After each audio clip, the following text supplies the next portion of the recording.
But we've also passed legislation to require women and minorities on corporate boards. This piece of legislation with gender-neutral retail continues in that spirit. Now the question is whether the reshaping of the toy aisles can inspire toy makers and broadcasters to change as well. Our thanks to Jake Ward for that report.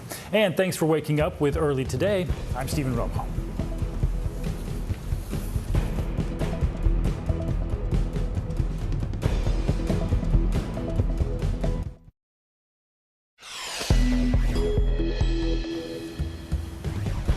The FDA approves COVID booster shots for 12 to 15-year-olds, with the CDC expected to follow suit as Omicron surges coast to coast past 56 million cases, and schools are left scrambling to pivot immediately to remote learning.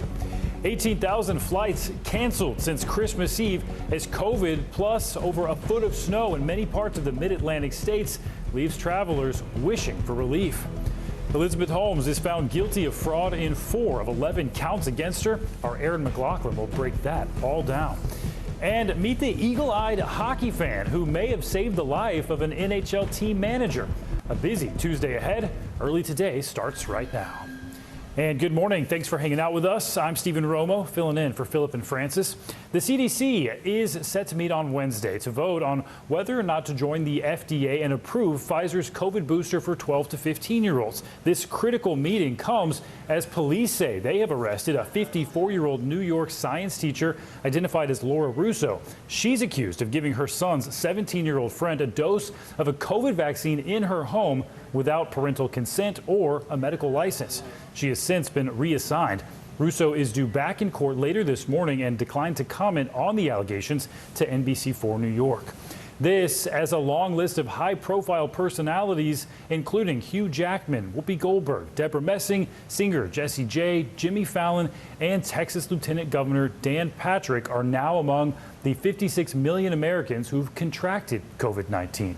Our Stephanie Gosk is following the latest for us.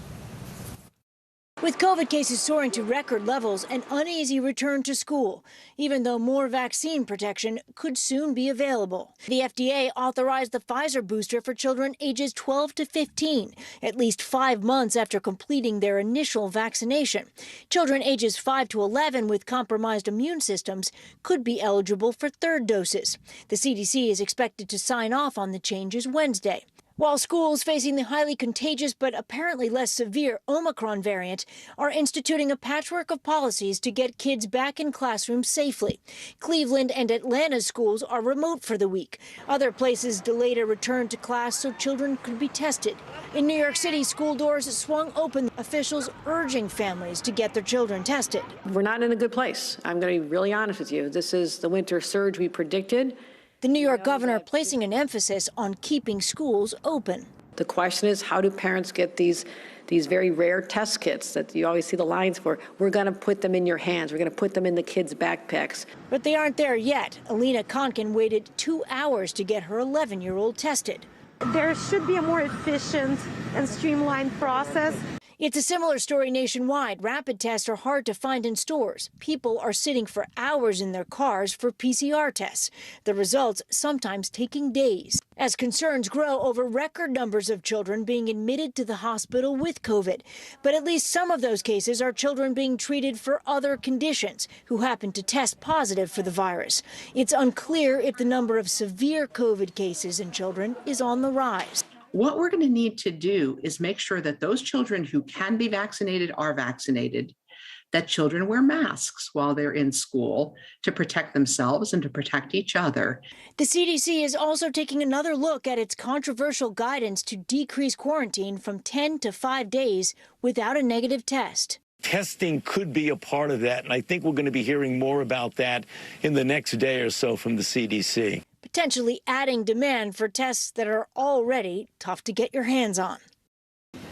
Here in New York City, when one or more students in the same class test positive, instead of quarantining that whole class, the city is now going to send home rapid tests for each student in the class. Anyone who tests negative is welcome back the next day. Back to you. Stephanie Goss reporting for us. Thank you. Well, a heavy winter storm is wreaking havoc across the mid-Atlantic states. At least 5 people have died from the storms. In Maryland, 2 women and a man were killed after their car crashed right into a snowplow. 2 children were killed by falling trees in Georgia and Tennessee. Several states are still experiencing power outages. Worst affected by far is Virginia, where around 300,000 customers are without electricity. For airlines, the bad weather came on top of a COVID surge that is severely affecting staffing levels. More than 3,000 flights were grounded yesterday, and cancellations and delays, they continue this morning. And the nation's capital ground to a halt with both schools and Congress taking a snow day. Our Dan Scheneman gets us caught up. Snow is socking it to the east and southeast. It's a little late. Wasn't here for Christmas. Weather snarled traffic at many of the nation's airports. One air traveler, President Biden, was greeted by heavy snow when Air Force One arrived at Joint Base Andrews. At the White House, the lawn covered in a thick blanket of white. Up to 10 inches forecast for the Washington, D.C. area. Multiple school systems called off classes. Stay home, stay off the roads, allow our crews to work. And it's a lot of work. Throughout the mid-Atlantic, keeping roads clear and windshields free of snow is a challenge. I woke up, the car was covered in snow, so I had to clean that off. The governor of New Jersey declared a snow emergency, while near Philadelphia, snowflakes were falling the day after some unseasonably warm temperatures. Basically wearing shorts yesterday and then go to, here we go, snowing, right? Snow fell in North Carolina, while snowfall in Alabama was an opportunity for one snowboarder to have a little fun. It's snowing. Not even the Florida Panhandle was spared the winter weather. 2022 off to a snow-covered start. Dan Scheneman, NBC News. Breaking news in the trial of Theranos founder Elizabeth Holmes. A jury has found her guilty on 4 of the 11 charges against her. Here's NBC's Erin McLaughlin. Elizabeth Holmes, once celebrated as an entrepreneur set to revolutionize medical testing, leaves a federal courtroom a convicted felon.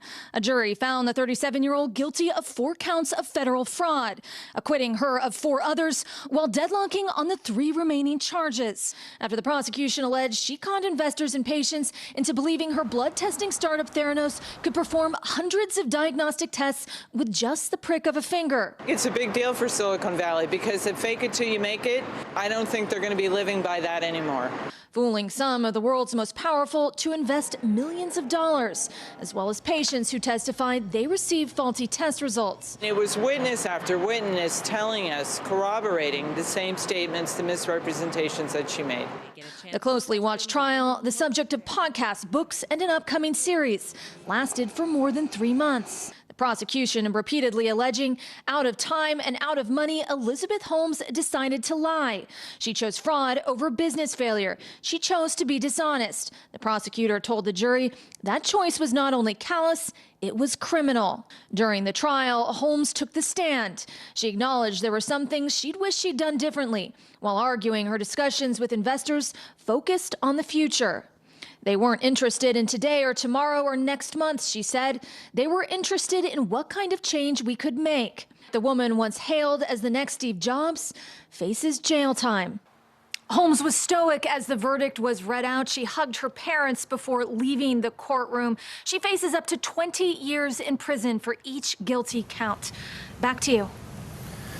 Erin, thank you. Well, in Colorado, a desperate search continues for 2 people who might have become caught in that devastating fire that swept through neighborhoods near Boulder. NBC's Gotti Schwartz has those details. Hey there, yeah, we just got an update from the Sheriff's Department here, and they say that they are still searching for 2 missing people. They also say they are still investigating the cause of this fire, and the sheriff said one of the reasons that they have not been able to make a determination or possibly found the people that are missing is because of the conditions. You can see we're now 4 or 5 days after the firestorm has swept through. We've got 8 inches of snow on the ground. It has been below freezing, and you still have the fire smoldering. You still have hot spots throughout here. So investigators have been trying to determine the direction of the fire. That's difficult because there's so much snow on the ground.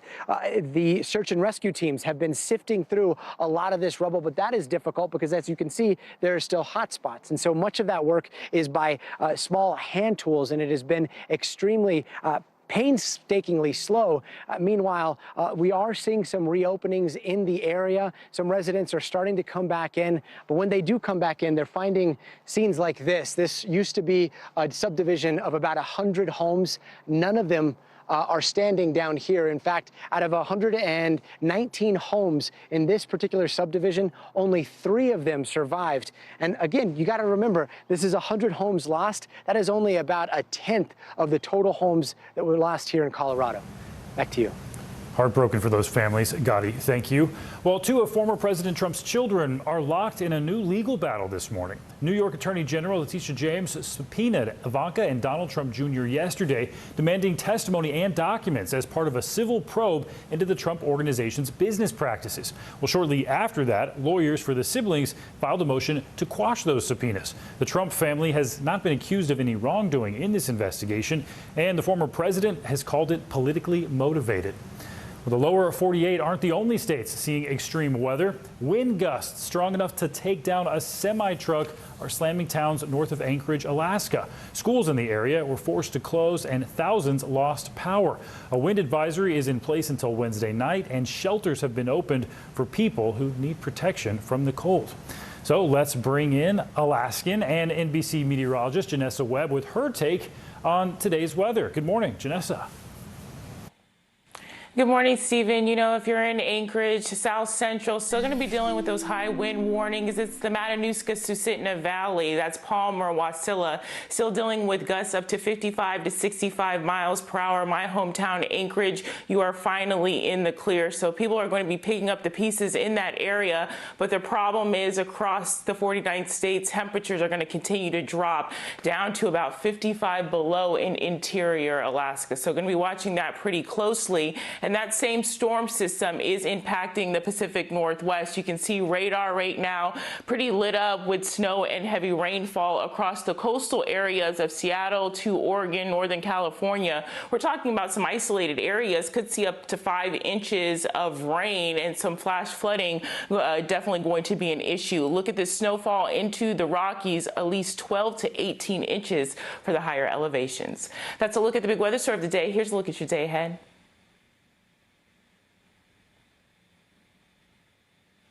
Temperatures across the deep south, they are struggling this afternoon. Look at Atlanta today, a high of 48 degrees, well below average, upper 20s for northern New England. Ton of sunshine, though, from the Great Lakes to the Ohio Valley. With these series of storms, we do have one that's making its way coast to coast. We'll talk about more snowfall for the Northeast coming up. Our own Alaskan, Janessa, thanks. Well, it was already the world's most valuable company, but yesterday Apple reached another milestone. It became the first company to pass $3 trillion in market value before dipping back just slightly below it. Shares of the iPhone maker have tripled in less than 2 years as technology companies have soared in value. A quick break, and we're live overseas with the latest as Prince Andrew's lawyers argue for dismissal of a sexual assault lawsuit. We'll be back.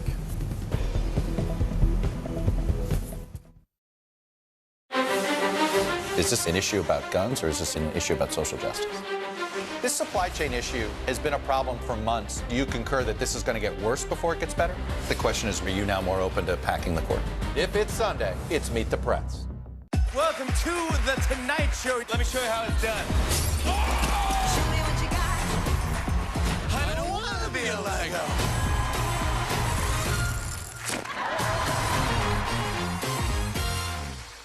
Wednesday, January 5th, a new season of Greed begins on CNBC. Theranos goes to trial. She was the next big thing.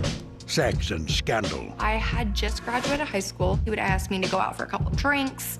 Boeing's soaring greed. What caused this brand new plane to crash? Anything for money. He ran a criminal syndicate, millions of dollars. American Greed, new season starts Wednesday, January 5th on CNBC.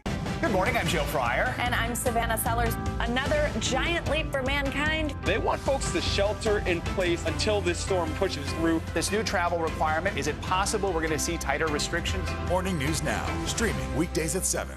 The holiday season is a time to spread cheer. These are all on the house. And appreciate the ones you love. From our family to yours. You're Mr. Christmas. For the 89th time, a tree will shine over Rockefeller Center. Happy holidays from today. This is a very different kind of program. We're here to start conversation about the big things happening in our world. Professor, I'm not asking you to predict the future, but what do we think that the new normal is going to be? Is part of this that everyone's rethinking their jobs during this pandemic and their relationship to their employers? What is your biggest tip for any parent who's concerned about this? It's not my job to tell you what to think. My job is to think about what you tell me. Now Tonight with Joshua Johnson, streaming weeknights at 8 on NBC News Now. Leading the news this morning, a pair of telecom giants are putting the brakes on their launch of 5G. AT&T and Verizon were set to roll out their new cellular service this week, but the FAA warned the signals could interfere with a plane's systems. The wireless companies have now offered to implement changes to mitigate that issue. In a statement, the FAA thanked the companies for agreeing to that delay. Illinois Democrat Bobby Rush is calling it quits after 3 decades in Congress. He's expected to officially announce his retirement later today. The longtime civil rights activist served 15 terms in the House. Back in 2000, he beat then state Senator Barack Obama in the Democratic primary for Illinois' 1st congressional district. We're set for a congressional exodus this year. 24 House Democrats and 13 Republicans have announced their planned departures. Haiti's prime minister escaped an assassination attempt over the weekend. That, according to his office. Ariel Henry was attending mass at a cathedral in the northern part of the country on Saturday when an armed group attacked. Local media reports that at least one person died in that gunfight with the prime minister's security detail. Henry became the prime minister in July of last year after the president was assassinated. His office said arrest warrants have been issued after this latest incident. A key hearing is set for today concerning the civil lawsuit against Prince Andrew. It was brought by a woman who says he assaulted her when she was a teenager. The prince says a settlement between his accuser and Jeffrey Epstein makes him exempt from this litigation. NBC's Matt Bodner is following this case and joins us now. Matt, what do we know about this settlement that was unsealed ahead of today's hearing? Thank you, Stephen. Well, this settlement is actually part of a 2009 lawsuit filed by Virginia Giuffre against Jeffrey Epstein, accusing him of sexual abuse when she was a teenager. It was unsealed yesterday as part of a separate lawsuit that she has filed against Prince Andrew, in which she accuses him of sexual assault and battery, basically around the same time frame as that Epstein accusation. Specifically, Giuffre alleges that Epstein trafficked her to have sex with Prince Andrew when she was 17. Prince Andrew has denied all of these charges. In fact, he's denied ever meeting Giuffre, and his legal team is also arguing that the wording of this settlement shields him from the lawsuit he faces now because it specifically kind of protects anyone who could be a potential defendant in that case against Epstein from separate charges. So basically, they're saying that he's clear from this. He's shielded from it. There will be a court hearing later today to begin hearing arguments on this case, on the specific claim that it should be dismissed on the grounds that we've discussed here. So we'll see how things go today. Back to you, Stephen. We know you'll keep track of that for us. Matt, thank you for that report. Well, still ahead, are you feeling lucky? Find out if you're a winner of last night's Powerball drawing. And up next, The Weeknd releasing a new album, but you may not believe who he's collaborating with. We'll tell you next. To cover the news, you have to be in it. We'll take you to the front lines of the story, bringing your news feed to life. Streaming live every night, it's your news playlist. Top Story with Tom Llamas, weeknights at 7 on NBC News Now. News is happening now. A look at what's making headlines around the world. Tonight, the major announcement of the COVID vaccine. This is a significant moment. Your news, whenever it happens, wherever you are, it's here now. Mikaela Shiffrin, with just one more gold medal, she'll have more than any American alpine skier in history. She's climbed the mountain of this sport. Almost time to come down for more gold, Mikaela. Better do it fast. Nathan Chen equals power, because every time he does one of these, he's hit with forces 7 times his body weight. 945 pounds? That's 4 Terry Cruises. See? Power. Good morning, I'm Joe Fryer. And I'm Savannah Sellers. Another giant leap for mankind. They want folks to shelter in place until this storm pushes through. This new travel requirement, is it possible we're going to see tighter restrictions? Morning News Now, streaming weekdays at 7. We began our cross-America journey tonight, St. Louis, Austin, here in Nashville. From Washington, D.C., the site of our nation's capital, you rarely see. It's your last one. Was talking smack part of this? What are you doing for teachers who feel that they're being stretched too thin? Did you understand how prevalent hunger was in your own community?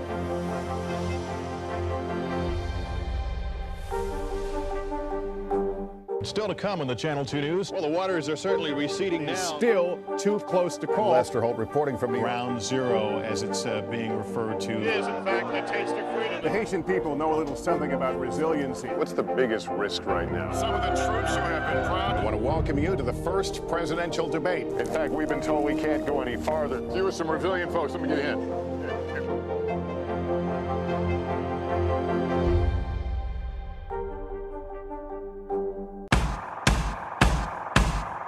News is happening now.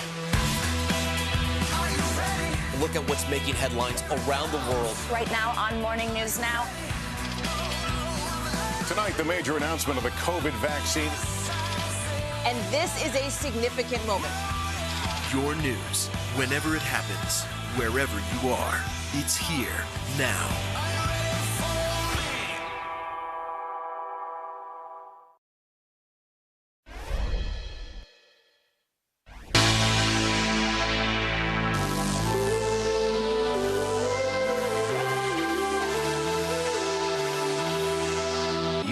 Listening to 103.5 Dawn FM. You've been in the dark for way too long. The Weeknd kicking off the new year with a brand new album. The project features collaborations with the likes of Tyler, the Creator, Quincy Jones, and even actor Jim Carrey, who tweeted the album is, quote, deep and elegant. Dawn FM releases on Friday. Janessa is tracking round 2 of winter weather for the Northeast next, and Big Ben goes out with a bang. The highlights from what just might be Ben Roethlisberger's last home game with the Steelers. We're here to start conversations about the big things happening in our world, because it's not my job to tell you what to think. My job is to think about what you tell me. Now Tonight with Joshua Johnson, streaming weeknights at 8 on NBC News Now. Wednesday, January 5th, a new season of Greed begins on CNBC. Theranos goes to trial. She was the next big thing. Sex and scandal. I had just graduated high school. He would ask me to go out for a couple of drinks. Boeing's soaring greed. What caused this brand new plane to crash? Anything from money. He ran a criminal syndicate, millions of dollars. American Greed. New season starts Wednesday, January 5th on CNBC. News is more than a headline. It informs, it inspires, and it still matters. To cover it, you have to be in it. And that's what we're gonna do. Every night, we take you to the front lines of the story, where it's actually happening, with NBC News journalists on the ground from all over the world. We cover what you need to know and bring your newsfeed to life. In primetime and streaming live, it's your news playlist every night. Top Story with Tom Llamas, weeknights at 7 on NBC News Now. To cover the news, you have to be in it. We'll take you to the front lines of the story, bringing your newsfeed to life. Streaming live every night, it's your news playlist. Top Story with Tom Llamas, weeknights at 7 on NBC News Now. News is happening now. A look at what's making headlines around the world. Tonight, the major announcement of the COVID vaccine. This is a significant moment. Your news, whenever it happens, wherever you are, it's here now. This is a very different kind of program. We're here to start conversations about the big things happening in our world. Professor, I'm not asking you to predict the future, but what do we think that the new normal is going to be? Is part of this that everyone's rethinking their jobs during this pandemic and their relationship to their employers? What is your biggest tip for any parent who's concerned about this? It's not my job to tell you what to think. My job is to think about what you tell me. Now Tonight with Joshua Johnson, streaming weeknights at 8 on NBC News Now. Is this an issue about guns, or is this an issue about social justice? This supply chain issue has been a problem for months. Do you concur that this is going to get worse before it gets better? The question is, are you now more open to packing the court? If it's Sunday, it's Meet the Press. Good morning, everyone. We're watching our next weather maker, possibly for the Northeast. It's already going to push onshore Wednesday for the West Coast to the Rockies. And then you can see it takes a dip into near the southern plains, into the mid-Mississippi Valley, and then we'll really watch it pick up for the Northeast. Now, our models are not in complete agreement just yet. Not going to throw out snow totals, but watching the storm system as it continues to be possibility a coast-to-coast storm. Now, significant snow down to the mid-Mississippi Valley to the northeast. Amounts will track across the Northeast as we go into your Friday, so going to be watching this pretty closely. Stephen. All right, round two. Janessa, thanks. We'll be right back. This is a very different kind of program. We're here to start conversation about the big things happening in our world. Professor, I'm not asking you to predict the future, but what do we think that the new normal is going to be? Is part of this that everyone's rethinking their jobs during this pandemic and their relationship to their employers? What is your biggest tip for any parent who's concerned about this? It's not my job to tell you what to think. My job is to think about what you tell me. Now Tonight with Joshua Johnson, streaming weeknights at 8 on NBC News Now. News is happening now. A look at what's making headlines around the world. Tonight, the major announcement of the COVID vaccine. This is a significant moment. Your news, whenever it happens, wherever you are, it's here now. The Meet the Press Chuck Toddcast, free wherever you get your podcasts. To cover the news, you have to be in it. We'll take you to the front lines of the story, bringing your news feed to life. Streaming live every night. It's your news playlist. Top Story with Tom Llamas, weeknights at 7 on NBC News Now. What are you doing for teachers who feel that they're being stretched too thin? Did you understand how prevalent hunger was in your own community? I'm Terry Crews, Team USA superfan. Shaun White, what are you trying to prove? You've already won more snowboarding golds than anyone else, ever. Maybe you're trying to prove you only get better with age, like a fine cheese or yogurt. Welcome to The Tonight Show. Let me show you how it's done. Show me what you got. I don't want to be a Lego.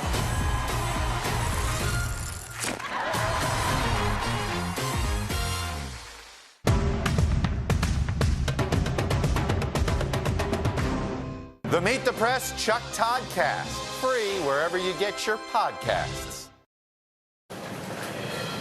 The Steelers and Browns ended Week 17 in the NFL with a gritty AFC North matchup. Ben Roethlisberger threw a touchdown in what he says could be his last home game as a Steeler. The Browns pulled within 5 in the fourth quarter, but Pittsburgh ran away with it in the last minute. The Steelers get the final Monday night win of the season, 26-14. One keen-eyed hockey fan's quick observation from the stands of a game quite literally saved a life. This is incredible. Because of her persistence, the Vancouver Canucks are giving her a very special personal thank you. Here's Kevin Tibbles. The biggest save of the game saved a life. Watching the NHL Seattle Kraken play the Vancouver Canucks, 22-year-old Nadia Popovich spotted something suspicious on Canucks equipment manager Red Hamilton's neck. I was so lucky to be sitting so close that I could see in detail his mole, and I noticed that it was discolored, it was raised. Nadia, a future med student, had to warn him to see a doctor, so she crafted a message on her phone. I knocked really hard and I pointed and I kind of smiled to make it seem like I was friendly. And then he stood up and looked at it, read it for a second, and then walked away. I glanced at it. I acknowledged that I saw it, but I just kept going. I did not know there was a mole on my neck. Red may have been skeptical, but he took her advice, and it was cancerous melanoma. Did the doctor say what would have happened had you never noticed it? He said if you had left that in your body for 5 years, you probably wouldn't be here. Then the search to say thank you began, and Nadia and Red had a reunion. Nadia, the Kraken, and the Canucks cannot thank you enough. She was given a standing O the next time the Canucks and Kraken met. The two teams even came together, creating a $10,000 scholarship to help with Nadia's studies. We know you're going to make a phenomenal doctor. She's going to look at you and say, there's the guy whose life I saved. 100%. And I'm going to look at her and say, there's the woman that saved my life. Kevin Tibbles, NBC News. Incredible stuff there. Well, even in the middle of a chilly winter, Bell's lottery fever continues to heat up. With more than $561 million at stake, no one hit the jackpot in last night's drawing. That means Powerball players will have a chance to get an estimated $575 million jackpot tomorrow night. And tonight's Mega Millions jackpot worth $244 million, meaning more than $800 million are up for grabs over the next couple of days. And good luck to you for that one. Thanks for waking up with Early Today. I'm Stephen Romo.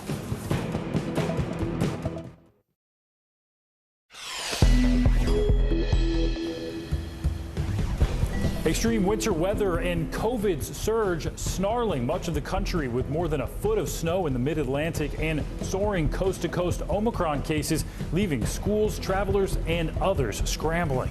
Our Garrett Hake reports on new evidence from the January 6th committee investigating insurrection involving efforts to enlist Trump to stop the uprising. And meanwhile, Ivanka and Donald Trump Jr. are subpoenaed by New York's Attorney General in a tax fraud probe into the Trump Organization. Delayed. AT&T and Verizon agree to delay the rollout of 5G technology while the FAA figures out how it will impact planes' electronics. And Ground Control to Major Tom. The mega blockbuster deal for the songwriting catalog of the late David Bowie has the music world buzzing this morning. Early Today starts right now. And good morning, I'm Stephen Romo. A lot to get to, including COVID infections, which are soaring in the United States at a rapid rate. And it's all due to the fast-spreading Omicron variant. On Sunday, the country's COVID case count stood at more than 55 million cases. While on Monday, more than 1 million people in the U.S. were diagnosed with COVID-19, which pushed America's COVID case count to more than 56 million. But there is some good news in all this. The FDA has greenlit Pfizer's COVID-19 booster shots for kids ages 12 to 15. NBC's Chris Pallone has those details.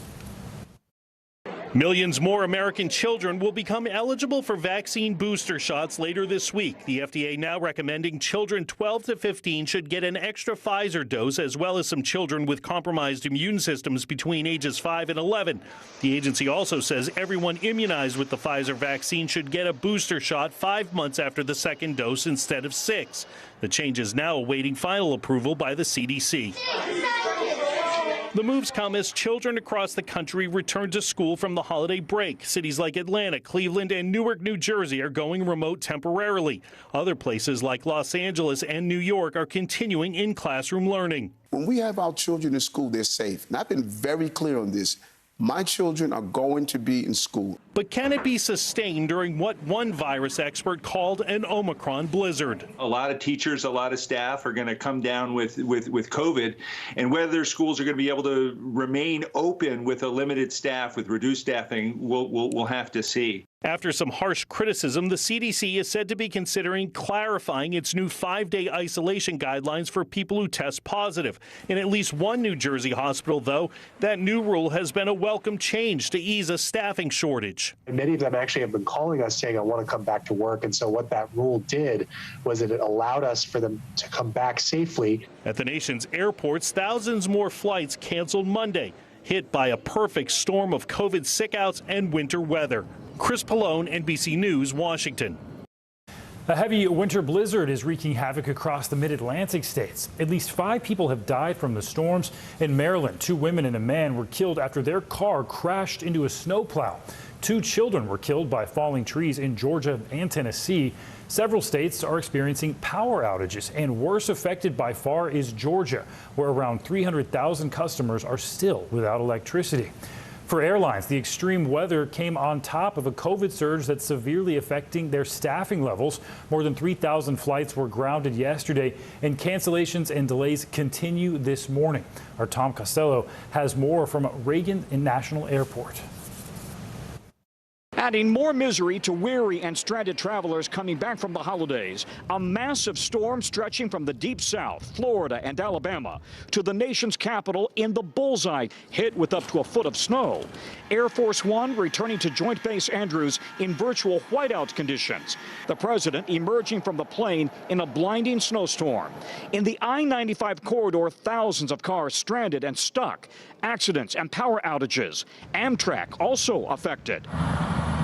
At the center of the bullseye, Reagan National Airport, topping the list of most affected airports. 84% of departures canceled. I've been here since 7 o'clock.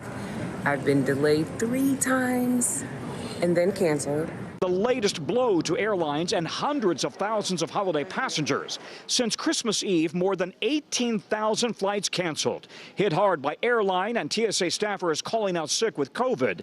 Then a series of winter storms. Here at Reagan Airport, the snow coming down so heavily they had to close the main runway for plowing at 8 a.m. Thousands of passengers stuck. I'm trying to fly back home. I've been out since 3 in the morning this morning, and my flight got changed twice. The cancellations rippling across the country from Chicago O'Hare to Fort Lauderdale, where Andrea Lynn and her kids have been trying to get to Detroit since Friday. We had to stay an extra couple days, and hotels are outrageous on New Year's Eve. So we were kind of trapped. While it truly has been a perfect series of storms for the airlines, consumer advocates say the airlines also bear some blame. The airline industry has been understaffed for months, even before this latest surge with COVID going back to the summer.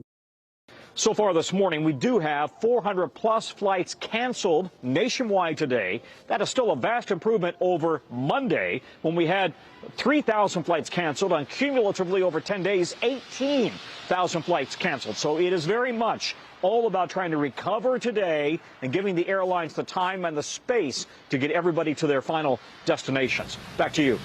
A lot of headaches for those travelers, Tom. Thank you. Well, a pair of telecom giants are putting the brakes on their launch of 5G. AT&T and Verizon were set to roll out the new cellular service on Wednesday, but the FAA warned the signals could interfere with the plane's electronic systems. The wireless companies have now offered to implement changes that will mitigate that issue. In a statement, the FAA thanked the companies for agreeing to that delay. Illinois Democrat Bobby Rush is calling it quits after 3 decades in Congress. He's expected to officially announce his retirement later today. The longtime civil rights activist served 15 terms in the House. Back in 2000, he beat then State Senator Barack Obama in the Democratic primary for Illinois' 1st congressional district. And we are set to see an exodus from Congress this year. 24 House Democrats and 13 Republicans have announced their planned departures. We're just 2 days away from the 1-year anniversary of the January 6th insurrection, and the House committee investigating the Capitol riot is ramping up its investigation. NBC's Garrett Hake has the latest. Days from the anniversary of the January 6th riot, the House committee investigating it says it has new evidence about efforts to enlist then-President Trump to try to stop the attack while it was happening, including appeals from his daughter. We have firsthand testimony that his daughter Ivanka went in at least twice to ask him to please stop this violence. Since its creation last summer, the committee says it has interviewed more than 300 people and collected more than 35,000 pages of documents, including emails and text messages, while still battling the former president in court for more White House records and for testimony from top aides like former Chief of Staff Mark Meadows, who has claimed executive privilege. Shortly before his scheduled deposition, Mr. Meadows walked away from his commitment to appear. The committee aiming to hold public hearings and release a comprehensive report on the attack before the midterm elections. We've got to tell the truth about that, and we have to have a reckoning with the reality of what happened. But Republicans have slammed the credibility of the investigation because House Speaker Nancy Pelosi did not allow top GOP leader Kevin McCarthy to select members for the committee. McCarthy accusing Democrats of using January 6th as a, quote, partisan political weapon. Garrett Hake, NBC News, the Capitol. Two of former President Trump's children are locked in a new legal battle this morning. New York Attorney General Letitia James subpoenaed Ivanka and Donald Trump Jr. yesterday, demanding testimony and documents as part of a civil probe into the Trump Organization's business practices. Shortly after, lawyers for the siblings filed a motion to quash those subpoenas. The Trump family has not been accused of any wrongdoing in this investigation, and the former president has called it politically motivated. Haiti's prime minister escaped an assassination attempt over the weekend. That, according to his office. Ariel Henry was attending mass at a cathedral in the northern city of Gonaive on Saturday when an armed group attacked. Local media reports that at least one person died in the gunfight that followed with the prime minister's security detail. Henry became prime minister in July last year after the country's president was assassinated. His office said arrest warrants have been issued after this latest incident. All right, let's turn now to the weather and NBC meteorologist Janessa Webb with the latest. Good morning, Janessa. Hi, good morning, Stephen. If you're in the 49th state, Alaska is still dealing with high wind warnings for the Matanuska-Susitna Valley. I know my friends have been really going through it, still have power outages in that area. Now, that same storm system is impacting the Pacific Northwest. This will be a series of storms we'll watch for the next 2 days impacting this area. You can see the Rockies dealing with snow currently, but it's the rainfall across the coast that we'll watch from Seattle to Northern California. Some of these totals are pretty significant, 3 to 5 inches. So flash flood watches, they will go in place this afternoon. And then it's widespread snow that we'll watch all the way into the plains. Look at some of these totals, 12 to 18 inches for Boise. The higher elevations, we're also going to be watching significant wind gusts, at least up to 65 miles per hour in this area. That's a look at the big weather story of the day. Here's a look at your day ahead. If you're across the deep south, you're seeing daytime highs are struggling for the mid-Atlantic today. Raleigh-Durham area, only a high of 46 degrees. Detroit all the way into sections of the northeast in the mid-30s. With these series of storms, one of them is going to track all the way into the northeast. We'll talk about future snow coming up. Round two. All right, Janessa, thanks. Turning now to today's groundbreakers. The U.S. Navy setting sail on history. Captain Amy Bauernschmidt became the first woman to lead a nuclear carrier naval ship. While Captain Bauernschmidt took command of the USS Abraham Lincoln back in August, the carrier departed San Diego on deployment following 9 months of training. Jeopardy champion Amy Schneider responds to transphobic Twitter trolls as she becomes the show's top female earner. And former Theranos billionaire CEO Elizabeth Holmes is found guilty on 4 counts of fraud against her. Well, details on that coming up in 60 seconds. I'm Terry Crews, Team USA superfan. Shaun White, what are you trying to prove? You've already won more snowboarding golds than anyone else, ever. Maybe you're trying to prove you only get better with age, like a fine cheese or yogurt. News is more than a headline. It informs, it inspires, and it still matters. To cover it, you have to be in it. And that's what we're gonna do. Every night, we take you to the front lines of the story, where it's actually happening, with NBC News journalists on the ground from all over the world.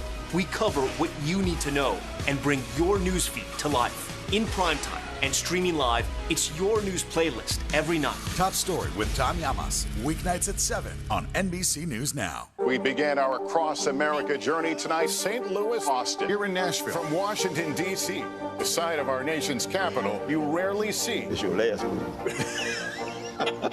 Was talking smack part of this? What are you doing for teachers who feel that they're being stretched too thin? Did you understand how prevalent hunger was in your own community?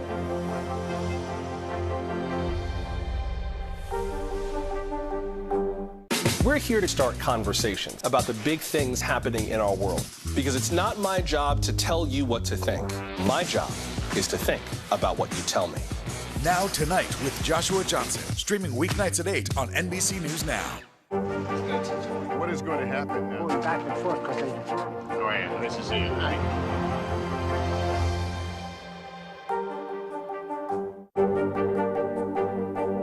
What are you doing for teachers who feel that they're being stretched too thin? Did you understand how prevalent hunger was in your own community?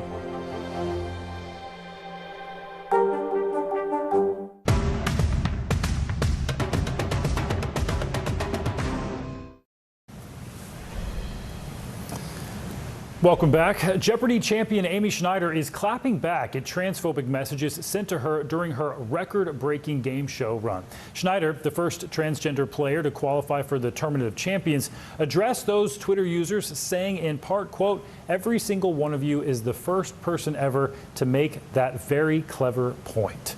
Schneider's historic Jeopardy run continues to grow as she reached nearly $900,000 in winnings over her 24-day streak. Last week, she broke the record for most wins in the show's history by a woman. Well, breaking news in a stunning verdict that caps off the blockbuster trial of Theranos founder CEO Elizabeth Holmes. The Silicon Valley sweetheart was found guilty on 4 of 11 charges against her. A jury convicted her on 4 counts of fraud for lying to investors, and she was found not guilty on 4 counts related to defrauding patients. The jury was deadlocked on 3 counts of deceiving investors.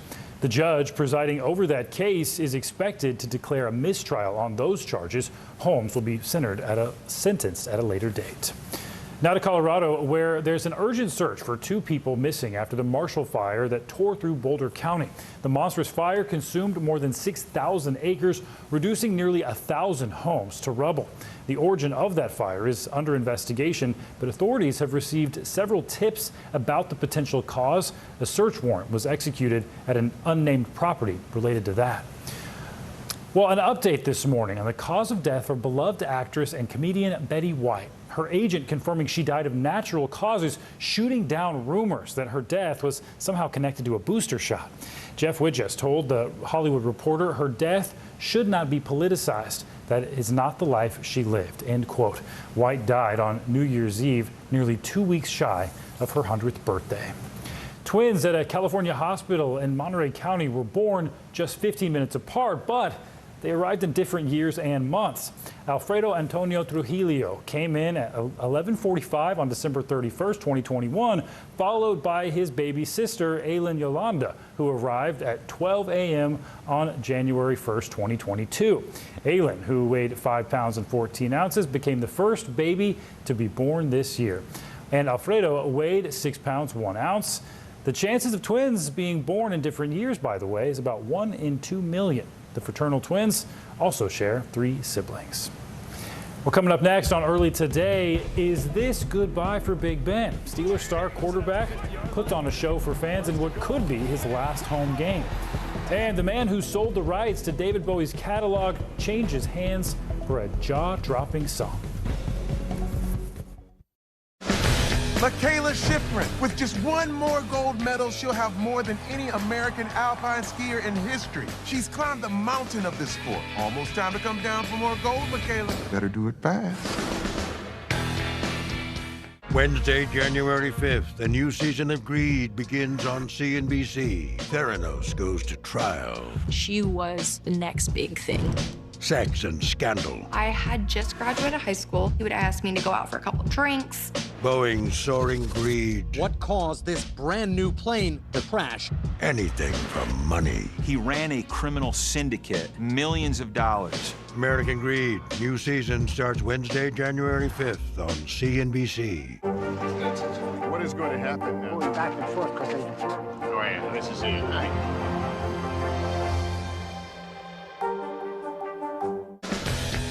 Nathan Chen equals power because every time he does one of these, he's hit with forces 7 times his body weight. 945 pounds?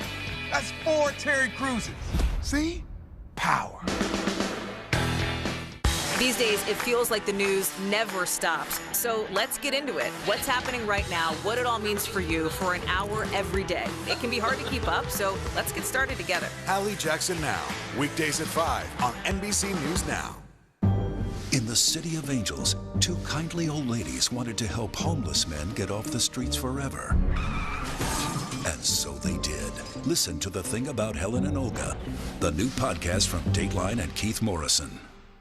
Still to come on the Channel 2 News. Well, the waters are certainly receding now. Still too close to call. Lester Holt reporting from Ground Zero, as it's being referred to. It is, in fact, the taste of freedom. The Haitian people know a little something about resiliency. What's the biggest risk right now? Some of the troops who have been proud. I want to welcome you to the first presidential debate. In fact, we've been told we can't go any farther. You with some resilient folks. Let me get a hint.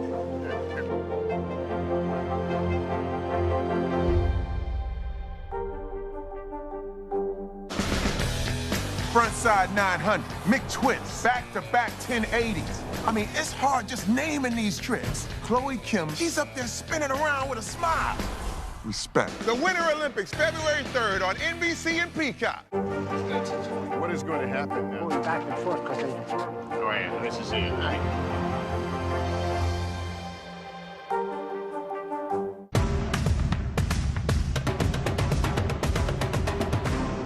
The Meet the Press Chuck Todd Cast, free wherever you get your podcasts. Was it at the 50-yard line? First and goal. Ben, quick throw. Deontay Johnson hung on to that one. Touchdown, Steelers. It was the season's Monday night finale in Pittsburgh, where Ben Roethlisberger threw a touchdown in what he says could be his last home game as a Steeler. The Browns pulled it in with 5 in the fourth quarter, but Pittsburgh ran away with it in the final minute. The Steelers get the win 26-14. Well, from Big Ben to big bucks and a Mega Millions music deal for a songwriting catalog that belonged to the late David Bowie. But first, to the world's only $3 trillion company. Here with the details, CNBC's Steve Sedgwick. Good morning, Steve. Stephen, absolutely extraordinary story that Apple in 2018 was $1 trillion in terms of its market capitalization, its worth, its value. Last year it hit $2 trillion. It's already hit in the first days of 2022, $3 trillion. Now, some analysts are saying, yes, it looks a bit expensive, but it's seen by others as quite defensive. One of only very few companies out there rated by the Moody's rating agency of AAA, i.e. it's one of the safest bets in the market as well. But it's had an enormous rally on the back of course, the sale of hardware, iPhones and Mac computers, etc., and iPads, but also software, which is growing really, really very aggressively. But not too many people taking the bet about when it might become a $4 trillion company. Very quickly as well, David Bowie, the late, great David Bowie's estate has sold for, we think, around about $250 million to Warner Chappell Music. Some great songs out there, Stephen. Space Oddity, Changes, Ziggy Stardust. These include a part of 111 singles that David Bowie released during his career. Your producer and I, we decided Heroes is our favourite. What about you, Stephen? I'm going to go with Changes, Steve. That's going to be stuck in my head all day. Can't beat that one. Steve Sedgwick approves of that. Thanks so much, Steve. Meanwhile, Janessa monitoring another winter wallop for the Northeast. She'll tell us about that next. And there's no limits on fun. The big changes coming to toy stores in California. Still to come on the Channel 2 News. Well, the waters are certainly receding now. Still too close to call. Lester Holt reporting from the Ground Zero, as it's being referred to. It is, in fact, the taste of freedom. The Haitian people know a little something about resiliency. What's the biggest risk right now? Some of the troops who have been proud. I want to welcome you to the first presidential debate. In fact, we've been told we can't go any farther. You were some resilient folks. Let me get a hint.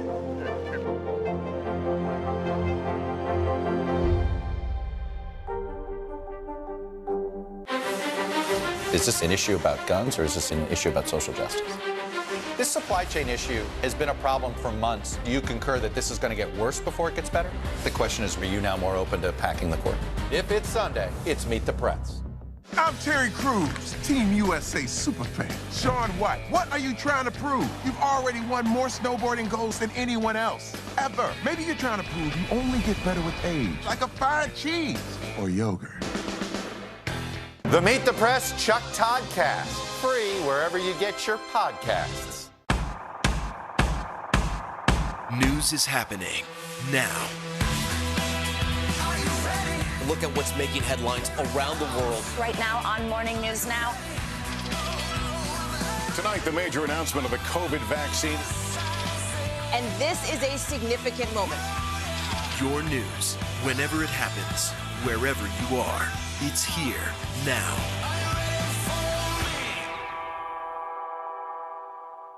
There's no better place for fun with friends. Quality time with your little golf buddy, or an afternoon alone together. Family and friends are just a tap away. Just pick your course, pay from your phone. Golf now. Download the app and go play. We're here to start conversations about the big things happening in our world, because it's not my job to tell you what to think. My job is to think about what you tell me. Now Tonight with Joshua Johnson, streaming weeknights at 8 on NBC News Now. American Greed, new season, new night. Theranos goes to trial. Boeing's soaring greed, anything for money. A new season of Greed starts Wednesday, January 5th on CNBC. The Meet the Press Chuck Toddcast, free wherever you get your podcasts.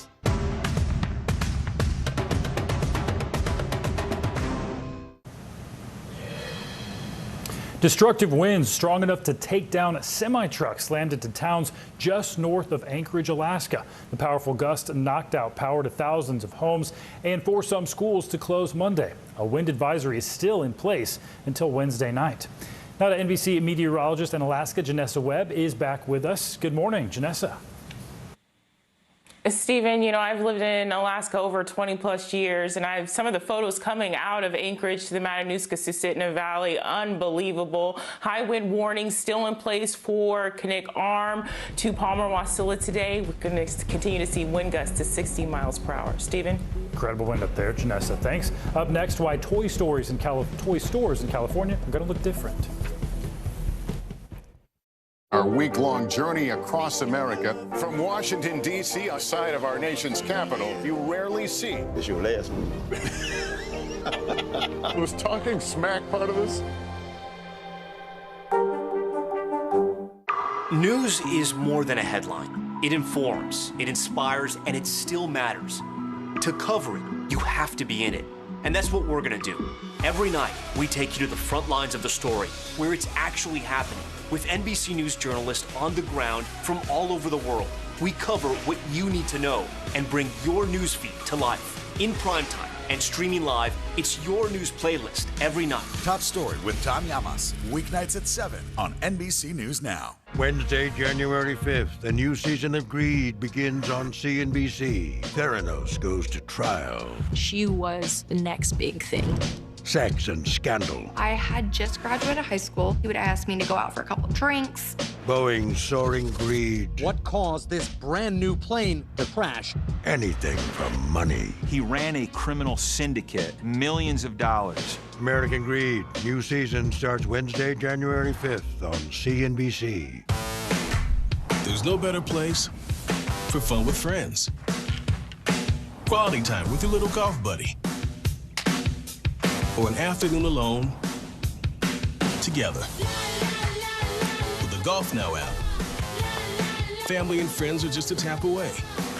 Just pick your course, pay from your phone, get out and enjoy. Golf Now. Download the app and go play. Frontside 900, McTwist, back-to-back 1080s. I mean, it's hard just naming these tricks. Chloe Kim, she's up there spinning around with a smile. Respect. The Winter Olympics, February 3rd on NBC and Peacock. California made history when it became the first state to mandate gender-neutral toy aisles. And as larger stores begin to make those changes, NBC's Jake Ward shows us how this could shape both the toy and television industries. If you've been inside a big toy store, you know how it's traditionally organized. A boys' aisle, a girls' aisle, right? The new California law gives retailers with more than 500 employees 2 years to add a gender-neutral section or face big fines. This might seem like a silly piece of typical California politics, but the truth is that big box toy stores across the country have been moving in this direction. Both Walmart and Target have done away with gendered toy sections. And experts say that's good because gendered toys shape how children see themselves and each other. We learn teaching them to be separated, to be competitive, to be inhabiting very different worlds. Companies looking to maximize sales tend to focus on traditionally boy toys. Media studies professor Daphne Lemish says the industry assumes girls will play with boy toys and watch boy programs, but not vice versa, a destructive market force. Girls mature and stop playing with toys and games much earlier. So it's more, again, economical to produce more action-oriented boys' toys that are supporting the programs. In children's television, the toy-making potential can even determine what a show is about. Broadcasters look at the children's block on television as a 30-minute commercial for a commercial product that they want to sell. And because toys have usually been gendered, TV producers who make gender-neutral characters might miss out on that money. Because of profit motives that exist, corporations and media companies are not going to put that stuff out there on their own. Bias experts say it's been a terrible cycle. TV producers generally had to feed into stereotypes in order to get toys onto store shelves, and stores with gendered toy sections didn't know where to put toys that weren't explicitly and stereotypically masculine or feminine. The bill's opponents call it government overreach, but the bill's co-author says it's part of a state effort to fight bias in society. In the state of California, we recognize the disparities. That's why we've passed gender pay equity legislation. That's why we've also passed legislation to require women and minorities on corporate boards. This piece of legislation with gender-neutral retail continues in that spirit. Now the question is whether the reshaping of the toy aisles can inspire toy makers and broadcasters to change as well. Our thanks to Jake Ward for that report. And thanks for waking up with Early Today. I'm Stephen Romo.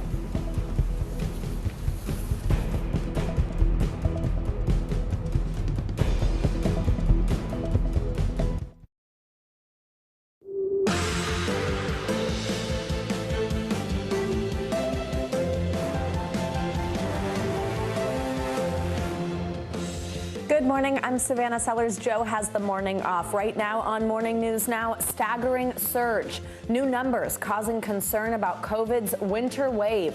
Just yesterday, a pandemic record shattered. 1 million cases in the U.S. reported in a single day following the holiday weekend and fueled by the fast-spreading Omicron strain. Good place. I'm going to be really honest with you. This is the winter surge we predicted. You know what we need to do?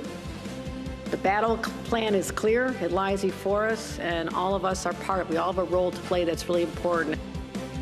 This as the FDA authorizes Pfizer's booster for kids as young as 12. So what's the prognosis, and how can you keep yourself and your loved ones safe?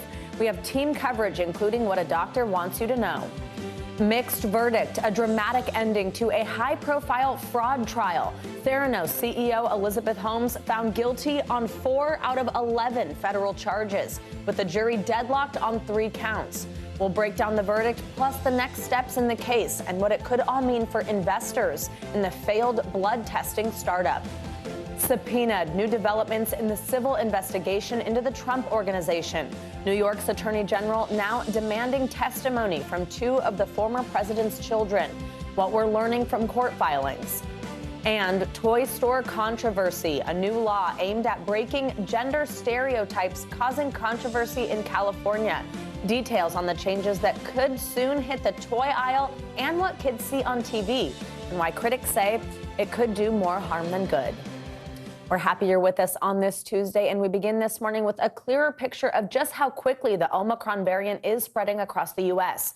Health officials reported a staggering 1 million COVID cases on Monday, shattering the previous daily record. Listen to this stat. According to Johns Hopkins, 1 in every 100 Americans have tested positive for COVID just last week.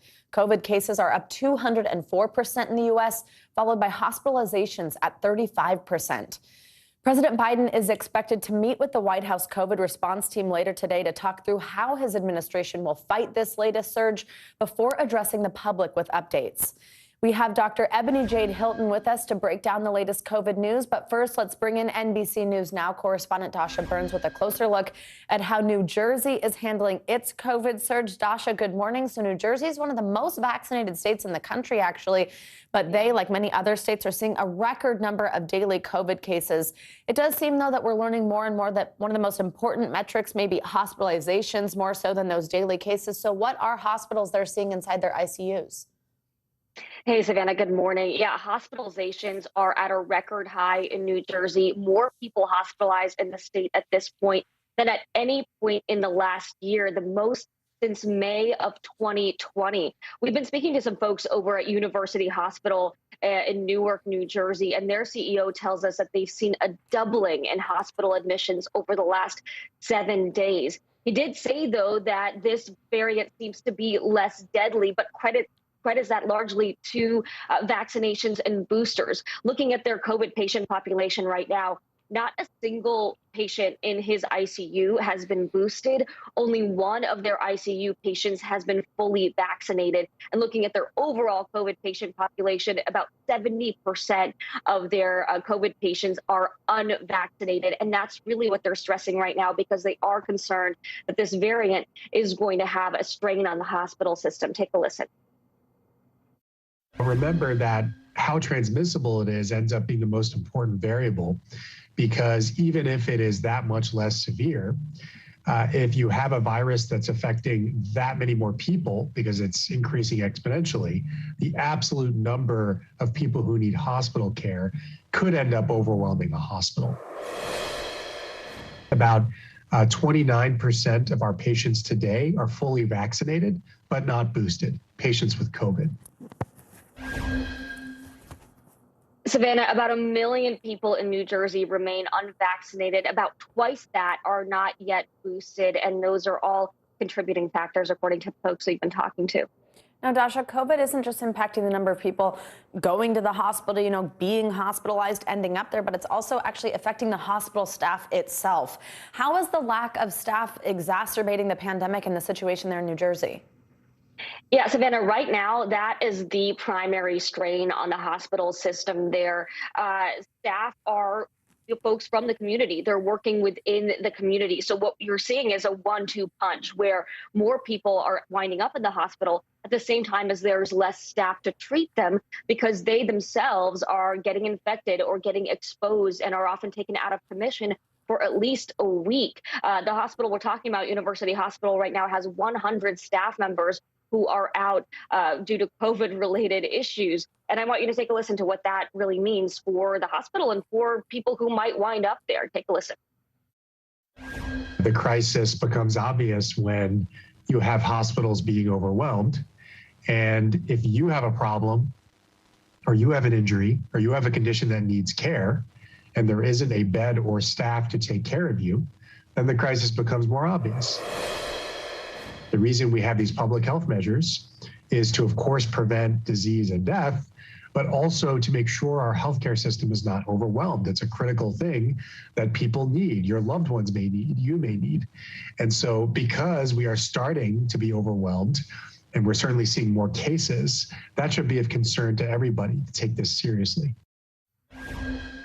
Savannah, we often talk about beds as a metric for hospital capacity, but in this case, they have beds, but a bed doesn't really mean much if there's no staff to treat and support the patient, Savannah.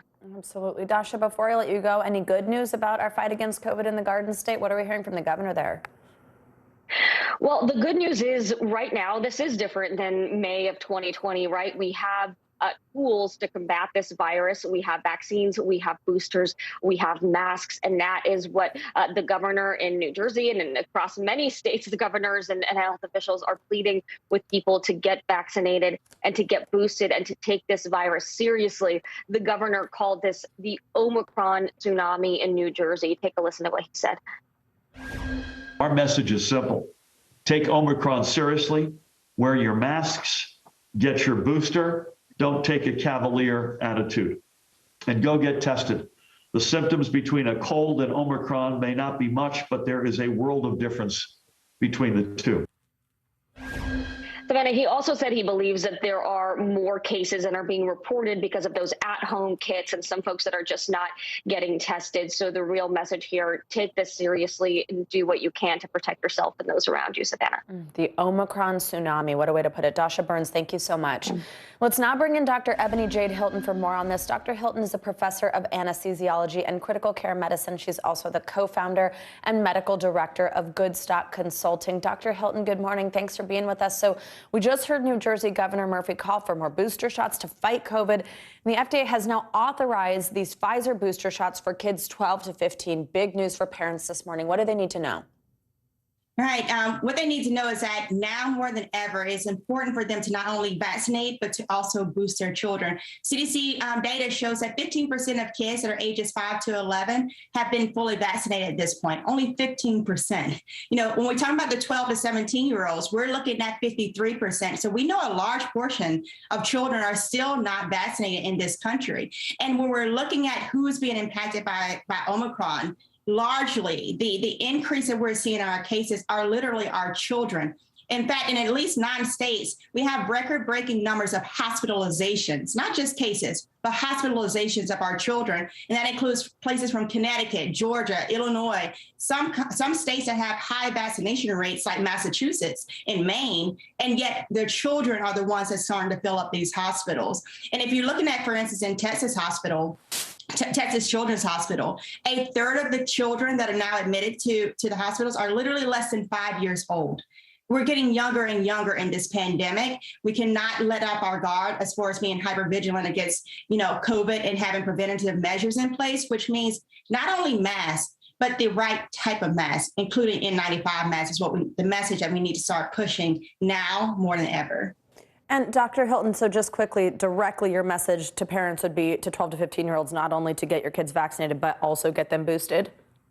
Also get them boosted. Like what you said in the report, our definition of what fully vaccinated will change with this pandemic. And I hate that we were so cemented in our vernacular, in our vocabulary, whenever we were talking about what has to happen in order to get through this pandemic. We should say we must follow the science.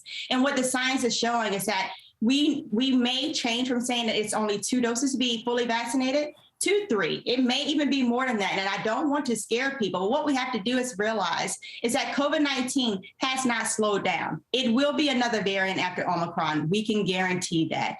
And when we're looking at places like Israel, of which we get most of our policies when we're changing things up, we're looking at the data that's coming out of Israel because they have a very tight system. And what they're doing now is literally giving a 4th dose to those persons that are 60 and older because of the protection that it allows for in this time of Omicron. So we need to start thinking about that and definitely get your children boosted. And Dr. Hilton, as we mentioned earlier, President Biden is expected to meet with the COVID-19 response team. That's to discuss hospital resources and expanding COVID treatments. That's happening later today. What would you like to see the president discuss, and what would you like to see his administration do to help overworked hospitals? What are tangible things that would help here? All right. Tangible things that would help here is to first go back to what we were doing before July the 4th, where we had a mask mandate in place, and not, again, just any type of mask, but an N95 mask. The rhetoric that is just used to say wear a mask. If you're wearing a cloth mask, that does not offer protection, especially with a contagious variant like Omicron. Other things that can happen is literally to center policies on the most vulnerable persons. We know that these tests now cost $30 within CVS, Walgreens, Walmart, Target, you name it. Most of Americans, in fact, 60% of Americans make less than $40,000 a year. They cannot afford to pay $30 for each test. And so looking at the social vulnerability index, mailing those tests to those persons who are at high risk of exposure to COVID-19 and yet not be able to afford those measures, mail them a test to their home, mail them N95 masks to their homes, and then also target those schools. 18% of all schools in the United States public health, our school system does not have a school nurse. And we know that a more majority of those schools don't have proper ventilation within the school system. And if our children are starting to fill up our hospitals, we have to target those vulnerable communities and give them the resources they need. All right, Dr. Ebony Jade Hilton, thank you so much for joining us this morning. Now, these surging COVID cases coupled with severe weather means the never-ending travel nightmare continues for travelers across the country. That massive winter storm that hit the East Coast yesterday created even more problems for airlines and airports struggling to keep flights on track. More than 3,000 flights were canceled because of the storms, with some travelers still stuck on their way back home from the holidays. NBC News reporter Gary Grumbach joins us now from Reagan National Airport. Gary, good morning. So we know yesterday was a rough one for flyers in the D.C. area. What was the scene there like now today, this morning? How are airports across the East Coast faring this morning? Good morning, Savannah. Yeah, yesterday was really a mess. Today is the recovery from that mess after 88% of the flights out of Reagan National here in D.C. were canceled yesterday. That's hundreds and hundreds of flights. And we're seeing here people coming in for their morning flights that were likely rescheduled to today. It's really the cleanup from that mess today. And in the best of times, this is a pain because when 6.7 inches of snow drops on D.C., it drops on the runways too. It drops on the roads around the airports too. And that's really important to remember. Today already, we're seeing more than 1,000 flights canceled nationwide, many of them here in D.C. again. So this may be keeping people in the D.C. area a lot longer than they have planned. And this is already on top of the COVID cases that are impacting pilots and airport staff here in the area. The biggest thing that officials are telling us is if you live in the D.C. area, if you're trying to get on a plane today in the D.C. area or anywhere across the country, see where your incoming flight is coming from. And if that flight is taken off from that destination, coming to this destination, you can see that it will arrive, and then that's a lot more likely that you're able to get on your next flight if that flight incoming is going to actually arrive at your destination. And that's a really good tip there, Gary. Also, you mentioned the actual staffing shortages that's happening at hospitals. Just with TSA alone, 2,600 TSA employees are currently out sick with COVID infections. How much of an impact is that having on flights across the country and travelers' experiences at airports? Yeah, look at those numbers on the screen there, Savannah. 2,600 people January 3rd were out, more than 1,000 more than were just a few days before that. And that's really important because snow, it impacts a region, an airport, one part of the country. TSA agents, they're at every airport all across the country. And if they start getting sick, there's no reserved TSA agent crew that can come in and replace them. Plus, these TSA agents, for the most part, are local to these airports, unlike flight pilots or flight attendants are where they're from across the country. So I think that's a really important thing to remember. As TSA agents start going out sick, the lines you're seeing at airports may get a lot longer. All right, Gary Grumbach, thank you so much. So will the weather today hold out while those crews try to get travel back to normal? Let's get a check on your Morning News Now weather and see. Hi, Bill Cairns. Good morning.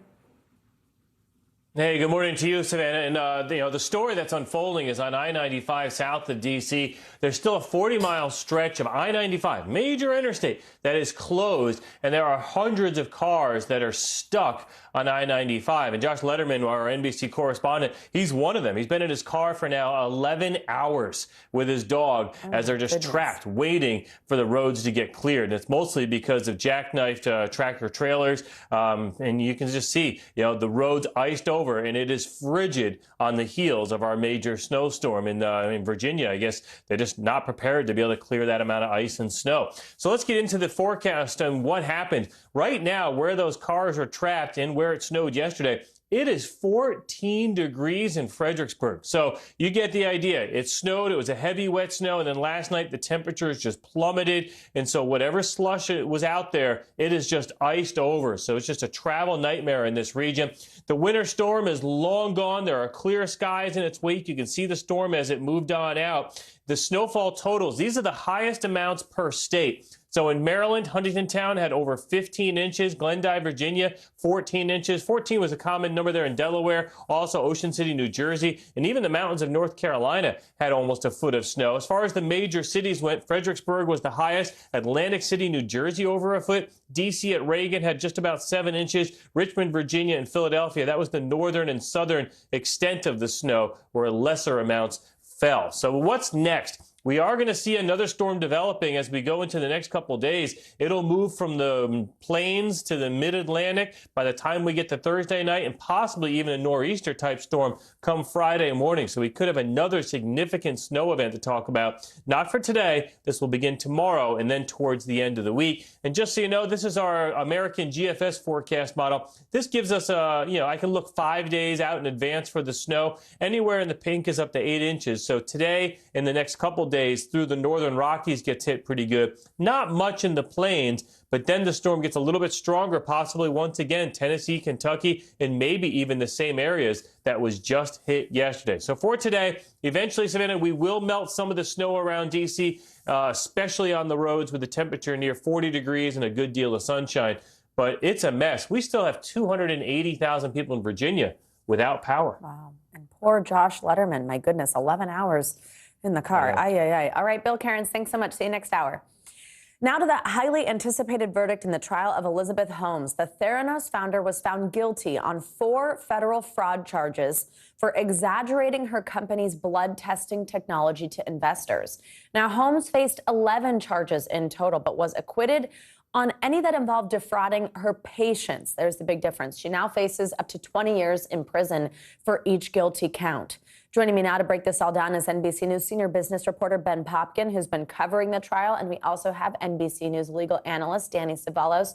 Good morning to both of you. And Ben, I will begin with you. So walk us through this verdict. There are a lot of charges, several different outcomes. What counts was Elizabeth Holmes convicted on, and where did the jury remain deadlocked?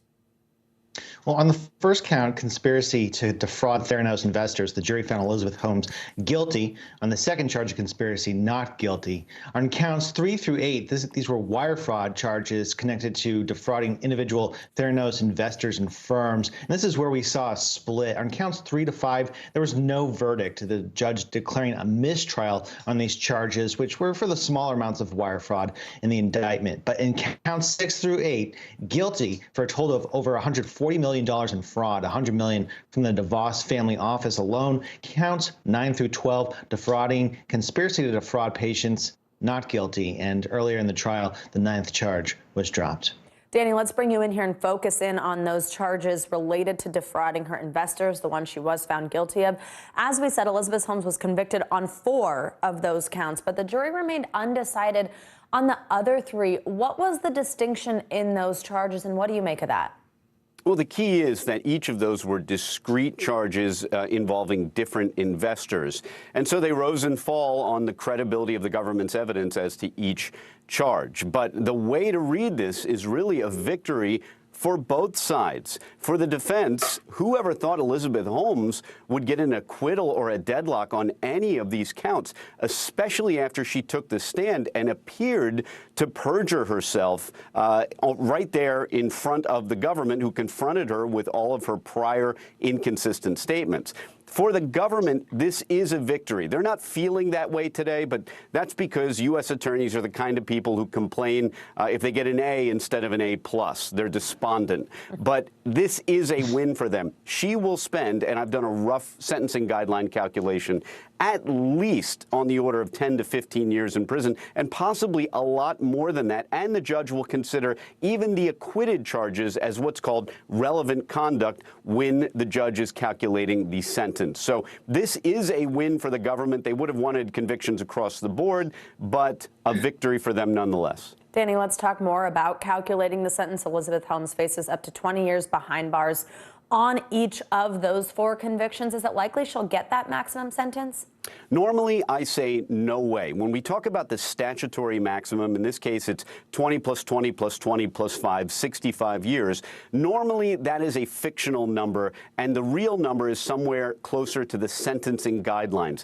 But the strange thing about this case, or I should say a common problem in white-collar cases, is that when you have an amount of loss, the loss amount is in the 140 million, then the guidelines send the sentence into the stratosphere. And Elizabeth Holmes may be looking at not 65 years, but possibly more than 20, possibly more than 25. And again, it is that loss amount that just jacks up the guidelines, almost quadruples her level score away from her original fraud guideline. And Danny, quickly, you mentioned how the state would be feeling about this. I mean, let's talk a little bit more about it. I just want to kind of hear your opinion on how each side did. I mean, this was all so highly publicized before the trial even began, with many people having these strong opinions formed about Elizabeth Holmes before it started. Ultimately ends with this rare case of so many different outcomes on multiple charges. What's just your evaluation of how both the prosecution and defense did here? A lot of folks may take a look at this verdict and say, this is about favoring investors and convicting her for what she did to investors and ignoring patients. But I think that would be missing the point. After all, it seems that the case against involving the investors was probably an easier one for the government to make. It may be the case that the jury concluded that Elizabeth Holmes' intent was always to defraud only investors and not patients at all. So it doesn't mean that the jury devalued these patients in arriving at their conclusion. And also keep in mind, this is from a jaded defense attorney, that the government may have included those patients as victims to humanize the victims. After all, the other victims were millionaire, billionaire investors, and maybe the jury wouldn't have related to them. So the government brought them in for a strategic reason, these patients, didn't get a conviction on them, but probably helped serve to humanize. Danny, your jadedness means that we get to hear it straight, which we always appreciate. Ben, let me bring you back in here quickly. What's next for Elizabeth Holmes? Do we know anything at this point about her sentencing date? Well, she remains at liberty on bond. The government's asking that be changed to a secure bond, meaning the Holmes would have to either put up cash or property. There's a hearing next week where we'll likely hear when her sentencing date will be, which typically would be maybe 1 to 2 months from now. And it's likely she'll appeal. It seems the epic saga of Elizabeth Holmes' fall from grace is far from over. Ben Popkin, Danny Cevallos, great analysis and reporting there. Thank you both so much. Now, new court documents show New York's Attorney General has subpoenaed former President Trump's children, Ivanka and Don Jr. It's all part of a civil investigation into the Trump Organization's business practices. NBC News correspondent for investigations, Tom Winter, has been following this case and joins me now. Tom, good morning. So what does New York Attorney General Letitia James hope to learn specifically from Trump's children? Right. So I think they're focused here on a couple of different things, Savannah, but the main one is the idea of the valuation of the properties involving the Trumps. So what did they tell people their properties were worth? In one particular instance, Seven Springs, which is a property in Westchester County, New York, so it's in New York State, obviously gives the AG jurisdiction to look into it. There was a $20 million plus kind of tax write-off that they had in 2015 based on how they valued that property and some decisions that they made with it. I say that is just one example of an area that she's looking into. This is parallel, of course, with a criminal investigation being led by the Manhattan District Attorney's Office, along with the Attorney General, that's looking into a lot of the same types of things. So that's what they're hoping to look into. They said they also, the scope of this questioning, and they are seeking to speak to not only the former president, but as you said, Ivanka and Donald Jr. They're looking for documents, and their testimony could involve any other areas that they deem pertinent. So obviously that's a pretty wide berth there as far as things that they're looking to talk to them about, Savannah. Now, Tom, the former president and his children fired back with a motion arguing against these subpoenas. What are they saying? Right. They called it, quote, unprecedented and unconstitutional. They said that, look, they're engaged in a criminal investigation. They can't issue subpoenas, they argue, for testimony under the guise of a civil investigation that'll immediately become available to the investigators. So in other words, they take this deposition for the civil investigation, right, Savannah? And then they could turn around and say, hey, they said this in our civil deposition. You guys might want to have this on the criminal side. That is possible.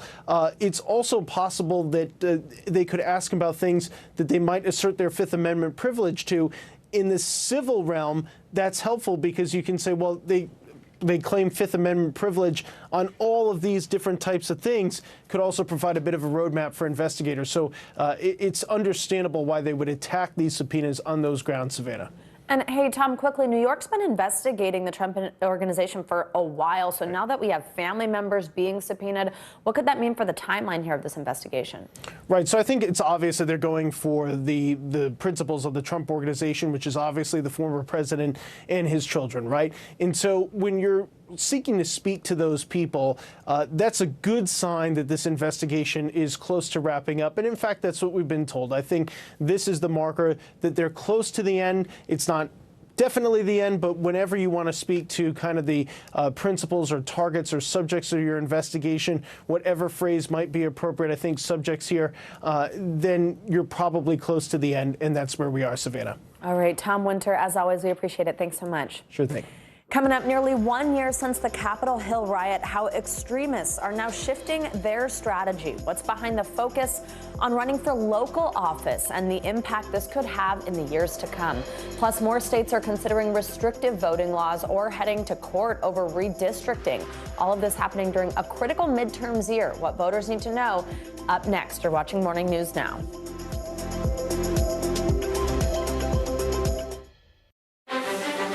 Is this an issue about guns or is this an issue about social justice? This supply chain issue has been a problem for months. Do you concur that this is going to get worse before it gets better? The question is, are you now more open to packing the court? If it's Sunday, it's Meet the Press. Hey everybody, it's Hoda Kotb from The Today Show. I am so excited to tell you about my new podcast, Making Space with Hoda Kotb. I sit down with some incredible people and we'll hear some uplifting stories. Listen to Making Space now on Apple Podcasts. What is going to happen now? Going back and forth because Go ahead. This is it.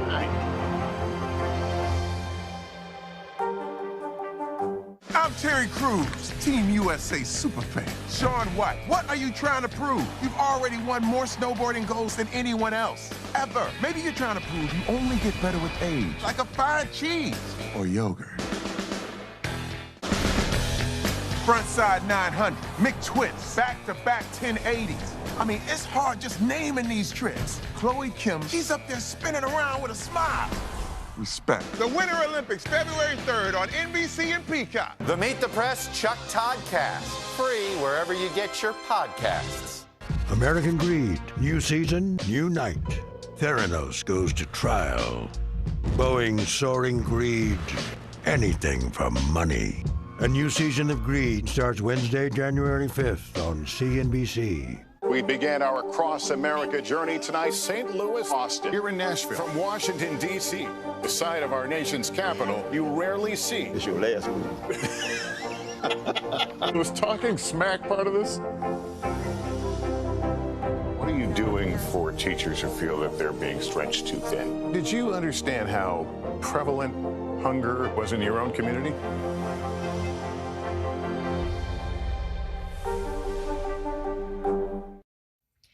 This week marks 1 year since a mob of Trump supporters stormed the U.S. Capitol. In the time since the January 6th riot, domestic extremists have shifted their strategies. NBC News senior reporter Brandy Zadrozny explains how in our series, State of Extremism. January 6th, 2021. USA! Crowds marched to the U.S. Capitol building. Throngs of people grew into thousands. Denise Aguilar posted to social media that day, saying she was there. The revolution's here, guys. We stormed the Capitol, and patriots broke open the doors. Aguilar later said she never breached the building nor participated in violence. And since then, she's taken her fight back home. It's all about local legislation, your local school districts, your city council, board of supervisors. So it kicked off as a national movement that it's now parents are realizing we need to start coming to the local government. Her shift is part of a broader trend, according to Jared Holt, who studies domestic extremism at the nonpartisan think tank, the Atlantic Council. Domestic extremism is really like a fluid that matches the container that it's in any given moment. In a new report, Holt says that following backlash and hundreds of arrests connected to the attack on the Capitol, far-right activists have shifted their focus from national politics to local. A lot of the adaptations that we've seen came in the form of kind of decentralizing these national movements. What are these extremists all talking about at the local level? What is the content? A lot of them are taking it upon themselves to re-engage in the broader conservative culture war. We are here to protect the children of our community. For Aguilar, who we met outside a local school board meeting in California, it's opposition to mandates. We figured out that going to the Capitol and working that particular piece doesn't do anything because these legislators have already made up their mind. She is the founder of a group called Mamalitia and says her activism is peaceful. Do we look violent to you? Do we look like we're trying to storm any place? Have I ever done anything violent in the Capitol? Absolutely not. Like many who share her goals, Aguilar uses alternative social media platforms like Telegram to organize and strategize. This is what they're doing at the school board meetings. Those go-local tactics also being embraced by prominent white nationalists. This is the right approach. Going to the school board meetings, going out to protest. Groups like the Proud Boys responding, taking to the streets of towns in Long Island and North Carolina to protest public health measures. Extremist groups have always seen the culture wars as a place that has enough anger and division already that it can be fruitful for them. Are we in a better place now than we were on January 5th of last year? I do think there have been some reassuring signs, but the undercurrents and the conditions that led to January 6th, this popularization of conspiracy theories, of extreme sentiments and ideologies, is maybe more pernicious than it was last year. And with the focus off the nation's capital for now, the impact of that extremism can be felt anywhere. Brandy Zadrozny, NBC News, Washington. We're now in a major election year with the 2022 midterms this fall. But before voters head to the polls, state legislatures may be changing how you vote. NBC News senior reporter Jane Tim joins me now with what voters should watch out for in 2022. Jane, can't believe it already is 2022 as we're talking about this, but we know Democrats on Capitol Hill are trying to pass a voting rights bill. It's, of course, one of President Biden's goals, but it appears laws with opposing goals will pass at the state level and in several states. Walk us through what those laws look like. Yeah, Savannah, those laws are going to look a lot like the laws we talked about all last year. Legislation, especially voting legislation, tends to be kind of contagious through the state.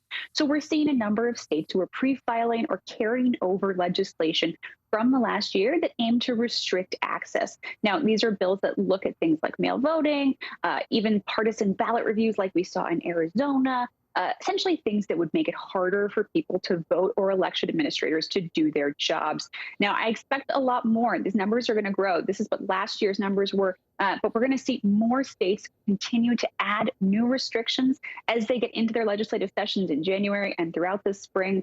I'm expecting a similar burst to what we saw last year, which had an unprecedented number of new restrictions and essentially legislating this stolen election claims, these false and baseless accusations of voter fraud in 2020. Another factor impacting voters this year will be redistricting. We're seeing the fight over redrawing of maps head to courtrooms, actually, including in North Carolina this week. What are you watching out for?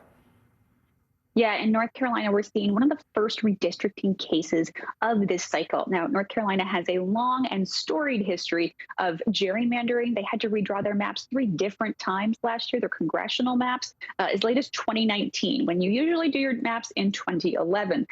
Now, they're under fire for what advocates say is really partisan gerrymandering to the extreme. We saw a group of experts yesterday on the stand in North Carolina testifying that the only way you could have gotten the maps that the legislature enacted is through real partisan aims. And the legislature says it's a partisan blind map, that they just drew maps that were good for the state. But a bunch of statistics, showed that these were pretty extreme when you looked at the kind of maps that the data would have resulted in if you just put it through a computer or let sort of the regular data, geographic data of North Carolina draw your map. Jane, Tim, lots to watch out for as we kick off a midterm election year. Thank you so much. Let's now take a look at what's making news around the world this morning. We have Matt Bodner with us today from Moscow. Hi, Matt. Good morning. Savannah, good morning. Well, we'll start today off with some news concerning nuclear weapons. The world's 5 leading nuclear weapons states, that would be the United States, Russia, China, United Kingdom, and France, have issued a rare joint statement declaring that, quote, nuclear war cannot be won and must never be fought. The statement has been in the works for months and was released to roughly coincide with the 5-year renewal of the Nuclear Non-Proliferation Treaty. A very similar joint declaration was issued by Ronald Reagan and Mikhail Gorbachev back in 1985. We move along now to France, where 2 French celebrity scientists, their name Igor and Grichka Bogdanov, both of them twins, have passed away in a Parisian hospital after being infected with COVID-19.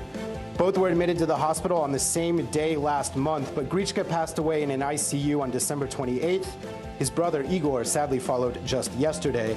The French newspaper Le Monde reports that neither brother had been vaccinated. We finished this hour in China, where a man who was kidnapped as a child was reunited with his family after drawing a map of his home village just from memory. Li Jingwei was abducted by a child trafficking ring 30 years ago. He shared his story online and drew a picture of his village. He couldn't remember where it was or what it was called. Police then matched the map of the village to a real place, and following DNA tests, he was reunited with his mother New Year's Day. Back to you, Savannah. Wow, what an amazing story, and good for that family. Matt Bodner, thank you so much. And coming up, new year, more stress. We'll explore why those New Year's resolutions could be causing more harm than good. After the break in our weekly check-in, this is Morning News Now.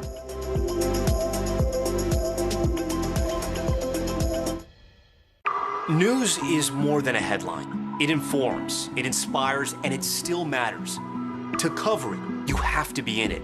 And that's what we're going to do. Every night, we take you to the front lines of the story, where it's actually happening, with NBC News journalists on the ground from all over the world. we cover what you need to know and bring your newsfeed to life. In primetime and streaming live, it's your news playlist every night. Top Story with Tom Llamas, weeknights at 7 on NBC News Now. Welcome to The Tonight Show. Let me show you how it's done. Show me what you got. I don't want to be a Lego.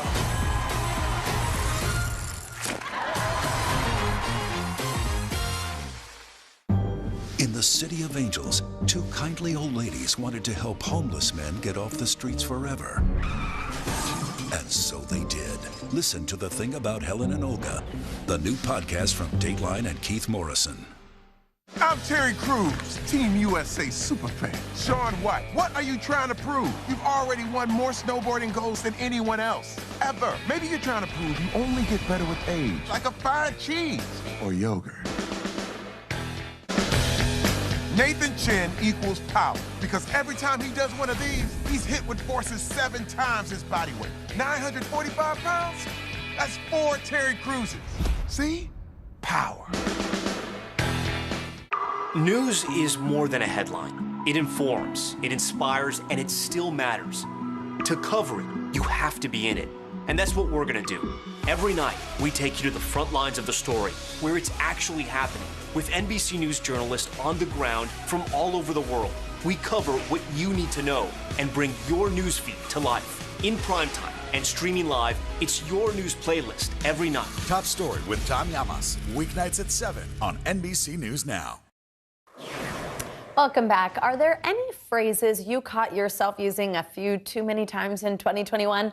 Well, Lake Superior State University has released its annual Banished Words list. It's the top 10 phrases people are just tired of hearing. The school's been doing this since 1976, and they accept submissions from around the world, and a panel of judges from the school's English department narrows the choices down. Now, of course, I would never be guilty of using any of the phrases on this show. Now, that being said, let's circle back to the list and take a deep dive into the new normal of what we've been saying. Hopefully you just got that was a little hint there. All right, here's the top 10 list of banished phrases. The first one, wait, what? I don't think that one's going anywhere. Same with no worries. Then we've got at the end of the day, and we've got that being said, asking for a friend, which I always think is kind of funny. Circle back, deep dive, new normal. I think we are all sick of that one. Here's a good one. You're on mute, with a lot of zooming. And of course, supply chain, which is hopefully something we will not have to report on quite so much and continue to say anymore. All right, now rising COVID cases are leading to staffing shortages all over the place, including at schools across the country, with some seeing 1 in 10 staff last week call out sick. That's forcing many districts to return to remote learning. NBC News correspondent Heidi Presbella joins us now to talk through what that means. Heidi, good morning. So first, just give us a sense of how many districts are being impacted and how difficult that situation is currently making things at schools. Yeah, Savannah, the raw number really doesn't capture it, but it's about 2,100 K through 12 schools across the country. What we're talking about here are some pretty large school districts like Atlanta, like Newark, Chicago, and it's really a version of what we saw with the airlines, Savannah. You can see there a peak at 3,229. That is really the highest number we've seen in several weeks, even before the holidays when Omicron was first starting to hit us. And they say it's not conducive to education because, you know, they have 6 staff, they have access to testing issues. Then many of these communities, they are seeing their highest positivity rates ever, Savannah. And now we're hearing from the president of the National Education Association, I know, and who warned parents they should expect, quote, rolling shutdowns. What does that mean, and what else did she have to say? That means in and out of virtual school, a version of what we saw last year, but just calls being made in the moment about whether kids can actually go to school. They were already facing critical staffing shortages, and these schools said they couldn't really afford any more. Well, that's exactly what they got. We've got about 35% nationwide unfilled positions already. Take a listen here to the head of the NEA about why this is happening. The additional stresses, the uncertainty, the concern about safety and respect and pay and overwork, being overworked, absolutely has exacerbated the shortages throughout our profession. We had more and more teachers who were out being isolated due to COVID. And so we had a hard time covering those classes. And so many of our school districts had to go back to virtual. And Savannah, educators say they hope at a minimum this just puts a lens on a system that has already been way overstrained. And Heidi, quickly, what are teachers telling you about how they're handling this? This is the first time they've seen anything like this, where school literally cannot open because they don't have enough staff. They say they predicted this chaos in places like Miami, for instance. They're at their highest rate ever, and they cannot tell those kids to use masks, or they might lose funding. Take a listen here to some of them. There were administrators that were deployed, that were out covering classes. There were offices that were completely closed because they used all staff and available personnel to, watch kids and monitor kids. It's not conducive for education. We don't have enough testing kits to go out so that students can get tested. The decline in students going into education has been significant to the point that we just don't have people out there who need to or are willing to sub. And we don't have enough teachers to even staff our building to begin with right now this year. And Savannah, this was a theme across many of the school districts that I talked to, which was that they're using administrators in a pinch to jump in and serve as teachers because they just cannot find the substitutes needed to fill these positions, Savannah. Wow. All right. Heidi Presbella, thank you so much. It's time now for our weekly mental health check-in, where we take a closer look at the biggest mental health headlines, studies, and trends, and how they impact you. Let's bring in Dr. George James to help us walk through all this. Dr. James is the Chief Innovation Officer and a marriage and family therapist at Council for Relationships. Dr. James, we always love when you join us. Good morning. I see, is that 2022? I have such bad eyesight. I love the New Year's glasses. That's a perfect place to start. Let's talk through New Year's resolutions. A new study suggests that more people are feeling stressed out about their resolutions than ever. I think I kind of get this one, but tell us a little bit about why and how can we make more manageable goals for the year that aren't going to leave us disappointed or anxious or sad? Good morning, Savannah. And first, I just want to start off by sometimes we just have to have a little bit of fun. When we have our New Year's resolutions, we have to think about having a good time. And part of this is that we're stressed because we're trying to do so much in this year within 6 months, within a short period. But sometimes you got to give yourself time. Some of my goals has taken more than 1 year, maybe 3 years. So relax, give yourself some time. The other thing is to trust your process. It might have some ups and downs, but go with it. You'll be all right. And also, the last thing I want people to do is maybe go and help somebody else with their goals. Sometimes when you help somebody else, it might actually help you to get to your goals as well. Oh, wow. That's great advice there. And I love that. Trust the process. All right. Now, pandemic-related stress has also been impacting our relationship with memory. So tell us about this. How are cognitive skills being impacted during the pandemic? And can we do anything to improve our memory? One of the things is that we continue to learn more about our brain and what impacts our brain, especially around memory.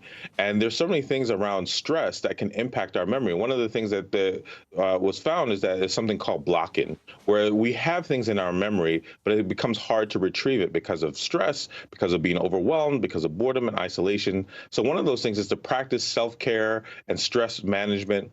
Breathe, do the things that can help you, relax. And even in these tough moments, take that moment for yourself. And that might actually help you with your memory so that you don't get stuck in this place where it's the tip of the tongue, where you can't get it out, but it's right there. Really good advice on one that's a little bit freaky. All right, finally, Doctor, quickly, a new study from the Trevor Project, shows LGBTQ youths in the South are seeing a mental health decline. Tell us what's leading to these higher rates of mental health issues.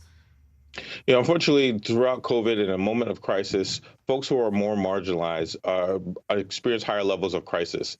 And when we talk about LGBTQ community, that happens, and especially in places where they might not get those services where they normally might happen, especially like in the South, where they might be acknowledged, especially when we talk about those who are transgender and the level of violence that they might experience.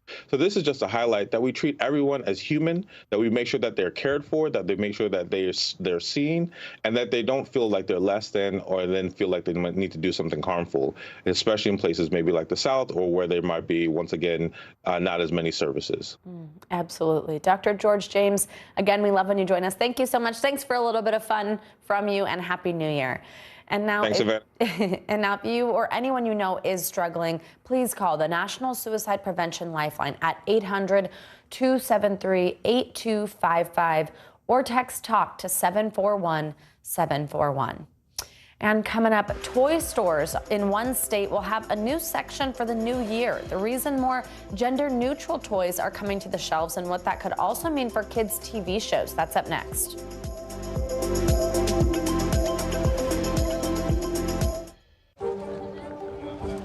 Let's go. This is a critical choke point for this fire.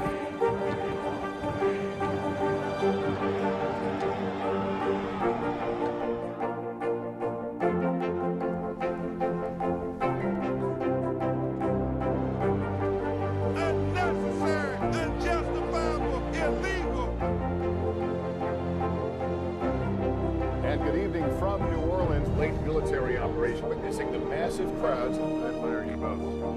Nice to really spend some time with you. Appreciate it.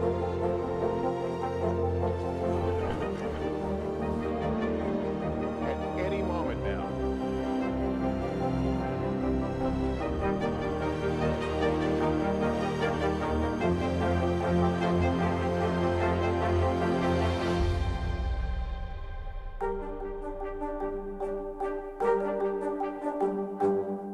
We're here to start conversations about the big things happening in our world, because it's not my job to tell you what to think. My job is to think about what you tell me. Now Tonight with Joshua Johnson, streaming weeknights at 8 on NBC News Now. Frontside 900, McTwist, back-to-back 1080s. I mean, it's hard just naming these tricks. Chloe Kim, she's up there spinning around with a smile. Respect. The Winter Olympics, February 3rd on NBC and Peacock. Still to come on the Channel 2 News. Well, the waters are certainly receding now. Still too close to call. Lester Holt reporting from Ground Zero, as it's being referred to. It is, in fact, the taste of freedom. The Haitian people know a little something about resiliency. What's the biggest risk right now? Some of the troops who have been proud. I want to welcome you to the first presidential debate. In fact, we've been told we can't go any farther. You with some resilient folks, let me get a hint.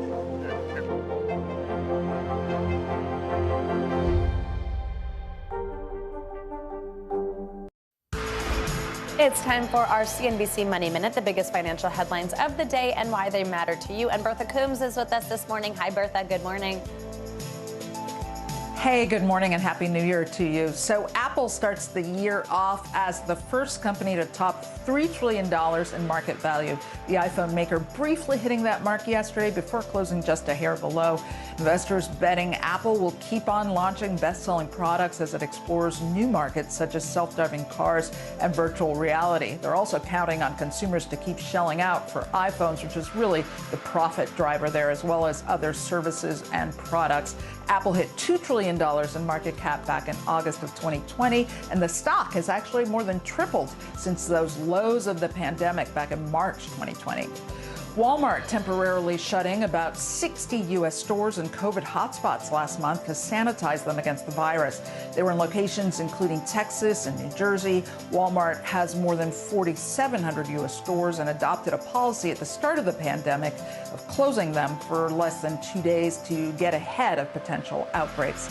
Meantime, even pizza not immune to price increases. Little Caesars signature $5 hot and ready pizza now costs 11% more. The chain is selling a new and improved version of the pie, which had a third more pepperoni and a new price of $5.55. It's the first increase since Little Caesars introduced the item 20 years ago, or more than 20 years ago. The new version, a permanent menu change, and it could cost more once limited time promotional offers end. Oh well. All right, Bertha, you had to do that to me. Really? Still a deal. Really? Pictures of pizza? Still Come on. a deal. $5.55. New Year's resolutions before 8 a.m. All I'm going to think about all day is pizza. Thank you so much. I do love Little Caesars, by the way. All right, Bertha, thank you. Always good to see you. Now, the toy shelves in California are about to change. A new state law is forcing big toy stores to create gender-neutral sections, which advocates say will take pressure off kids to conform to stereotypes. Critics say it's government overreach, but as NBC News technology correspondent Jake Ward reports, the move could mean not just a change to toys, but to kids' TV. If you've been inside a big toy store, you know how it's traditionally organized. A boys' aisle, a girls' aisle, right? The new California law gives retailers with more than 500 employees 2 years to add a gender-neutral section or face big fines. This might seem like a silly piece of typical California politics, but the truth is that big box toy stores across the country have been moving in this direction. Both Walmart and Target have done away with gendered toy sections. And experts say that's good because gendered toys shape how children see themselves and each other. We learn teaching them to be separated, to be competitive, to be inhabiting very different worlds. Companies looking to maximize sales tend to focus on traditionally boy toys. Media studies professor Daphne Lemish says the industry assumes girls will play with boy toys and watch boy programs, but not vice versa, a destructive market force. Girls mature and stop playing with toys and games much earlier. So it's more, again, economical to produce more action-oriented boys' toys that are supporting the programs. In children's television, the toy-making potential can even determine what a show is about. Broadcasters look at the children's block on television as a 30-minute commercial for a commercial product that they want to sell. And because toys have usually been gendered, TV producers who make gender-neutral characters might miss out on that money. Because of profit motives that exist, corporations and media companies are not going to put that stuff out there on their own. Bias experts say it's been a terrible cycle.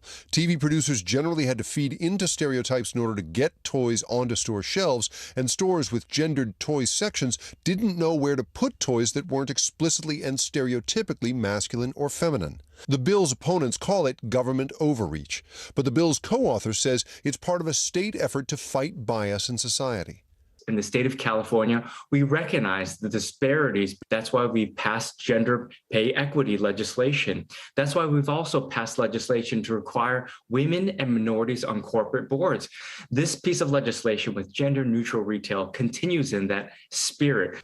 Now the question is whether the reshaping of the toy aisles can inspire toy makers and broadcasters to change as well. Jake Ward, NBC News, San Francisco. And coming up, a priceless gift for the family of a 9-month-old boy. Up next, the emotional moments as a child with hearing loss hears his parents for the first time after the break.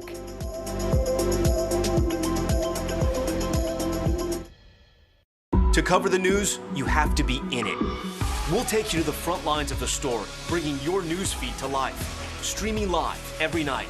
It's your news playlist. Top Story with Tom Llamas, weeknights at 7 on NBC News Now. We began our Across America journey tonight, St. Louis, Austin, here in Nashville. From Washington, D.C., the site of our nation's capital, you rarely see. It's your last one. Was talking smack part of this? What are you doing for teachers who feel that they're being stretched too thin? Did you understand how prevalent hunger was in your own community?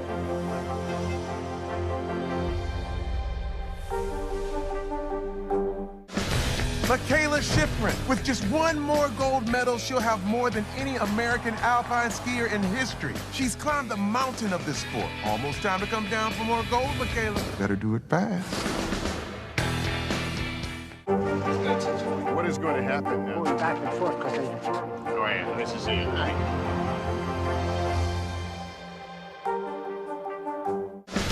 Michaela Schifrin. With just one more gold medal, she'll have more than any American alpine skier in history. She's climbed the mountain of this sport. Almost time to come down for more gold, Michaela. Better do it fast.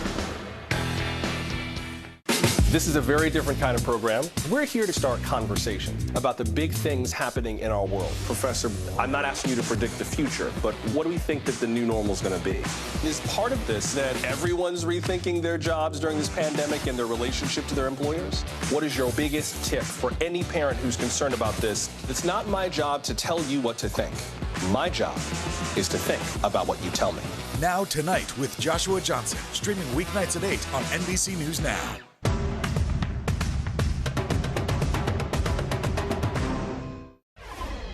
A baby from Virginia got a special gift this holiday season after being born with profound hearing loss. He can now hear. NBC News Now anchor Tom Llamas takes us inside the moment when that child's life and the lives of his parents changed forever. Ashley and Zachary Cawley welcomed their fourth baby boy, Everett, into the world. He was born, all natural and healthy. They did a newborn screening, and he did fail that. So the Cawleys weren't overly concerned. That screening, a hearing test. So we just kind of brushed it off like there was fluid in the ear or something like that, yeah. But once the family took home little Everett, they noticed something different. The only way to calm him down seemed like by touch. So the Cawleys got a few more tests. We scheduled an ABR test, which is an auditory brain response test. And that's when they confirmed that he has severe to profound hearing in both ears. Doctors told the family that Everett qualified for cochlear implants. We were scared, but we knew that that was the best thing for him because we would be giving him an option, we have been learning sign, teach him sign, but we're also giving him the gift to hear. That gift delivered before Christmas when Everett's implants were turned on. This is the moment Everett's family says he could start to hear their voice. Everett, hi. Can you hear Mommy? Hi. Everett suddenly smiling, seeming to take in this new experience, hearing the world for the first time. Can you hear us? I love you. I love you. And the surprises didn't end here. Everett not only got to see his first Christmas, he also got to listen to it. Everett's parents saying they too are experiencing something new. It lets us look at life differently and appreciate different things. Like the way that he shows his emotion, like his love and his happiness. He really shows us more so than our hearing children did. Oh, the video of him hearing, it's just so sweet. And our thanks to Tom Yamas for that wonderful story. That does it for this hour of Morning News Now, but the news continues right now. Stick with me.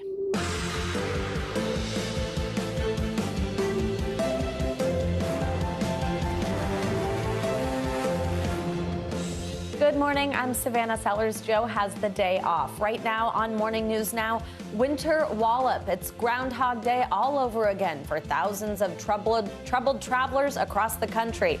Heavy snow canceled flights and clogged roads, adding more misery to weary and stranded passengers coming back from the holidays. I'm trying to fly back home. I've been out since 3 in the morning this morning, and my flight got changed twice. What is this like? Terrible. That's all I gotta say about it. And with hundreds of flights already canceled today and more expected tomorrow, we're taking a look at the impact being felt across the travel industry. Expanding access. With many students returning to class, the FDA has authorized the Pfizer booster to children as young as 12. This as COVID cases are soaring to record levels across the country, with the Omicron variant spreading quickly among young people. The troubling trend and the new actions the FDA is taking to help slow the spread. Masking up. As COVID cases surge, there's a renewed push on masking to help lower transmission. But nearly 2 years into the pandemic, there are lots of options. From size to types, we're digging into which kind of mask is the best at keeping you safe. Split verdict. Disgraced Theranos founder and CEO Elizabeth Holmes found guilty on 4 of 11 counts against her. Convicted of exaggerating to investors what her near billion-dollar blood testing company could do. Now, the woman who was once hailed as the next Steve Jobs faces years behind bars. The big question still unanswered, and the fallout the ruling could have on the rest of Silicon Valley. Oh, I think it's a big deal for Silicon Valley because if fake it till you make it, I don't think they're going to be living by that anymore. And game over after a jaw-dropping exit from Sunday's game. Controversial wide receiver Antonio Brown is back in public. His message to a former teammate as we get new insight into the potentially career-ending moment when he ran off the field. We're happy you're with us today, and we begin this hour with the latest on those travel disruptions across the country, with thousands of people left stranded in airports on their way back home. More than 3,000 flights were canceled just yesterday from the winter storm that made its way across the East Coast. And today, flyers hoping for an end to their travel nightmares. NBC News correspondent Tom Costello has the latest. Yeah, good morning from the National Mall. It is beautiful, but boy, do we have a mess here that they are digging out of. The roads are really, really treacherous in places. We've got 6 to 12 inches of snow, depending on where you are in the nation's capital. Power lines are down, trees are down, but the real story is on I-95, south of Washington, in Virginia, where people have been sitting for hours, 12 to 15 hours stuck on I-95, unable to go anywhere. This is a monster storm, and people are still struggling to get home from yesterday's commute. This morning, a dangerous situation on the highways outside of Washington. Drivers trapped overnight.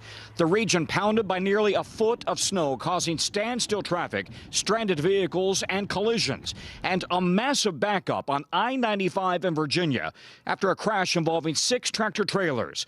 NBC correspondent Josh Letterman trapped about 30 miles south of Washington since 8 p.m. last night. But as it got past 5 hours, it was like, okay, this is a little scary. I don't have any food or water. A lot of people around midnight started turning their cars off, trying to conserve gas, because we didn't know, is this going to clear up any minute, or are we going to be here all night long? The Virginia Department of Transportation calling the situation unprecedented and saying it is working to clear trucks and melt ice and snow around drivers to guide them to off-ramps. It's warning other drivers to avoid the area. A concerning development in a storm that's frustrated travelers across the Northeast. Thousands of homes and businesses left without power. We live in Maryland, so one day 70 degrees, next day 30 degrees, it's snowing.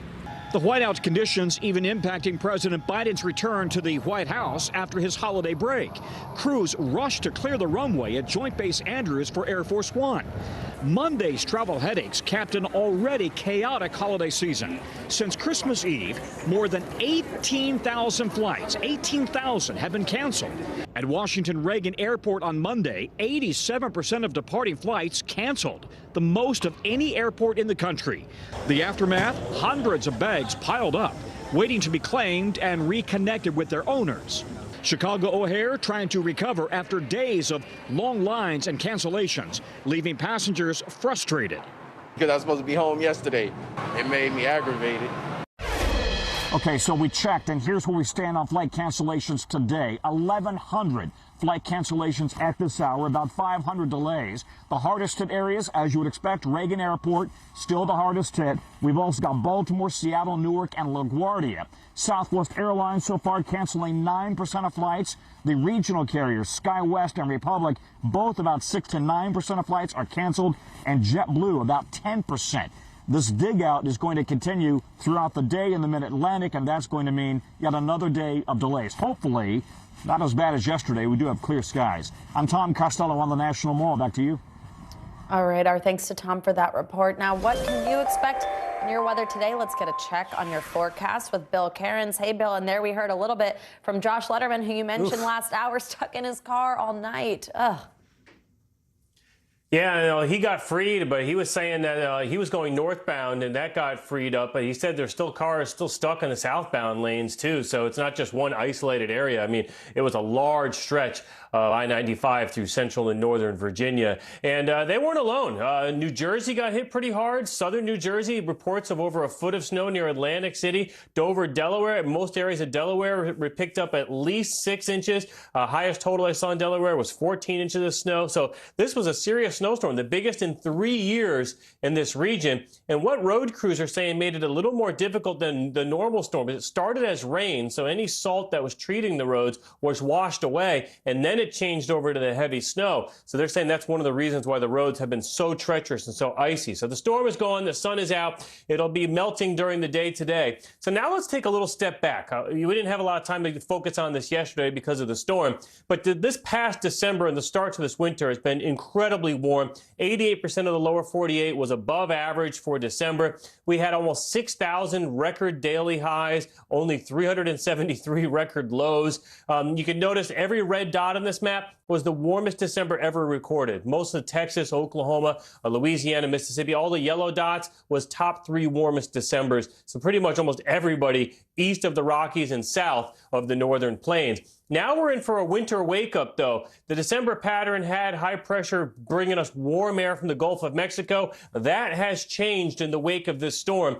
Now we're watching a weather pattern where the door is wide open and all that cold air from Canada is spilling down through the plains and heading to the eastern seaboard. This is what fueled our snowstorm yesterday and why it is so cold out there this morning. So what do we have to look ahead to this January? Southern half of the country still looks to be pretty mild, but it's a more typical average January pattern. It doesn't look to be too extreme anywhere. And if we get the wet weather pattern in the Great Lakes and the Tennessee Valley, that could actually be snow and ice storms, and especially the Pacific Northwest. You're getting a big storm actually today into tomorrow. So for today's forecast, it's a cold, icy start in the mid-Atlantic. The Northwest, we have rain at the lower elevations, snow at the high elevations, and then that storm will be on the move. That's the next storm we will track. It'll follow this blast of really cold air in the northern plains, so we should be looking at a good snowstorm evolving and heading to the East Coast. Savannah, the next travel nightmare out there should be Friday morning in the Northeast, possibly New York City, Boston, Providence, Hartford, and maybe even Washington, D.C. again. So keep that in mind for any of your week ahead plans on Friday, especially in the morning. Yes, on Friday, it's a good day for me to remember gloves, unlike today, even though it's freezing today, but I got you. Thanks for the heads up, Bill. Okay. All right, turning now to alarming new data on pediatric hospitalization rates. The Omicron variant may not cause cases as severe as Delta, but the quick rise in cases is leading to more kids who are becoming seriously ill. According to NBC News data, child hospitalizations are up nearly 78% in just the last 2 weeks, bringing the average daily case count to just over 3,000. NBC News correspondent Stephanie Gosk joins us now from New York. Hi, Steph. Good morning. Hey, Savannah, good morning. You know, across the country, most students are back in in-person classes, but new numbers from the American Academy of Pediatrics show just how fast case numbers of COVID are rising among children. In the week leading up to Christmas, pediatric COVID cases reached nearly 200,000. But troubling new numbers from the American Academy of Pediatrics show an even more dramatic statistic. The very next week, a 60% jump in cases of children getting COVID, more than 300,000. I simply have never seen anything like what we're experiencing now. According to an NBC tally, the case numbers are leading to record hospitalizations of children with COVID in 9 different states. And while some of those children are being treated for other conditions when they test positive, doctors say a significant number are getting serious cases of COVID. COVID, in a very short period of time, has become one of the leading medical causes of death for children in this country. So I think it's about time that we stopped downplaying the significance of COVID for children. At the Texas Children's Hospital, there were 0 pediatric cases when December began. Now there are 70. Today's hospitalization numbers have surpassed our peak of patients during the recent Delta surge. The problem, say health experts, low vaccination rates for young children. We are beginning to vaccinate our 5 to 11-year-olds, but when you look at who's been in the hospital, it's actually those 5 to 11-year-olds who have not yet received the vaccine. As the Omicron variant has surged in recent weeks, the FDA authorized Pfizer boosters for children ages 12 to 15 and third doses for those 5 to 11 with compromised immune systems. Some parents hopeful the extra dose of protection will help their kids stay in school. I just would like it if everybody felt confident in the booster and all the kids got vaccinated, because then I think, you know, I don't only want my kids to be safe. Another semester of uncertainty for school children, with families facing difficult choices in the weeks ahead. Later today, President Biden will be meeting with his COVID response team to talk about some of the numbers and resources that are out there for COVID. He's expected to address the nation shortly thereafter. Savannah. All right, Stephanie Gosk, thank you so much. And let's now bring in Dr. Scott Hadland for more on this. He's the chief of adolescent medicine at Mass General Hospital for Children. Dr. Hadland, good morning. Thanks for joining us today. So let's start with these booster shots for younger kids authorized by the CDC. So how quickly would boosters start to have an impact on this larger hospitalization rate that we're seeing among kids? And what will this mean for COVID as it spreads inside schools? Well, boosters are going to be a key intervention. All of the data we have available right now, mostly from adults, because they're the ones that have been boosted mostly to date, suggests to us that when young people are boosted, they're less likely to pass on COVID, or in this case, Omicron, to other people. And so boosters are going to be a key intervention as we head into the winter, spring, and try to do everything we can to keep people in school. The more people that get vaccinated and boosted, the less likely we are to have these outbreaks. So, Doctor, we just heard there in my colleague Stephanie's piece about this low vaccination rate among those younger kids, 5 to 11, who are not authorized to get booster shots, but who are authorized to get vaccinated, being who they're really seeing turn up in these hospitals. Of course, parents are nervous about their kids. They care for their kids. They love their kids. They might just be concerned. What would you tell a parent who has not yet vaccinated their 5 to 11-year-old? I would say a couple of things. The first thing I would say is this is exactly what pediatricians like me are around to do, to help families who are trying to navigate these decisions for themselves, for their children, for their loved ones. So talk to us. We're here to answer questions. The other thing I would say is I'm not just a pediatrician, but I'm also a dad. And trust me, you do not want your child to be one of the thousands of kids every day that's getting admitted to a hospital with COVID. This is preventable. All of the data that we have right now suggests that young people who are vaccinated are much less likely to get severely ill and hospitalized. And so there's something you can do right now to protect your children and your family, and that's to get vaccinated. And what about those kids who are under 5 or those kids who can't receive a booster if they're under the age of 12? Will these older kids, slightly older kids, 12 to 15, getting that booster help protect younger children at all? And what would you tell parents of those children who either cannot get vaccinated yet because of their age or cannot get boosted yet? Yes. So when older kids get vaccinated, because many older kids are in the same environments as younger kids, schools span these age ranges in many settings.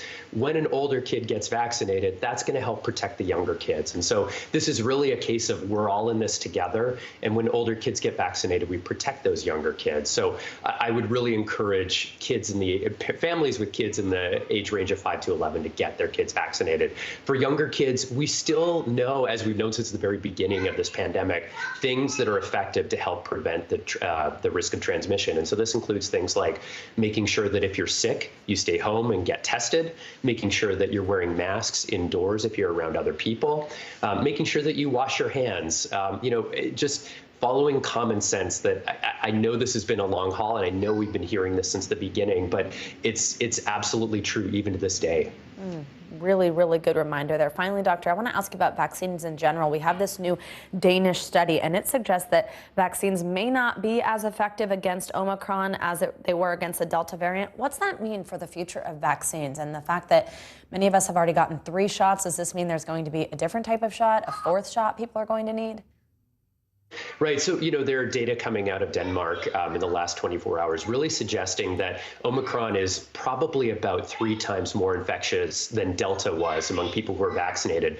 But those same data show that people who are vaccinated are less likely to get severely ill. So vaccines are a critical intervention to help keeping people out of the hospital, helping keep people from getting sick and in ICUs, and helping people from dying. And so they are absolutely a vital part of our public health strategy here. It may be that there are more boosters to come. This is a moving target. The science is changing every single day, and we're doing our best to keep up with it. But again, count on us pediatricians to have the up-to-date information and to do everything we can to help you make the best decision for your child and for your family. Dr. Scott Hadland, both a doctor and a dad, as he mentioned to us. We thank you so much for walking us through this new information for those younger kids. Happy New Year. Happy New Year. Now, there are new developments in the civil investigation of former President Trump's business practices. 2 of Trump's children, Ivanka and Donald Jr., are joining their father to fight subpoenas issued by the New York Attorney General. NBC News senior Washington correspondent Hallie Jackson has the latest. Hey there. New today, the attorney for the Trump children is arguing those subpoenas set a dangerous precedent, accusing the New York Attorney General of trying to circumvent the grand jury process. But the Attorney General says, despite their names, the Trumps must play by the same rules as everyone else, with her civil investigation into the Trump Organization now becoming a family affair. Overnight, the newest move from Donald Trump Jr. and Ivanka Trump, asking a judge to quash subpoenas against them, with both under new scrutiny now from New York's Attorney General Letitia James. She's issuing subpoenas for documents and testimony from the former president's children as part of a civil tax fraud investigation into the Trump Organization's business practices and whether the company inflated the value of assets for tax breaks and loans. The New York AG also wants to question the former president under oath. Mr. Trump's other son, Eric, has already been deposed in the case, meeting with investigators in October of 2020. The former president sued the New York Attorney General last month to try to shut down that civil investigation, accusing James of a political witch hunt. But James pledging to press ahead, tweeting, "Over 2 years of delay tactics won't stop our investigation because no one is above the law." The former president's children have played key roles in their father's business for decades. And when Mr. Trump became president, he installed Ivanka as a top White House advisor, turning over control of the Trump Organization to his sons. My two sons, who are right here, Don and Eric, are going to be running the company. Legal experts say the Trumps may have no choice but to comply. I think filing this motion indicates that they're not going to be cooperative, that they're going to fight tooth and nail every chance they get. But I think ultimately a judge will order them to sit for the depositions. Keep in mind, the New York Attorney General has also been assisting with a separate criminal, not civil investigation into the former president's company. The Manhattan District Attorney, remember, charged the Trump Organization and its chief financial officer with tax fraud last year. Both have pleaded not guilty. Mr. Trump and his children have not been accused of any wrongdoing in that case. Back to you.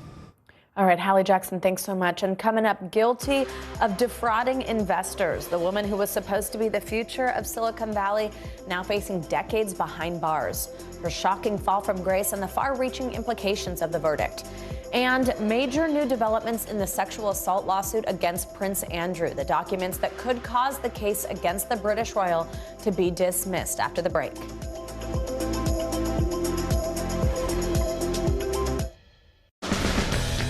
Frontside 900, McTwist, back-to-back 1080s. I mean, it's hard just naming these tricks. Chloe Kim, she's up there spinning around with a smile. Respect. The Winter Olympics, February 3rd on NBC and Peacock. What are you doing for teachers who feel that they're being stretched too thin? Did you understand how prevalent hunger was in your own community?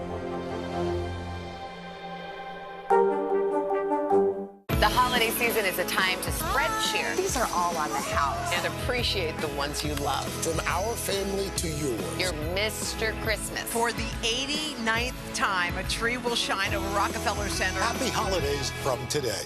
American Greed. New season, new night. Theranos goes to trial. Boeing's soaring greed. Anything for money. A new season of Greed starts Wednesday, January 5th on CNBC. Hey everybody, it's Hoda Kotb from The Today Show. I am so excited to tell you about my new podcast, Making Space with Hoda Kotb. I sit down with some incredible people and we'll hear some uplifting stories. Listen to Making Space now on Apple Podcasts. The Meet the Press Chuck Todd Cast, free wherever you get your podcasts. The holiday season is a time to spread cheer. These are all on the house. And appreciate the ones you love. From our family to yours. Your Mr. Christmas. For the 89th time, a tree will shine over Rockefeller Center. Happy holidays from today. Frontside 900, McTwist, back-to-back 1080s. I mean, it's hard just naming these tricks. Chloe Kim, she's up there spinning around with a smile. Respect. The Winter Olympics, February 3rd on NBC and Peacock. To cover the news, you have to be in it. We'll take you to the front lines of the story, bringing your news feed to life. Streaming live every night. It's your news playlist. Top Story with Tom Llamas, weeknights at 7 on NBC News Now. Good morning, I'm Joe Fryer. And I'm Savannah Sellers. Another giant leap for mankind. They want folks to shelter in place until this storm pushes through. This new travel requirement, is it possible we're going to see tighter restrictions? Morning News Now, streaming weekdays at 7. Nathan Chen equals power because every time he does one of these, he's hit with forces 7 times his body weight. 945 pounds? That's 4 Terry Cruises. See? Power.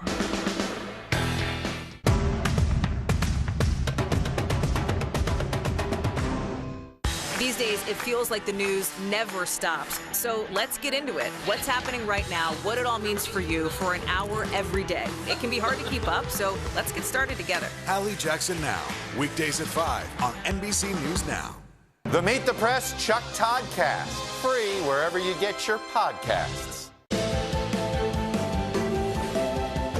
Welcome back now to that much anticipated verdict in the Elizabeth Holmes trial. Once hailed as a Silicon Valley star and entrepreneur, Holmes was found guilty Monday on 4 counts of defrauding investors in her medical startup Theranos. She faces up to 20 years in prison for each count. NBC News correspondent Aaron McLaughlin joins me now with the very latest from Los Angeles. Good morning, Aaron.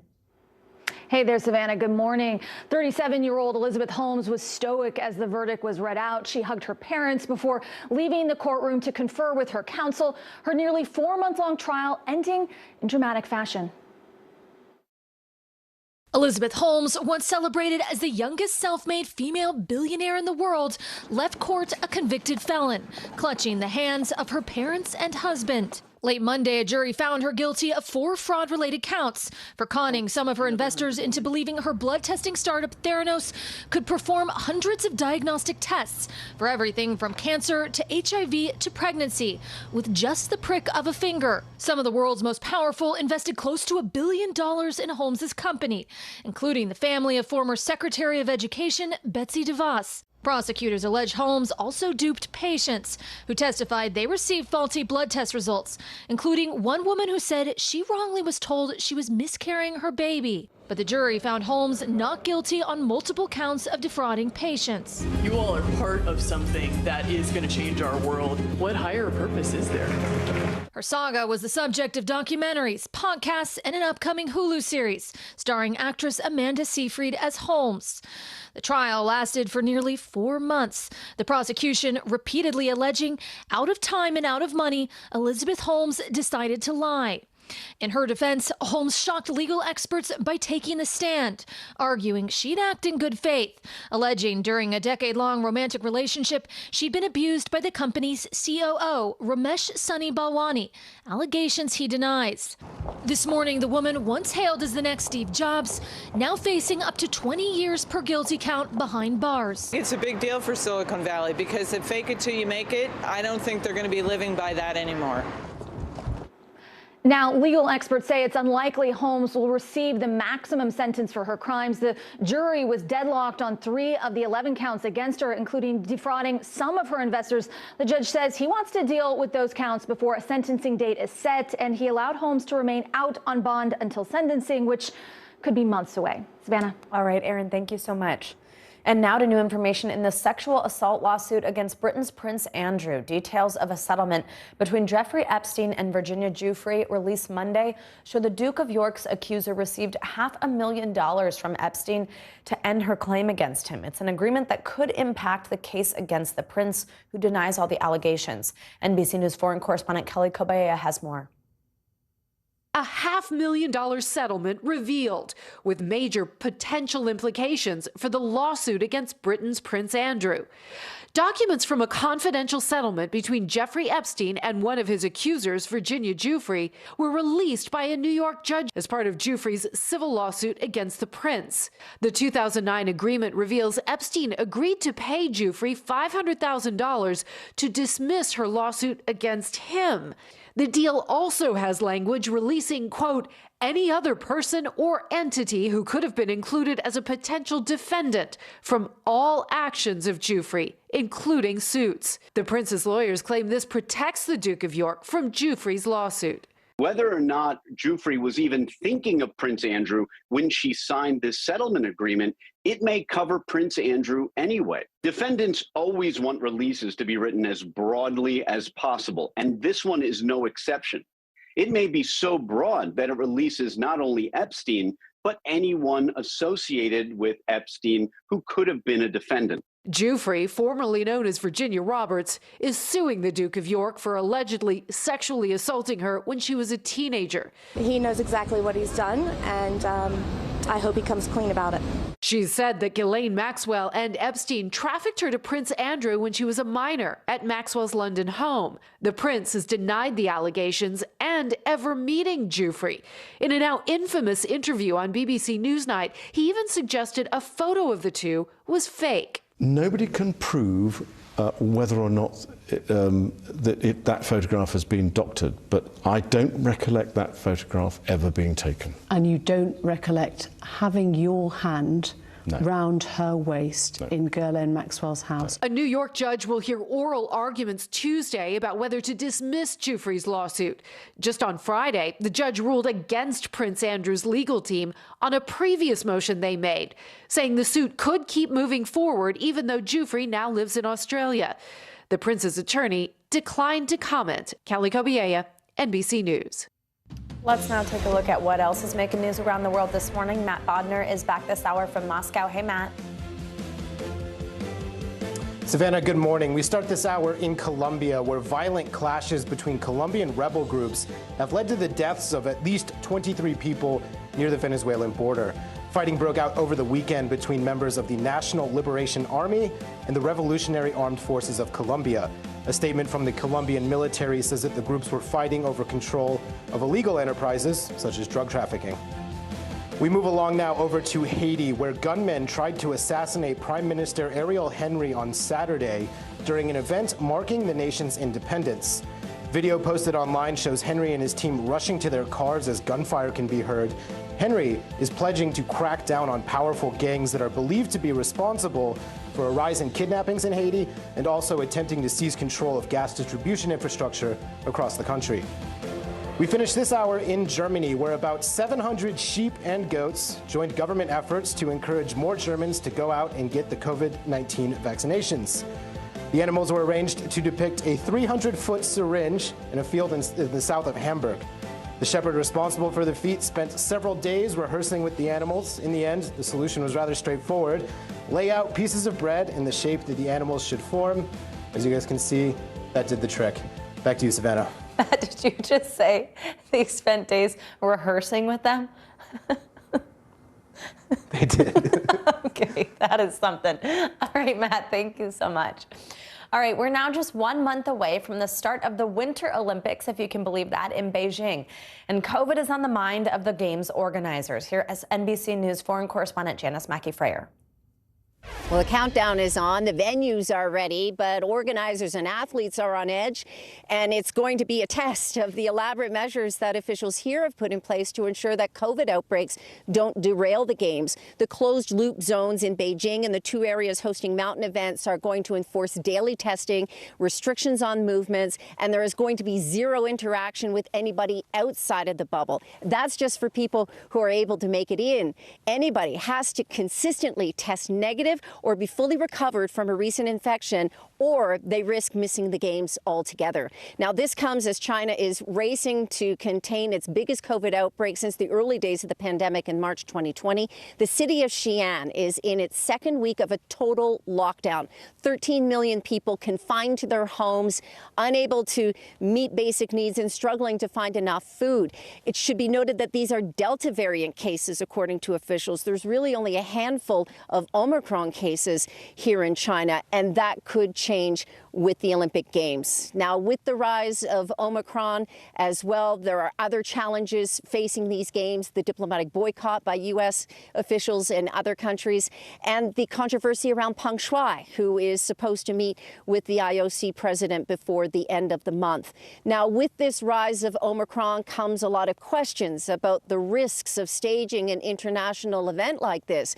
But China's government and games organizers are adamant that the games are going to go smoothly and the Olympics will go ahead on schedule. All right, Janice, thank you so much for that report. And a reminder, of course, you can watch all the action from the games on all of NBC Universal's platform, and those start on February 3rd. Coming up, with COVID cases hitting record numbers, health experts are re-emphasizing the importance of masks. But which mask is best at protecting you? The CDC recommendations that you need to know up next.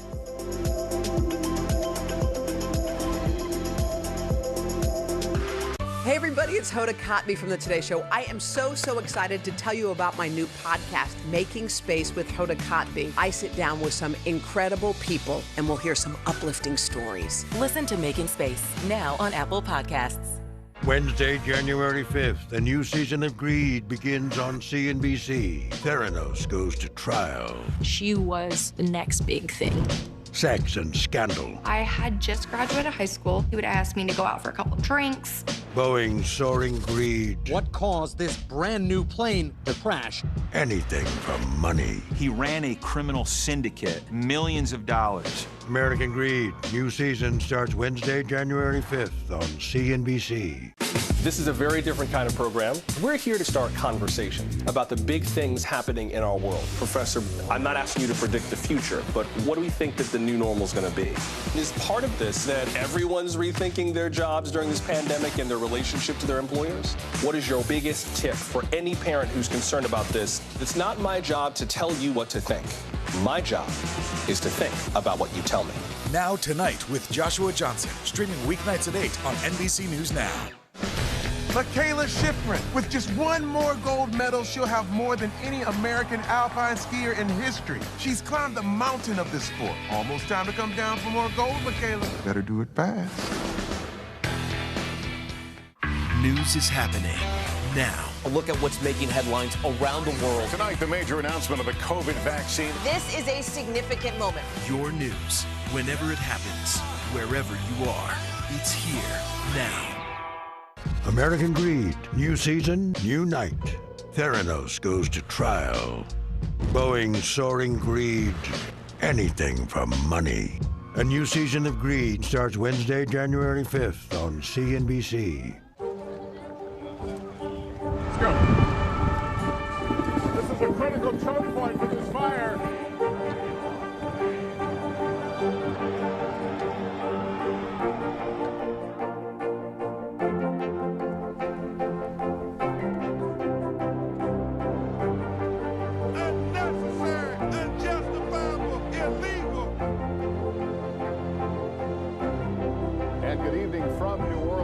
Military operation witnessing the massive crowds. I'm firing you both.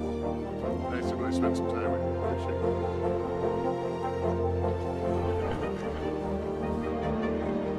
At any moment now.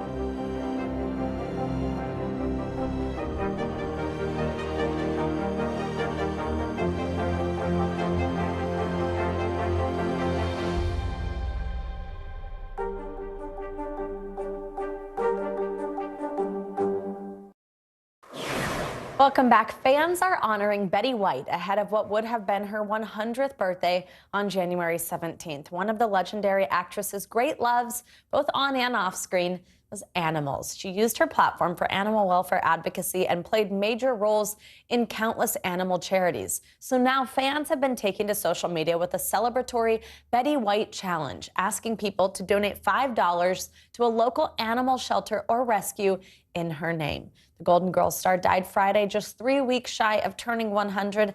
The challenge hopes to, quote, make her birthday the movement she deserves. Isn't that amazing?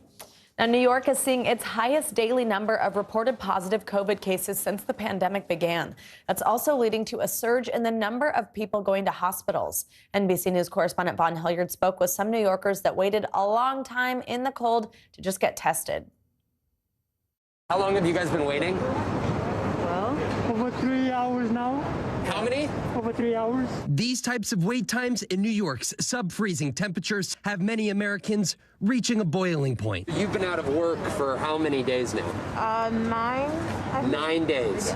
For Amani Winston, it's getting in the way of her working again. She tested positive more than a week ago. Like thousands of others, struggling to find a testing site, she took the subway to this location. So this is your third attempt today? Yeah, we came from the Bronx to come down here.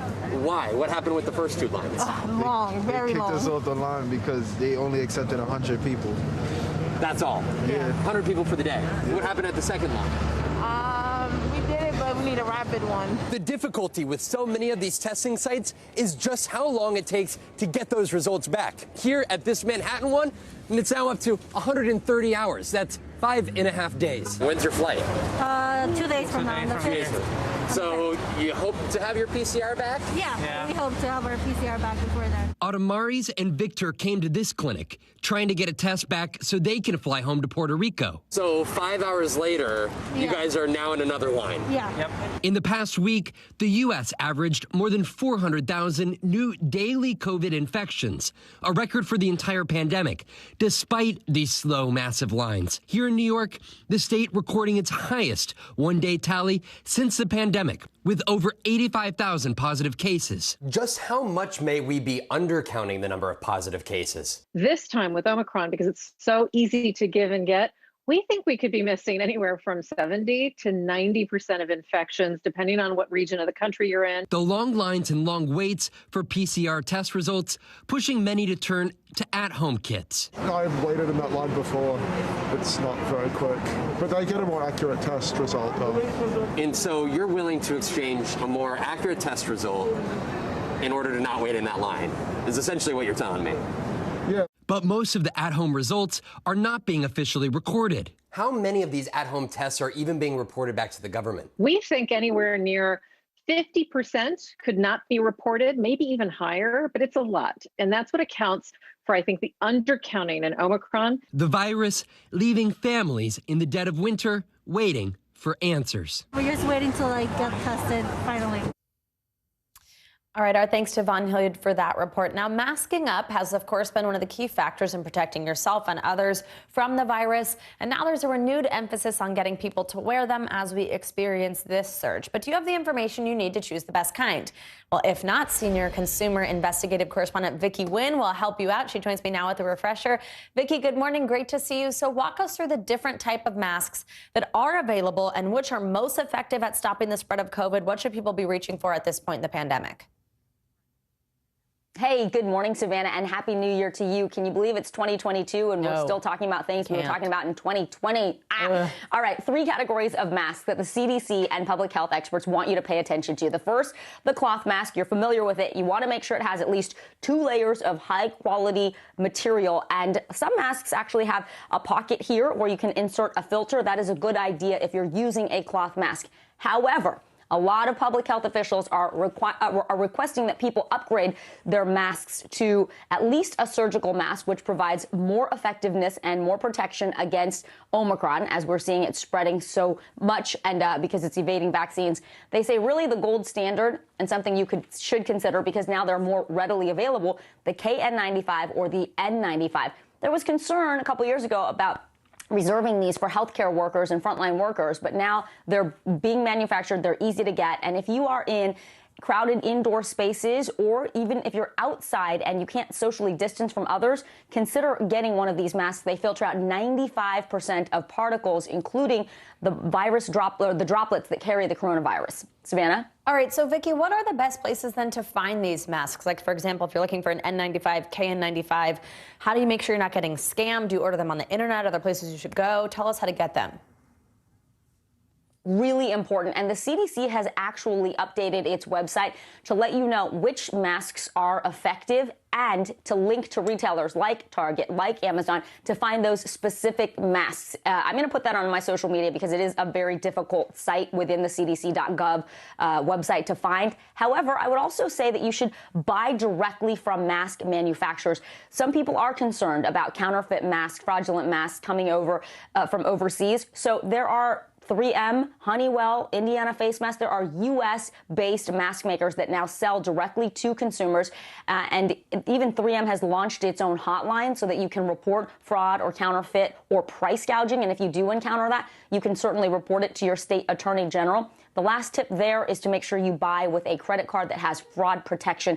In case you get a mask and it's not what you paid for, you will get your money back. But absolutely look for reputable sources. Absolutely. Vicki, finally, what about kids? What are the latest recommendations for kids' masks, especially as we see surges in schools?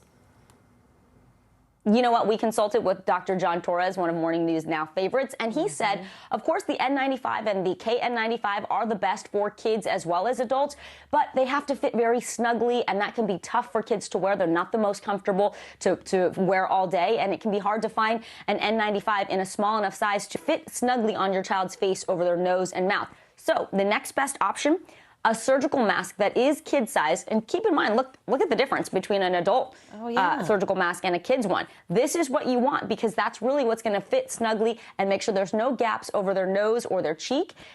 Put one of these on first, then layer a cotton mask over it, a 2-layer cloth mask. That is the next best option to a KN95 or an N95.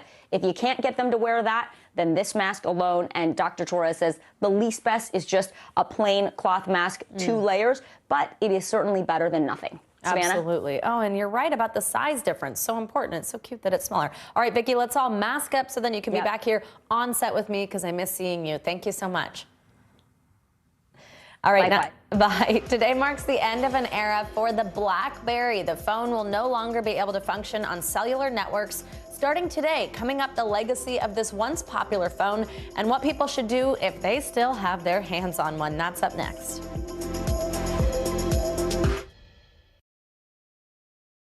News is happening now. A look at what's making headlines around the world. Tonight, the major announcement of the COVID vaccine. This is a significant moment. Your news, whenever it happens, wherever you are, it's here now. Frontside 900, McTwist, back-to-back 1080s. I mean, it's hard just naming these tricks. Chloe Kim, she's up there spinning around with a smile. Respect. The Winter Olympics, February 3rd on NBC and Peacock. To cover the news, you have to be in it. We'll take you to the front lines of the story, bringing your news feed to life. Streaming live every night. It's your news playlist. Top Story with Tom Llamas, weeknights at 7 on NBC News Now. These days, it feels like the news never stops. So let's get into it. What's happening right now, what it all means for you for an hour every day. It can be hard to keep up, so let's get started together. Hallie Jackson Now, weekdays at 5 on NBC News Now. Still to come on the Channel 2 News. Well, the waters are certainly receding now. Still too close to call. Lester Holt reporting from the Ground Zero, as it's being referred to. It is, in fact, the taste of freedom. The Haitian people know a little something about resiliency. What's the biggest risk right now? Some of the troops who have been proud. I want to welcome you to the first presidential debate. In fact, we've been told we can't go any farther. You are some resilient folks. Let me get a hint.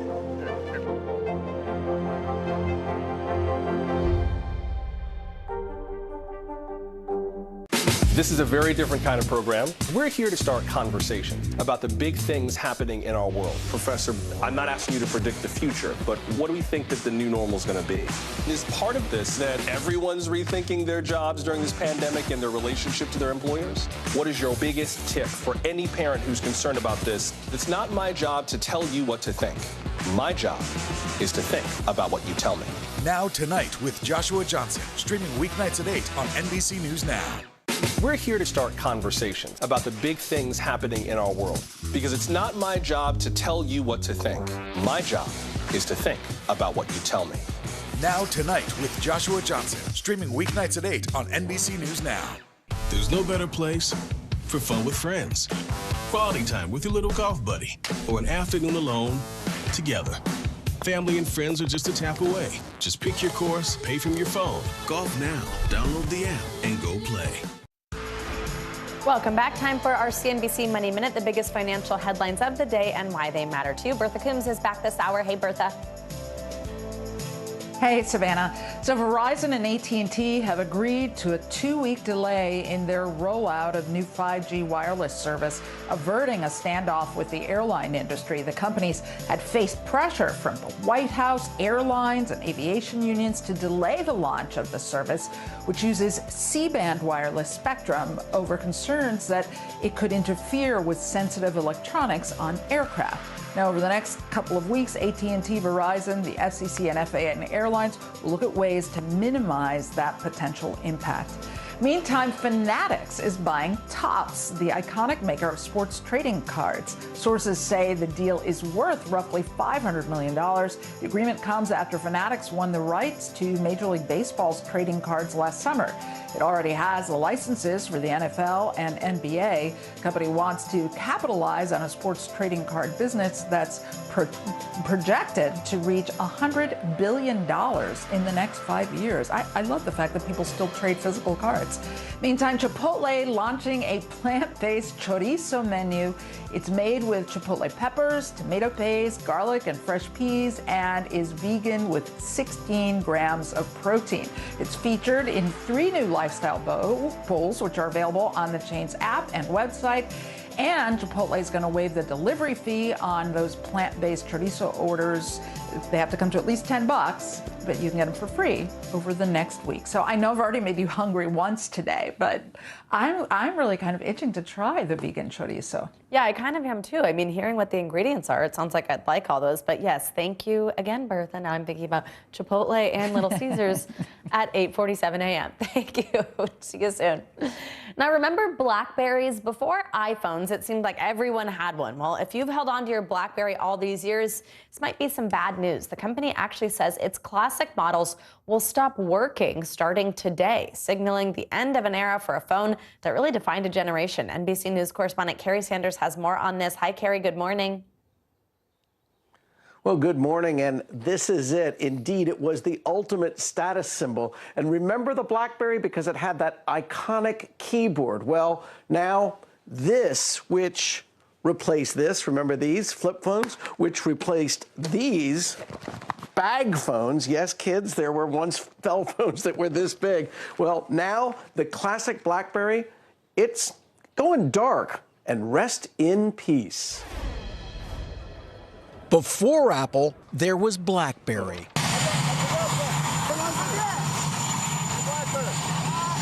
From presidents and politicians to celebrities and CEOs, the phones with the signature keyboard quickly became a status symbol at the office and beyond. But now, decades later, those phones are shutting down. BlackBerry discontinuing service for its classic models starting today, saying they will no longer reliably function. All good things come to an end. At its peak in 2012, the company reported having 80 million active users. The BlackBerry used to be one of the most popular phones in the world. It was easy to understand and use. It also had those keyboards that were really clicky and tactile. People everywhere were glued to their keyboards, which made answering emails for work. All essential personnel will be issued BlackBerries for company use. Gimme. Or messaging friends through the phone's popular BBM platform, easy and addicting. BlackBerries became crackberries for many. But eventually, that once revolutionary keyboard became obsolete. They all have these keyboards that are there whether you need them or not to be there. What we're going to do is get rid of all these buttons and just make a giant screen. With the rise of the touchscreen, Apple's iPhone and other devices took over. And while BlackBerry tried to adapt with its own giant screen and new operating systems, the company came up short. The new BlackBerry Z10, built to keep you moving. And even some of its most famous longtime users had to move on. We are now a security software company. 60% of our revenue comes from cybersecurity. The company now focused on providing security services to governments and businesses around the world. Built to stand the test of time. As it officially pulls the plug on its old phones and finally says goodbye to a classic. BlackBerry stopped making these phones in 2016. The classic BlackBerry is the one that will stop working. If you happen to have BlackBerry Android phones, and they're apparently out there, they'll continue to work. It's important to note, if you have an Apple phone or an Android phone, you really know that if you drop it, well, the nickname is Crackle because these break so easily. But you know what? These phones, you could drop them from 20 feet. True. They still worked. They didn't crack. They didn't break. You could hammer nails with them. Savannah? So, Carrie, you had one, I'm thinking, with your knowledge of that. Is that your personal BlackBerry? I did. I remember getting it. in 2014. It was given to me by an executive at NBC just for a very short period of time during the Olympic Games in Athens. And they said, Carrie, while you're at the Games, I want you to use this and do this thing called a blog. And I go, a blog? What's a blog? And they go, type little notes about what you're seeing and where you're doing. Well, I got so addicted to this. When I came back, the executive said, okay, I need my phone back. And I go, I'm keeping it. You're not getting it back. You got to come find me to get it. And I held on to it for about 6 6 more months until I finally had to give it up. Carrie. Addictive. They called them crackberries for a reason. Yeah, really. Carrie, does the blog still exist? The really important question. Where can we find your blog entries? You know what? I wonder whether the Wayback Machine could find those really important notes that I put on at the games, like, I'm lost. Which way do I go? We're digging that up for the next time you're with us. All right, Carrie Sanders, thank you so much. And coming up, a life-saving game. A woman in the stands notices a cancerous mole on a hockey team manager's neck. To be sitting so close that I could see in detail. And I'm going to look at her and say, there's the woman that saved my life. We first told you about this story yesterday. Now we'll hear from the manager and the fan about that life-saving moment and the special gift that fan is now receiving. Plus, new developments in the on-field outburst that made headlines around the country. The insight into what happened before Antonio Brown's blow-up and why his status with the team is still unclear after the break.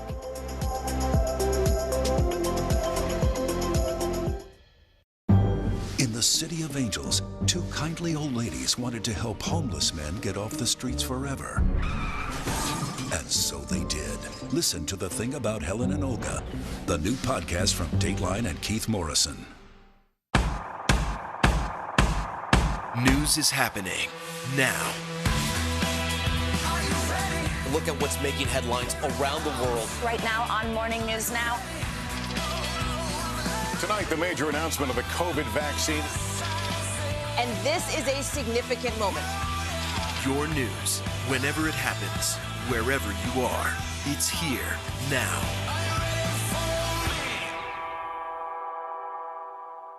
There's no better place for fun with friends. Quality time with your little golf buddy, or an afternoon alone together.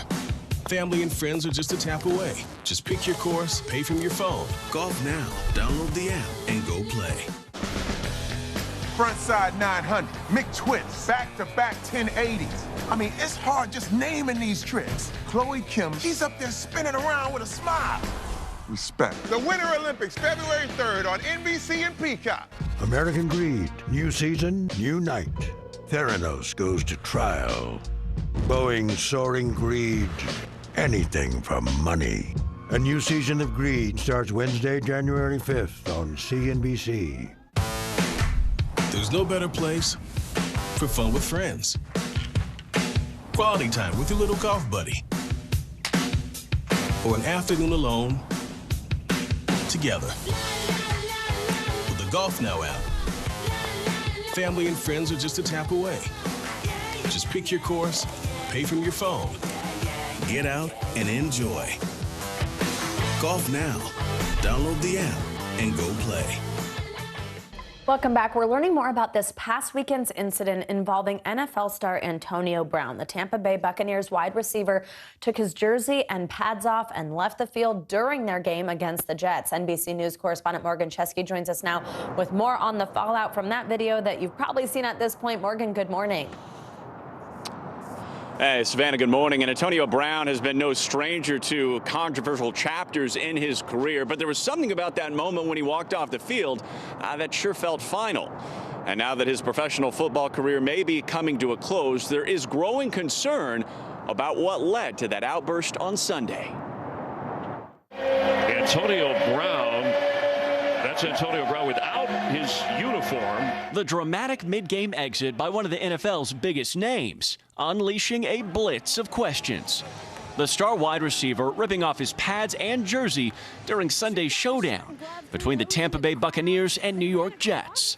On Monday, Brown seen out for the night in New York, courtside in Brooklyn at a Nets game, posting "It's a new day," and later sharing a video with rapper Fabulous. Don't disrespect that work ethic right here, man. Also appearing to post this video on the Cameo app Monday, not mentioning Sunday's incident, but instead supporting former Steelers teammate Ben Roethlisberger. Let's cheer him on. Let's wish for one of his best games tonight. Bucs QB Tom Brady again offering his support for Brown. I'm going to continue to do everything I can to try to, be a great friend and supportive to Antonio and the things he's going through. After the game Sunday, the team appearing to release Brown. He is no longer a Buck. But this morning, technically, Antonio Brown is still on the team. The Bucs telling NBC News they didn't officially cut Brown Monday. and they are not sure what the next steps are at the moment. But there are new questions about what went down on Sunday. NFL Network reporter Ian Rappaport says he spoke with people close to Brown who say the star wide receiver didn't want to keep playing because of a lingering ankle injury. In his mind, he did not feel he was healthy. But during a press conference Monday, Bucs head coach Bruce Arians said he spoke with Brown on the sidelines shortly before his dramatic departure, and they did not discuss an injury. It was cleared to play last week, played good, cleared to play this week. We had a conversation, and he left the field, yeah. When pressed, the Bucs coach not offering much more. I wish him well. I hope if he needs help, get some. And it's very hard because I do care about him. So, Morgan, if Brown is to be released by the Buccaneers, what's next for him? Do we know? That's a good question, Savannah. Right now, we do expect some sort of punishment from the NFL for walking off the field mid-game. And if the Bucs do officially release Brown and he passes through waivers, then technically Brown is a free agent. And believe it or not, there are teams that are trying to make playoff runs that could even consider Brown as a viable option, despite everything that's already happened. Savannah? All right, Morgan Chesky, thank you so much. Now, a hockey game turned into a life-saving moment for a team manager after a fan in the stands noticed a serious medical issue. Here's NBC News correspondent Kevin Tibbles. The biggest save of the game saved a life. Watching the NHL Seattle Kraken play the Vancouver Canucks, 22-year-old Nadia Popovich spotted something suspicious on Canucks equipment manager Red Hamilton's neck. I was so lucky to be sitting so close that I could see in detail his mole, and I noticed that it was discolored, it was raised. Nadia, a future med student, had to warn him to see a doctor, so she crafted a message on her phone. I knocked really hard and I pointed and I kind of smiled to make it seem like I was friendly. And then he stood up and looked at it, read it for a second, and then walked away. I glanced at it. I acknowledged that I saw it, but I just kept going. I did not know there was a mole on my neck.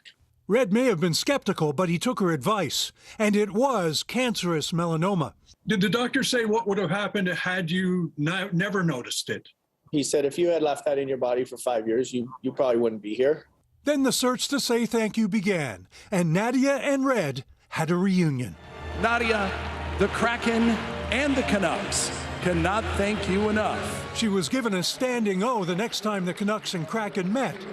The two teams even came together, creating a $10,000 scholarship to help with Nadia's studies. We know you're going to make a phenomenal doctor. She's going to look at you and say, there's the guy whose life I saved. 100%. And I'm going to look at her and say, there's the woman that saved my life. Kevin Tibbles, NBC News. All right, Kevin, thank you for bringing us that incredible story and actually hearing from those people involved, since we told you a little bit about that yesterday. And that does it for this hour of Morning News Now, but the news continues right now.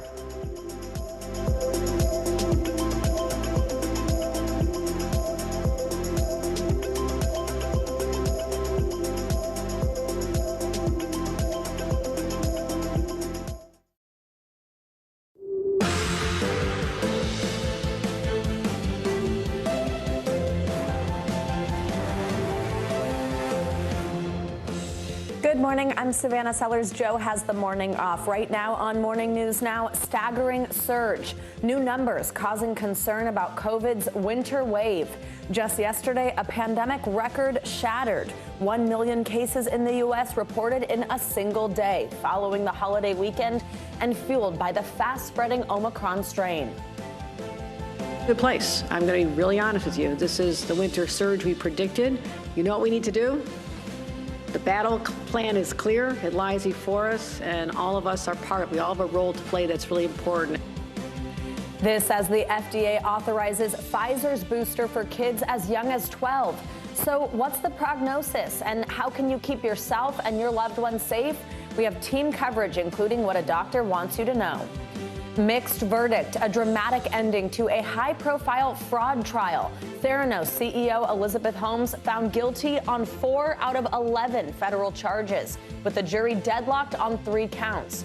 We'll break down the verdict, plus the next steps in the case and what it could all mean for investors in the failed blood testing startup. Subpoenaed, new developments in the civil investigation into the Trump Organization. New York's Attorney General now demanding testimony from 2 of the former president's children. What we're learning from court filings.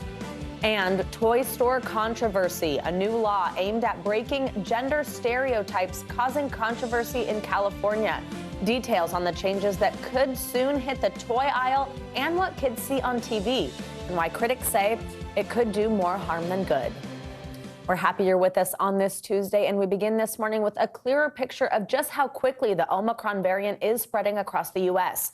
Health officials reported a staggering 1 million COVID cases on Monday, shattering the previous daily record. Listen to this stat. According to Johns Hopkins, 1 in every 100 Americans have tested positive for COVID just last week.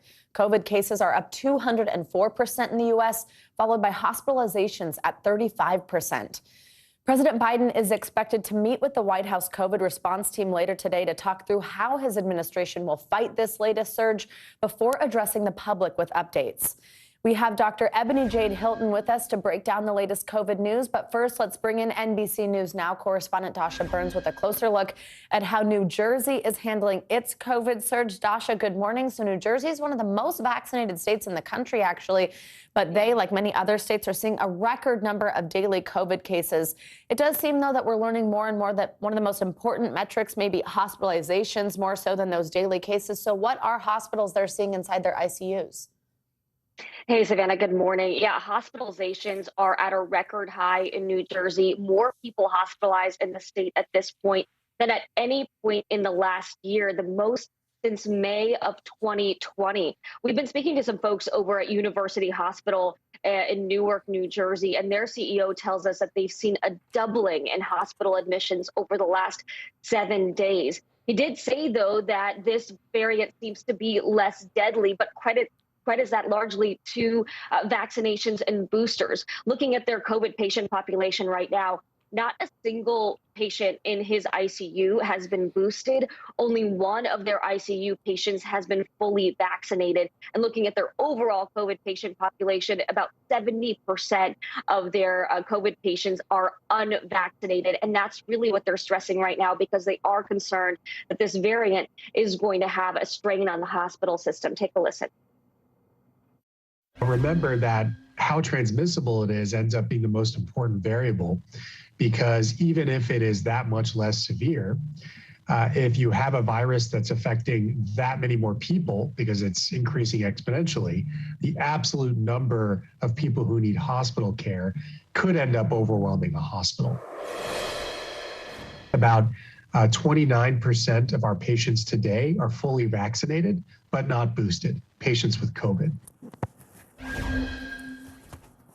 Savannah, about 1 million people in New Jersey remain unvaccinated. About twice that are not yet boosted, and those are all contributing factors, according to folks we've been talking to. Now, Dasha, COVID isn't just impacting the number of people going to the hospital, being hospitalized, ending up there, but it's also actually affecting the hospital staff itself. How is the lack of staff exacerbating the pandemic and the situation there in New Jersey? Yeah, Savannah, right now, that is the primary strain on the hospital system there. Staff are folks from the community. They're working within the community. So what you're seeing is a 1-2 punch where more people are winding up in the hospital at the same time as there's less staff to treat them, because they themselves are getting infected or getting exposed and are often taken out of commission for at least a week. The hospital we're talking about, University Hospital, right now has 100 staff members who are out due to COVID-related issues. And I want you to take a listen to what that really means for the hospital and for people who might wind up there. Take a listen. The crisis becomes obvious when you have hospitals being overwhelmed. And if you have a problem, or you have an injury, or you have a condition that needs care, and there isn't a bed or staff to take care of you, then the crisis becomes more obvious. The reason we have these public health measures is to, of course, prevent disease and death, but also to make sure our healthcare system is not overwhelmed. It's a critical thing that people need. Your loved ones may need, you may need. And so because we are starting to be overwhelmed, and we're certainly seeing more cases, that should be of concern to everybody to take this seriously. You know, Savannah, we often talk about beds as a metric for hospital capacity, but in this case, they have beds, but a bed doesn't really mean much if there's no staff to treat and support the patient, Savannah. Absolutely. Dasha, before I let you go, any good news about our fight against COVID in the Garden State? What are we hearing from the governor there? Well, the good news is right now, this is different than May of 2020, right? We have tools to combat this virus. We have vaccines, we have boosters, we have masks, and that is what the governor in New Jersey and across many states, the governors and health officials are pleading with people to get vaccinated and to get boosted and to take this virus seriously. The governor called this the Omicron tsunami in New Jersey. Take a listen to what he said. Our message is simple. Take Omicron seriously, wear your masks, get your booster, don't take a cavalier attitude, and go get tested. The symptoms between a cold and Omicron may not be much, but there is a world of difference between the two. Savannah, he also said he believes that there are more cases and are being reported because of those at-home kits and some folks that are just not getting tested. So the real message here, take this seriously and do what you can to protect yourself and those around you, Savannah. The Omicron tsunami, what a way to put it. Dasha Burns, thank you so much. Let's now bring in Dr. Ebony Jade Hilton for more on this. Dr. Hilton is a professor of anesthesiology and critical care medicine. She's also the co-founder and medical director of Good Stock Consulting. Dr. Hilton, good morning. Thanks for being with us. So we just heard New Jersey Governor Murphy call for more booster shots to fight COVID. And the FDA has now authorized these Pfizer booster shots for kids 12 to 15. Big news for parents this morning. What do they need to know? Right. What they need to know is that now more than ever, it's important for them to not only vaccinate, but to also boost their children. CDC data shows that 15% of kids that are ages 5 to 11 have been fully vaccinated at this point, only 15%. You know, when we're talking about the 12 to 17-year-olds, we're looking at 53%. So we know a large portion of children are still not vaccinated in this country. And when we're looking at who's being impacted by Omicron, largely, the increase that we're seeing in our cases are literally our children. In fact, in at least 9 states, we have record-breaking numbers of hospitalizations, not just cases, but hospitalizations of our children. And that includes places from Connecticut, Georgia, Illinois, some states that have high vaccination rates like Massachusetts and Maine, and yet their children are the ones that's starting to fill up these hospitals. And if you're looking at, for instance, in Texas Children's Hospital, a third of the children that are now admitted to the hospitals are literally less than 5 years old. We're getting younger and younger in this pandemic. We cannot let up our guard as far as being hypervigilant against, COVID and having preventative measures in place, which means not only masks, but the right type of mask, including N95 masks, is the message that we need to start pushing now more than ever. And Dr. Hilton, so just quickly, directly, your message to parents would be to 12 to 15-year-olds, not only to get your kids vaccinated, but also get them boosted? Also get them boosted. Like what you said in the report, our definition of what fully vaccinated will change with this pandemic. And I hate that we were so cemented in our vernacular, in our vocabulary, whenever we were talking about what has to happen in order to get through this pandemic. We should say we must follow the science. And what the science is showing is that we may change from saying that it's only 2 doses to be fully vaccinated to 3. It may even be more than that. And I don't want to scare people. What we have to do is realize is that COVID-19 has not slowed down. It will be another variant after Omicron. We can guarantee that. And when we're looking at places like Israel, of which we get most of our policies when we're changing things up, we're looking at the data that's coming out of Israel because they have a very tight system. And what they're doing now is literally giving a 4th dose to those persons that are 60 and older because of the protection that it allows for in this time of Omicron. So we need to start thinking about that and definitely get your children boosted. And Dr. Hilton, as we mentioned earlier, President Biden is expected to meet with the COVID-19 response team. That's to discuss hospital resources and expanding COVID treatments. That's happening later today. What would you like to see the president discuss, and what would you like to see his administration do to help overworked hospitals? What are tangible things that would help here? All right. Tangible things that would help here is to first go back to what we were doing before July the 4th, where we had a mask mandate in place, and not, again, just any type of mask, but an N95 mask. The rhetoric that is just used to say wear a mask. If you're wearing a cloth mask, that does not offer protection, especially with a contagious variant like Omicron. Other things that can happen is literally to center policies on the most vulnerable persons. We know that these tests now cost $30 within CVS, Walgreens, Walmart, Target, you name it. Most of Americans, in fact, 60% of Americans make less than $40,000 a year. They cannot afford to pay $30 for each test. And so looking at the social vulnerability index, mailing those tests to those persons who are at high risk of exposure to COVID-19 and yet not be able to afford those measures, mail them a test to their home, mail them N95 masks to their homes, and then also target those schools. 18% of all schools in the United States public health, our school system does not have a school nurse. And we know that a more majority of those schools don't have proper ventilation within the school system. And if our children are starting to fill up our hospitals, we have to target those vulnerable communities and give them the resources they need. All right, Dr. Ebony Jade Hilton, thank you so much for joining us this morning. Now, these surging COVID cases coupled with severe weather means the never-ending travel nightmare continues for travelers across the country. That massive winter storm that hit the East Coast yesterday created even more problems for airlines and airports struggling to keep flights on track. More than 3,000 flights were canceled because of the storms, with some travelers still stuck on their way back home from the holidays. NBC News reporter Gary Grumbach joins us now from Reagan National Airport. Gary, good morning. So we know yesterday was a rough one for flyers in the D.C. area. What is the scene there like now today, this morning? How are airports across the East Coast faring this morning?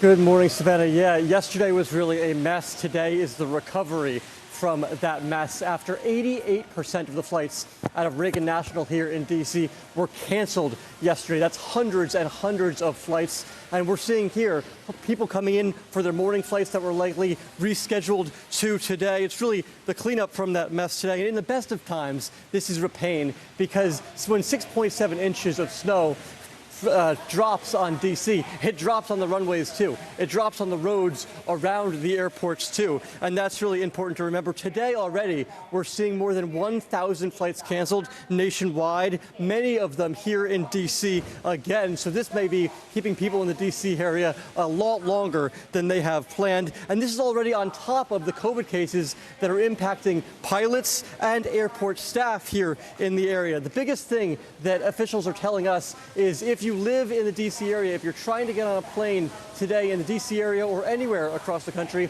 see where your incoming flight is coming from. And if that flight is taken off from that destination, coming to this destination, you can see that it will arrive, and then that's a lot more likely that you're able to get on your next flight if that flight incoming is going to actually arrive at your destination. And that's a really good tip there, Gary. Also, you mentioned the actual staffing shortages that's happening at hospitals. Just with TSA alone, 2,600 TSA employees are currently out sick with COVID infections. How much of an impact is that having on flights across the country and travelers' experiences at airports? Yeah, look at those numbers on the screen there, Savannah. 2,600 people January 3rd were out, more than 1,000 more than were just a few days before that. And that's really important because snow, it impacts a region, an airport, one part of the country. TSA agents, they're at every airport all across the country. And if they start getting sick, there's no reserved TSA agent crew that can come in and replace them. Plus, these TSA agents, for the most part, are local to these airports, unlike flight pilots or flight attendants are where they're from across the country. So I think that's a really important thing to remember. As TSA agents start going out sick, the lines you're seeing at airports may get a lot longer. All right, Gary Grumbach, thank you so much. So will the weather today hold out while those crews try to get travel back to normal? Let's get a check on your Morning News Now weather and see. Hi, Bill Cairns. Good morning. Hey, good morning to you, Savannah. And, the story that's unfolding is on I-95 south of D.C. There's still a 40-mile stretch of I-95, major interstate, that is closed. And there are hundreds of cars that are stuck on I-95. And Josh Letterman, our NBC correspondent, he's one of them. He's been in his car for now 11 hours with his dog as they're just trapped, waiting for the roads to get cleared. And it's mostly because of jackknifed tractor trailers. And you can just see, the roads iced over. over, and it is frigid on the heels of our major snowstorm in Virginia. I guess they're just not prepared to be able to clear that amount of ice and snow. So let's get into the forecast and what happened. Right now, where those cars are trapped and where it snowed yesterday, it is 14 degrees in Fredericksburg. So you get the idea. It snowed. It was a heavy, wet snow. And then last night, the temperatures just plummeted. And so whatever slush was out there, it is just iced over. So it's just a travel nightmare in this region.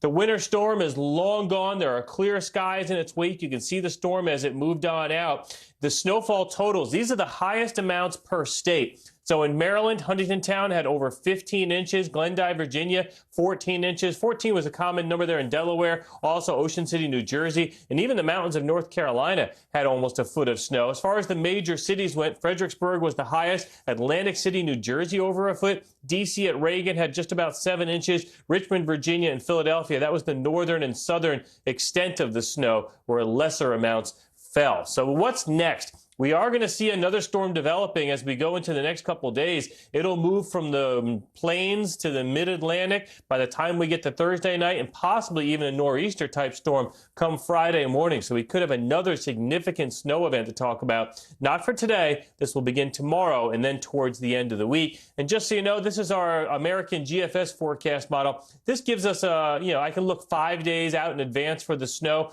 Anywhere in the pink is up to 8 inches. So today, in the next couple days, through the northern Rockies gets hit pretty good. Not much in the plains, but then the storm gets a little bit stronger, possibly once again, Tennessee, Kentucky, and maybe even the same areas that was just hit yesterday. So for today, eventually, Savannah, we will melt some of the snow around D.C., especially on the roads with the temperature near 40 degrees and a good deal of sunshine.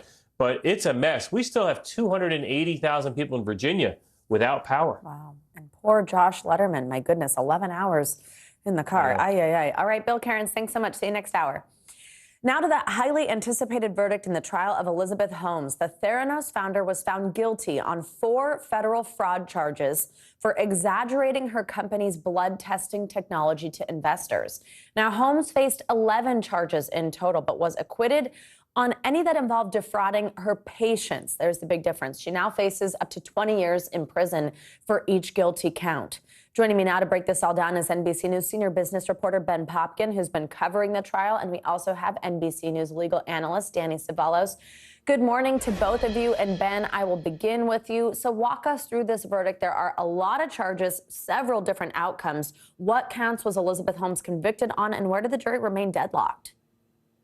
Well, on the first count, conspiracy to defraud Theranos investors, the jury found Elizabeth Holmes guilty. On the second charge of conspiracy, not guilty. On counts 3 through 8, these were wire fraud charges connected to defrauding individual Theranos investors and firms. And this is where we saw a split. On counts 3 to 5, there was no verdict. The judge declaring a mistrial on these charges, which were for the smaller amounts of wire fraud in the indictment. But in counts 6 through 8, guilty for a total of over $140 million in fraud, $100 million from the DeVos family office alone. Counts 9 through 12, defrauding, conspiracy to defraud patients, not guilty. And earlier in the trial, the 9th charge was dropped. Danny, let's bring you in here and focus in on those charges related to defrauding her investors, the one she was found guilty of. As we said, Elizabeth Holmes was convicted on 4 of those counts, but the jury remained undecided on the other 3. What was the distinction in those charges, and what do you make of that? Well, the key is that each of those were discrete charges involving different investors. And so they rose and fall on the credibility of the government's evidence as to each charge. But the way to read this is really a victory for both sides. For the defense, whoever thought Elizabeth Holmes would get an acquittal or a deadlock on any of these counts, especially after she took the stand and appeared to perjure herself right there in front of the government, who confronted her with all of her prior inconsistent statements. For the government, this is a victory. They're not feeling that way today, but that's because U.S. attorneys are the kind of people who complain if they get an A instead of an A+. They're despondent. But this is a win for them. She will spend, and I've done a rough sentencing guideline calculation, at least on the order of 10 to 15 years in prison, and possibly a lot more than that. And the judge will consider even the acquitted charges as what's called relevant conduct when the judge is calculating the sentence. So this is a win for the government. They would have wanted convictions across the board, but a victory for them nonetheless. Danny, let's talk more about calculating the sentence. Elizabeth Holmes faces up to 20 years behind bars on each of those 4 convictions. Is it likely she'll get that maximum sentence? Normally, I say no way. When we talk about the statutory maximum, in this case, it's 20 plus 20 plus 20 plus 5, 65 years. Normally, that is a fictional number, and the real number is somewhere closer to the sentencing guidelines. But the strange thing about this case, or I should say a common problem in white-collar cases, is that when you have an amount of loss, the loss amount is in the 140 million, then the guidelines send the sentence into the stratosphere. And Elizabeth Holmes may be looking at not 65 years, but possibly more than 20, possibly more than 25. And again, it is that loss amount that just jacks up the guidelines, almost quadruples her level score away from her original fraud guideline. And Danny, quickly, you mentioned how the state would be feeling about this. I mean, let's talk a little bit more about it. I just want to kind of hear your opinion on how each side did. I mean, this was all so highly publicized before the trial even began, with many people having these strong opinions formed about Elizabeth Holmes before it started. Ultimately ends with this rare case of so many different outcomes on multiple charges. What's just your evaluation of how both the prosecution and defense did here? A lot of folks may take a look at this verdict and say, this is about favoring investors and convicting her for what she did to investors and ignoring patients. But I think that would be missing the point. After all, it seems that the case against involving the investors was probably an easier one for the government to make. It may be the case that the jury concluded that Elizabeth Holmes' intent was always to defraud only investors and not patients at all. So it doesn't mean that the jury devalued these patients in arriving at their conclusion. And also keep in mind, this is from a jaded defense attorney, that the government may have included those patients as victims to humanize the victims. After all, the other victims were millionaire, billionaire investors, and maybe the jury wouldn't have related to them. So the government brought them in for a strategic reason, these patients, didn't get a conviction on them, but probably helped serve to humanize. Danny, your jadedness means that we get to hear it straight, which we always appreciate. Ben, let me bring you back in here quickly. What's next for Elizabeth Holmes? Do we know anything at this point about her sentencing date? Well, she remains at liberty on bond. The government's asking that be changed to a secure bond, meaning the Holmes would have to either put up cash or property. There's a hearing next week where we'll likely hear when her sentencing date will be, which typically would be maybe 1 to 2 months from now. And it's likely she'll appeal. It seems the epic saga of Elizabeth Holmes' fall from grace is far from over. Ben Popkin, Danny Cevallos, great analysis and reporting there. Thank you both so much. Now, new court documents show New York's Attorney General has subpoenaed former President Trump's children, Ivanka and Don Jr. It's all part of a civil investigation into the Trump Organization's business practices. NBC News correspondent for investigations, Tom Winter, has been following this case and joins me now. Tom, good morning. So what does New York Attorney General Letitia James hope to learn specifically from Trump's children? Right. So I think they're focused here on a couple of different things, Savannah, but the main one is the idea of the valuation of the properties involving the Trumps. So what did they tell people their properties were worth? In one particular instance, Seven Springs, which is a property in Westchester County, New York, so it's in New York State, obviously gives the AG jurisdiction to look into it. There was a $20 million plus kind of tax write-off that they had in 2015 based on how they valued that property and some decisions that they made with it. That's just, I say that is just one example of an area that she's looking into. This is parallel, of course, with a criminal investigation being led by the Manhattan District Attorney's Office, along with the Attorney General, that's looking into a lot of the same types of things. So that's what they're hoping to look into. They said they also, the scope of this questioning, and they are seeking to speak to not only the former president, but as you said, Ivanka and Donald Jr. They're looking for documents, and their testimony could involve any other areas that they deem pertinent. So obviously that's a pretty wide berth there as far as things that they're looking to talk to them about, Savannah. Now, Tom, the former president and his children fired back with a motion arguing against these subpoenas. What are they saying? right? They called it, quote, unprecedented and unconstitutional. They said that, look, they're engaged in a criminal investigation. They can't issue subpoenas, they argue, for testimony under the guise of a civil investigation that'll immediately become available to the investigators. So in other words, they take this deposition for the civil investigation, right, Savannah? And then they could turn around and say, hey, they said this in our civil deposition. You guys might want to have this on the criminal side. That is possible. It's also possible that they could ask about things that they might assert their Fifth Amendment privilege to. In the civil realm, that's helpful because you can say, well, they claim Fifth Amendment privilege on all of these different types of things, could also provide a bit of a roadmap for investigators. So it's understandable why they would attack these subpoenas on those grounds, Savannah. And hey, Tom, quickly, New York's been investigating the Trump Organization for a while. So now that we have family members being subpoenaed, what could that mean for the timeline here of this investigation? Right. So I think it's obvious that they're going for the principles of the Trump Organization, which is obviously the former president and his children, right? And so when you're seeking to speak to those people, that's a good sign that this investigation is close to wrapping up. And in fact, that's what we've been told. I think this is the marker that they're close to the end. It's not definitely the end, but whenever you want to speak to kind of the principles or targets or subjects of your investigation, whatever phrase might be appropriate, I think subjects here, then you're probably close to the end, and that's where we are, Savannah. All right, Tom Winter, as always, we appreciate it. Thanks so much. Sure thing. Coming up, nearly 1 year since the Capitol Hill riot, how extremists are now shifting their strategy. What's behind the focus on running for local office and the impact this could have in the years to come. Plus, more states are considering restrictive voting laws or heading to court over redistricting. All of this happening during a critical midterms year. What voters need to know. Up next, you're watching Morning News Now.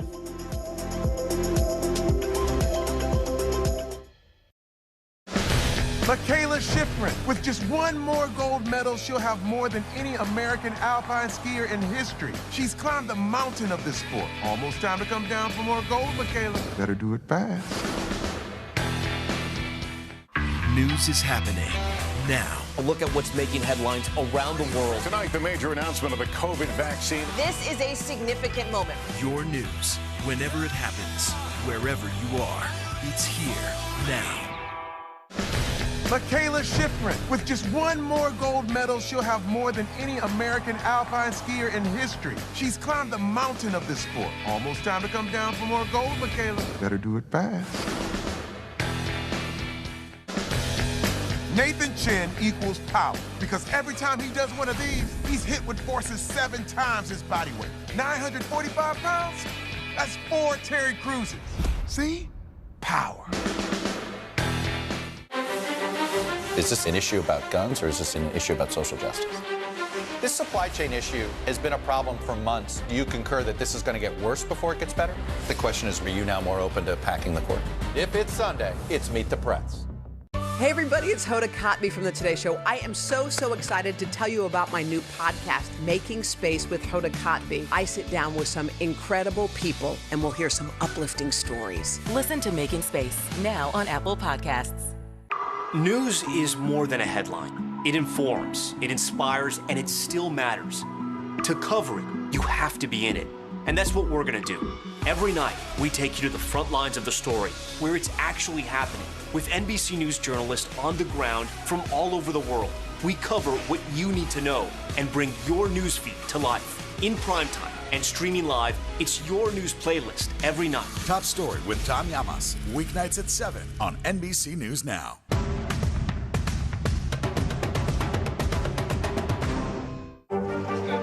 What is going to happen now? Going back and forth because Go ahead. This is it, right?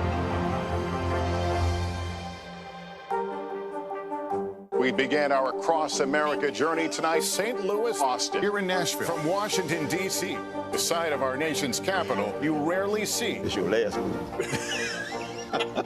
Was talking smack part of this? What are you doing for teachers who feel that they're being stretched too thin? Did you understand how prevalent hunger was in your own community?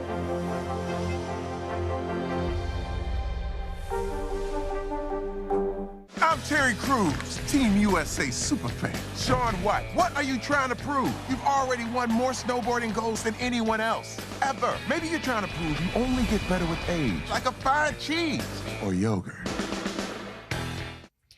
This week marks 1 year since a mob of Trump supporters stormed the U.S. Capitol. In the time since the January 6th riot, domestic extremists have shifted their strategies.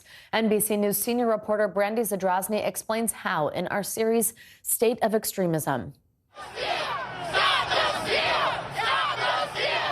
January 6th, 2021. USA! Crowds marched to the U.S. Capitol building. Throngs of people grew into thousands. Denise Aguilar posted to social media that day, saying she was there. The revolution's here, guys. We stormed the Capitol, and patriots broke open the doors. Aguilar later said she never breached the building nor participated in violence. And since then, she's taken her fight back home. It's all about local legislation, your local school districts, your city council, board of supervisors. So it kicked off as a national movement that it's now parents are realizing we need to start coming to the local government. Her shift is part of a broader trend, according to Jared Holt, who studies domestic extremism at the nonpartisan think tank, the Atlantic Council. Domestic extremism is really like a fluid that matches the container that it's in any given moment. In a new report, Holt says that following backlash and hundreds of arrests connected to the attack on the Capitol, far-right activists have shifted their focus from national politics to local. A lot of the adaptations that we've seen came in the form of kind of decentralizing these national movements. What are these extremists all talking about at the local level? What is the content?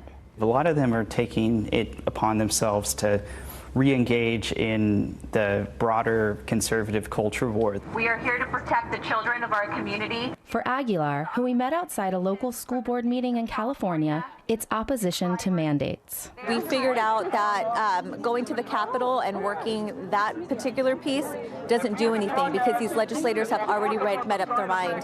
She is the founder of a group called Mamalitia and says her activism is peaceful. Do we look violent to you? Do we look like we're trying to storm any place? Have I ever done anything violent in the Capitol? Absolutely not. Like many who share her goals, Aguilar uses alternative social media platforms like Telegram to organize and strategize. This is what they're doing at the school board meetings. Those go-local tactics also being embraced by prominent white nationalists. This is the right approach. Going to the school board meetings, going out to protest. Groups like the Proud Boys responding, taking to the streets of towns in Long Island and North Carolina to protest public health measures. Extremist groups have always seen the culture wars as a place that has enough anger and division already that it can be fruitful for them. Are we in a better place now than we were on January 5th of last year? I do think there have been some reassuring signs, but the undercurrents and the conditions that led to January 6th, this popularization of conspiracy theories, of extreme sentiments and ideologies, is maybe more pernicious than it was last year. And with the focus off the nation's capital for now, the impact of that extremism can be felt anywhere. Brandy Zadrozny, NBC News, Washington. We're now in a major election year with the 2022 midterms this fall. But before voters head to the polls, state legislatures may be changing how you vote. NBC News senior reporter Jane Tim joins me now with what voters should watch out for in 2022. Jane, can't believe it already is 2022 as we're talking about this, but we know Democrats on Capitol Hill are trying to pass a voting rights bill. It's, of course, one of President Biden's goals, but it appears laws with opposing goals will pass at the state level and in several states. Walk us through what those laws look like. Yes, Savannah, those laws are going to look a lot like the laws we talked about all last year. Legislation, especially voting legislation, tends to be kind of contagious through the state. So we're seeing a number of states who are pre-filing or carrying over legislation from the last year that aim to restrict access. Now, these are bills that look at things like mail voting, even partisan ballot reviews like we saw in Arizona, essentially things that would make it harder for people to vote or election administrators to do their jobs. Now, I expect a lot more. These numbers are going to grow. This is what last year's numbers were, but we're going to see more states continue to add new restrictions as they get into their legislative sessions in January and throughout the spring. I'm expecting a similar burst to what we saw last year, which had an unprecedented number of new restrictions and essentially legislating this stolen election claims, these false and baseless accusations of voter fraud in 2020. Another factor impacting voters this year will be redistricting. We're seeing the fight over redrawing of maps head to courtrooms, actually, including in North Carolina this week. What are you watching out for? Yeah, in North Carolina, we're seeing one of the first redistricting cases of this cycle. Now, North Carolina has a long and storied history of gerrymandering. They had to redraw their maps 3 different times last year, their congressional maps, as late as 2019, when you usually do your maps in 2011. Now, they're under fire for what advocates say is really partisan gerrymandering to the extreme. We saw a group of experts yesterday on the stand in North Carolina testifying that the only way you could have gotten the maps that the legislature enacted is through real partisan aims. And the legislature says it's a partisan blind map, that they just drew maps that were good for the state. But a bunch of statistics, showed that these were pretty extreme when you looked at the kind of maps that the data would have resulted in if you just put it through a computer or let sort of the regular data, geographic data of North Carolina draw your map. Jane, Tim, lots to watch out for as we kick off a midterm election year. Thank you so much. Let's now take a look at what's making news around the world this morning. We have Matt Bodner with us today from Moscow. Hi, Matt. Good morning. Savannah, good morning. Well, we'll start today off with some news concerning nuclear weapons. The world's 5 leading nuclear weapons states, that would be the United States, Russia, China, United Kingdom, and France, have issued a rare joint statement declaring that, quote, nuclear war cannot be won and must never be fought. The statement has been in the works for months and was released to roughly coincide with the 5-year renewal of the Nuclear Non-Proliferation Treaty. A very similar joint declaration was issued by Ronald Reagan and Mikhail Gorbachev back in 1985. We move along now to France, where 2 French celebrity scientists, their name Igor and Grichka Bogdanov, both of them twins, have passed away in a Parisian hospital after being infected with COVID-19. Both were admitted to the hospital on the same day last month, but Grichka passed away in an ICU on December 28th. His brother Igor sadly followed just yesterday. The French newspaper Le Monde reports that neither brother had been vaccinated. We finished this hour in China, where a man who was kidnapped as a child was reunited with his family after drawing a map of his home village just from memory. Li Jingwei was abducted by a child trafficking ring 30 years ago. He shared his story online and drew a picture of his village. He couldn't remember where it was or what it was called. Police then matched the map of the village to a real place, and following DNA tests, he was reunited with his mother New Year's Day. Back to you, Savannah. Wow, what an amazing story, and good for that family. Matt Bodner, thank you so much. And coming up, new year, more stress. We'll explore why those New Year's resolutions could be causing more harm than good after the break in our weekly check-in. This is Morning News Now.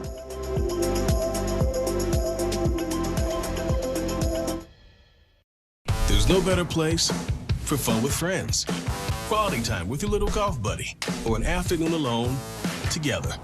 Family and friends are just a tap away. Just pick your course, pay from your phone. Golf now. Download the app and go play.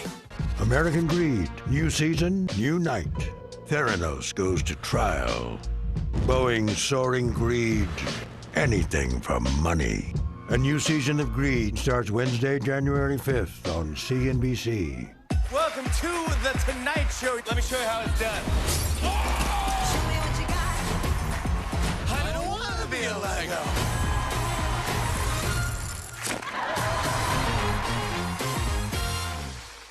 I'm Terry Crews, Team USA superfan. Shaun White, what are you trying to prove? You've already won more snowboarding golds than anyone else, ever. Maybe you're trying to prove you only get better with age, like a fine cheese or yogurt. To cover the news, you have to be in it. We'll take you to the front lines of the story, bringing your news feed to life. Streaming live every night.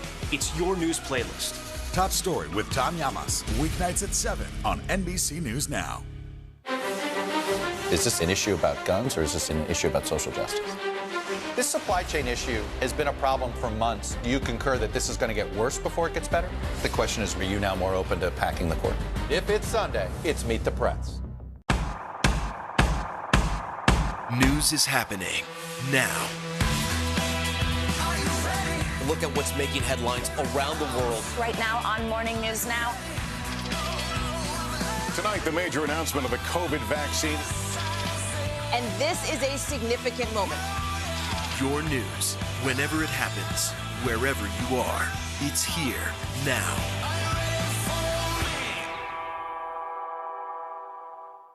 News is more than a headline. It informs, it inspires, and it still matters. To cover it, you have to be in it. And that's what we're gonna do. Every night, we take you to the front lines of the story, where it's actually happening, with NBC News journalists on the ground from all over the world. We cover what you need to know and bring your newsfeed to life. In primetime and streaming live, it's your news playlist every night. Top Story with Tom Llamas, weeknights at 7 on NBC News Now. Hey everybody, it's Hoda Kotb from The Today Show. I am so excited to tell you about my new podcast, Making Space with Hoda Kotb. I sit down with some incredible people and we'll hear some uplifting stories. Listen to Making Space now on Apple Podcasts.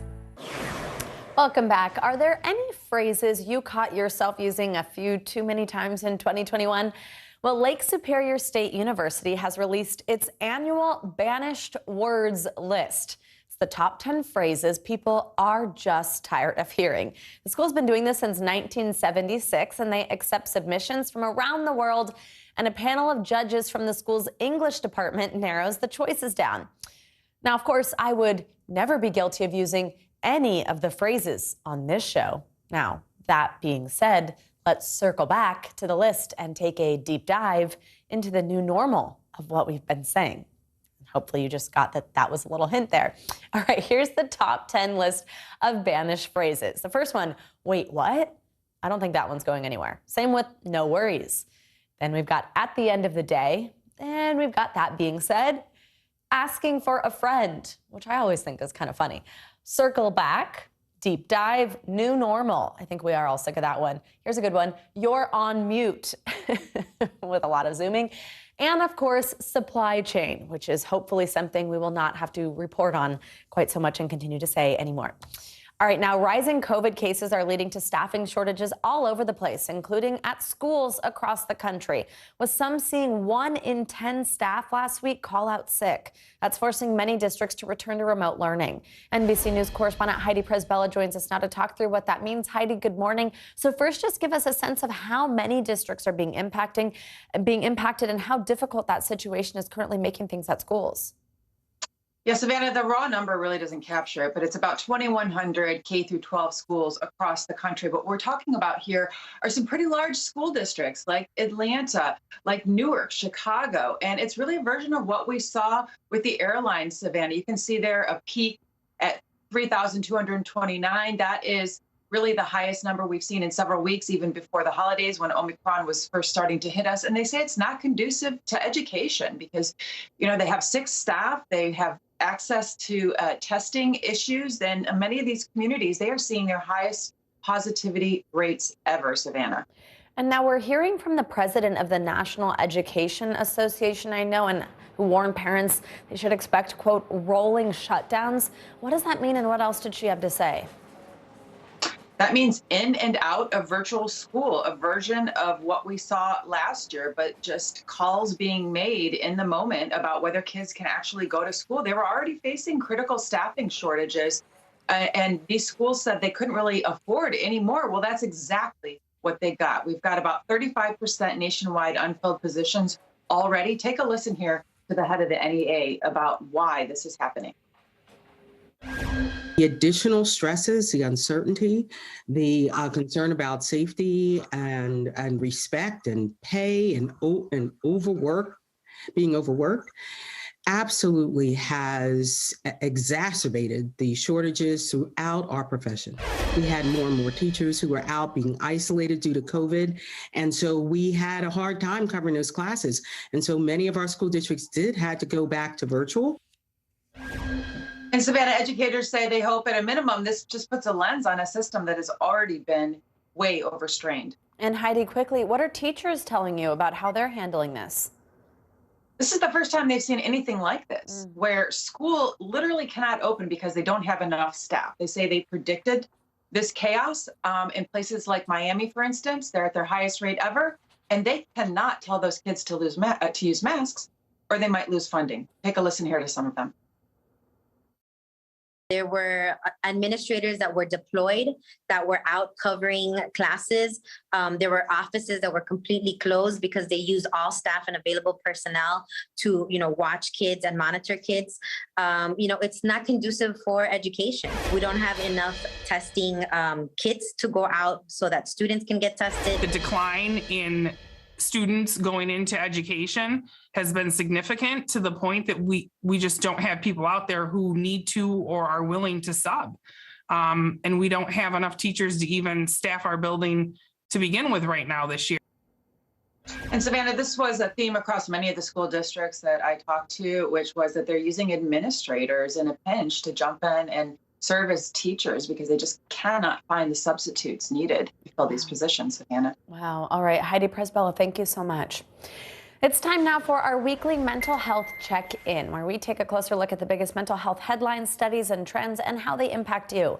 Let's bring in Dr. George James to help us walk through all this. Dr. James is the Chief Innovation Officer and a marriage and family therapist at Council for Relationships. Dr. James, we always love when you join us. Good morning. I see, is that 2022? I have such bad eyesight. I love the New Year's glasses. That's a perfect place to start. Let's talk through New Year's resolutions. A new study suggests that more people are feeling stressed out about their resolutions than ever. I think I kind of get this one, but tell us a little bit about why and how can we make more manageable goals for the year that aren't going to leave us disappointed or anxious or sad? Good morning, Savannah. And first, I just want to start off by sometimes we just have to have a little bit of fun. When we have our New Year's resolutions, we have to think about having a good time. And part of this is that we're stressed because we're trying to do so much in this year within 6 months, within a short period. But sometimes you got to give yourself time. Some of my goals has taken more than 1 year, maybe 3 years. So relax, give yourself some time. The other thing is to trust your process. It might have some ups and downs, but go with it. You'll be all right. And also, the last thing I want people to do is maybe go and help somebody else with their goals. Sometimes when you help somebody else, it might actually help you to get to your goals as well. Oh, wow. That's great advice there. And I love that. Trust the process. All right. Now, pandemic-related stress has also been impacting our relationship with memory. So tell us about this. How are cognitive skills being impacted during the pandemic? And can we do anything to improve our memory? One of the things is that we continue to learn more about our brain and what impacts our brain, especially around memory.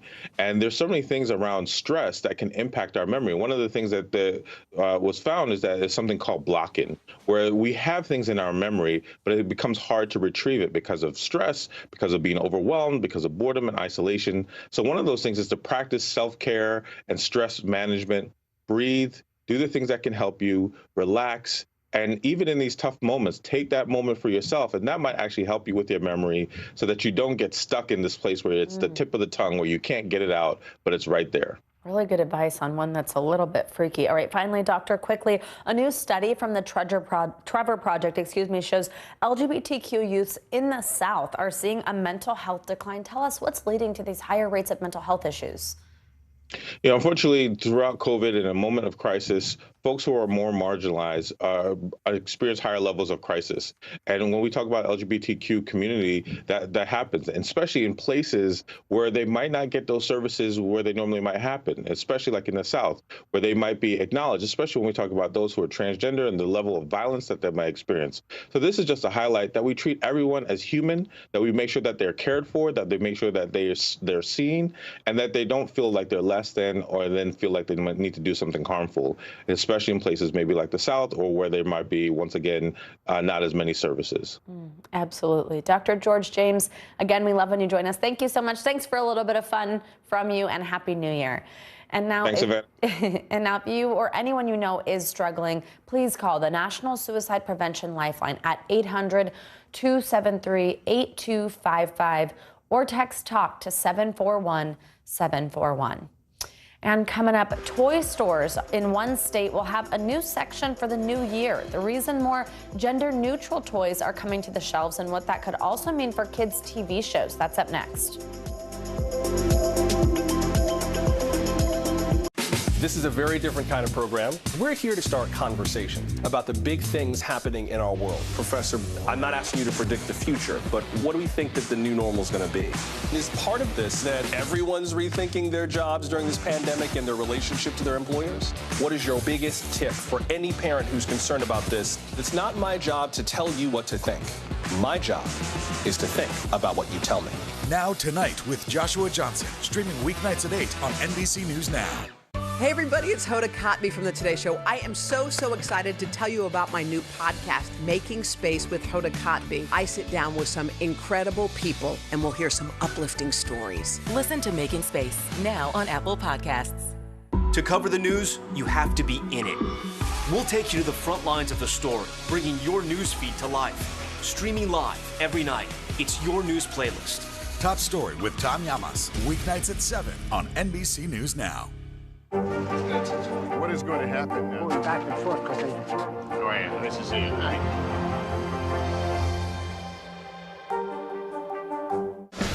Michaela Schifrin. With just one more gold medal, she'll have more than any American alpine skier in history. She's climbed the mountain of this sport. Almost time to come down for more gold, Michaela. Better do it fast. Still to come on the Channel 2 News. Well, the waters are certainly receding now. Still too close to call. Lester Holt reporting from the Ground Zero, as it's being referred to. It is, in fact, a taste of freedom. The Haitian people know a little something about resiliency. What's the biggest risk right now? Some of the troops who have been proud. I want to welcome you to the first presidential debate. In fact, we've been told we can't go any farther. You are some resilient folks. Let me get in.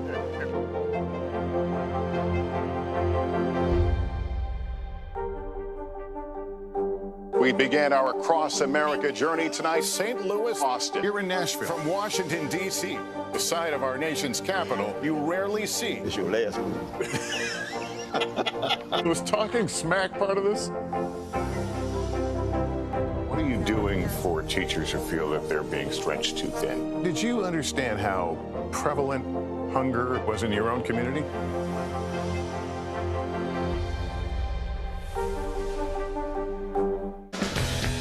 Nathan Chen equals power because every time he does one of these, he's hit with forces 7 times his body weight. 945 pounds? That's 4 Terry Cruises. See? Power. American Greed. New season, new night. Theranos goes to trial. Boeing's soaring greed. Anything for money. A new season of Greed starts Wednesday, January 5th on CNBC.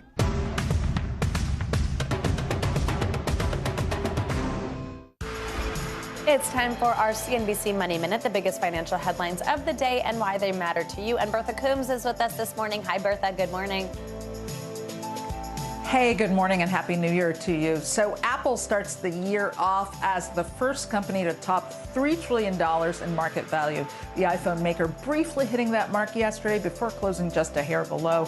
Investors betting Apple will keep on launching best-selling products as it explores new markets such as self-driving cars and virtual reality. They're also counting on consumers to keep shelling out for iPhones, which is really the profit driver there, as well as other services and products. Apple hit $2 trillion in market cap back in August of 2020, and the stock has actually more than tripled since those lows of the pandemic back in March 2020. Walmart temporarily shutting about 60 U.S. stores in COVID hotspots last month to sanitize them against the virus. They were in locations including Texas and New Jersey. Walmart has more than 4,700 U.S. stores and adopted a policy at the start of the pandemic of closing them for less than 2 days to get ahead of potential outbreaks. Meantime, even pizza not immune to price increases. Little Caesars signature $5 hot and ready pizza now costs 11% more. The chain is selling a new and improved version of the pie, which had a third more pepperoni and a new price of $5.55. It's the first increase since Little Caesars introduced the item 20 years ago, or more than 20 years ago. The new version, a permanent menu change, and it could cost more once limited time promotional offers. And oh well. All right, Bertha, you had to do that to me, really? Still a deal. Really? Pictures of pizza? Come on. Deal. $5.55. New Year's resolutions before 8 a.m. All I'm going to think about all day is pizza. Thank you so much. I do love Little Caesars, by the way. All right, Bertha, thank you. Always good to see you. Now, the toy shelves in California are about to change. A new state law is forcing big toy stores to create gender-neutral sections, which advocates say will take pressure off kids to conform to stereotypes. Critics say it's government overreach, but as NBC News technology correspondent Jake Ward reports, the move could mean not just a change to toys, but to kids' TV. If you've been inside a big toy store, you know how it's traditionally organized. A boys' aisle, a girls' aisle, right? The new California law gives retailers with more than 500 employees 2 years to add a gender-neutral section or face big fines. This might seem like a silly piece of typical California politics, but the truth is that big box toy stores across the country have been moving in this direction. Both Walmart and Target have done away with gendered toy sections. And experts say that's good because gendered toys shape how children see themselves and each other. We learn teaching them to be separated, to be competitive, to be inhabiting very different worlds. Companies looking to maximize sales tend to focus on traditionally boy toys. Media studies professor Daphne Lemish says the industry assumes girls will play with boy toys and watch boy programs, but not vice versa, a destructive market force. Girls mature and stop playing with toys and games much earlier. So it's more, again, economical to produce more action-oriented boys' toys that are supporting the programs. In children's television, the toy-making potential can even determine what a show is about. Broadcasters look at the children's block on television as a 30-minute commercial for a commercial product that they want to sell. And because toys have usually been gendered, TV producers who make gender-neutral characters might miss out on that money. Because of profit motives that exist, corporations and media companies are not going to put that stuff out there on their own. Bias experts say it's been a terrible cycle. TV producers generally had to feed into stereotypes in order to get toys onto store shelves, and stores with gendered toy sections didn't know where to put toys that weren't explicitly and stereotypically masculine or feminine. The bill's opponents call it government overreach, but the bill's co-author says it's part of a state effort to fight bias in society. In the state of California, we recognize the disparities. That's why we passed gender pay equity legislation. That's why we've also passed legislation to require women and minorities on corporate boards. This piece of legislation with gender neutral retail continues in that spirit. Now the question is whether the reshaping of the toy aisles can inspire toy makers and broadcasters to change as well. Jake Ward, NBC News, San Francisco. And coming up, a priceless gift for the family of a 9-month-old boy. Up next, the emotional moments as a child with hearing loss hears his parents for the first time after the break.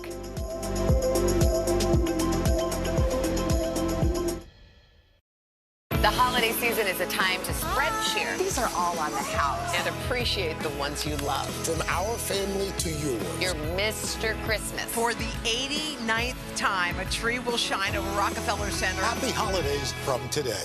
Hey everybody, it's Hoda Kotb from The Today Show. I am so excited to tell you about my new podcast, Making Space with Hoda Kotb. I sit down with some incredible people and we'll hear some uplifting stories. Listen to Making Space now on Apple Podcasts.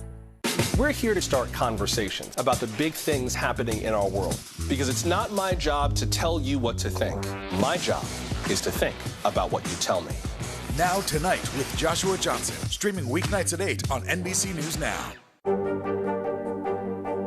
What are you doing for teachers who feel that they're being stretched too thin? Did you understand how prevalent hunger was in your own community? We began our Across America journey tonight, St. Louis, Austin, here in Nashville. From Washington, D.C., the site of our nation's capital, you rarely see. It's your last move. Was talking smack part of this? What are you doing for teachers who feel that they're being stretched too thin? Did you understand how prevalent hunger was in your own community?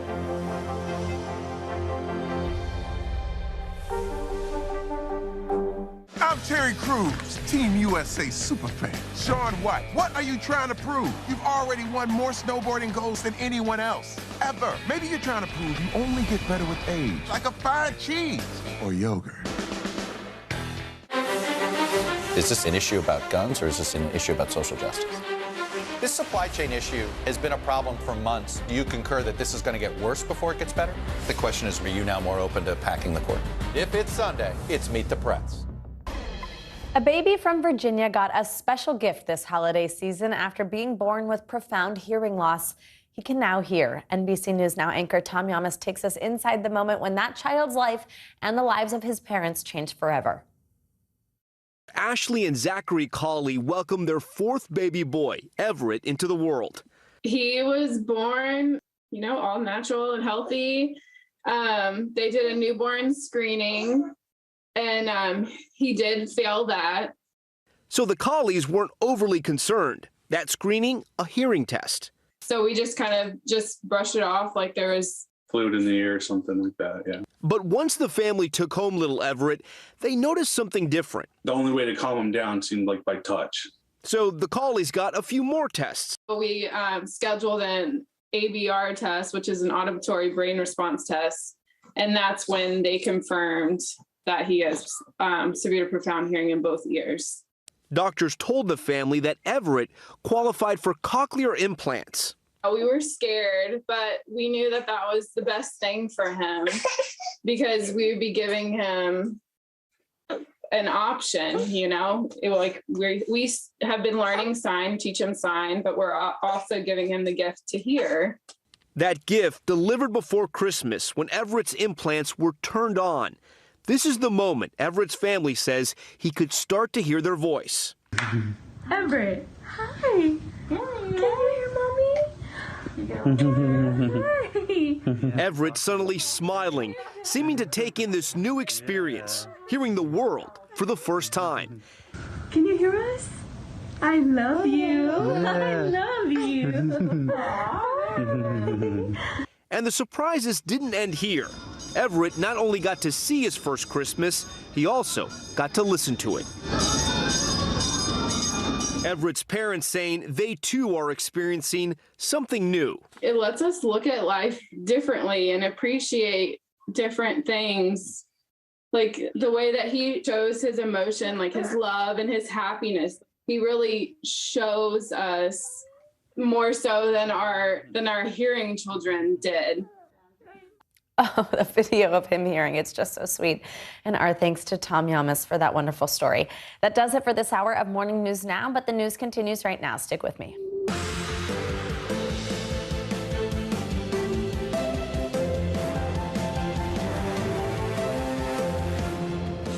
Good morning, I'm Savannah Sellers. Joe has the day off. Right now on Morning News Now, winter wallop. It's Groundhog Day all over again for thousands of troubled travelers across the country. Heavy snow canceled flights and clogged roads, adding more misery to weary and stranded passengers coming back from the holidays. I'm trying to fly back home. I've been out since 3 in the morning this morning, and my flight got changed twice. What is this like? Terrible. That's all I gotta say about it. And with hundreds of flights already canceled today and more expected tomorrow, we're taking a look at the impact being felt across the travel industry. Expanding access. With many students returning to class, the FDA has authorized the Pfizer booster to children as young as 12. This as COVID cases are soaring to record levels across the country, with the Omicron variant spreading quickly among young people. The troubling trend and the new actions the FDA is taking to help slow the spread. Masking up. As COVID cases surge, there's a renewed push on masking to help lower transmission. But nearly 2 years into the pandemic, there are lots of options. From size to types, we're digging into which kind of mask is the best at keeping you safe. Split verdict. Disgraced Theranos founder and CEO Elizabeth Holmes found guilty on 4 of 11 counts against her. Convicted of exaggerating to investors what her near billion-dollar blood testing company could do. Now, the woman who was once hailed as the next Steve Jobs faces years behind bars. The big question still unanswered, and the fallout the ruling could have on the rest of Silicon Valley. Oh, I think it's a big deal for Silicon Valley because if fake it till you make it, I don't think they're going to be living by that anymore. And game over after a jaw-dropping exit from Sunday's game. Controversial wide receiver Antonio Brown is back in public. His message to a former teammate as we get new insight into the potentially career-ending moment when he ran off the field. We're happy you're with us today, and we begin this hour with the latest on those travel disruptions across the country, with thousands of people left stranded in airports on their way back home. More than 3,000 flights were canceled just yesterday from the winter storm that made its way across the East Coast. And today, flyers hoping for an end to their travel nightmares. NBC News correspondent Tom Costello has the latest. Yeah, good morning from the National Mall. It is beautiful, but boy, do we have a mess here that they are digging out of. The roads are really, really treacherous in places. We've got 6 to 12 inches of snow, depending on where you are in the nation's capital. Power lines are down, trees are down, but the real story is on I-95, south of Washington, in Virginia, where people have been sitting for hours, 12 to 15 hours stuck on I-95, unable to go anywhere. This is a monster storm, and people are still struggling to get home from yesterday's commute. This morning, a dangerous situation on the highways outside of Washington. Drivers trapped overnight. The region pounded by nearly a foot of snow, causing standstill traffic, stranded vehicles, and collisions. And a massive backup on I-95 in Virginia after a crash involving 6 tractor trailers. NBC correspondent Josh Letterman trapped about 30 miles south of Washington since 8 p.m. last night. But as it got past 5 hours, it was like, okay, this is a little scary. I don't have any food or water. A lot of people around midnight started turning their cars off, trying to conserve gas, because we didn't know, is this going to clear up any minute, or are we going to be here all night long? The Virginia Department of Transportation calling the situation unprecedented and saying it is working to clear trucks and melt ice and snow around drivers to guide them to off-ramps. It's warning other drivers to avoid the area. A concerning development in a storm that's frustrated travelers across the Northeast. Thousands of homes and businesses left without power. We live in Maryland, so one day 70 degrees, next day 30 degrees, it's snowing. The whiteout conditions even impacting President Biden's return to the White House after his holiday break. Crews rushed to clear the runway at Joint Base Andrews for Air Force One. Monday's travel headaches capped an already chaotic holiday season. Since Christmas Eve, more than 18,000 flights, 18,000 have been canceled. At Washington Reagan Airport on Monday, 87% of departing flights canceled, the most of any airport in the country. The aftermath, hundreds of bags piled up, waiting to be claimed and reconnected with their owners. Chicago O'Hare trying to recover after days of long lines and cancellations, leaving passengers frustrated. Because I was supposed to be home yesterday. It made me aggravated. Okay, so we checked, and here's where we stand on flight cancellations today. 1,100 flight cancellations at this hour, about 500 delays. The hardest hit areas, as you would expect, Reagan Airport, still the hardest hit. We've also got Baltimore, Seattle, Newark, and LaGuardia. Southwest Airlines so far canceling 9% of flights. The regional carriers, SkyWest and Republic, both about 6 to 9% of flights are canceled, and JetBlue about 10%. This dig out is going to continue throughout the day in the Mid-Atlantic, and that's going to mean yet another day of delays. Hopefully, not as bad as yesterday. We do have clear skies. I'm Tom Costello on the National Mall. Back to you. All right, our thanks to Tom for that report. Now, what can you expect in your weather today? Let's get a check on your forecast with Bill Cairns. Hey, Bill, and there we heard a little bit from Josh Letterman, who you mentioned last hour, stuck in his car all night. Ugh.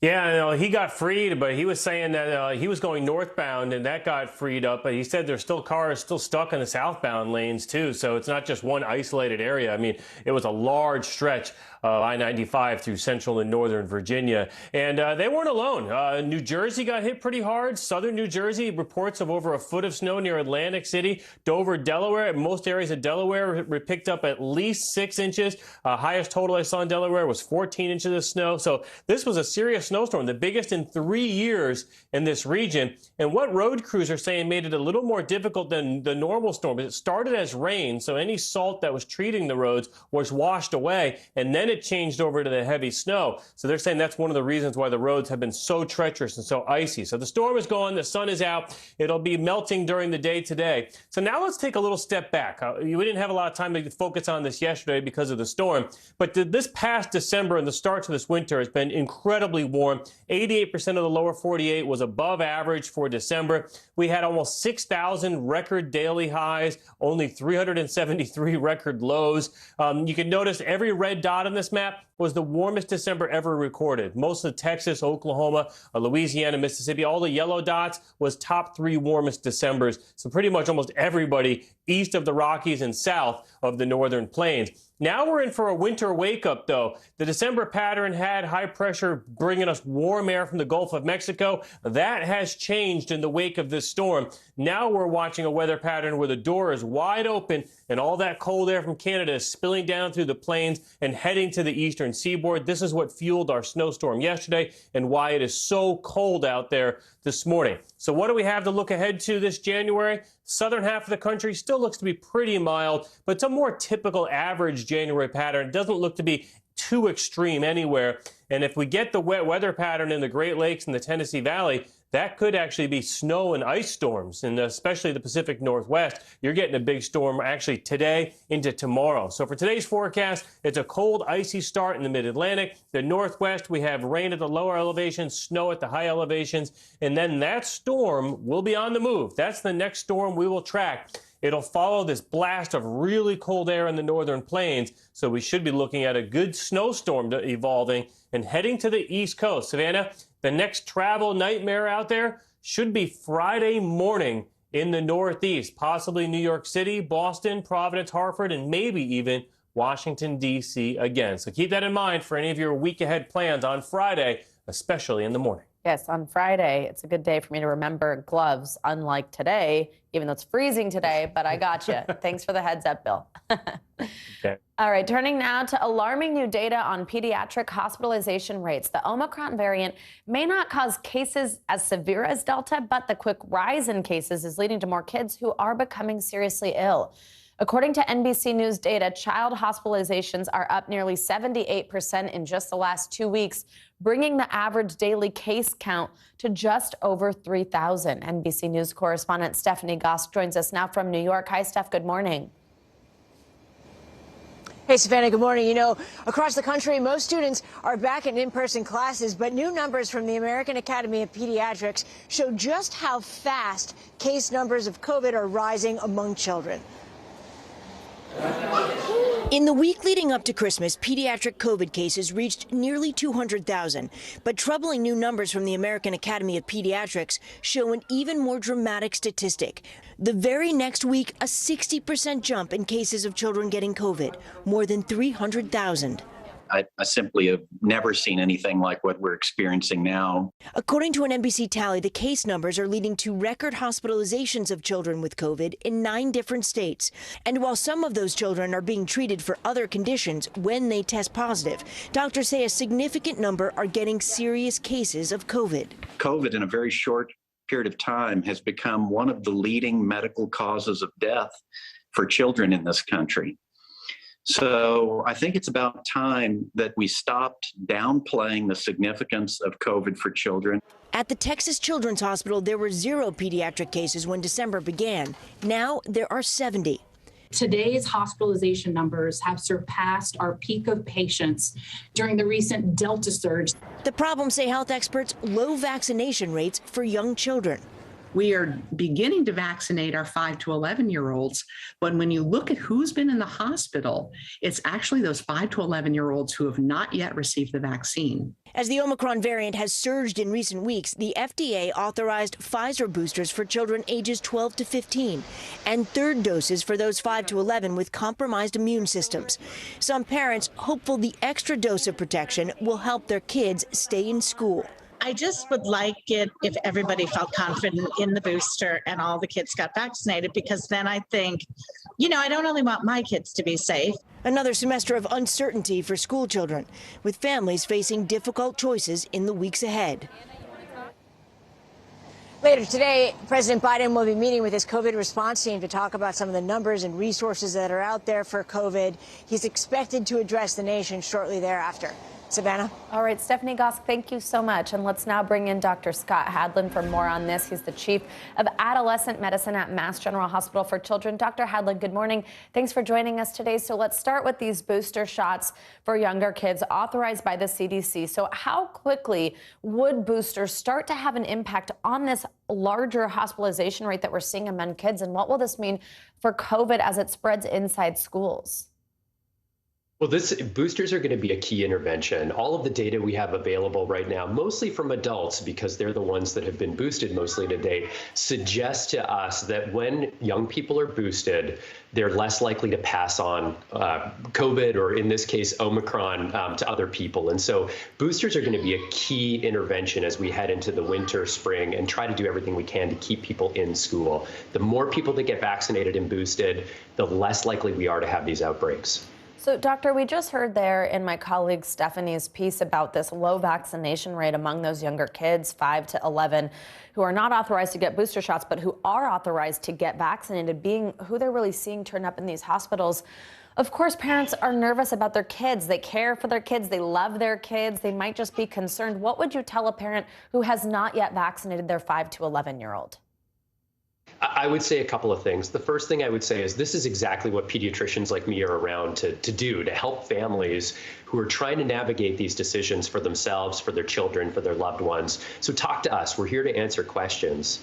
The other thing I would say is I'm not just a pediatrician, but I'm also a dad. And trust me, you do not want your child to be one of the thousands of kids every day that's getting admitted to a hospital with COVID. This is preventable. All of the data that we have right now suggests that young people who are vaccinated are much less likely to get severely ill and hospitalized. And so there's something you can do right now to protect your children and your family, and that's to get vaccinated. And what about those kids who are under 5 or those kids who can't receive a booster if they're under the age of 12? Will these older kids, slightly older kids, 12 to 15, getting that booster help protect younger children at all? And what would you tell parents of those children who either cannot get vaccinated yet because of their age or cannot get boosted yet? Yes. So when older kids get vaccinated, because many older kids are in the same environments as younger kids, schools span these age ranges in many settings. When an older kid gets vaccinated, that's going to help protect the younger kids. And so this is really a case of we're all in this together. And when older kids get vaccinated, we protect those younger kids. So I would really encourage families with kids in the age range of 5 to 11 to get their kids vaccinated. For younger kids, we still know, as we've known since the very beginning of this pandemic, things that are effective to help prevent the risk of transmission. And so this includes things like making sure that if you're sick, you stay home and get tested, making sure that you're wearing masks indoors if you're around other people, making sure that you wash your hands, just following common sense. That I know this has been a long haul, and I know we've been hearing this since the beginning, but it's absolutely true even to this day. Really, really good reminder there. Finally, Doctor, I want to ask about vaccines in general. We have this new Danish study, and it suggests that vaccines may not be as effective against Omicron as they were against the Delta variant. What's that mean for the future of vaccines and the fact that many of us have already gotten 3 shots? Does this mean there's going to be a different type of shot, a 4th shot people are going to need? Right. So, there are data coming out of Denmark in the last 24 hours really suggesting that Omicron is probably about 3 times more infectious than Delta was among people who are vaccinated. But those same data show that people who are vaccinated are less likely to get severely ill. So vaccines are a critical intervention to help keeping people out of the hospital, helping keep people from getting sick and in ICUs, and helping people from dying. And so they are absolutely a vital part of our public health strategy here. It may be that there are more boosters to come. This is a moving target. The science is changing every single day, and we're doing our best to keep up with it. But again, count on us pediatricians to have the up-to-date information and to do everything we can to help you make the best decision for your child and for your family. Dr. Scott Hadlen, both a doctor and a dad, as he mentioned to us. We thank you so much for walking us through this new information for those younger kids. Happy New Year. Happy New Year. Now, there are new developments in the civil investigation of former President Trump's business practices. 2 of Trump's children, Ivanka and Donald Jr., are joining their father to fight subpoenas issued by the New York Attorney General. NBC News senior Washington correspondent Hallie Jackson has the latest. Hey there. New today, the attorney for the Trump children is arguing those subpoenas set a dangerous precedent, accusing the New York Attorney General of trying to circumvent the grand jury process. But the Attorney General says despite their names, the Trumps must play by the same rules as everyone else, with her civil investigation into the Trump Organization now becoming a family affair.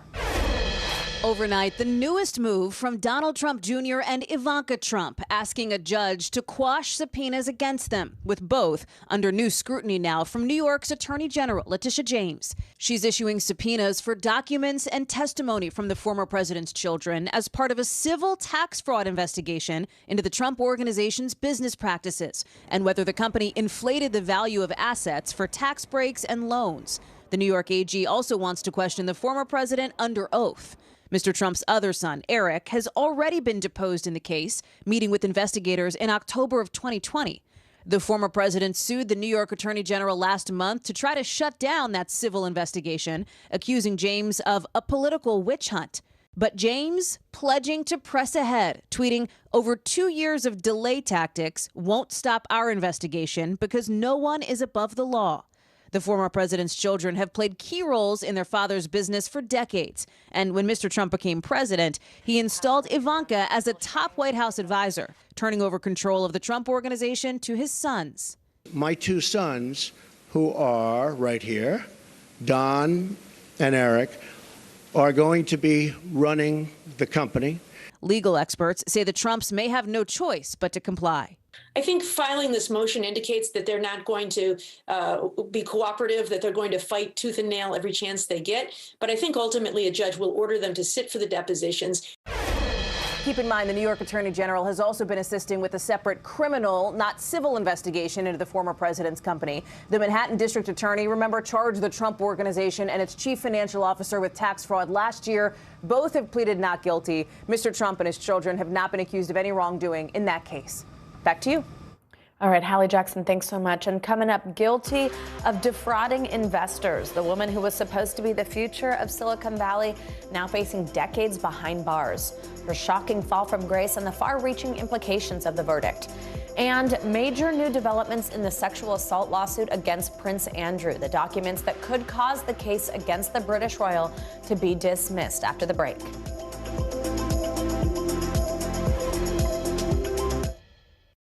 To cover the news, you have to be in it. We'll take you to the front lines of the story, bringing your news feed to life. Streaming live every night. It's your news playlist. Top Story with Tom Llamas, weeknights at 7 on NBC News Now. Nathan Chen equals power because every time he does one of these, he's hit with forces 7 times his body weight. 945 pounds? That's 4 Terry Cruises.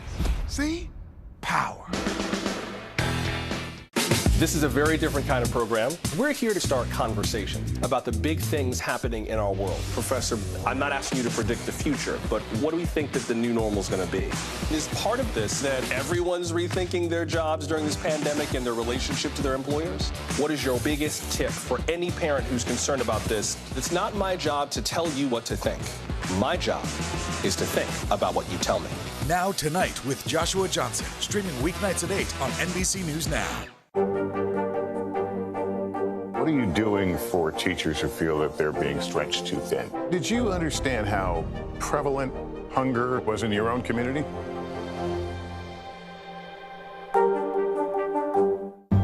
In the City of Angels, 2 kindly old ladies wanted to help homeless men get off the streets forever. And so they did. Listen to The Thing About Helen and Olga, the new podcast from Dateline and Keith Morrison. We began our Across America journey tonight, St. Louis, Austin, here in Nashville. From Washington, D.C., the site of our nation's capital, you rarely see. It's your last move. Was talking smack part of this?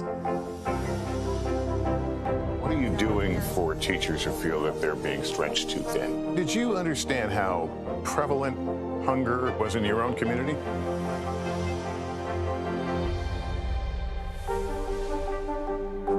The holiday season is a time to spread cheer. These are all on the house. And appreciate the ones you love. From our family to yours. Your Mr. Christmas. For the 89th time, a tree will shine over Rockefeller Center. Happy holidays from today. Welcome back. Now to that much anticipated verdict in the Elizabeth Holmes trial. Once hailed as a Silicon Valley star and entrepreneur, Holmes was found guilty Monday on 4 counts of defrauding investors in her medical startup Theranos. She faces up to 20 years in prison for each count. NBC News correspondent Aaron McLaughlin joins me now with the very latest from Los Angeles. Good morning, Aaron. Hey there, Savannah. Good morning. 37-year-old Elizabeth Holmes was stoic as the verdict was read out. She hugged her parents before leaving the courtroom to confer with her counsel. Her nearly 4-month-long trial ending in dramatic fashion.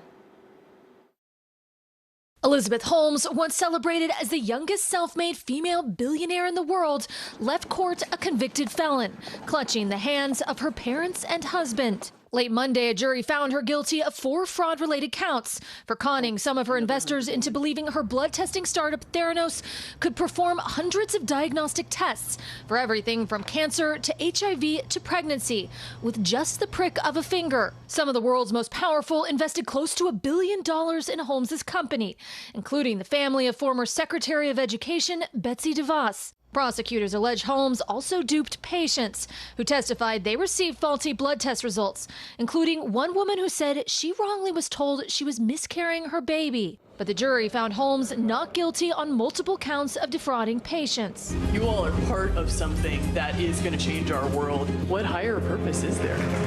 Her saga was the subject of documentaries, podcasts, and an upcoming Hulu series starring actress Amanda Seyfried as Holmes. The trial lasted for nearly 4 months. The prosecution repeatedly alleging, out of time and out of money, Elizabeth Holmes decided to lie. In her defense, Holmes shocked legal experts by taking the stand, arguing she'd act in good faith, alleging during a decade-long romantic relationship she'd been abused by the company's COO, Ramesh Sunny Balwani, allegations he denies. This morning, the woman once hailed as the next Steve Jobs, now facing up to 20 years per guilty count behind bars. It's a big deal for Silicon Valley because if fake it till you make it, I don't think they're going to be living by that anymore. Now, legal experts say it's unlikely Holmes will receive the maximum sentence for her crimes. The jury was deadlocked on 3 of the 11 counts against her, including defrauding some of her investors. The judge says he wants to deal with those counts before a sentencing date is set, and he allowed Holmes to remain out on bond until sentencing, which could be months away. Savannah. All right, Aaron, thank you so much. And now to new information in the sexual assault lawsuit against Britain's Prince Andrew. Details of a settlement between Jeffrey Epstein and Virginia Giuffre released Monday show the Duke of York's accuser received $500,000 from Epstein to end her claim against him. It's an agreement that could impact the case against the prince, who denies all the allegations. NBC News foreign correspondent Kelly Kobaya has more. A $500,000 settlement revealed, with major potential implications for the lawsuit against Britain's Prince Andrew. Documents from a confidential settlement between Jeffrey Epstein and one of his accusers, Virginia Giuffre, were released by a New York judge as part of Giuffre's civil lawsuit against the prince. The 2009 agreement reveals Epstein agreed to pay Giuffre $500,000 to dismiss her lawsuit against him. The deal also has language releasing, quote, any other person or entity who could have been included as a potential defendant from all actions of Giuffre, including suits. The prince's lawyers claim this protects the Duke of York from Giuffre's lawsuit. Whether or not Giuffre was even thinking of Prince Andrew when she signed this settlement agreement, it may cover Prince Andrew anyway. Defendants always want releases to be written as broadly as possible, and this one is no exception. It may be so broad that it releases not only Epstein, but anyone associated with Epstein who could have been a defendant. Giuffre, formerly known as Virginia Roberts, is suing the Duke of York for allegedly sexually assaulting her when she was a teenager. He knows exactly what he's done, and I hope he comes clean about it. She said that Ghislaine Maxwell and Epstein trafficked her to Prince Andrew when she was a minor at Maxwell's London home. The prince has denied the allegations and ever meeting Giuffre. In a now infamous interview on BBC Newsnight, he even suggested a photo of the two was fake. Nobody can prove whether or not that photograph has been doctored, but I don't recollect that photograph ever being taken. And you don't recollect having your hand round her waist in Ghislaine Maxwell's house. A New York judge will hear oral arguments Tuesday about whether to dismiss Giuffre's lawsuit. Just on Friday, the judge ruled against Prince Andrew's legal team on a previous motion they made, saying the suit could keep moving forward even though Giuffre now lives in Australia. The prince's attorney declined to comment. Kelly Kobiella, NBC News. Let's now take a look at what else is making news around the world this morning. Matt Bodner is back this hour from Moscow. Hey, Matt. Savannah, good morning. We start this hour in Colombia, where violent clashes between Colombian rebel groups have led to the deaths of at least 23 people near the Venezuelan border. Fighting broke out over the weekend between members of the National Liberation Army and the Revolutionary Armed Forces of Colombia. A statement from the Colombian military says that the groups were fighting over control of illegal enterprises, such as drug trafficking. We move along now over to Haiti, where gunmen tried to assassinate Prime Minister Ariel Henry on Saturday during an event marking the nation's independence. Video posted online shows Henry and his team rushing to their cars as gunfire can be heard. Henry is pledging to crack down on powerful gangs that are believed to be responsible for a rise in kidnappings in Haiti and also attempting to seize control of gas distribution infrastructure across the country. We finish this hour in Germany, where about 700 sheep and goats joined government efforts to encourage more Germans to go out and get the COVID-19 vaccinations. The animals were arranged to depict a 300-foot syringe in a field in the south of Hamburg. The shepherd responsible for the feat spent several days rehearsing with the animals. In the end, the solution was rather straightforward. Lay out pieces of bread in the shape that the animals should form. As you guys can see, that did the trick. Back to you, Savannah. Did you just say they spent days rehearsing with them? They did. Okay, that is something. All right, Matt, thank you so much. All right, we're now just 1 month away from the start of the Winter Olympics, if you can believe that, in Beijing. And COVID is on the mind of the Games organizers. Here is NBC News foreign correspondent Janice Mackey-Frayer. Well, the countdown is on. The venues are ready, but organizers and athletes are on edge. And it's going to be a test of the elaborate measures that officials here have put in place to ensure that COVID outbreaks don't derail the games. The closed loop zones in Beijing and the 2 areas hosting mountain events are going to enforce daily testing, restrictions on movements, and there is going to be zero interaction with anybody outside of the bubble. That's just for people who are able to make it in. Anybody has to consistently test negative or be fully recovered from a recent infection, or they risk missing the games altogether. Now, this comes as China is racing to contain its biggest COVID outbreak since the early days of the pandemic in March 2020. The city of Xi'an is in its second week of a total lockdown. 13 million people confined to their homes, unable to meet basic needs and struggling to find enough food. It should be noted that these are Delta variant cases, according to officials. There's really only a handful of Omicron cases here in China, and that could change with the Olympic Games. Now, with the rise of Omicron as well, there are other challenges facing these games, the diplomatic boycott by U.S. officials in other countries, and the controversy around Peng Shuai, who is supposed to meet with the IOC president before the end of the month. Now, with this rise of Omicron comes a lot of questions about the risks of staging an international event like this. But China's government and Games organizers are adamant that the Games are going to go smoothly and the Olympics will go ahead on schedule. All right, Janice, thank you so much for that report. And a reminder, of course, you can watch all the action from the Games on all of NBC Universal's platform, and those start on February 3rd. Coming up, with COVID cases hitting record numbers, health experts are re-emphasizing the importance of masks. But which mask is best at protecting you? The CDC recommendations that you need to know up next.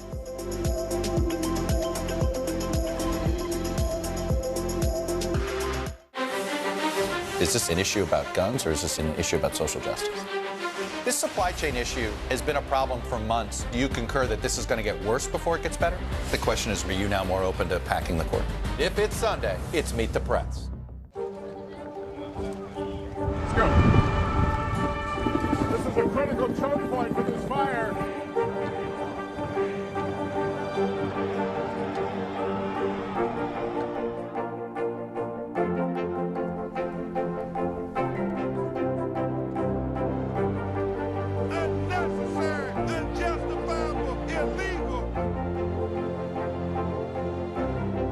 And good evening from New Orleans. Late military operation witnessing the massive crowds. I admire you both. Nice to really spend some time with you. Appreciate it.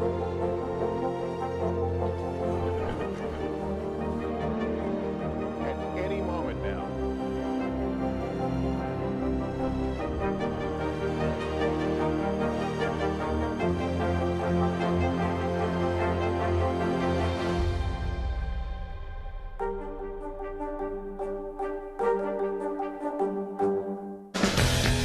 Nathan Chen equals power because every time he does one of these, he's hit with forces 7 times his body weight. 945 pounds? That's 4 Terry Cruises. See? Power. The holiday season is a time to spread cheer. These are all on the house. And appreciate the ones you love. From our family to yours. Your Mr. Christmas. For the 89th time, a tree will shine over Rockefeller Center. Happy holidays from today. Welcome back. Fans are honoring Betty White ahead of what would have been her 100th birthday on January 17th. One of the legendary actress's great loves, both on and off screen, was animals. She used her platform for animal welfare advocacy and played major roles in countless animal charities. So now fans have been taking to social media with a celebratory Betty White challenge, asking people to donate $5 to a local animal shelter or rescue in her name. The Golden Girls star died Friday, just 3 weeks shy of turning 100. The challenge hopes to, quote, make her birthday the movement she deserves. Isn't that amazing? Now, New York is seeing its highest daily number of reported positive COVID cases since the pandemic began. That's also leading to a surge in the number of people going to hospitals. NBC News correspondent Vaughn Hilliard spoke with some New Yorkers that waited a long time in the cold to just get tested. How long have you guys been waiting? Over 3 hours now. How many? Over 3 hours. These types of wait times in New York's sub-freezing temperatures have many Americans reaching a boiling point. You've been out of work for how many days now? 9. 9 days. For Amani Winston, it's getting in the way of her working again. She tested positive more than a week ago. Like thousands of others, struggling to find a testing site, she took the subway to this location. So this is your third attempt today? Yeah, we came from the Bronx to come down here. Why? What happened with the first 2 lines? Long, very long. They kicked us off the line because they only accepted 100 people. That's all? Yeah. 100 people for the day. Yeah. What happened at the second line?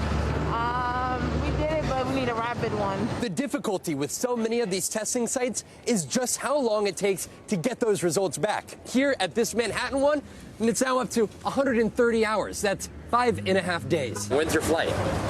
2 days from now. That's it.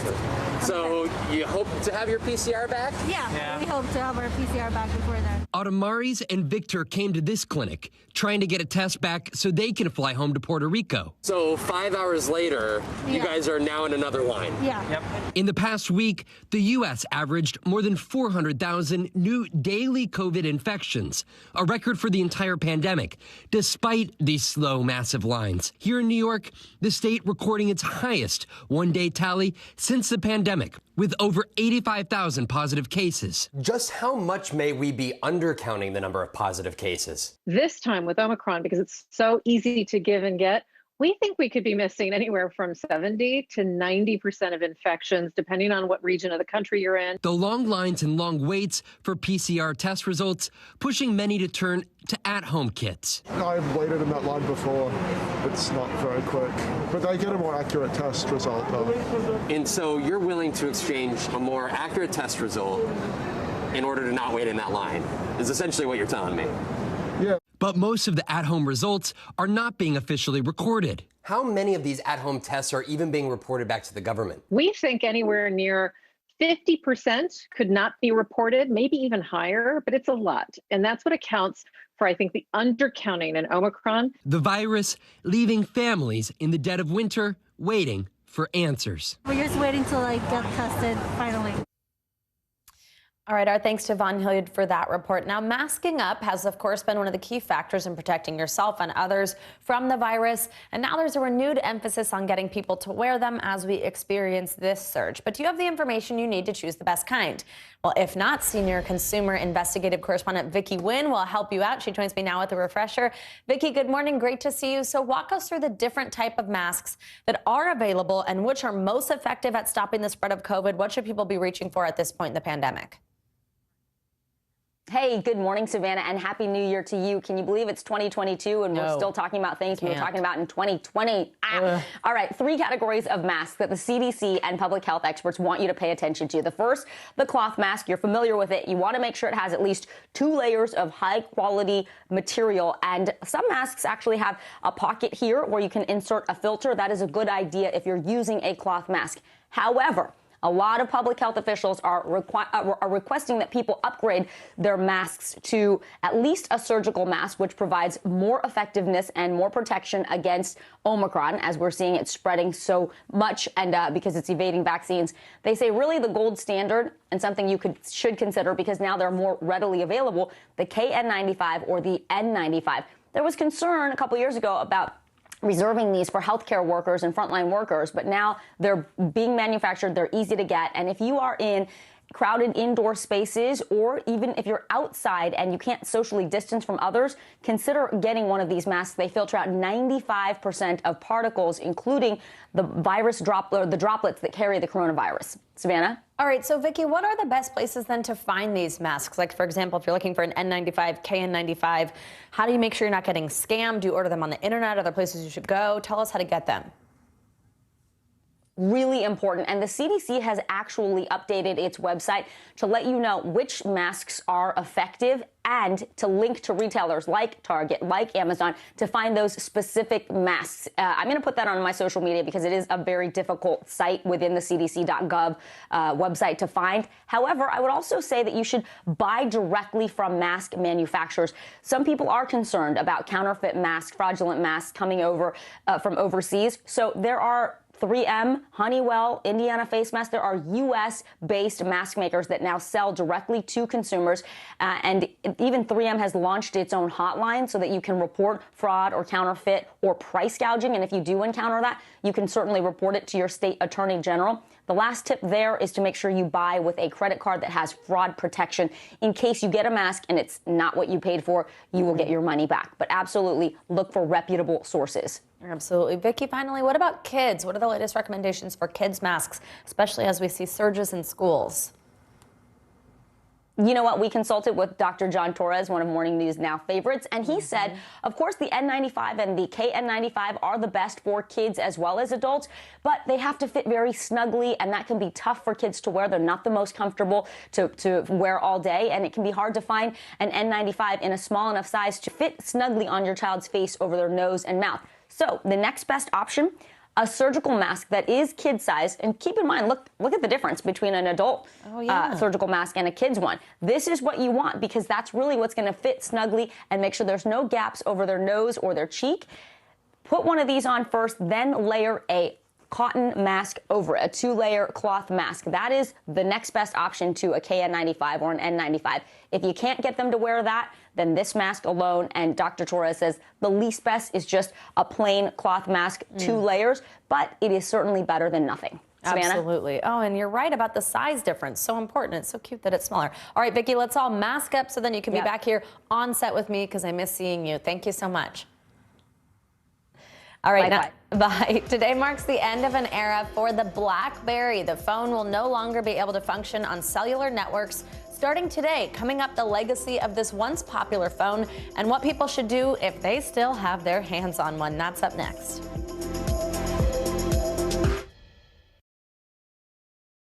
To cover the news, you have to be in it. We'll take you to the front lines of the story, bringing your news feed to life. Streaming live every night. It's your news playlist. Top Story with Tom Llamas, weeknights at 7 on NBC News Now. Let's go. This is a critical choke point for this fire.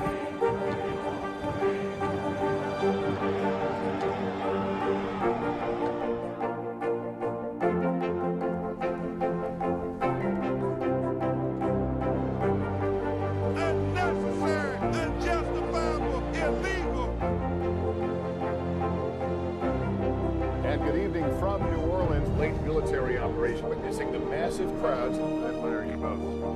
Nice to really spend some time with you. Appreciate it.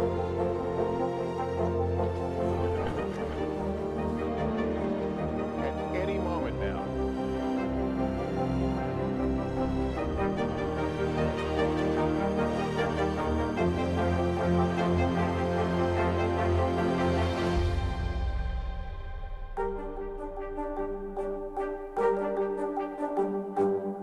There's no better place for fun with friends. Quality time with your little golf buddy, or an afternoon alone together. Family and friends are just a tap away. Just pick your course, pay from your phone. Golf now. Download the app and go play. Welcome to the Tonight Show. Let me show you how it's done. Show me what you got. I don't want to be a Lego.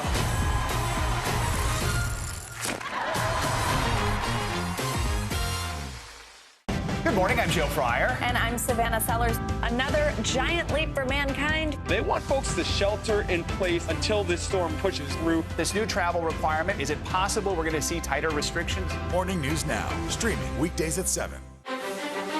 Is this an issue about guns or is this an issue about social justice? This supply chain issue has been a problem for months. Do you concur that this is going to get worse before it gets better? The question is, are you now more open to packing the court? If it's Sunday, it's Meet the Press. Welcome back. Time for our CNBC Money Minute, the biggest financial headlines of the day and why they matter to you. Bertha Coombs is back this hour. Hey, Bertha. Hey, Savannah. So Verizon and AT&T have agreed to a 2-week delay in their rollout of new 5G wireless service, averting a standoff with the airline industry. The companies had faced pressure from the White House, airlines, and aviation unions to delay the launch of the service, which uses C-band wireless spectrum, over concerns that it could interfere with sensitive electronics on aircraft. Now, over the next couple of weeks, AT&T, Verizon, the FCC, and FAA and airlines will look at ways to minimize that potential impact. Meantime, Fanatics is buying Topps, the iconic maker of sports trading cards. Sources say the deal is worth roughly $500 million. The agreement comes after Fanatics won the rights to Major League Baseball's trading cards last summer. It already has the licenses for the NFL and NBA. The company wants to capitalize on a sports trading card business that's projected to reach $100 billion in the next 5 years. I love the fact that people still trade physical cards. Meantime, Chipotle launching a plant-based chorizo menu. It's made with chipotle peppers, tomato paste, garlic, and fresh peas, and is vegan with 16 grams of protein. It's featured in 3 new lifestyle bowls, which are available on the chain's app and website. And Chipotle is going to waive the delivery fee on those plant-based chorizo orders. They have to come to at least $10, but you can get them for free over the next week. So I know I've already made you hungry once today, but I'm really kind of itching to try the vegan chorizo. Yeah, I kind of am too. I mean, hearing what the ingredients are, it sounds like I'd like all those. But yes, thank you again, Bertha. Now I'm thinking about Chipotle and Little Caesars at 8:47 a.m. Thank you. See you soon. Now, remember BlackBerries? Before iPhones, it seemed like everyone had one. Well, if you've held on to your BlackBerry all these years, this might be some bad news. The company actually says its classic models will stop working starting today, signaling the end of an era for a phone that really defined a generation. NBC News correspondent Kerry Sanders has more on this. Hi, Kerry. Good morning. Well, good morning, and this is it. Indeed, it was the ultimate status symbol. And remember the BlackBerry because it had that iconic keyboard. Well, now this, which replaced this, remember these flip phones, which replaced these bag phones. Yes, kids, there were once cell phones that were this big. Well, now the classic BlackBerry, it's going dark, and rest in peace. Before Apple, there was BlackBerry.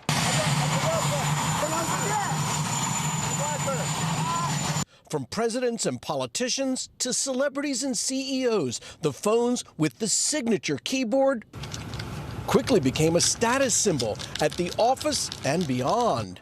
But now, decades later, those phones are shutting down. BlackBerry discontinuing service for its classic models starting today, saying they will no longer reliably function. All good things come to an end. At its peak in 2012, the company reported having 80 million active users. The BlackBerry used to be one of the most popular phones in the world. It was easy to understand and use. It also had those keyboards that were really clicky and tactile. People everywhere were glued to their keyboards, which made answering emails for work. All essential personnel will be issued BlackBerries for company use. Gimme. Or messaging friends through the phone's popular BBM platform easy and addicting. BlackBerries became crackberries for many. But eventually, that once revolutionary keyboard became obsolete. They all have these keyboards that are there whether you need them or not to be there. What we're going to do is get rid of all these buttons and just make a giant screen. With the rise of the touchscreen,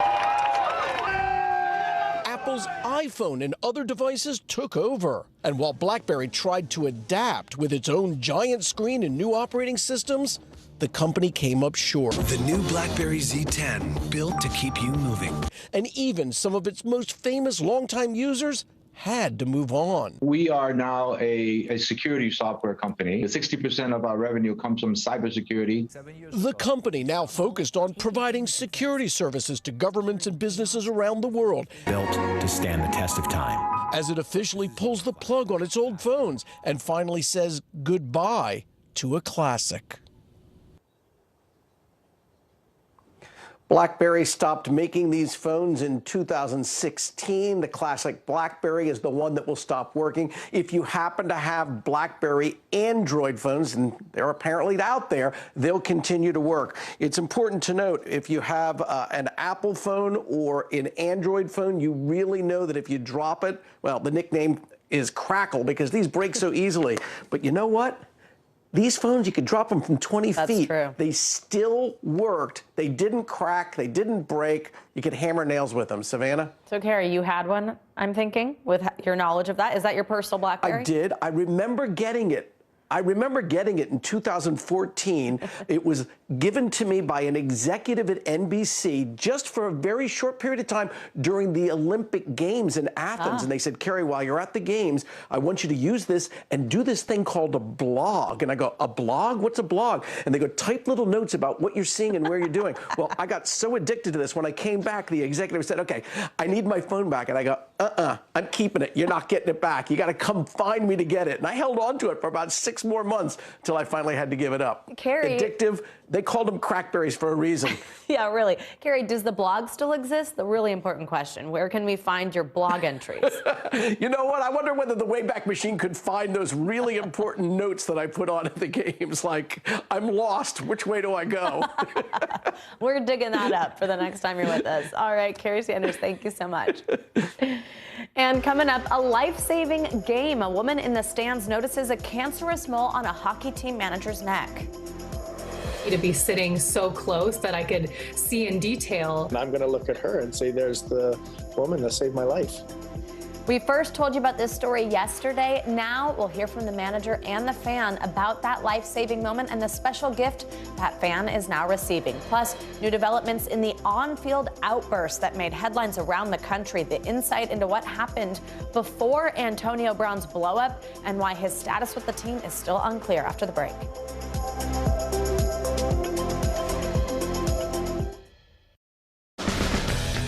Frontside 900, McTwist, back-to-back 1080s. I mean, it's hard just naming these tricks. Chloe Kim, she's up there spinning around with a smile.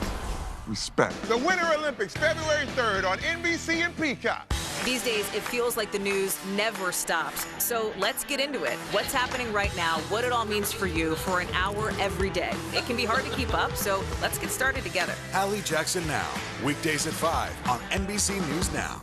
What is going to happen now? Going back and forth because Oh, yeah, this is it, right?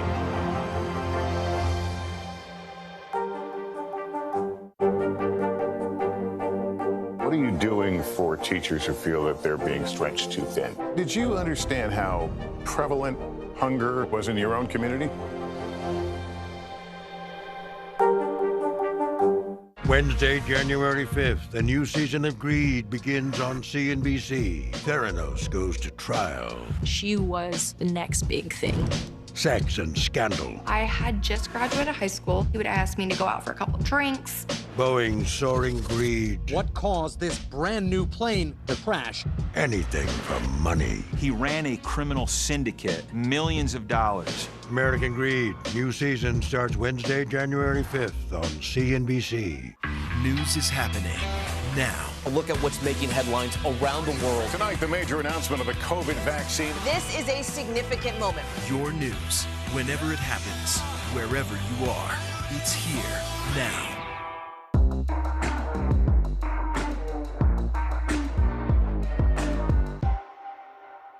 Welcome back. We're learning more about this past weekend's incident involving NFL star Antonio Brown. The Tampa Bay Buccaneers wide receiver took his jersey and pads off and left the field during their game against the Jets. NBC News correspondent Morgan Chesky joins us now with more on the fallout from that video that you've probably seen at this point. Morgan, good morning. Hey, Savannah, good morning. And Antonio Brown has been no stranger to controversial chapters in his career, but there was something about that moment when he walked off the field that sure felt final. And now that his professional football career may be coming to a close, there is growing concern about what led to that outburst on Sunday. Antonio Brown, that's Antonio Brown without his uniform. The dramatic mid-game exit by one of the NFL's biggest names, unleashing a blitz of questions. The star wide receiver ripping off his pads and jersey during Sunday's showdown between the Tampa Bay Buccaneers and New York Jets.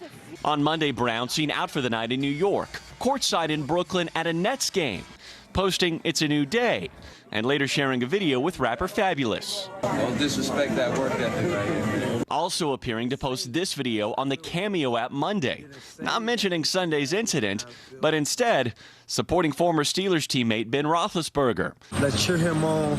Let's wish for one of his best games tonight. Bucs QB Tom Brady again offering his support for Brown. I'm going to continue to do everything I can to try to, be a great friend and supportive to Antonio and the things he's going through.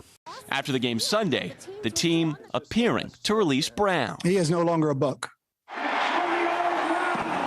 But this morning, technically, Antonio Brown is still on the team. The Bucs telling NBC News they didn't officially cut Brown Monday, and they are not sure what the next steps are at the moment. But there are new questions about what went down on Sunday. NFL Network reporter Ian Rappaport says he spoke with people close to Brown who say the star wide receiver didn't want to keep playing because of a lingering ankle injury. In his mind, he did not feel he was healthy.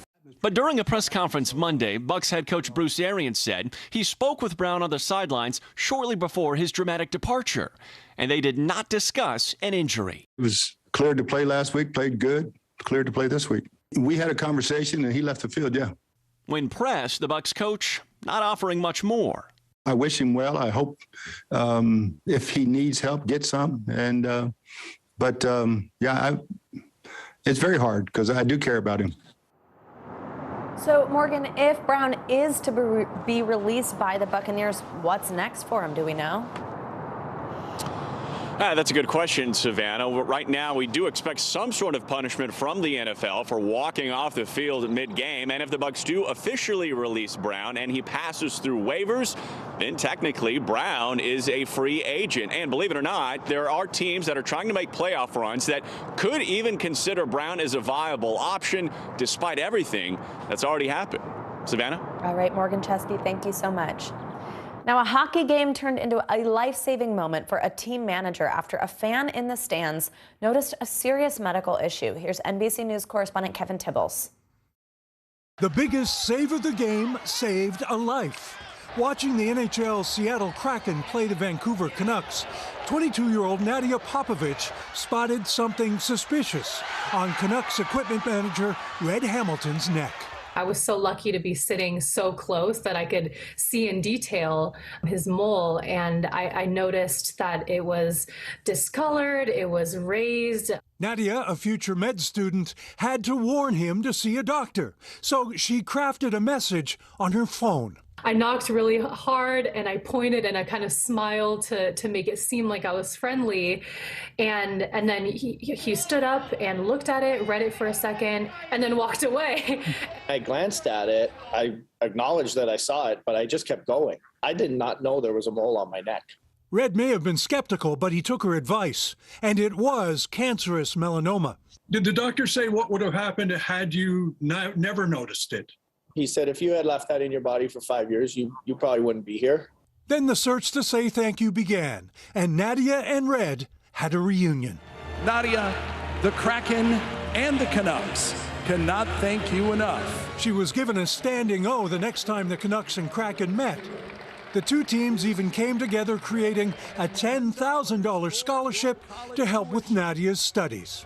We know you're going to make a phenomenal doctor. She's going to look at you and say, there's the guy whose life I saved. 100%. And I'm going to look at her and say, there's the woman that saved my life. Kevin Tibbles, NBC News. All right, Kevin, thank you for bringing us that incredible story and actually hearing from those people involved, since we told you a little bit about that yesterday. And that does it for this hour of Morning News Now, but the news continues right now.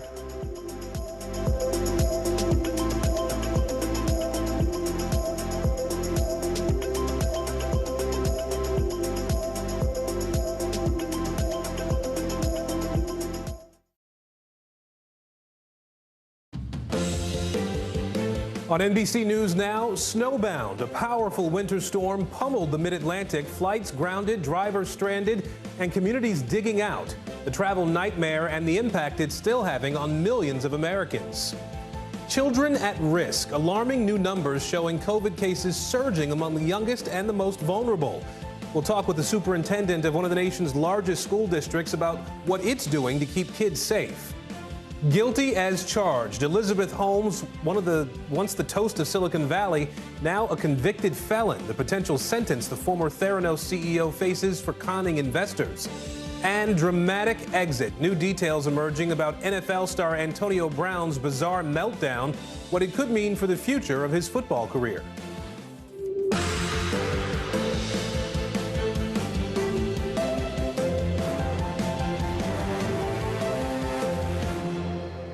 And good Tuesday, everybody. I'm Aaron Gilchrist. Morgan has the week off. We begin with that travel nightmare impacting millions of people and leaving drivers stranded. Take a look at this, a jam-packed I-95 in Northern Virginia. This is south of Washington, D.C. Cars stuck in the snow there in bumper-to-bumper traffic for hours, for miles and miles.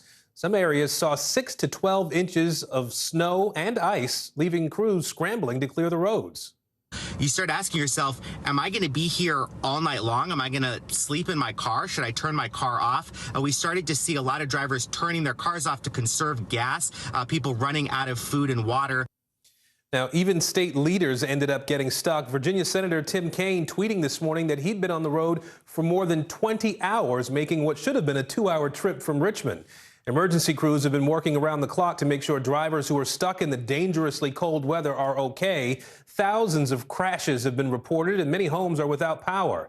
And it's not just the roads that are getting slammed here. Thousands of flights have been canceled since Monday morning, and even more have been delayed. The winter weather combined with COVID callouts creating what some call a perfect storm for the airline industry. NBC News meteorologist Bill Cairns is standing by with a look at the forecast today. But let's begin with NBC News reporter Gary Grumbach at Reagan National Airport outside Washington, D.C. Gary, talk to us about this travel nightmare that so many people have had to deal with. How bad is it there, and how are the airlines handling it? Yeah, Aaron, it's a real mess here. Usually a day after a snowstorm, you start to see things getting a little bit more back to normal at the airport. Not really the case here. Let me just run through some of the numbers for you.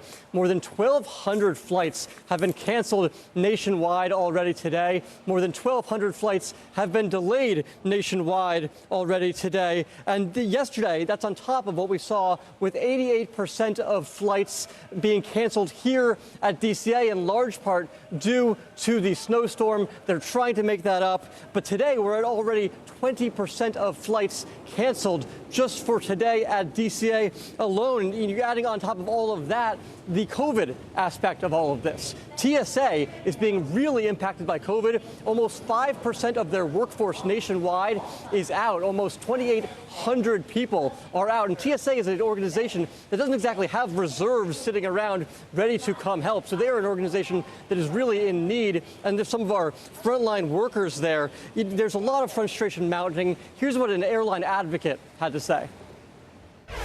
But the handwriting has been on the wall for weeks and even months now. The airline industry is not equipped to operate the schedules that they are publishing.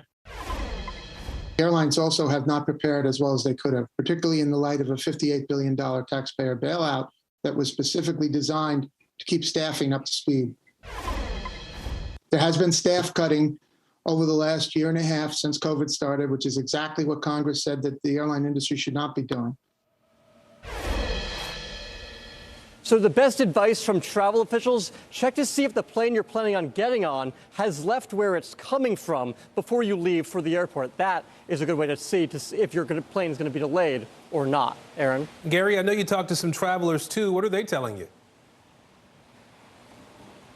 Yeah, there's just a lot of frustration inside because of the delays, which weather-wise nobody can do anything about when it comes to that. But people think that they should have been ready for this COVID situation. Going inside there too, there's social distancing inside the airport really gone out the window as we've seen this pandemic progress. The stickers are on the floor, stay 6 feet apart, but you can barely see the stickers because so many people are standing on top of them. Here's what some folks we talked to had to say. Oh, I got canceled yesterday. After sitting here for 8 hours, they kept delaying and delaying, and then they canceled the flight. I've never experienced this before. I've been coming up here for 5 years now, and I never experienced this. This is crazy. It was horrible. Horrible. Yeah. Now, Aaron, I hate to be the bearer of bad news here, and I don't want to step on Bill Caron's toes, but the D.C. area may see some more snow later this week. Aaron? No, a lot of people down there didn't want to hear you say that. Gary Grumbach for us at DCA outside Washington. Gary, thank you. Let's bring in NBC News meteorologist Bill Cairns now. Bill, what a storm we had to deal with yesterday in so many parts of the mid-Atlantic region. Are we out of the woods yet here, or how bad do we expect this next storm to be? As Gary teased up, we do have another storm that's on the way, and it could be a significant winter storm. But I want to take you through the anatomy of how we got into the situation we did with, hundreds of people stuck on the road. So the storm went through. The storm was very, very well predicted about 12 to 24 hours out. No, we didn't know about it 3 days out, but 12 to 24 hours in advance, we knew this significant storm was going to come through.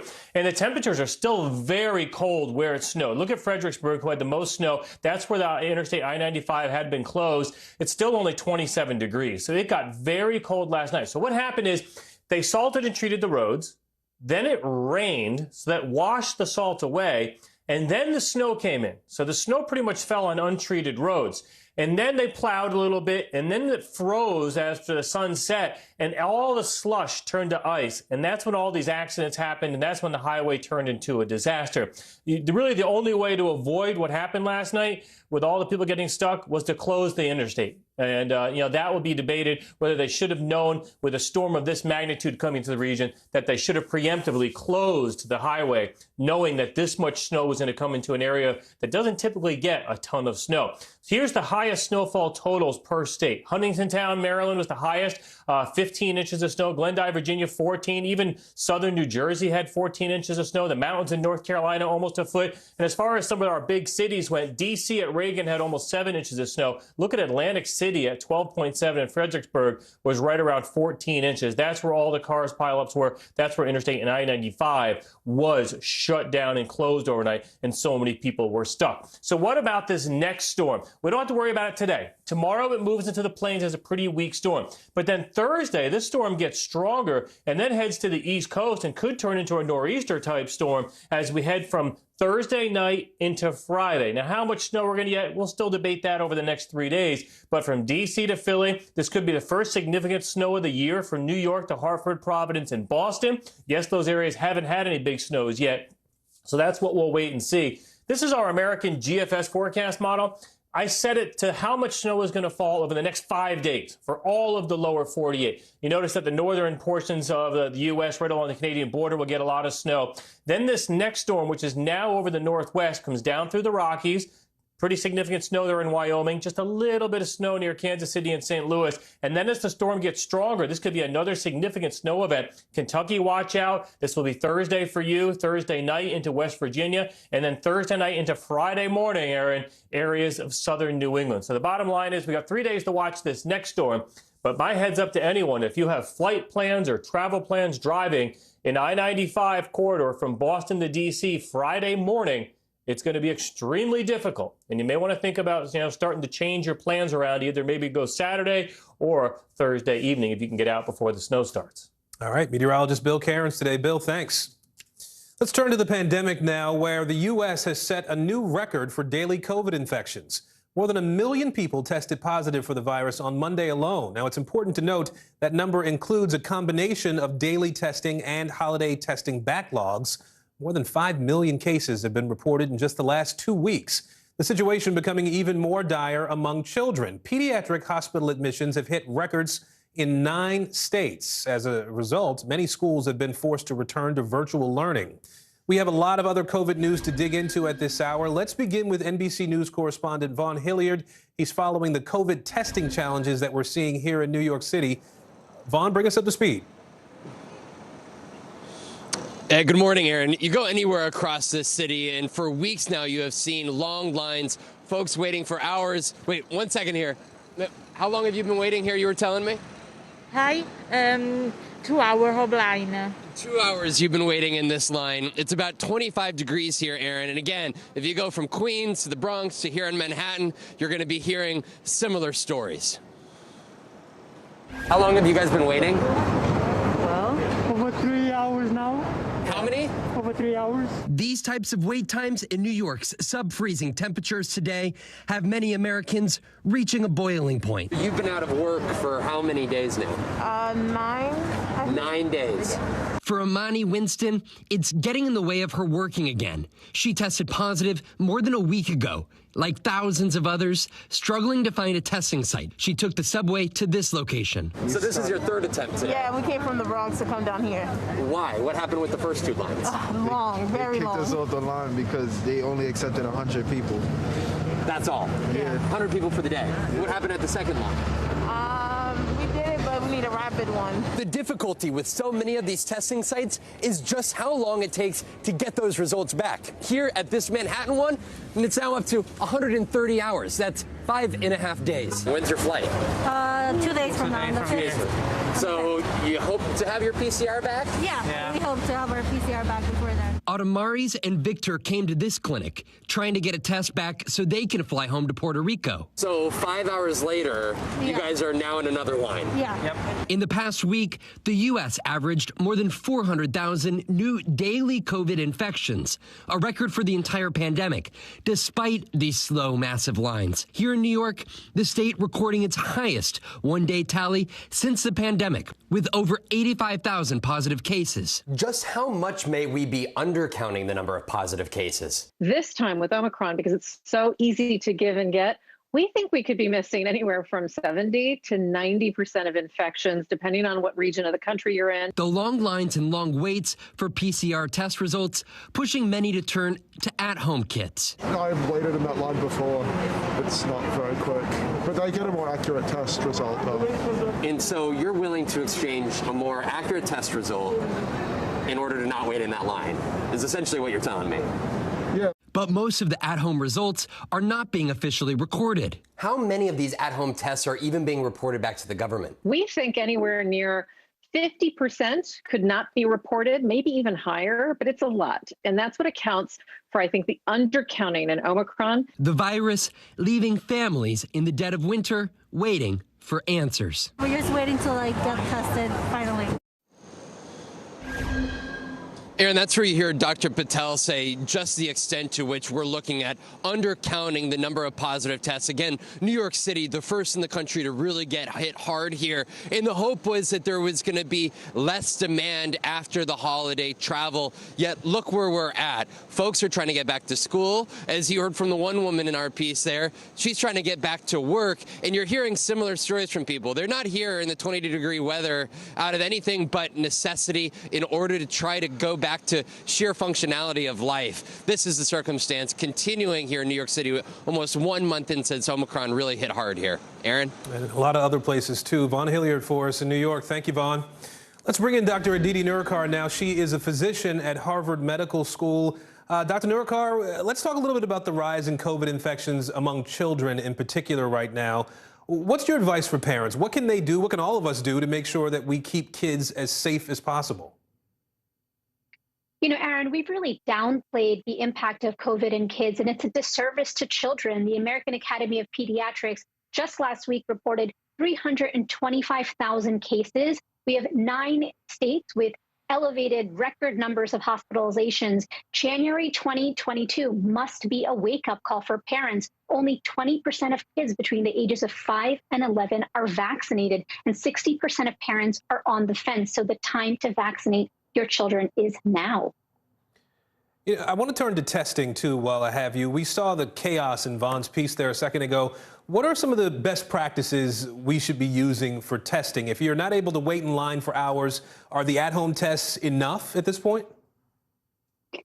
Yes, Aaron, you know, one of the greatest challenges, perhaps the greatest failure of our response is the lack of supply. We're seeing here in Boston temperatures this morning of 17 degrees, an hours-long wait all around Massachusetts for testing, and the capacity being just absolutely overwhelmed. At-home tests are adequate and should be used. Unfortunately, we have many policies requiring at-home tests to return to work and other things, but we just don't have them available. Whatever test you can get at this point is the strategy that we must use.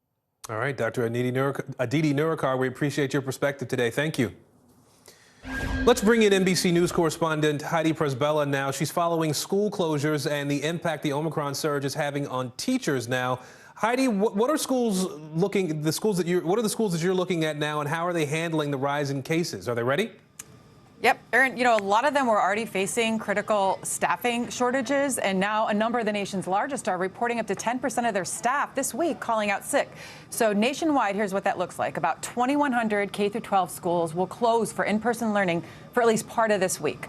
I talked to teachers in Syracuse, Cincinnati, Miami, and they're all pretty much saying the same thing, which is that they've never seen anything quite like this. Schools unable to open only because of staffing shortages, administrators having to become substitute teachers. And in Miami, Aaron, the situation is particularly worrisome given the record surge in COVID positivity, a ban on mask mandates by Governor DeSantis. Take a listen here to the head of the state's largest union who spoke with us. What we didn't expect throughout the fall was being hit with so many shortages. We didn't have subs to cover class. We had more and more teachers who were out being isolated due to COVID. And so we had a hard time covering those classes. And so many of our school districts had to go back to virtual. Nobody wants to have to go virtual. It's not the best. It's not the most effective way to teach. It's also not the best for social emotional well-being for our students.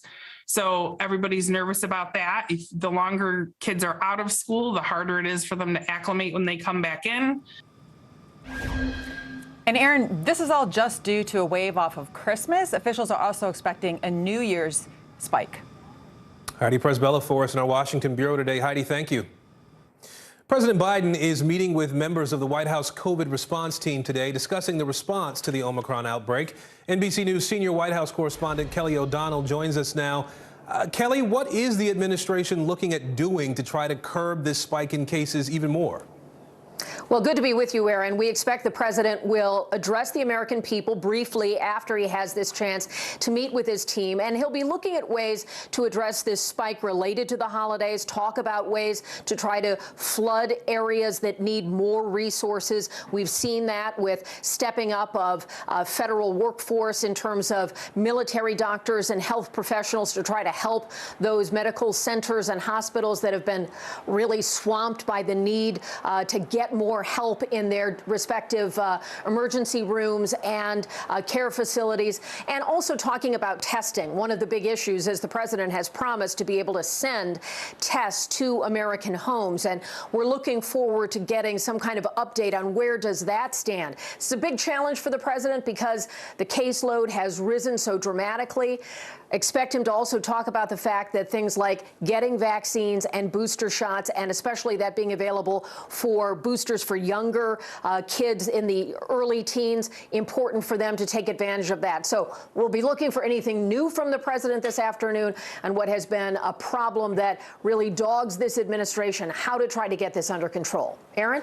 All right, Kelly O'Donnell for us near the White House today. Kelly, thank you. Let's head to the other end of Pennsylvania Avenue, where it's set to be a busy start to the year for Congress. First on the agenda, American democracy. Senate Majority Leader Chuck Schumer now saying he is open to changing the Senate's filibuster rules by MLK Day to move forward on voting rights legislation.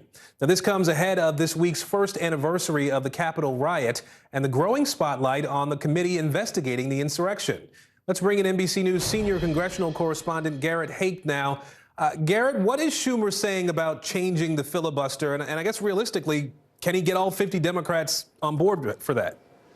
Well, Chuck Schumer and senior Democrats have kind of changed the way that they have talked about this possible rule change as it relates to voting rights. They are directly linking that election reform and voting rights package of legislation that they want to pass to the January 6th insurrection, with the majority leader tweeting about this, essentially saying that the attack on January 6th could be a prelude to what would happen in the future, a symptom of a broader illness as relates to election results, people not trusting them, and so forth, trying to broaden the appeal of this legislation and at least make sure that every member of his party is on board with it. The challenge, Aaron, is that while every Democrat, all 50 in the Senate, say they support the two specific pieces of legislation we're talking about, there are at least two, Joe Manchin and Kyrsten Sinema, who have not supported any filibuster changes, any rule changes. Manchin's actually the only person in the Senate who's voted against changing the rules the last two times they have been changed. So a massively uphill battle for Democratic leadership. So, Garrett, let's talk a little bit about the Capitol riot investigation now. What's next on the committee's agenda ahead of the one-year anniversary this week? It's something of a quiet week for the committee. The House, of course, is not in session this week. Before they went out, there was a bit of a new focus on trying to get testimony from some Republican lawmakers who they believed were either involved in the planning or had some conversations with then-President Trump on the day of the attack. That's Jim Jordan and Scott Perry of Pennsylvania. Perry flatly said he wouldn't talk to the committee. Jordan had left the door open. I think when the committee really resumes its work in earnest, that'll be the focus here. There's also been some discussion, largely from Liz Cheney over the past weekend, about the other efforts to get then-President Trump to intervene in the attack, including by Ivanka Trump. We hope to learn more about that soon, too. And Garrett, very quickly before you go, I want to ask you about Marjorie Taylor Greene's recent ban from Twitter, the suspension from Facebook, too. How are Republicans hearing that? How are they responding to that? Well, it falls into a Republican narrative, the idea that they say big tech is censoring Republican members. We saw a statement from Kevin McCarthy the other day defending Greene without naming her, a much more vocal statement from former President Trump overnight defending Greene. I think going after these big tech companies, including Twitter, would be a priority for the incoming Republican majority if they are able to win back the House in the next year. And by the way, this shows a bit of the bind that Kevin McCarthy is in, trying to defend someone like Greene without defending her by name and making her an even bigger celebrity, if you will, within the party. All right, Garrett Haake on Capitol Hill for us today. Garrett, thank you. The legal battle involving Britain's Prince Andrew is intensifying. Coming up, what a secret agreement made between his sexual assault accuser and Jeffrey Epstein more than a decade ago could mean for his case.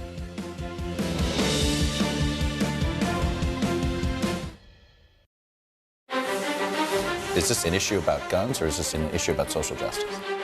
This supply chain issue has been a problem for months. Do you concur that this is going to get worse before it gets better? The question is, are you now more open to packing the court? If it's Sunday, it's Meet the Press. Welcome to The Tonight Show. Let me show you how it's done. Show me what you got. I don't want to be a Lego.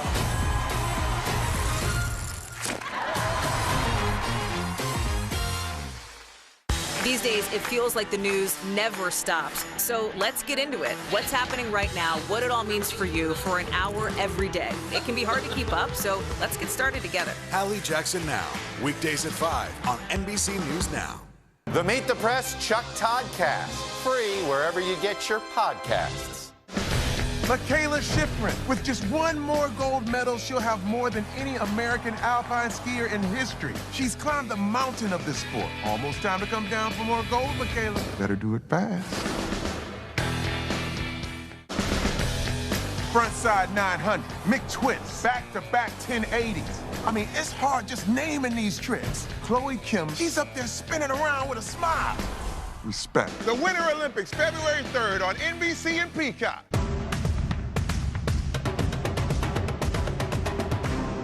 Our week-long journey across America from Washington, D.C., outside of our nation's capital, you rarely see. It's your last move. Was talking smack part of this? In the City of Angels, two kindly old ladies wanted to help homeless men get off the streets forever. And so they did. Listen to The Thing About Helen and Olga, the new podcast from Dateline and Keith Morrison.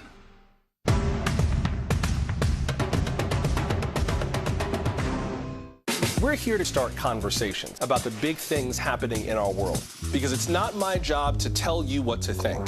My job is to think about what you tell me. Now Tonight with Joshua Johnson, streaming weeknights at 8 on NBC News Now.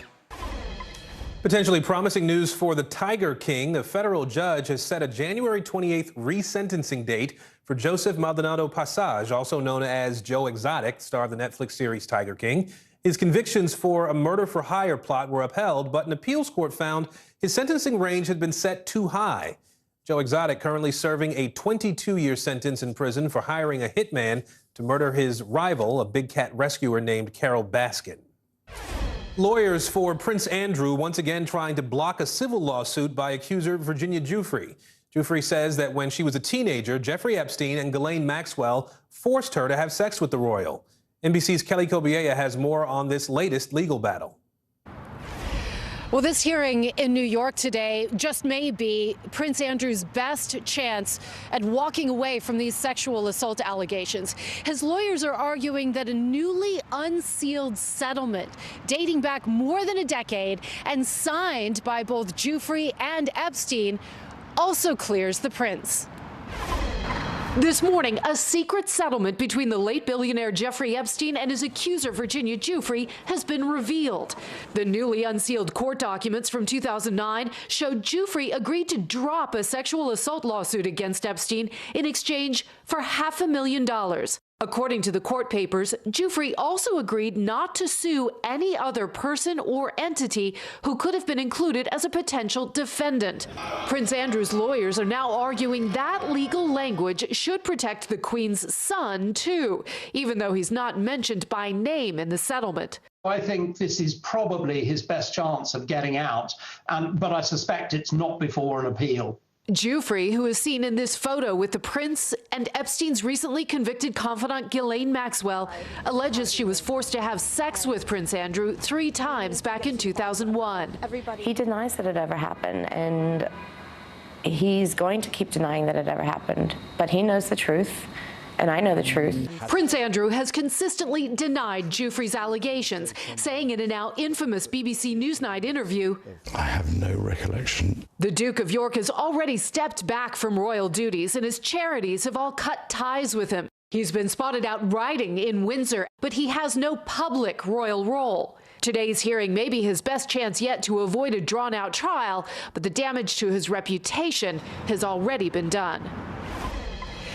This hearing on whether to dismiss this lawsuit is being held in New York, but it's actually a virtual hearing by video link. Unclear if Prince Andrew himself will be dialing into that. The judge could make a ruling as early as today.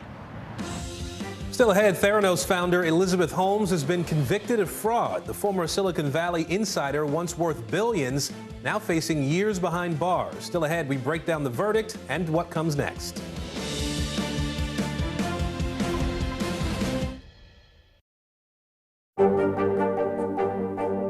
What are you doing teachers who feel that they're being stretched too thin. Did you understand how prevalent hunger was in your own community? American Greed. New season, new night. Theranos goes to trial. Boeing's soaring greed. Anything for money. A new season of Greed starts Wednesday, January 5th on CNBC. Still to come on the Channel 2 News. Well, the waters are certainly receding now. Still too close to call. Lester Holt reporting from the Ground Zero, as it's being referred to. It is, in fact, a taste of freedom. The Haitian people know a little something about resiliency. What's the biggest risk right now? Some of the troops who have been proud. I want to welcome you to the first presidential debate. In fact, we've been told we can't go any farther. You with some resilient folks. Let me get a hint.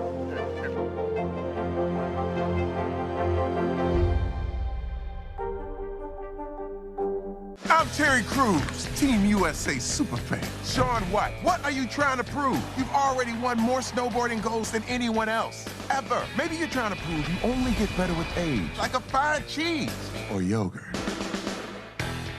Good morning, I'm Joe Fryer. And I'm Savannah Sellers. Another giant leap for mankind. They want folks to shelter in place until this storm pushes through. This new travel requirement, is it possible we're going to see tighter restrictions? Morning News Now, streaming weekdays at 7.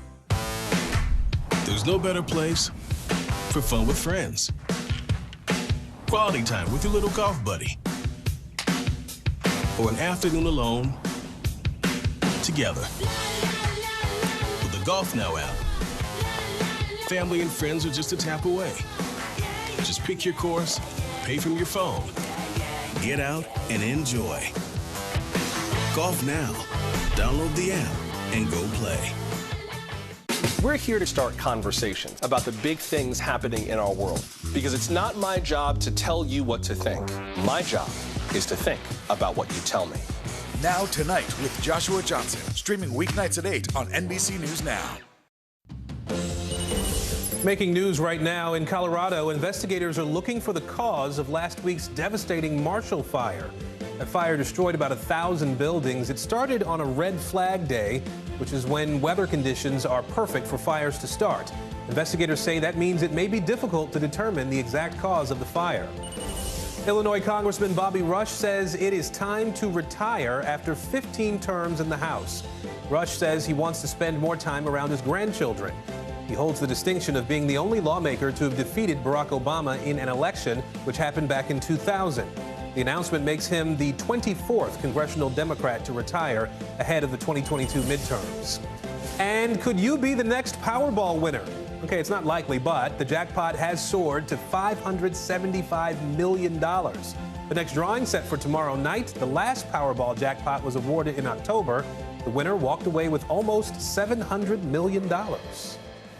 The former CEO who promised to revolutionize blood testing will soon learn how long she'll be behind bars. Theranos founder Elizabeth Holmes was found guilty on 4 of 11 charges of fraud on Monday. The verdict came down last night after a 15-week trial and lengthy deliberations by the jury. Joining us now are NBC News correspondent Aaron McLaughlin and NBC News legal analyst Danny Savalos. Aaron, can you break down the verdict for us? Jurors did not convict her on all the charges, right? Yeah, that's right, Aaron. There were 11 counts total. For 3 of those counts, the jury was deadlocked or could not reach a decision. And so the judge called for the verdicts on the remaining 8 counts. Of those 8 counts, she was found guilty of 4 fraud-related charges pertaining to investors in Theranos. Of the remaining 4, she was found not guilty. 3 of those counts pertaining to fraud relating to patients and to doctors. Now, during the course of the trial, the jury heard from a number of patients who said they received faulty Theranos test results. One woman testifying that she was wrongly told she was suffering a miscarriage by a Theranos test result, and yet the jury finding Elizabeth Holmes not guilty of defrauding patients. It is worth noting that fraud is an exceptionally high bar to reach in federal court. Not only did the prosecution have to prove that Elizabeth Holmes misled, but that she intended to mislead. So it was significant that the jury found her guilty of 4 counts in total. Aaron, do we know when Holmes is going to be sentenced? At the moment, we do not. The judge says the next court hearing, he wants to first figure out what to do with those 3 remaining counts in which the jury was deadlocked, and then from there schedule a sentencing. Worth noting that each guilty count carries with it a maximum of 20 years in prison, $250,000 fine, plus restitution. In the meantime, while she's waiting for that sentencing, she remains out on bond. Aaron.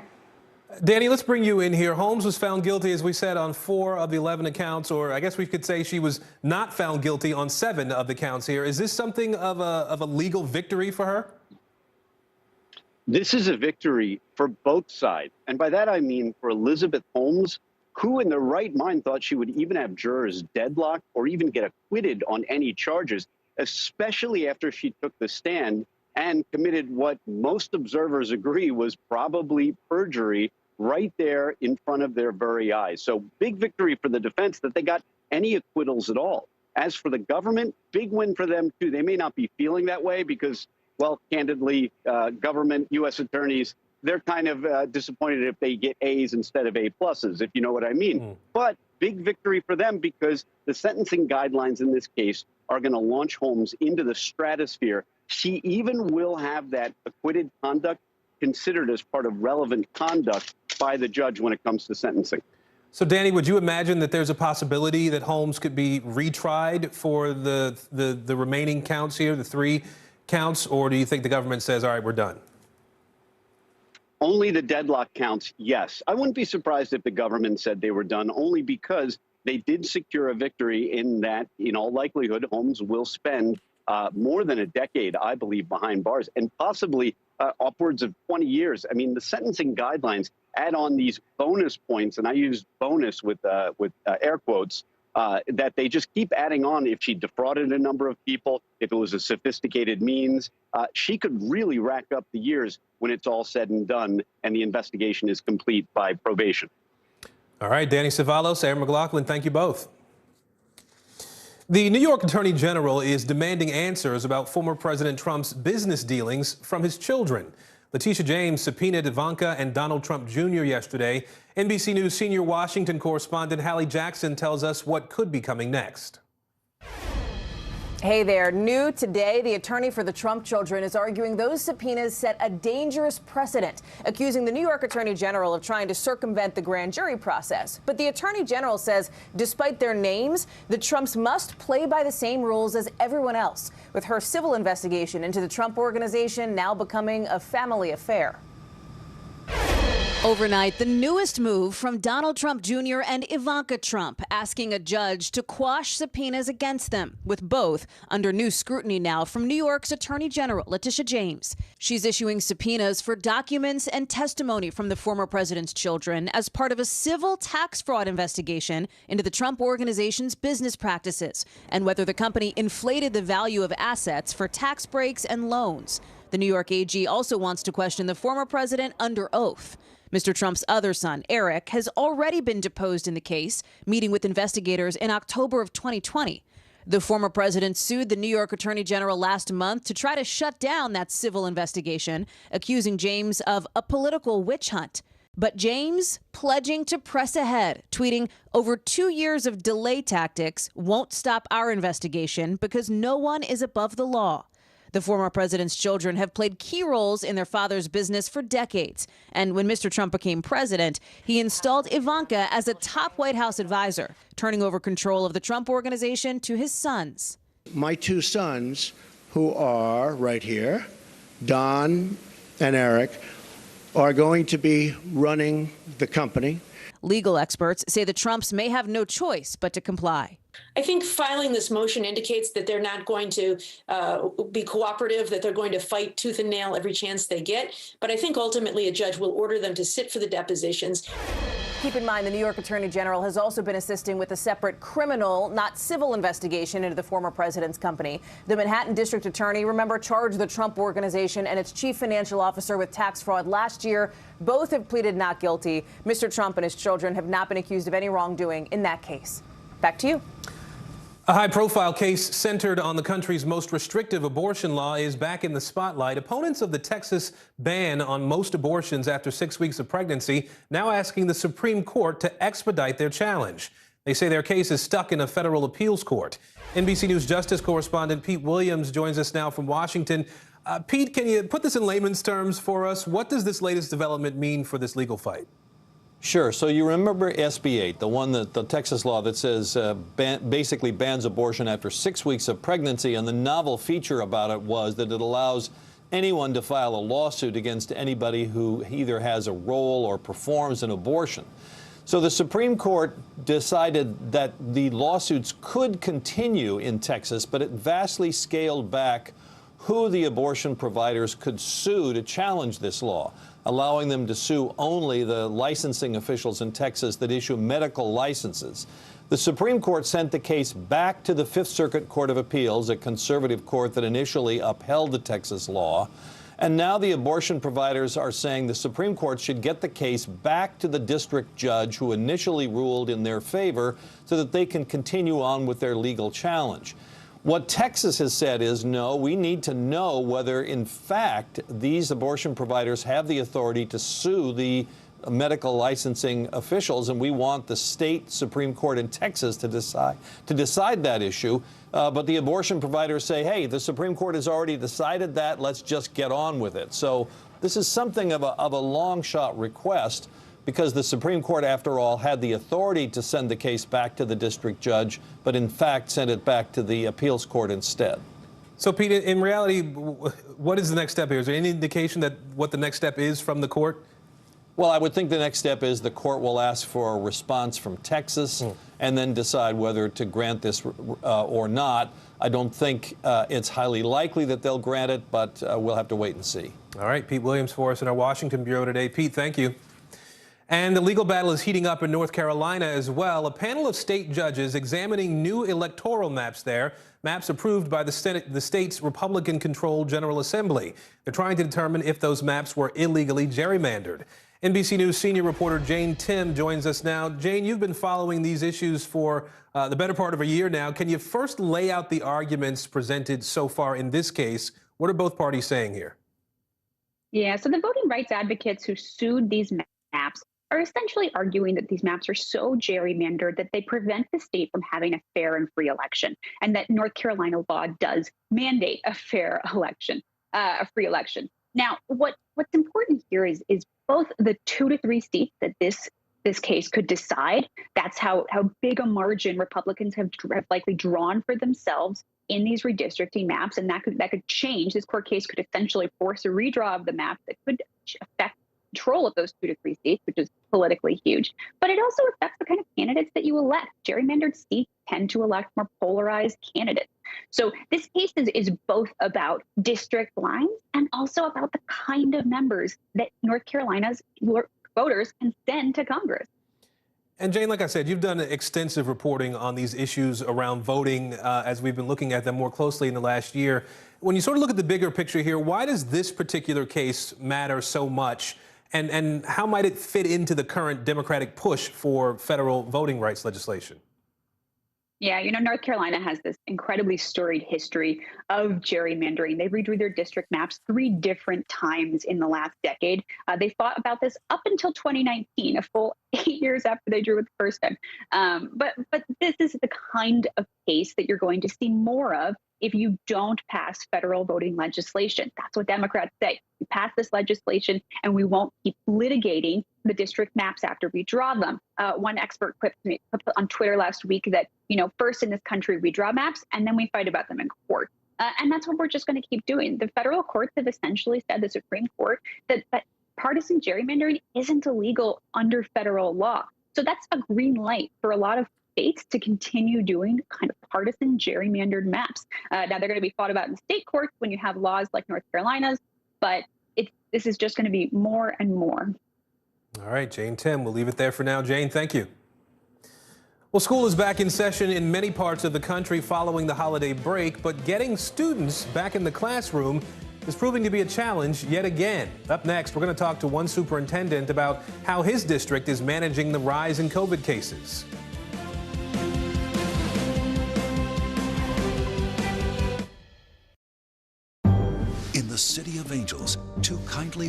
always wanted to help homeless men get off the streets forever. And so they did. Listen to The Thing About Helen and Olga, the new podcast from Dateline and Keith Morrison.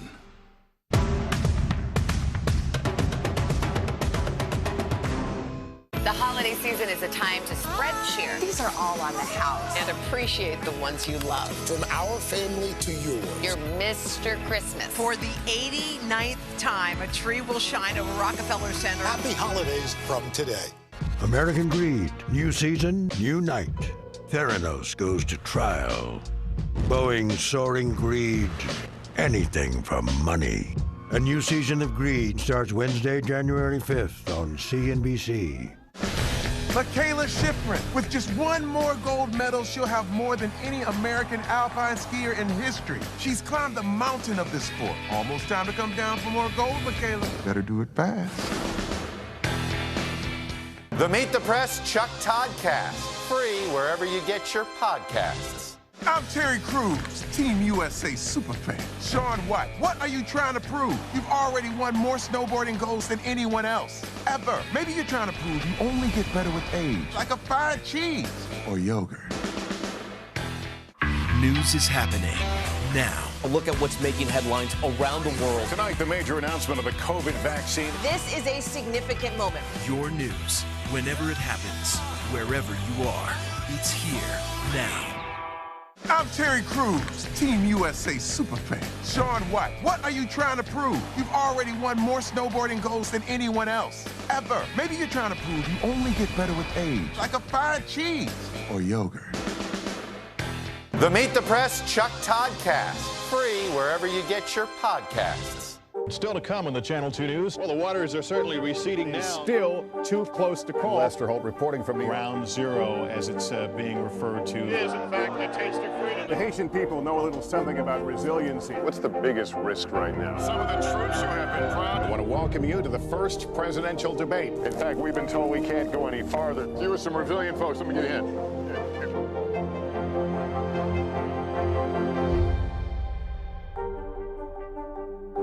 We began our Across America journey tonight, St. Louis, Austin, here in Nashville. From Washington, D.C., the site of our nation's capital, you rarely see. It's your last move. Was talking smack part of this? What are you doing for teachers who feel that they're being stretched too thin? Did you understand how prevalent hunger was in your own community?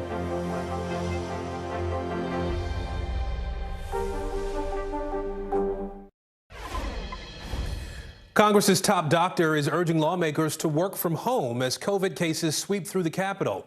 Attending physician Brian Monahan wrote a letter to congressional leaders on Monday, citing an alarming number of cases in December. The 7-day average rate of infections jumped from less than 1% to more than 13%. Monahan warns daily case rates will only continue to increase in the coming weeks.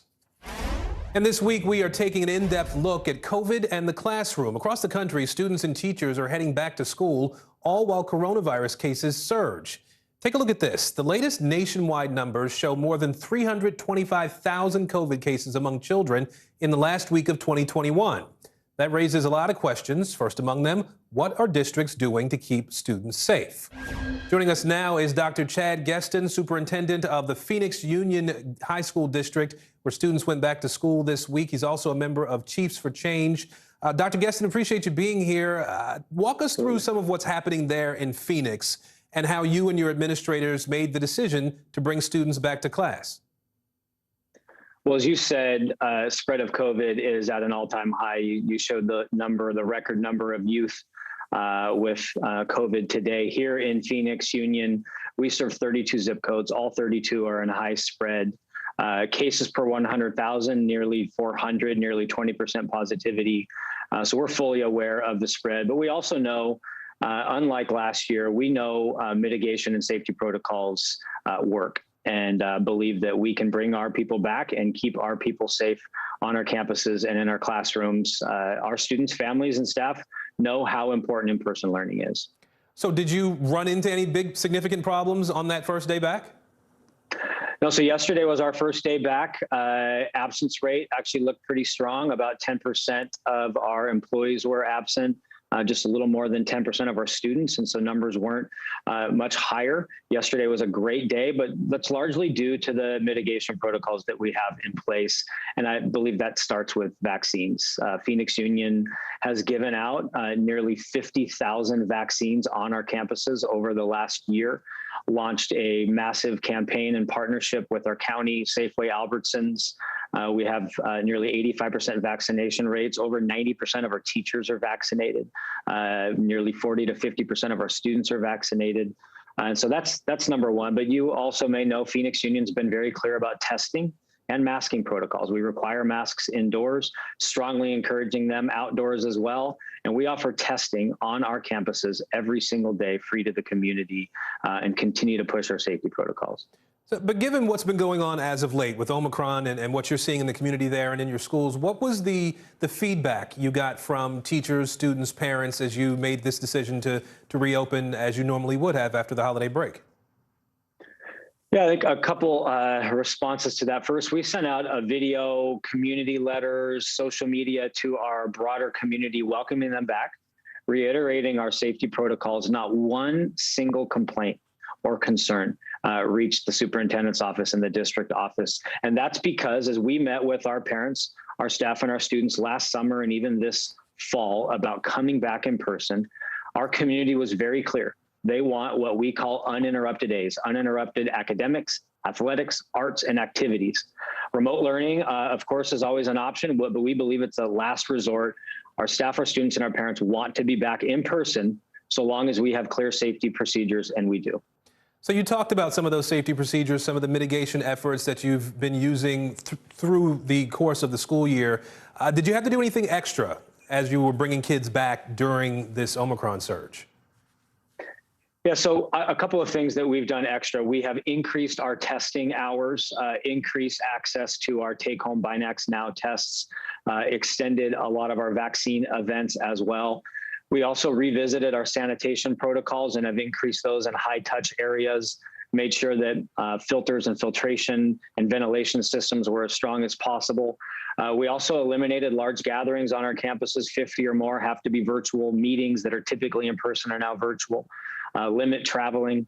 Everybody involved in extracurricular activities, including sports, has to be vaccinated or submit to weekly testing. So we are increasing our safety measures, but again, doubling down on those that we know work. Well, very quickly, since you mentioned virtual, if things get to a point where you have to pivot to remote learning again, how prepared are you, how prepared are the schools to make that change at a moment's notice?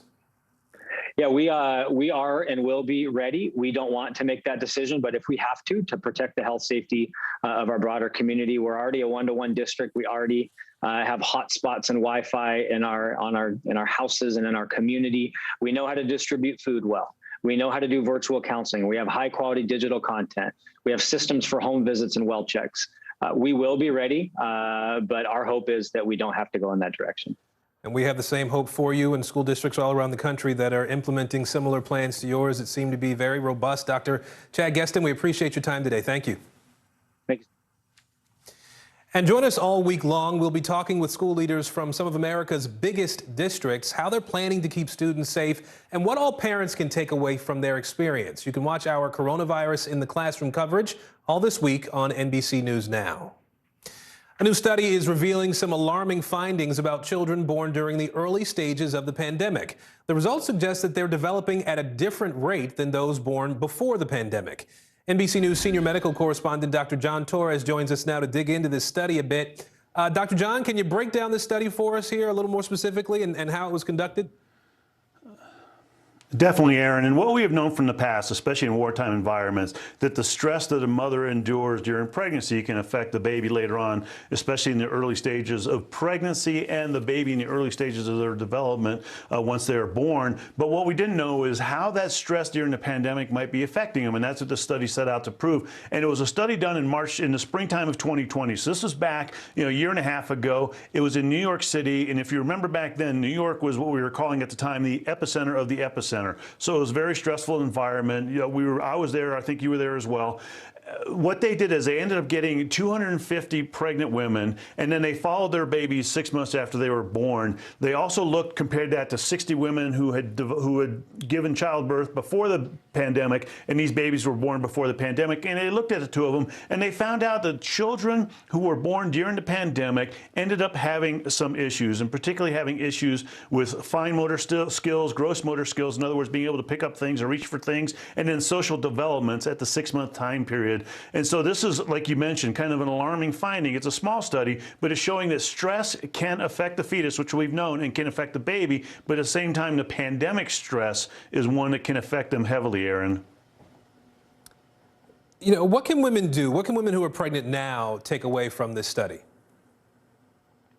Well, one of the biggest things to understand with the study is it looked also at whether pregnant women had gotten COVID during pregnancy or not, and they found no difference at 6 months of age of the child in anything, any of these things they looked at: fine motor skill, gross motor skill, or social development. What mattered was the stress they were enduring during that pregnancy. And so the one thing you can take away from here is realize that this is happening, and what the researchers are saying is these children who are born during the pandemic need to be followed closely throughout their lives, especially their early lives, to make sure that they're going to do okay and get the help they need. Also realize that what might be normal stress for you could be stress that's hard to handle for somebody else for a variety of reasons. And so stress is very relative, meaning it's a very personal thing. If you do need help, go ahead and try and get the help you can get. But the stresses they were talking about were basically, lack of housing, lack of food, the stress of what was happening with job insecurities, those types of things. So, it goes without saying, if you can get a handle on those things, get a handle on those things. But sometimes stress gets to a level where it's very difficult. If it's at that point, then go ahead and seek help when you can, Aaron. All right, Dr. John Torres, we appreciate that. Thank you. Former Tampa Bay Bucs wide receiver Antonio Brown has been spotted courtside just days after his stunning mid-game exit from football. What we're learning went down before the outburst and how the NFL is responding.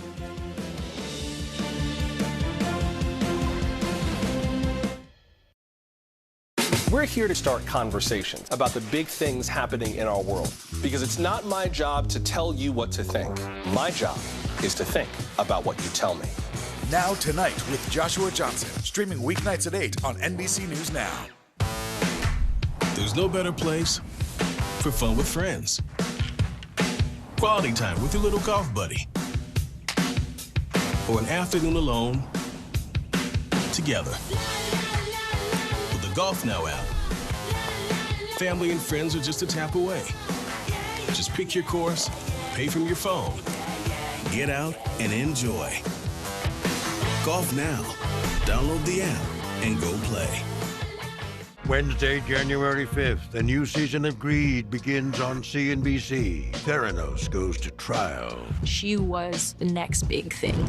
Sex and scandal. I had just graduated high school. He would ask me to go out for a couple of drinks. Boeing's soaring greed. What caused this brand new plane to crash? Anything from money. He ran a criminal syndicate, millions of dollars. American Greed. New season starts Wednesday, January 5th on CNBC. Good morning, I'm Joe Fryer. And I'm Savannah Sellers. Another giant leap for mankind. They want folks to shelter in place until this storm pushes through. This new travel requirement, is it possible we're going to see tighter restrictions? Morning News Now, streaming weekdays at 7. Is this an issue about guns, or is this an issue about social justice?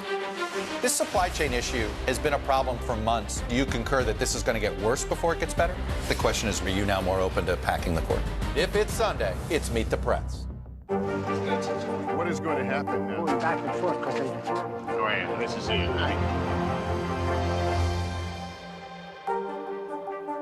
The Meet the Press Chuck Toddcast, free wherever you get your podcasts. We're here to start conversations about the big things happening in our world, because it's not my job to tell you what to think. My job is to think about what you tell me. Now Tonight with Joshua Johnson, streaming weeknights at 8 on NBC News Now. Well, the NFL playoffs may be right around the corner, but everybody is still talking about former Tampa Bay Buccaneer Antonio Brown. We're learning more about the stunning moment he stripped off his jersey and left the field in the middle of a game. Morgan Chesky is following the story for us. Yeah, Antonio Brown's career has had its fair share of controversy, but that moment he walked off the field sure felt final. And now with his professional football career in jeopardy, there's growing concern about what led to that outburst on Sunday. Antonio Brown, that's Antonio Brown without his uniform. The dramatic mid-game exit by one of the NFL's biggest names, unleashing a blitz of questions. The star wide receiver ripping off his pads and jersey during Sunday's showdown between the Tampa Bay Buccaneers and New York Jets. On Monday, Brown seen out for the night in New York, courtside in Brooklyn at a Nets game, posting "It's a new day," and later sharing a video with rapper Fabulous. Don't disrespect that work ethic right here. Also appearing to post this video on the Cameo app Monday, not mentioning Sunday's incident, but instead supporting former Steelers teammate Ben Roethlisberger. Let's cheer him on. Let's wish for one of his best games tonight. Bucs QB Tom Brady again offering his support for Brown. I'm going to continue to do everything I can to try to, be a great friend and supportive to Antonio and the things he's going through. After the game Sunday, the team appearing to release Brown. He is no longer a Buck. But this morning, technically, Antonio Brown is still on the team. The Bucs telling NBC News they didn't officially cut Brown Monday, and they are not sure what the next steps are at the moment. But there are new questions about what went down on Sunday. NFL Network reporter Ian Rappaport says he spoke with people close to Brown, who say the star wide receiver didn't want to keep playing because of a lingering ankle injury. In his mind, he did not feel he was healthy. But during a press conference Monday, Bucs head coach Bruce Arians said he spoke with Brown on the sidelines shortly before his dramatic departure, and they did not discuss an injury. He was cleared to play last week, played good, cleared to play this week. We had a conversation, and he left the field, yeah. When pressed, the Bucs coach not offering much more. I wish him well. I hope if he needs help, get some. And it's very hard because I do care about him. Now, as for what comes next for Brown, there will likely be some sort of punishment from the NFL for walking off the field mid-game. But after that, if the Buccaneers officially do release him and Brown passes the waiver process, he would technically be a free agent. And there's already ongoing conversations about how Brown could theoretically be pursued by a team looking to make a potential playoff run. We'll send it back to you.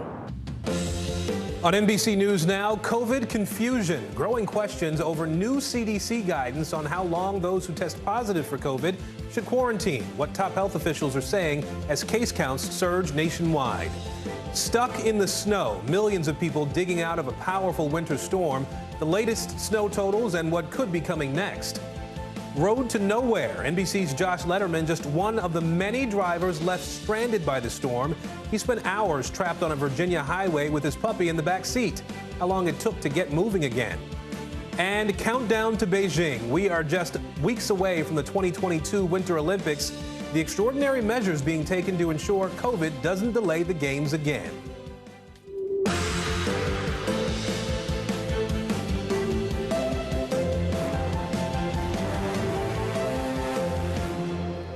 And good Tuesday, everybody. I'm Aaron Gilchrist. Morgan has the week off. We begin this hour with an important change you should know about involving COVID booster shots. The CDC is shortening the recommendation window for Pfizer booster shots from 6 months to 5 months. That means adults should only wait 5 months after getting their second Pfizer dose to get a third shot. People who receive the Moderna vaccine should still wait 6 months. Those who were given the Johnson & Johnson vaccine are being told to wait 2 months. Now, there is a critical difference in the guidance this time around when it comes to kids. The CDC says children between 5 and 11 who receive the Pfizer shots should get a booster shot after only 28 days if they are immunocompromised. Pfizer is the only vaccine authorized for kids in that age range. Now, the U.S. has just set a new record for daily cases. That was yesterday with more than 1 million new infections. Part of this elevated number may be due to testing backlogs from the holidays. Our correspondents and experts are standing by now with the latest on the pandemic. We begin with NBC News correspondent Dasha Burns. She is in New Jersey today, where the governor is calling the surge an Omicron tsunami. Dasha, you're at University Hospital there in Newark. What are the doctors and nurses seeing there? Yeah, Aaron, Omicron tsunami. It's a striking description of what the governor says is happening in the state right now. At the moment, hospitalizations in New Jersey are the highest they've been in the last year of the pandemic. In fact, the most people hospitalized in the state right now since May of 2020. But Aaron, it's so important to look at that hospitalized population right now. Over here at University Hospital, they say that 70% of their COVID hospitalized patients are unvaccinated. And when you look at the ICU, the most critically ill patients, only one of those patients has been fully vaccinated and none of those patients have been boosted. So they're continuing to emphasize here the effectiveness of this vaccine. Because Omicron is so transmissible, the concern is it's driving up hospitalizations because it's simply affecting more and more people. So they're emphasizing the need to use those tools in the toolbox, those vaccinations, those boosters. Take a listen to what we heard. The cases that we're seeing are exploding. They're still increasing, and they're increasing exponentially. The overwhelming rise in cases is leading to more hospital admissions. So we've had a doubling of hospital admissions over the last 7 days in my hospital, but that pace of increase is nowhere near the pace of increase of cases, which is encouraging. And the patients are not as sick on average. And Aaron, here's the other critical part here. The folks who work at this hospital are also people who live in this community. So when you're seeing such rapid spread, it's not just impacting residents, it's also impacting the hospital staff, the nurses, the doctors, all kinds of healthcare workers. Right now, 100 staff members of University Hospital are out due to COVID. Oftentimes, this kind of issue knocks them out for a week or more. And so they still have some beds available, but a bed is sort of useless if you don't have the staff to treat the patient in that bed. And that's really what they're concerned about right now, is that capacity when it comes to staffing, Aaron. A big issue across the country right now. Dasha Burns for us in Newark, New Jersey. Dasha, thank you. Now, one highly alarming aspect of this Omicron surge is the record-setting increase in hospital admissions among kids. 9 states have set records for children hospitalized with COVID. Doctors say most of those are unvaccinated children, either because they are too young to get the shot or their parents are reluctant to get them vaccinated. Here's NBC News correspondent Stephanie Gosk. Across the country, the vast majority of students are back in in-person classes, but new numbers from the American Academy of Pediatrics show just how fast COVID case numbers are rising among children. In the week leading up to Christmas, pediatric COVID cases reached nearly 200,000. But troubling new numbers from the American Academy of Pediatrics show an even more dramatic statistic. The very next week, a 60% jump in cases of children getting COVID, more than 300,000. I simply have never seen anything like what we're experiencing now. According to an NBC tally, the case numbers are leading to record hospitalizations of children with COVID in 9 different states. And while some of those children are being treated for other conditions when they test positive, doctors say a significant number are getting serious cases of COVID. COVID in a very short period of time has become one of the leading medical causes of death for children in this country. So I think it's about time that we stopped downplaying the significance of COVID for children. At the Texas Children's Hospital, there were 0 pediatric cases when December began. Now there are 70. Today's hospitalization numbers have surpassed our peak of patients during the recent Delta surge. The problem, say health experts, low vaccination rates for young children. We are beginning to vaccinate our 5 to 11-year-olds, but when you look at who's been in the hospital, it's actually those 5 to 11-year-olds who have not yet received the vaccine. As the Omicron variant has surged in recent weeks, the FDA authorized Pfizer boosters for children ages 12 to 15 and third doses for those 5 to 11 with compromised immune systems. Some parents hopeful the extra dose of protection will help their kids stay in school. I just would like it if everybody felt confident in the booster and all the kids got vaccinated, because then I think, I don't only want my kids to be safe. Another semester of uncertainty for school children, with families facing difficult choices in the weeks ahead. Later today, the president will be meeting with his COVID response team to talk about resources and case numbers, and then he's going to be addressing the nation. Back to you. Joining us now is Dr. Stella Saffo. She's an internal medicine physician and the founder of Just Equity for Health. Dr. Saffo, we appreciate you being here. We just saw the effect that Omicron is having on children now. How concerned are you by this spike that we're seeing among kids? I'm pretty concerned just in terms of the numbers. You know, the absolute numbers of children that are hospitalized are still far below that of adults. And so we know that Omicron is a disease that impacts children, impacts everyone in a pretty mild manner, although we have to think about long COVID symptoms, but it definitely impacts children in a way that is mild. It is more of an upper respiratory illness. So you'll see things in very young kids from about 2 to 5. You'll see things like croup and other things that we're not normally used to seeing, which is why a lot of times they are ending up in the hospital to be evaluated. And so don't let anyone tell you that it's, not something to worry about. It is something to worry about when you think about the absolute number of kids that are now going to the hospital from Omicron and from this latest surge of COVID. I want to talk to you a little bit about vaccinations, too. Right now, we're looking at, a little more than 200 million Americans have been fully vaccinated. As this new year gets underway, where do you think the focus should be in this vaccination effort? We can never lose focus on getting individuals who are not vaccinated at all vaccinated. I think it's really important for us to remember that part of the reason why COVID continues to mutate and we get all these new variants is because there are reservoirs of individuals who are continuing to get it. And so the biggest thing that we can do is continue our messaging to those populations that may be resistant to go ahead and get vaccinated. And one thing that we've seen that's really interesting is when people are in the hospital with COVID and they're pretty sick and they're unvaccinated, many of them, when they get better, they say, not only am I going to get vaccinated now, I'm going to tell my colleagues and my friends and everyone that I know that's unvaccinated to get vaccinated. So we have to keep pushing among the unvaccinated, and not just here in the US, but also worldwide. There's this phrase, vaccinate the world, as one of the things that we have to do to be able to get past, managing COVID at this point, because otherwise we're going to be looking at Omicron and other variants, ad nauseum for at least another couple of months, if not years. All right, Dr. Stella Saffo with a great warning there for us. Thank you for your time today. President Biden is meeting with his White House COVID team today, discussing the response to the Omicron outbreak. NBC News senior White House correspondent Kelly O'Donnell is joining us now. Kelly, what is the administration looking at doing now to try to curb this latest spike that we're seeing in cases? Well, that's part of what we'll hear from the president today. He is meeting with his COVID task force today, getting an update along with the vice president, and he'll be getting the latest on the Omicron numbers, also trying to get more information about how federal resources like medical personnel from the military can be used to surge into areas where hospitals are really in need. Also, an update on testing. Where does that stand with the promise of providing free tests around the country to Americans who will request them? There's been some lag in that promise of 500 million tests.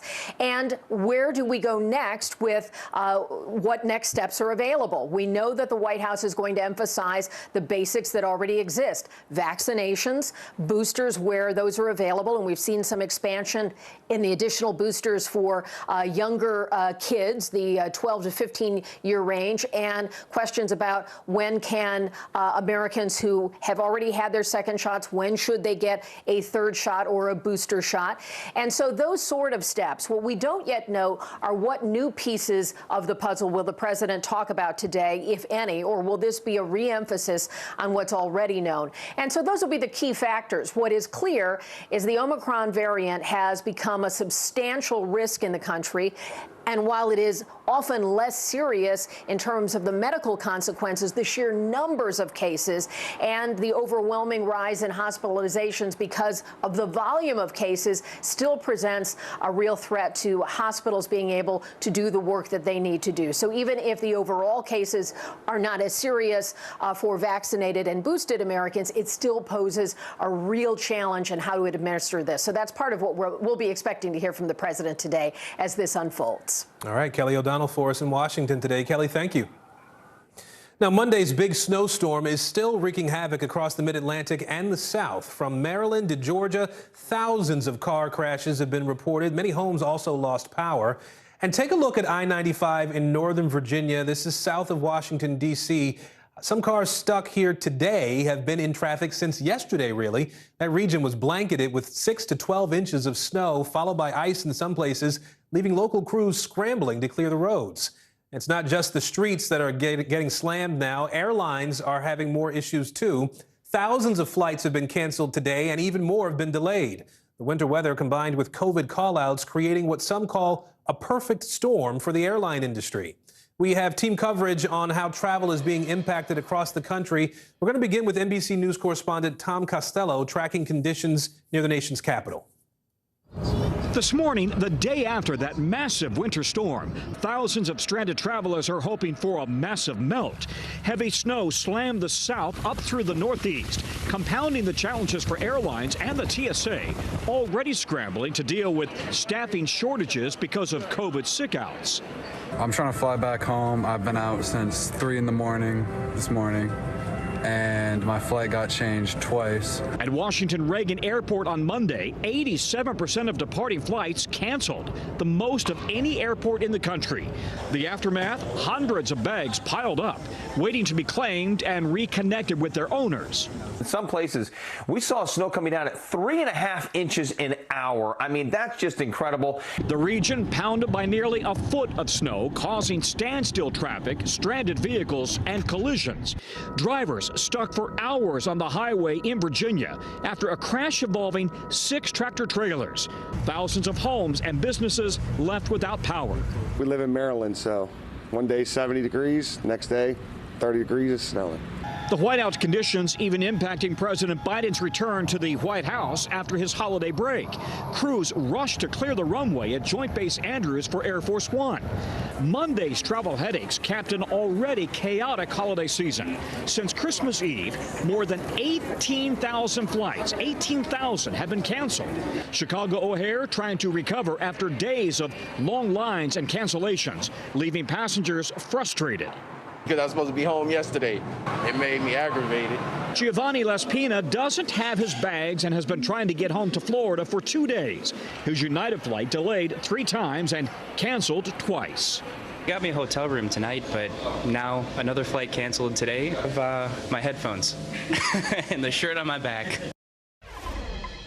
Update now on where we stand in relation to the airports and airlines. About 1,100 flight cancellations today. That's on top of the 3,000 cancellations yesterday. Blue skies today in the Mid-Atlantic. The airlines hoping that today is the dig-out day, that they can get themselves back up to speed, but they're still dealing with the COVID sick-outs on top of digging out from the weather. I'm Tom Costello on the Mall here in Washington. Back to you.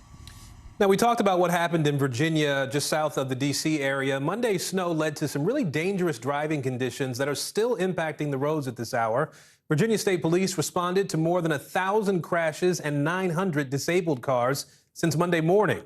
Roads were so bad, and are in some places still, some people, including Virginia Senator Tim Kaine, were stuck in traffic for more than 20 hours on I-95. One of the people also stuck in a highway mess there was NBC News correspondent Josh Letterman.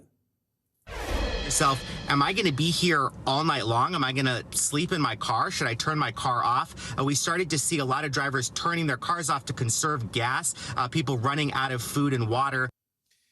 Josh joins us now after getting home just a couple of hours ago. Josh, I know you don't want to relive the past several hours, but that stretch of 95, having grown up in Richmond, I know how bad it is right there in the Fredericksburg area on a good day. So tell us about what you experienced there in all this crazy weather. Yeah, Aaron, well, I was headed back to Washington where I live from a few days away from the holidays. And we knew that the weather was going to be bad and that there might be delays to be expected on the highway. But about 7:30 p.m., which was already 2 hours beyond when I should have been home because of those delays, that's when traffic really ground to a halt. And then it stayed that way for 11 hours. And there was no movement. There was just nothing that anybody could do. There was no, let's call 911 for help. Everybody was stuck in the same position. Thousands of cars unable to really get to each other or get to help. And it got pretty scary once, it sort of dawned on you that I've got whatever gasoline and water and food is in this vehicle right now. And beyond that, I can't really count on when I'm going to be able to get out of this. And once it became past midnight and we were seeing not a single trace of any kind of emergency vehicles or or police or plows coming to our rescue, it became clear we were going to be there all night, and that was pretty scary. Thankfully, I had enough gasoline that I wasn't too worried about freezing, but for others who were running out of gas on the side of the road, had children, pets in the car, this was a very scary way to start 2022. I bet. Well, I'll tell you, Josh, for somebody who just spent the night in his car, you look great. So I'm glad you made it through the night. Thanks, and more folks are getting out of that experience today, too. Josh Letterman for us. I hope you get some sleep, too, Josh. Thanks. Thanks, Aaron. Let's bring in NBC News meteorologist Bill Cairns now. He's been tracking the weather and tracking some more weather headed our way. Bill, bring us up to speed. What's the latest? Yeah, we need to get the big melt going to get these highways cleared up and to help the crews. I know in a lot of places the traffic has resumed and people have started moving. Temperatures in the full sun are now up about the freezing mark. So when you get the full sundown on the pavement, even with the low sun angle, it's going to help things. Right now in Fredericksburg, which is really where the peak of all the problems were on I-95, 31 degrees, 32 in D.C. So we're not melting things quickly, but at least it's helping, and especially if they're getting some salt on the roads, that'll help too. Skies are as clear as could be. The storm that did hit yesterday is now exiting even the Canadian Maritimes, and there's clear skies out there for the rest of today. So let's take a step back because, we jumped into winter here in a hurry. And if you remember, December was incredibly warm. About almost 90% of the lower 48 was warmer than they should have been. We had almost 6,000 record highs in December. I mean, it didn't feel like December. It was pretty much, people were saying November or maybe even October. That's kind of how it felt. And for every red dot on this map in December, it was the warmest December ever recorded, 34 cities. And every yellow dot was a top 3 warmest December ever recorded. So you get the idea. But now all of a sudden, we're in this winter wake up. So we had this extremely warm weather pattern in December, and now we've seen the opposite. The door has been open and the cold air from Canada is spilling down. That's why we're so frigid. That's why we had the snow and ice storm yesterday. And that's going to set up conditions for our next storm. And if you're wondering what the rest of January looks like, kind of typical. I mean, we expect some colder outbreaks, the northern half of the country, maybe a little bit warmer than normal. It's not going to be like December. It's going to be a January that you'd expect for the middle of winter. And with a precipitation pattern expected above average in that cold air, watch out Tennessee, Kentucky through the Great Lakes, and also the Pacific Northwest, where we're currently seeing our storm today. So for today's weather, we're melting a little bit around D.C. and up into areas of the Mid-Atlantic. We have a cold outbreak, though. Watch Billings and Minneapolis. Today's not bad. Tomorrow, a cold blast comes down. High temperature in Billings, -4. That's the warmest you will be during the day. Minneapolis at 12. And this cold air is going to set the scene for our next snowstorm. That's today in the northern portions of the Northwest and through the Rockies. And then, Aaron, it still looks like Mid-Atlantic and areas of the Northeast. We're watching you Thursday night and Friday, potentially the first snowstorm of the year for Boston down to New York City. All right, we'll start getting ready. Bill Cairns for us today. Bill, thank you. It is the end of an era. BlackBerry service is ending today. Coming up, what it means if you still have one of those smartphones hanging around.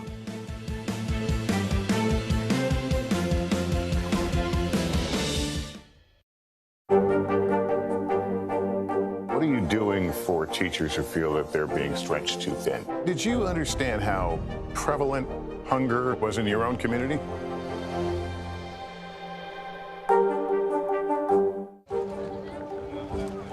Let's go. This is a critical choke point for this fire.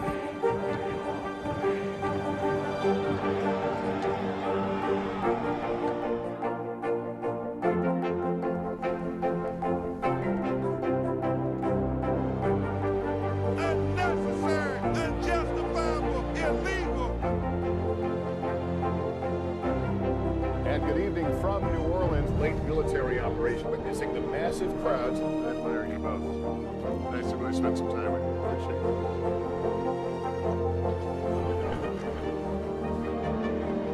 At any moment now.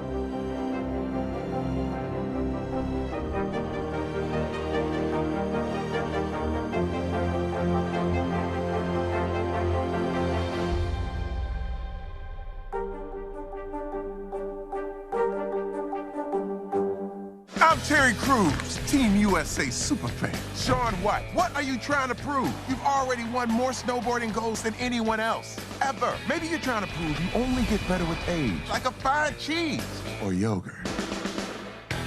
The holiday season is a time to spread cheer. These are all on the house. And appreciate the ones you love. From our family to yours. You're Mr. Christmas. For the 89th time, a tree will shine over Rockefeller Center. Happy holidays from today. Still to come on the Channel 2 News. Well, the waters are certainly receding now. Still too close to call. Lester Holt reporting from Ground Zero, as it's being referred to. It is, in fact, the taste of freedom. The Haitian people know a little something about resiliency. What's the biggest risk right now? Some of the troops who have been proud. I want to welcome you to the first presidential debate. In fact, we've been told we can't go any farther. You are some resilient folks. Let me get a hand.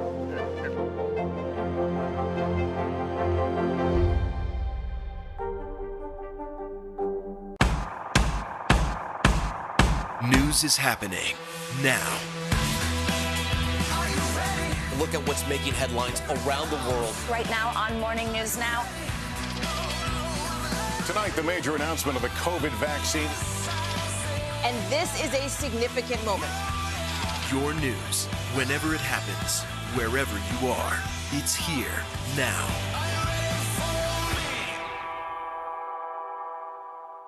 There's no better place for fun with friends, quality time with your little golf buddy, or an afternoon alone together. Family and friends are just a tap away. Just pick your course, pay from your phone. Golf now. Download the app and go play. On the money at this hour, workers quit their jobs in record numbers in November, while total employment openings pulled back a bit. CNBC reporter Leslie Picker joins us now. Leslie, can you break down these latest labor numbers for us? What are they telling you?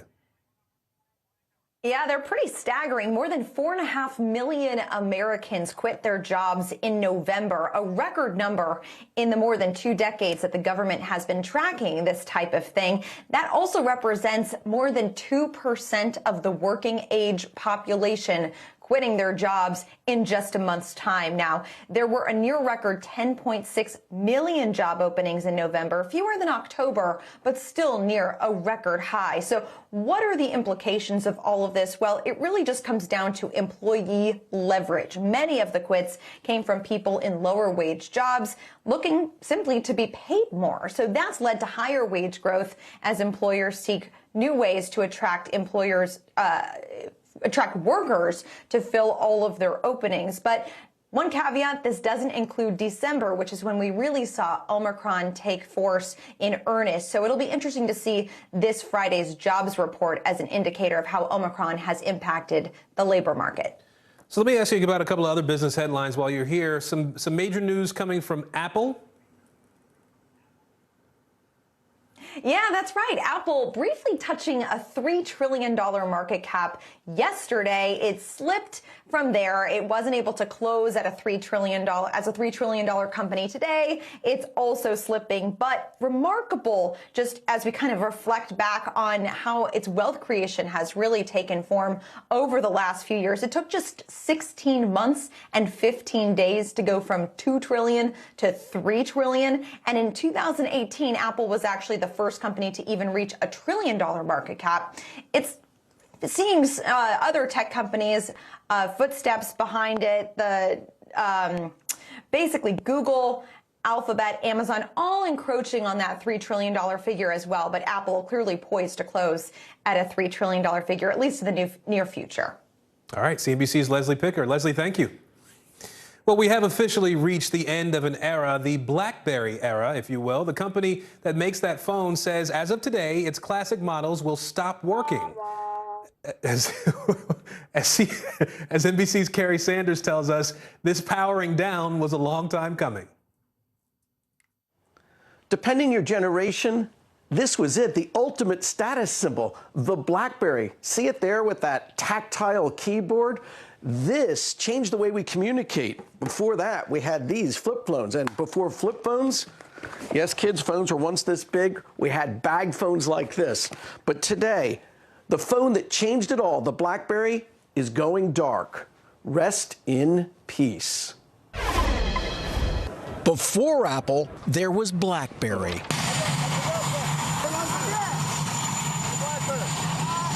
From presidents and politicians to celebrities and CEOs, the phones with the signature keyboard quickly became a status symbol at the office and beyond.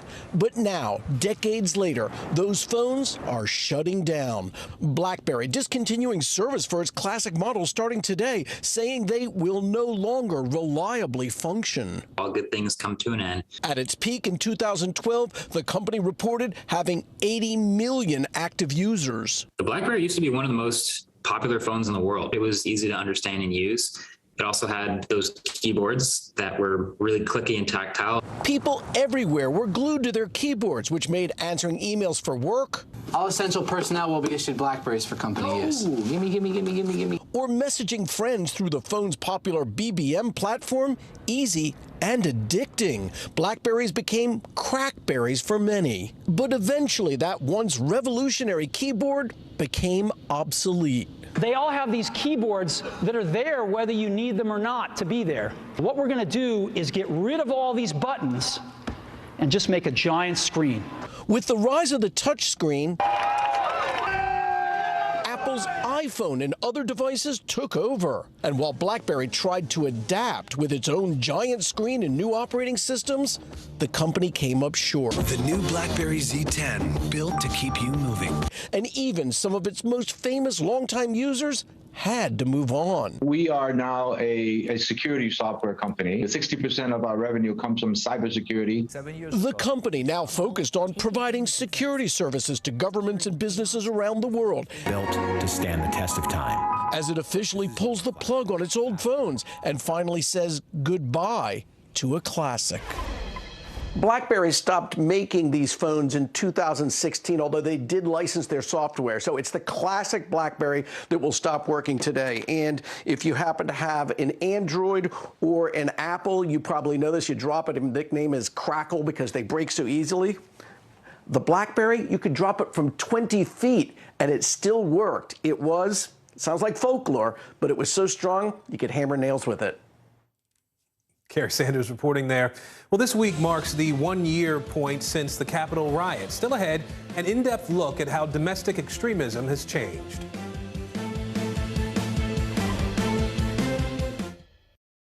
I'm Terry Crews, Team USA superfan. Shaun White, what are you trying to prove? You've already won more snowboarding golds than anyone else, ever. Maybe you're trying to prove you only get better with age, like a fine cheese or yogurt. The holiday season is a time to spread cheer. These are all on the house. And appreciate the ones you love. From our family to yours. Your Mr. Christmas. For the 89th time, a tree will shine over Rockefeller Center. Happy holidays from today.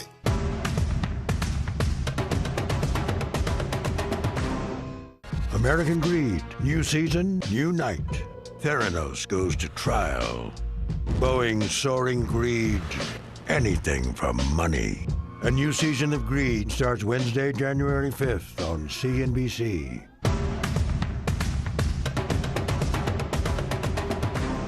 The Meet the Press Chuck Todd Cast, free wherever you get your podcasts. Making news right now, one person in custody after an hours-long standoff at Indiana University. University police say they received a call about a man who had barricaded himself inside a hotel room and was making threats. When the man refused to leave the room, authorities began evacuating guests. Police eventually got into that room and arrested the man. The district attorney in Albany County, New York, is dropping a groping charge against former Governor Andrew Cuomo. The DA's office says it concluded it did not have sufficient evidence to move forward. Cuomo was scheduled to appear in court this Friday. The Manhattan DA also closed its investigation into the Cuomo administration over its handling of data involving nursing home deaths from COVID. And NASA's new space telescope is back on track after a few problems. The Webb telescope launched on Christmas Day. Engineers had to do a power reset and reposition the telescope to address an overheating problem. A spokesperson says everything is fine now. The telescope's sun shield is now fully deployed. Well, on Thursday will mark 1 year since the attack on the U.S. Capitol. And as that approaches, we are taking a closer look at domestic extremism more broadly. It hasn't disappeared, but the tactics have indeed changed. NBC News senior reporter Brandy Zadrozny joins us now with a closer look. Brandy, what did you find? Hey, Aaron. So After January 6th, there was sort of this initial high, right? But then there was a cooling off period, and this was obviously sparked by arrests and general condemnation for what happened at the Capitol. But as they do, domestic extremists, they evolved, they regrouped, and they have resurfaced at the local level. So they basically retreated to their backyards. You know, we've been tracking this over the last year, and we met up with one woman who was at the Capitol on January 6th and is now back in California carrying on at the local level. January 6th, 2021. USA! Crowds marched to the U.S. Capitol building. Throngs of people grew into thousands. Denise Aguilar posted to social media that day, saying she was there. The revolution's here, guys. We stormed the Capitol, and patriots broke open the doors. Aguilar later said she never breached the building nor participated in violence. And since then, she's taken her fight back home. It's all about local legislation, your local school districts, your city council, board of supervisors. So it kicked off as a national movement that it's now parents are realizing we need to start coming to the local government. Her shift is part of a broader trend, according to Jared Holt, who studies domestic extremism at the nonpartisan think tank, the Atlantic Council. Domestic extremism is really like a fluid that matches the container that it's in any given moment. In a new report, Holt says that following backlash and hundreds of arrests connected to the attack on the Capitol, far-right activists have shifted their focus from national politics to local. A lot of the adaptations that we've seen came in the form of kind of decentralizing these national movements. What are these extremists all talking about at the local level? What is the content? A lot of them are taking it upon themselves to re-engage in the broader conservative culture war. We are here to protect the children of our community. For Aguilar, who we met outside a local school board meeting in California, it's opposition to mandates. We figured out that going to the Capitol and working that particular piece doesn't do anything because these legislators have already made up their mind. She is the founder of a group called Mamalitia and says her activism is peaceful. Do we look violent to you? Do we look like we're trying to storm any place? Have I ever done anything violent in the Capitol? Absolutely not. Like many who share her goals, Aguilar uses alternative social media platforms like Telegram to organize and strategize. This is what they're doing at the school board meetings. Those go-local tactics also being embraced by prominent white nationalists. This is the right approach. Going to the school board meetings, going out to protest. Groups like the Proud Boys responding, taking to the streets of towns in Long Island and North Carolina to protest public health measures. Extremist groups have always seen the culture wars as a place that has enough anger and division already that it can be fruitful for them. Are we in a better place now than we were on January 5th of last year? I do think there have been some reassuring signs, but the undercurrents and the conditions that led to January 6th, this popularization of conspiracy theories, of extreme sentiments and ideologies, is maybe more pernicious than it was last year. And with the focus off the nation's capital for now, the impact of that extremism can be felt anywhere. So, Brandy, as someone who's been following this story closely since it happened, particularly the online elements, what more are you watching for now as this anniversary approaches? Well, disinformation that brought everybody to the Capitol was based on a national election, right? And so we're sort of looking for the next unifying event because we know that all of these ideologies and extremist groups are still out there. We're sort of figuring out where the next big event will be, as terrible as that sounds. Will it be around the next election? Will it be COVID? Will people just stay in their corners? It's just not clear what, if anything, would be enough to rally these groups again. And for now, they're back home on alternative platforms and, frankly, harder to track. All right, Brandy Zadrozny, more work and reporting to be done on this, obviously, as time goes by and we see more of this. Brandy, thank you. Now, as dramatic and disturbing as the January 6th attack was, some experts, historians, politicians, they're warning American democracy is still at risk. NBC News senior political analyst John Allen has just written an extensive article for NBCnews.com on the state of the republic. John, I'm curious, what stood out to you as you explored this idea of just where January 6th and the year that followed has left our country? The state of the republic remains fragile, according to experts I spoke to. Joseph Ellis, the historian, biographer of the founding brothers, as he called them, said that this is a crisis moment in American history, not talking just about January 6th, but what we're going through now. And some of that is what you just saw in that report from our colleague Brandy about the rise of extremism. I think you can see it on your screen right now. The republic is at stake, Joseph Ellis said. There are few experts on the sort of most propitious moments and most tenuous moments in American history than him. So that's what stood out. And John, we still have this DOJ investigation of January 6th that is going on right now. We know more than 700 people were arrested at some point. What do we know about the progress of their cases now? Well, we've seen a number of guilty pleas, and some of those people have already seen those cases adjudicated. So you've had about 150 plus have pleaded guilty.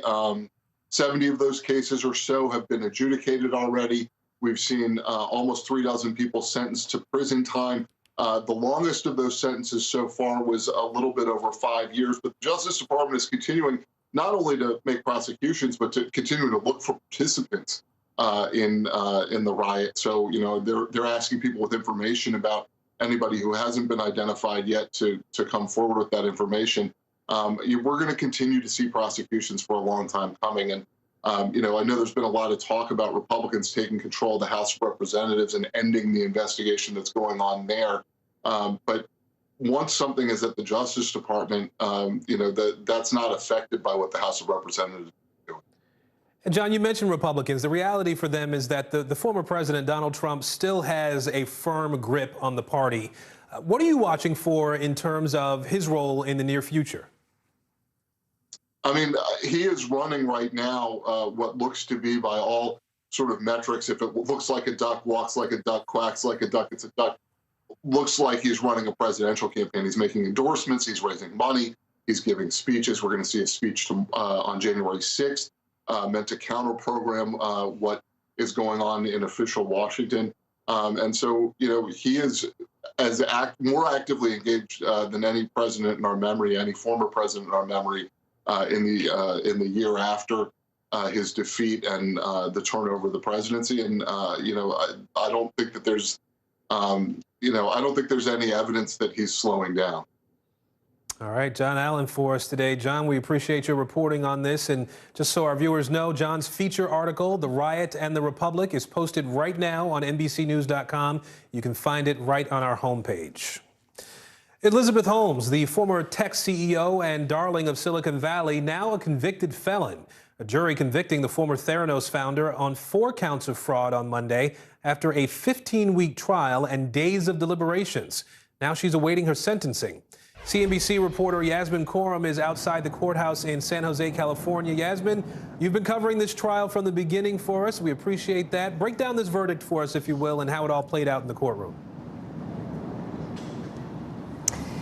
Aaron, we saw absolutely no emotion from Elizabeth Holmes as the verdict was handed down yesterday. She sat there stone-faced at one point, looked down. The jury really didn't look at her either. And when they left, she got up, embraced her family. Her father kissed her on her forehead, and she left the courthouse. It was a mixed verdict. The jury found her guilty of 4 charges relating to defrauding investors, but found her not guilty of 4 charges relating to defrauding patients. They also deadlocked on 3 investor counts, and the judge declared a mistrial on those 3 counts. Now, some people say that this verdict, you know, sheds a light on humanity versus money, but there's a lot more to it here. Legal experts tell me that from the beginning, it was going to be extremely difficult to convict her on these patient counts because there really was no paper trail there like there was connecting her to the investor counts. At the end of the day, the jury could have just concluded that Elizabeth Holmes did not intend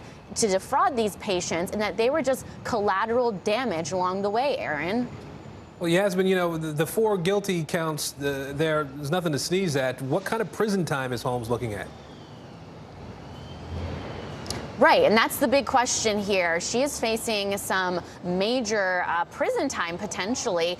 Sentencing is next. She's going to be back in court next week. It's going to be entirely up to the judge to decide on the sentence. He's going to look at a couple of things. Prior record. Was she remorseful? He's also going to take into account that she's a new mother. It's really going to be up to her defense to tell the judge to cut her some slack here. Now, if you count up the maximum charge for each count that she was found guilty for, that's 65 years. Legal experts tell me that there's no way she will serve that. It won't even be close to that. But she is definitely going to get some hefty prison time. And you got to wonder, what is she thinking? She was the darling of Silicon Valley. She was a billionaire, at least on paper, Aaron. And now, you know, this morning, she is facing a very uncertain future.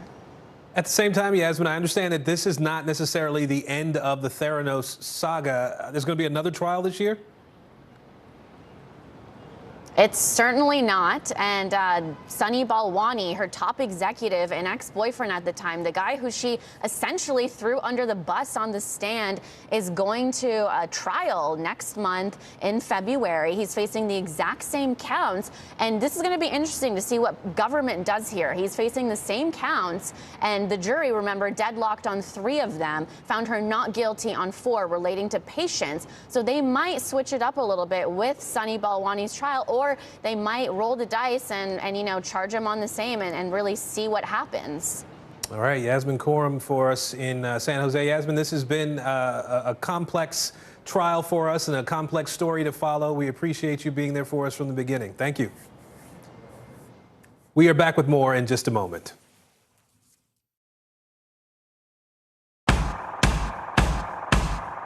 News is happening now. Look at what's making headlines around the world. Right now on Morning News Now. Tonight, the major announcement of the COVID vaccine. And this is a significant moment. Your news, whenever it happens, wherever you are, it's here now.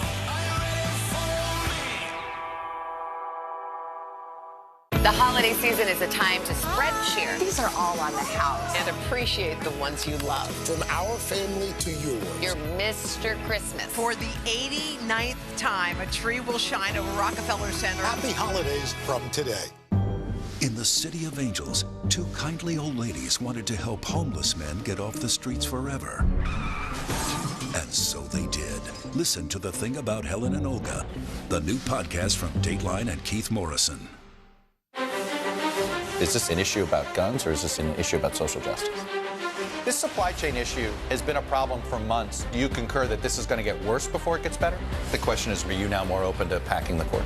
If it's Sunday, it's Meet the Press. We began our cross-America journey tonight, St. Louis, Austin, here in Nashville. From Washington, D.C., the site of our nation's capital, you rarely see. It's your last one.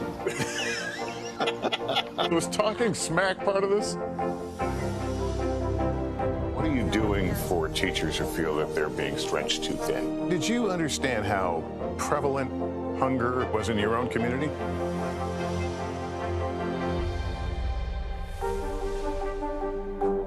Welcome to The Tonight Show. Let me show you how it's done. Show me what you got. I don't want to be a Lego.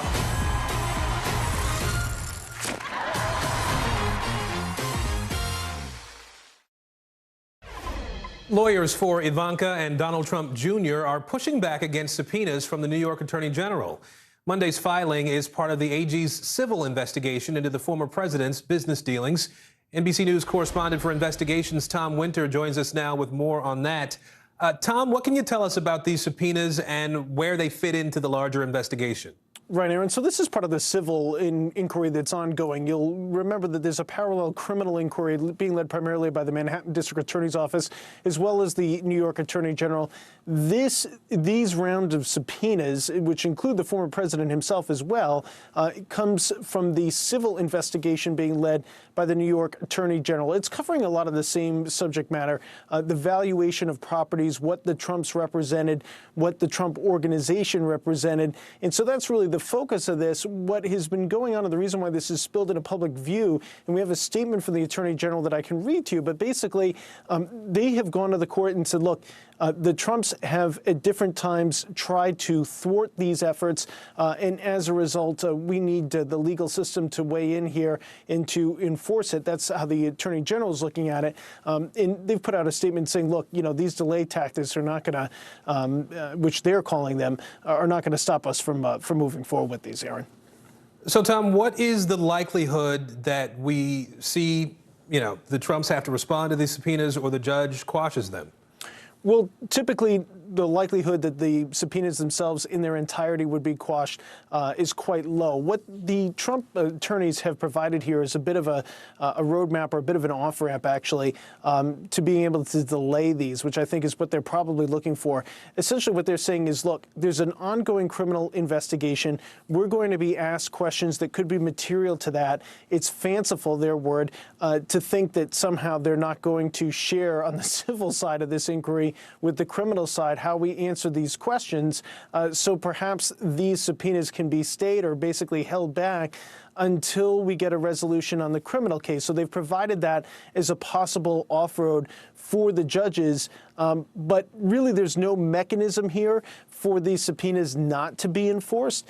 It's entirely up to the Trumps if they answer. If they don't want to answer, of course, they can assert their Fifth Amendment privilege if that's something they want to do, that they feel they need to do. So I think, Aaron, going forward, it's going to be difficult for these subpoenas not to be enforced. I think the only possible change in the outcome is whether or not they're delayed.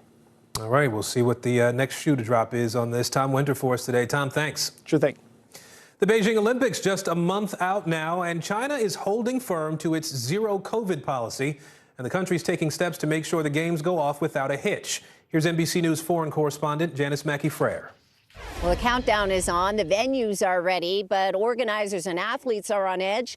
And it's going to be a test of the elaborate measures that officials here have put in place to ensure that COVID outbreaks don't derail the games. The closed loop zones in Beijing and the two areas hosting mountain events are going to enforce daily testing, restrictions on movements, and there is going to be zero interaction with anybody outside of the bubble. That's just for people who are able to make it in.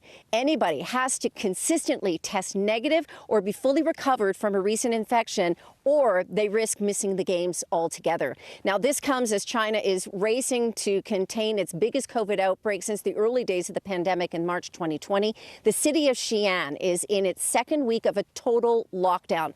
13 million people confined to their homes, unable to meet basic needs and struggling to find enough food.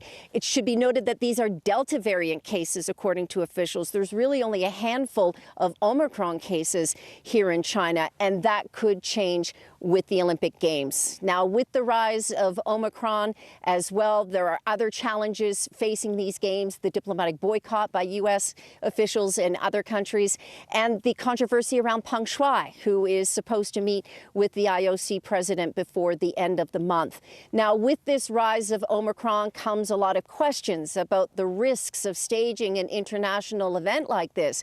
But China's government and games organizers are adamant that the games are going to go smoothly and the Olympics will go ahead on schedule. Janice Mackey-Frayer for us there. The European Union's top diplomat is visiting Ukraine amid heightened tensions with Russia. His trip comes as the West steps up diplomatic efforts with Russian troops still amassed at the border. NBC News reporter Matt Bodner has the latest.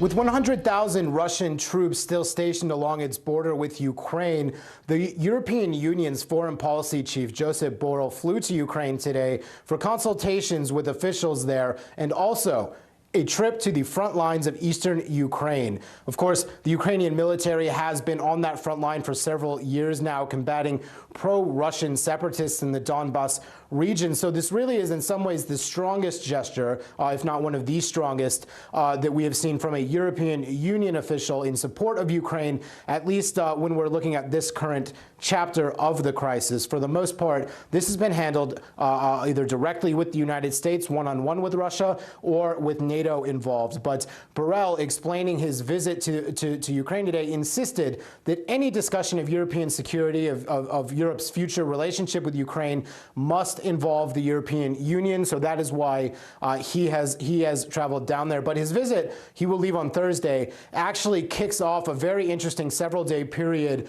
of some rather intense diplomatic engagement. So actually just announced today on Friday, we will see what NATO is calling an extraordinary meeting of its Foreign Minister Council. So we will see all 30 NATO foreign ministers meet virtually on Friday to discuss the situation in Ukraine.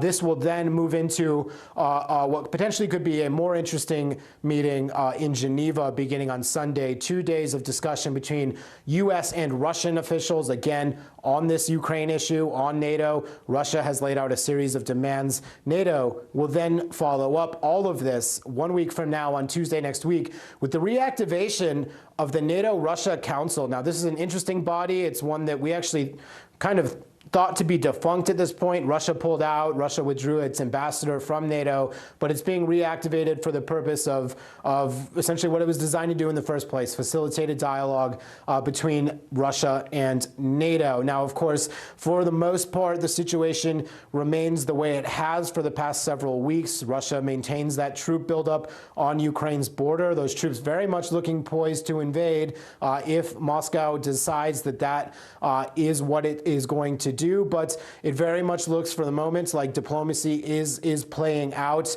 All of these meetings over the next week could turn out to be very decisive in what happens next in this story. For NBC News, I'm Matthew Bodner in Moscow. Police officers stung by bees at a protest in Chile, and a big win for same-sex couples in Israel. Let's go around the world in 60 seconds. Chile, where 4 beekeepers have been detained after placing wooden beehives outside Chile's presidential palace. They're demanding a meeting with President Sebastián Piñera and pleading for government subsidies to honey producers. Bees are important worldwide. There would be no life if bees die. Chile has been in a mega drought since 2010, and that's decimated local bee populations. 7 police officers were stung during the demonstrations. Hong Kong, where a court has sentenced a local activist to 15 months in prison. Chow Hang-tung was first detained in June for organizing a vigil in honor of those who died in China's 1989 Tiananmen Square massacre. Local police have banned Tiananmen vigils in Hong Kong for the last 2 years, citing COVID restrictions as Beijing tightens its grip on the city. And Israel, where the nation has lifted restrictions barring same-sex couples from becoming parents through surrogacy. The lifting of the restrictions also applies to single men who were also previously banned from surrogacy. And that's the world now.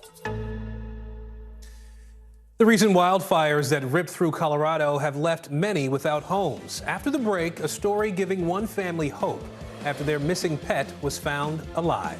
Stay with us.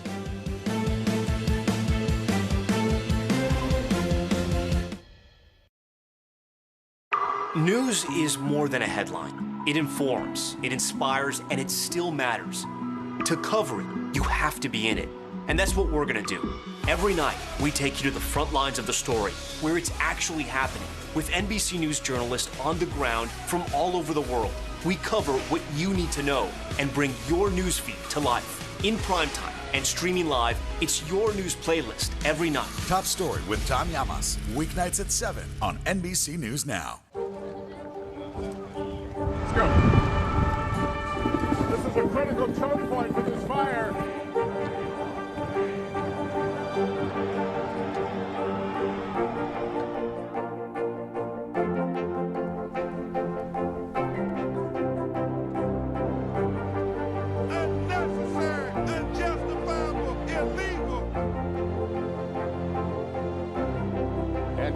From New Orleans, late military operation witnessing the massive crowds. I admire you both. Nice to really spend some time with you. Appreciate it.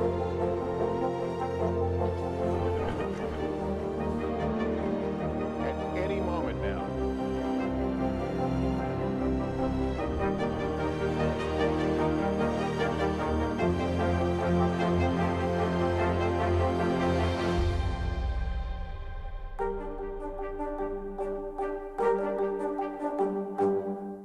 News is happening now. A look at what's making headlines around the world. Tonight, the major announcement of the COVID vaccine. This is a significant moment. Your news, whenever it happens, wherever you are. It's here now. American Greed. New season, new night. Theranos goes to trial. Boeing's soaring greed. Anything for money. A new season of Greed starts Wednesday, January 5th on CNBC. Still to come on the Channel 2 News. Well, the waters are certainly receding now. Still too close to call. Lester Holt reporting from Ground Zero, as it's being referred to. It is, in fact, a taste of freedom. The Haitian people know a little something about resiliency. What's the biggest risk right now? Some of the troops who have been proud. I want to welcome you to the first presidential debate. In fact, we've been told we can't go any farther. You with some resilient folks, let me get a hint.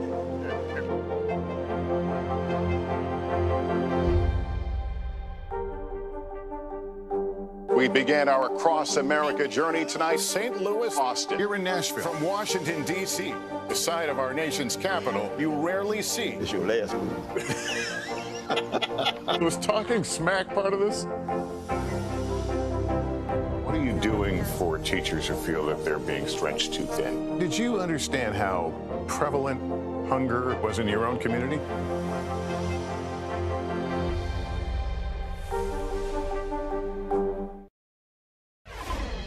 A cat badly burned in Colorado's Marshall Fire reunited with its owner. An animal rescue group found the cat outside the only home left standing in the neighborhood. Kate Eastman from our NBC affiliate in Denver has the story. Hi, my baby. Oh, you got some little sock change there, buddy. Now. Yeah. Oh, look. Hi, sweetie. Oh, how are you doing today? Not everyone believes in magic. You've been eating a lot today? But Camden Hall and his mom, Sally, yes, Merlin, are grateful You're quite the trooper. to be under Merlin's spell. Well, Merlin has lived up to his namesake, little wizard, little magician. They believed even when it didn't make sense. About 6:30, I felt my phone ringing, so I pulled off to the side of the trail so I could take a call, and that's when my landlord told me that it was just all gone. There it is. Cam was at work when the Marshall Fire swept through Superior and destroyed everything he owned. It used to be the place. Merlin was home. I was like 99% sure that I had left the sliding door open. However, I remember like opening it, then closing it, and I was like, wait, did I open it again? Or did I, An animal rescue group found the 9-year-old cat late Thursday night. Can't imagine what he saw through his little kitty eyes, and had to have been quite terrifying. He was on the porch of the only home still standing in the neighborhood. Yeah, I mean, it's my little grandcat, and Camden would have been lost, and it really would have been devastating. So we're very glad for Merlin, and he's just such a cute little kitty. Yeah, I like to call him Mr. Twinkle Toes with a sparkly purple wrap. Merlin is badly burned, but he's got more lives in him yet. I think since he's a magician or magical Merlin, he's probably got more than 9. Cam doesn't have a place to live or any belongings, but he's at peace. I have Merlin, and everything's going to be okay. Your eyes are a little watery today. It's definitely my better half. Keeps me in check. Best bud, little sidekick. In the midst of loss, magic is found. And thank you for being with us this hour. I'm Aaron Gilchrist. The news continues right now.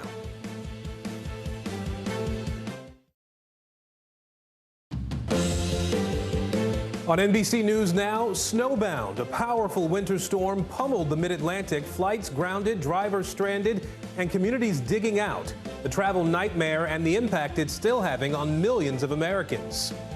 Children at risk. Alarming new numbers showing COVID cases surging among the youngest and the most vulnerable. We'll talk with the superintendent of one of the nation's largest school districts about what it's doing to keep kids safe. Guilty as charged. Elizabeth Holmes, once the toast of Silicon Valley, now a convicted felon. The potential sentence the former Theranos CEO faces for conning investors. And dramatic exit. New details emerging about NFL star Antonio Brown's bizarre meltdown, what it could mean for the future of his football career.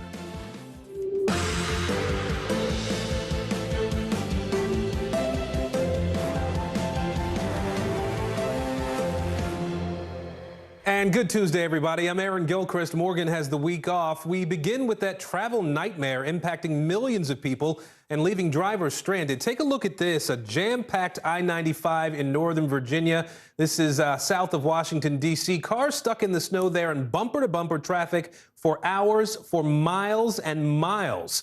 Some areas saw 6 to 12 inches of snow and ice, leaving crews scrambling to clear the roads. You start asking yourself, am I going to be here all night long? Am I going to sleep in my car? Should I turn my car off? We started to see a lot of drivers turning their cars off to conserve gas, people running out of food and water. Now, even state leaders ended up getting stuck. Virginia Senator Tim Kaine tweeting this morning that he'd been on the road for more than 20 hours, making what should have been a 2-hour trip from Richmond. Emergency crews have been working around the clock to make sure drivers who are stuck in the dangerously cold weather are okay. Thousands of crashes have been reported and many homes are without power. And it's not just the roads that are getting slammed here. Thousands of flights have been canceled since Monday morning, and even more have been delayed. The winter weather combined with COVID call-outs creating what some call a perfect storm for the airline industry. NBC News meteorologist Bill Cairns is standing by with a look at the forecast today. But let's begin with NBC News reporter Gary Grumbach at Reagan National Airport outside Washington, D.C. Gary, talk to us about this travel nightmare that so many people have had to deal with. How bad is it there, and how are the airlines handling it? Yeah, Aaron, it's a real mess here. Usually a day after a snowstorm, you start to see things getting a little bit more back to normal at the airport. Not really the case here. Let me just run through some of the numbers for you. More than 1,200 flights have been canceled nationwide already today. More than 1,200 flights have been delayed nationwide already today. And yesterday, that's on top of what we saw with 88% of flights being canceled here at DCA, in large part due to the snowstorm. They're trying to make that up. But today, we're at already 20% of flights canceled just for today at DCA alone. And you're adding on top of all of that the COVID aspect of all of this. TSA is being really impacted by COVID. Almost 5% of their workforce nationwide is out. Almost 2,800 people are out. And TSA is an organization that doesn't exactly have reserves sitting around ready to come help. So they're an organization that is really in need. And there's some of our frontline workers there. There's a lot of frustration mounting. Here's what an airline advocate had to say. But the handwriting has been on the wall for weeks and even months now. The airline industry is not equipped to operate the schedules that they are publishing. Airlines also have not prepared as well as they could have, particularly in the light of a $58 billion taxpayer bailout that was specifically designed to keep staffing up to speed. There has been staff cutting over the last year and a half since COVID started, which is exactly what Congress said that the airline industry should not be doing. So the best advice from travel officials, check to see if the plane you're planning on getting on has left where it's coming from before you leave for the airport. That is a good way to see if your plane is going to be delayed or not. Aaron? Gary, I know you talked to some travelers too. What are they telling you? Yeah, there's just a lot of frustration inside because of the delays, which weather-wise nobody can do anything about when it comes to that. But people think that they should have been ready for this COVID situation. Going inside there too, there's social distancing inside the airport really gone out the window as we've seen this pandemic progress. The stickers are on the floor, stay 6 feet apart, but you can barely see the stickers because so many people are standing on top of them. Here's what some folks we talked to had to say. Oh, I got canceled yesterday. After sitting here for 8 hours, they kept delaying and delaying, and then they canceled the flight. I've never experienced this before. I've been coming up here for 5 years now, and I never experienced this. This is crazy. It was horrible. Horrible. Yeah. Now, Aaron, I hate to be the bearer of bad news here, and I don't want to step on Bill Cairns' toes, but the D.C. area may see some more snow later this week. Aaron? No, a lot of people down there didn't want to hear you say that. Gary Grumbach for us at DCA outside Washington. Gary, thank you. Let's bring in NBC News meteorologist Bill Cairns now. Bill, what a storm we had to deal with yesterday in so many parts of the mid-Atlantic region. Are we out of the woods yet here, or how bad do we expect this next storm to be?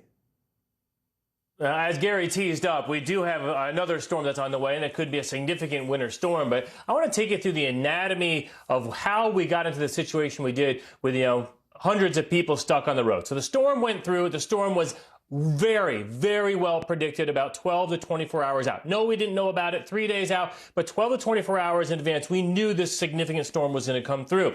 And the temperatures are still very cold where it snowed. Look at Fredericksburg, who had the most snow. That's where the Interstate I-95 had been closed. It's still only 27 degrees. So it got very cold last night. So what happened is they salted and treated the roads. Then it rained, so that washed the salt away. And then the snow came in. So the snow pretty much fell on untreated roads. And then they plowed a little bit, and then it froze after the sun set, and all the slush turned to ice. And that's when all these accidents happened, and that's when the highway turned into a disaster. Really, the only way to avoid what happened last night with all the people getting stuck was to close the interstate. And, that will be debated whether they should have known with a storm of this magnitude coming to the region that they should have preemptively closed the highway, knowing that this much snow was going to come into an area that doesn't typically get a ton of snow. So here's the highest snowfall totals per state. Huntingtontown, Maryland was the highest, 15 inches of snow. Glendive, Virginia, 14. Even southern New Jersey had 14 inches of snow. The mountains in North Carolina, almost a foot. And as far as some of our big cities went, D.C. at Reagan had almost 7 inches of snow. Look at Atlantic City at 12.7, and Fredericksburg was right around 14 inches. That's where all the cars pileups were. That's where Interstate and I-95 was shut down and closed overnight, and so many people were stuck. So what about this next storm? We don't have to worry about it today. Tomorrow it moves into the plains as a pretty weak storm. But then Thursday, this storm gets stronger and then heads to the East Coast and could turn into a nor'easter type storm as we head from Thursday night into Friday. Now, how much snow we're going to get, we'll still debate that over the next 3 days. But from D.C. to Philly, this could be the first significant snow of the year. From New York to Hartford, Providence, and Boston. Yes, those areas haven't had any big snows yet. So that's what we'll wait and see. This is our American GFS forecast model. I set it to how much snow is going to fall over the next 5 days for all of the lower 48. You notice that the northern portions of the U.S. right along the Canadian border will get a lot of snow. Then this next storm, which is now over the northwest, comes down through the Rockies. Pretty significant snow there in Wyoming, just a little bit of snow near Kansas City and St. Louis. And then as the storm gets stronger, this could be another significant snow event. Kentucky, watch out. This will be Thursday for you, Thursday night into West Virginia, and then Thursday night into Friday morning, Aaron, areas of southern New England. So the bottom line is we got 3 days to watch this next storm. But my heads up to anyone, if you have flight plans or travel plans driving in I-95 corridor from Boston to D.C. Friday morning, it's going to be extremely difficult. And you may want to think about, starting to change your plans around, either maybe go Saturday or Thursday evening if you can get out before the snow starts. All right, meteorologist Bill Cairns today. Bill, thanks. Let's turn to the pandemic now, where the U.S. has set a new record for daily COVID infections. More than 1 million people tested positive for the virus on Monday alone. Now, it's important to note that number includes a combination of daily testing and holiday testing backlogs. More than 5 million cases have been reported in just the last 2 weeks. The situation becoming even more dire among children. Pediatric hospital admissions have hit records in 9 states. As a result, many schools have been forced to return to virtual learning. We have a lot of other COVID news to dig into at this hour. Let's begin with NBC News correspondent Vaughn Hilliard. He's following the COVID testing challenges that we're seeing here in New York City. Vaughn, bring us up to speed. Good morning, Aaron. You go anywhere across this city, and for weeks now you have seen long lines, folks waiting for hours. Wait, 1 second here. How long have you been waiting here, you were telling me? Hi, 2 hours of line. 2 hours you've been waiting in this line. It's about 25 degrees here, Aaron. And again, if you go from Queens to the Bronx to here in Manhattan, you're going to be hearing similar stories. How long have you guys been waiting? Well, over 3 hours now. How many? Over 3 hours. These types of wait times in New York's sub-freezing temperatures today have many Americans reaching a boiling point. You've been out of work for how many days now? 9. 9 days. For Amani Winston, it's getting in the way of her working again. She tested positive more than a week ago. Like thousands of others, struggling to find a testing site, she took the subway to this location. So this is your third attempt today? Yeah, we came from the Bronx to come down here. Why? What happened with the first 2 lines? Long, very long. They kicked us off the line because they only accepted 100 people. That's all? Yeah. 100 people for the day. What happened at the second line? We did it, but we need a rapid one. The difficulty with so many of these testing sites is just how long it takes to get those results back. Here at this Manhattan one, and it's now up to 130 hours. That's 5.5 days. When's your flight? 2 days from now, on the 5th. So you hope to have your PCR back? Yeah, we hope to have our PCR back before then. Autumn and Victor came to this clinic trying to get a test back so they can fly home to Puerto Rico. So 5 hours later, you guys are now in another line. Yeah. Yep. In the past week, the U.S. averaged more than 400,000 new daily COVID infections, a record for the entire pandemic, despite these slow, massive lines. Here in New York, the state recording its highest one-day tally since the pandemic, with over 85,000 positive cases. Just how much may we be undercounting the number of positive cases? This time with Omicron, because it's so easy to give and get, we think we could be missing anywhere from 70 to 90% of infections, depending on what region of the country you're in. The long lines and long waits for PCR test results, pushing many to turn to at-home kits. I've waited in that line before. It's not very quick, but they get a more accurate test result, though. And so you're willing to exchange a more accurate test result in order to not wait in that line, is essentially what you're telling me.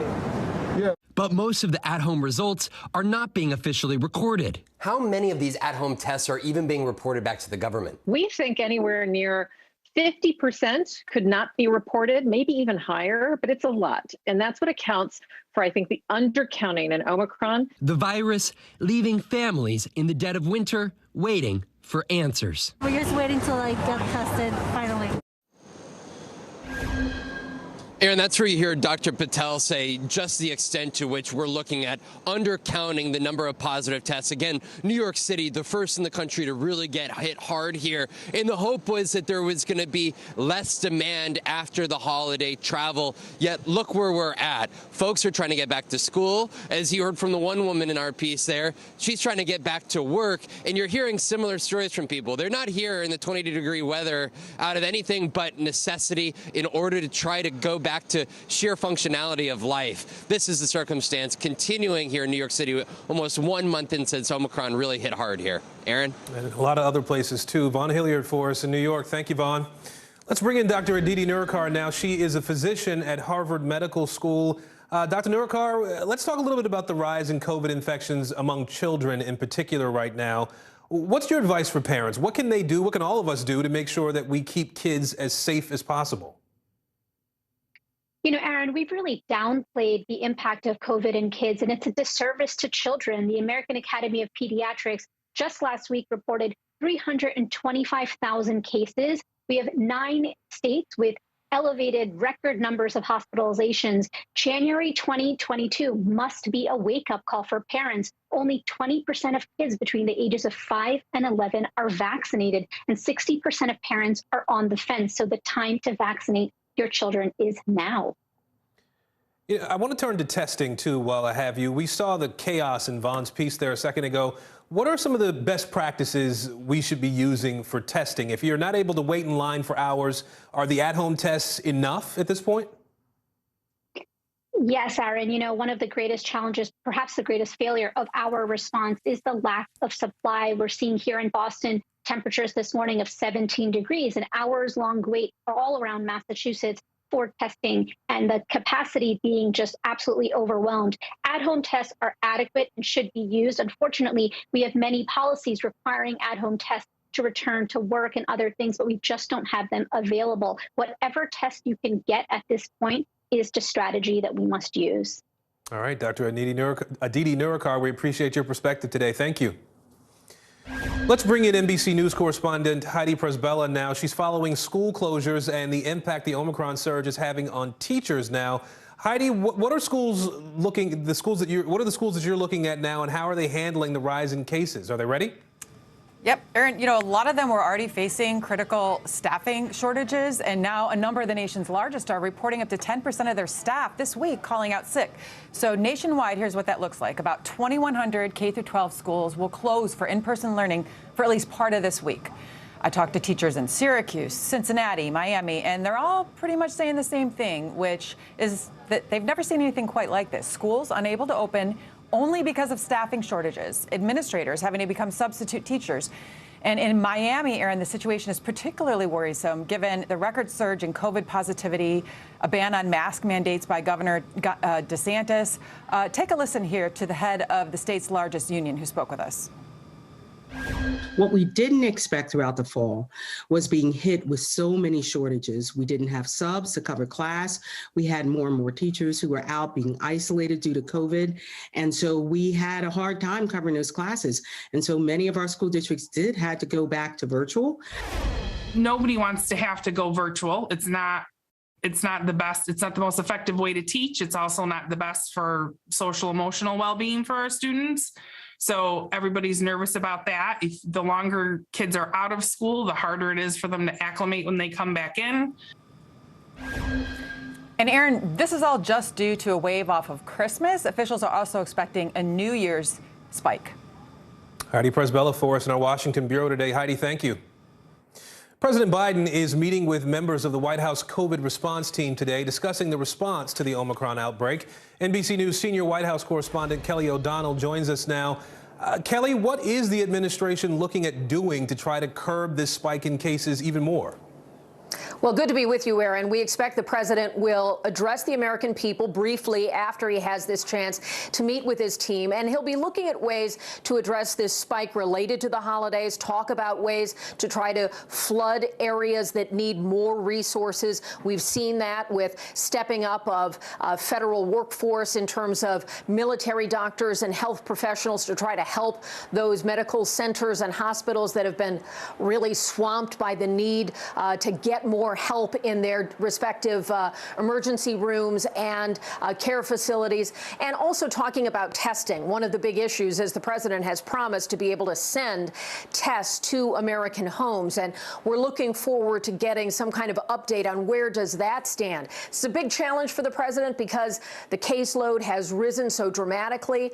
Expect him to also talk about the fact that things like getting vaccines and booster shots, and especially that being available for boosters for younger kids in the early teens, important for them to take advantage of that. So we'll be looking for anything new from the president this afternoon and what has been a problem that really dogs this administration, how to try to get this under control. Aaron?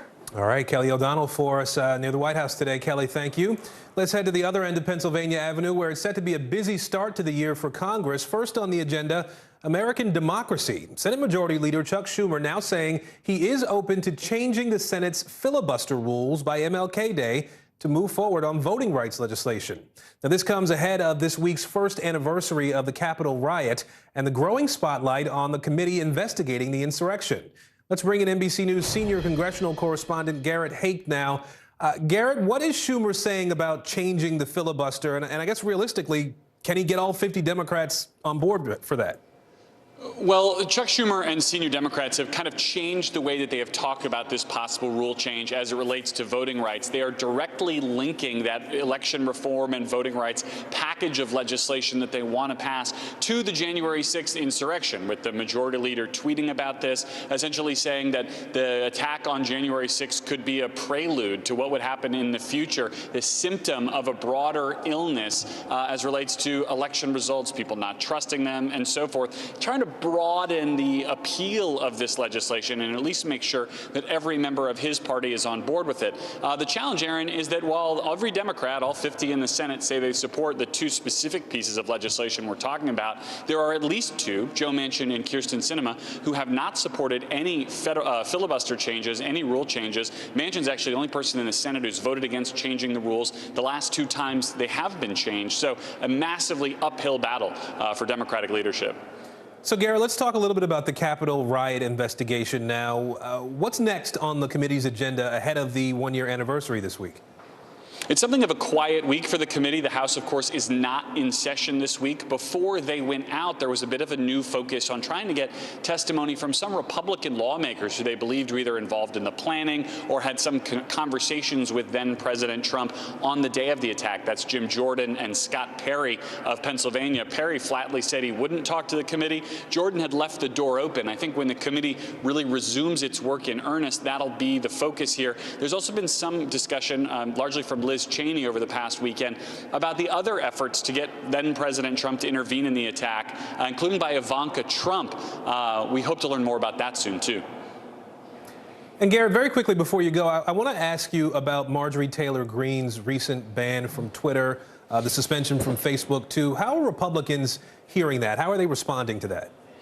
Well, it falls into a Republican narrative, the idea that they say big tech is censoring Republican members. We saw a statement from Kevin McCarthy the other day defending Greene without naming her, a much more vocal statement from former President Trump overnight defending Greene. I think going after these big tech companies, including Twitter, would be a priority for the incoming Republican majority if they are able to win back the House in the next year. And by the way, this shows a bit of the bind that Kevin McCarthy is in, trying to defend someone like Greene without defending her by name and making her an even bigger celebrity, if you will, within the party. All right, Garrett Haake on Capitol Hill for us today. Garrett, thank you. The legal battle involving Britain's Prince Andrew is intensifying. Coming up, what a secret agreement made between his sexual assault accuser and Jeffrey Epstein more than a decade ago could mean for his case.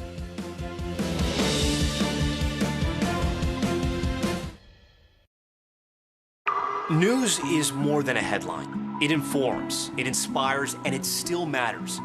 To cover it, you have to be in it. And that's what we're gonna do. Every night, we take you to the front lines of the story, where it's actually happening, with NBC News journalists on the ground from all over the world. We cover what you need to know and bring your newsfeed to life. In prime time and streaming live, it's your news playlist every night. Top Story with Tom Llamas, weeknights at 7 on NBC News Now. Still to come on the Channel 2 News. Well, the waters are certainly receding now. Still too close to call. Lester Holt reporting from the Ground Zero, as it's being referred to. It is, in fact, a taste of freedom. The Haitian people know a little something about resiliency. What's the biggest risk right now? Some of the troops who have been proud. I want to welcome you to the first presidential debate. In fact, we've been told we can't go any farther. You with some resilient folks, let me get in.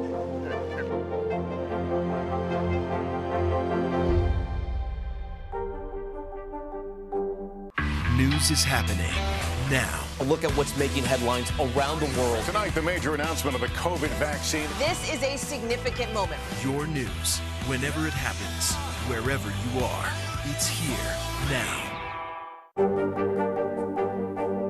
What are you doing for teachers who feel that they're being stretched too thin? Did you understand how prevalent hunger was in your own community?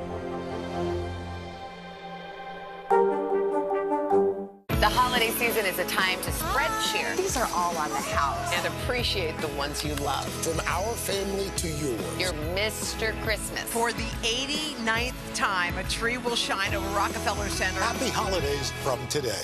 Still to come on the Channel 2 News. Well, the waters are certainly receding now. Still too close to call. Lester Holt reporting from the Ground Zero, as it's being referred to. It is, in fact, a taste of freedom. The Haitian people know a little something about resiliency. What's the biggest risk right now? Some of the troops who have been proud. I want to welcome you to the first presidential debate. In fact, we've been told we can't go any farther. You with some resilient folks, let me get in.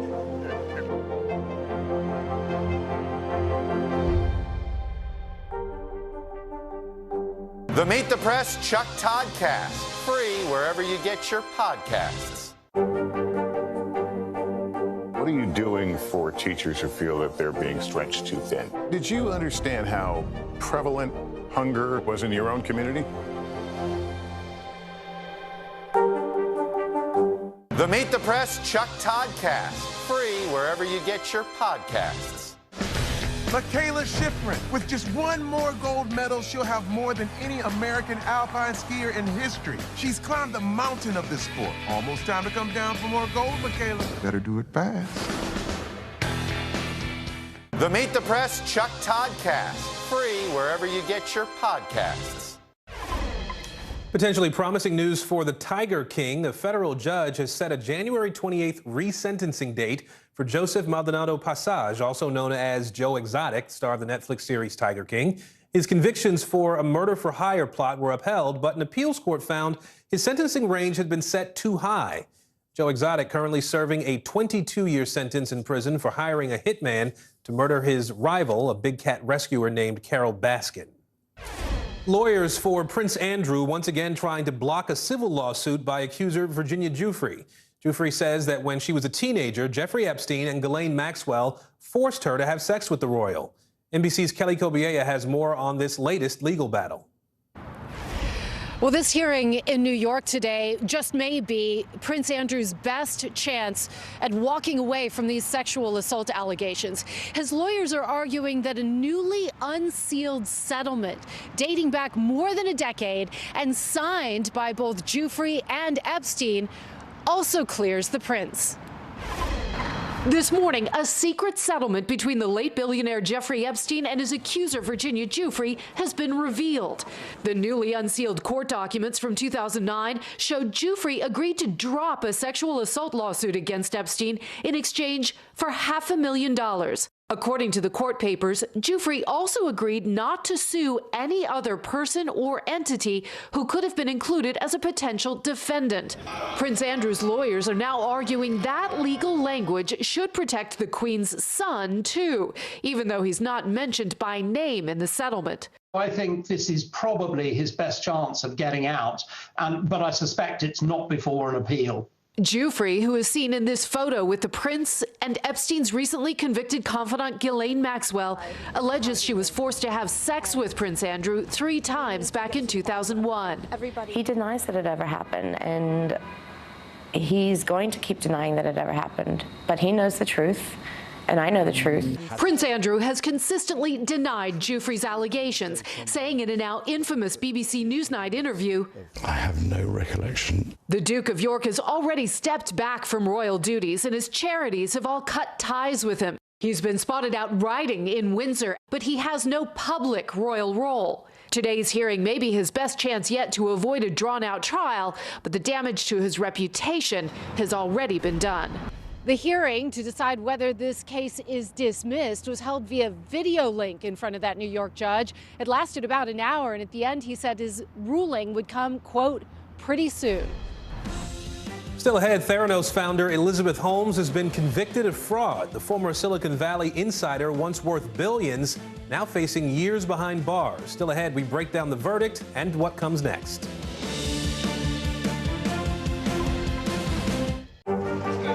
What is going to happen now? Going back and forth because they... Oh, yeah, this is it, right? Hey everybody, it's Hoda Kotb from the Today Show. I am so excited to tell you about my new podcast, Making Space with Hoda Kotb. I sit down with some incredible people and we'll hear some uplifting stories. Listen to Making Space now on Apple Podcasts. Wednesday, January 5th, a new season of Greed begins on CNBC. Theranos goes to trial. She was the next big thing.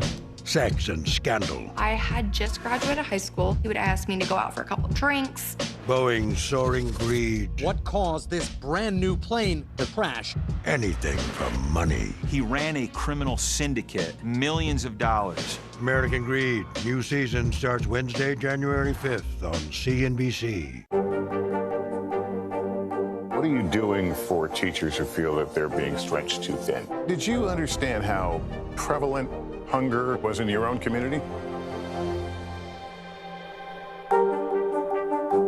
I'm Terry Crews, Team USA superfan. Shaun White, what are you trying to prove? You've already won more snowboarding golds than anyone else, ever. Maybe you're trying to prove you only get better with age, like a fine cheese or yogurt. Our week-long journey across America, from Washington, D.C., outside of our nation's capital, you rarely see. It's your last move. Was talking smack part of this? News is happening now. A look at what's making headlines around the world. Tonight, the major announcement of the COVID vaccine. This is a significant moment. Your news, whenever it happens, wherever you are, it's here now. The Meet the Press Chuck Todd Cast, free wherever you get your podcasts. Making news right now in Colorado, investigators are looking for the cause of last week's devastating Marshall Fire. That fire destroyed about 1,000 buildings. It started on a red flag day, which is when weather conditions are perfect for fires to start. Investigators say that means it may be difficult to determine the exact cause of the fire.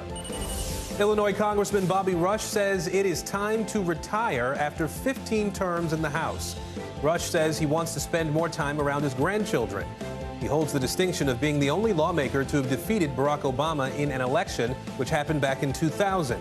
The announcement makes him the 24th congressional Democrat to retire ahead of the 2022 midterms. And could you be the next Powerball winner?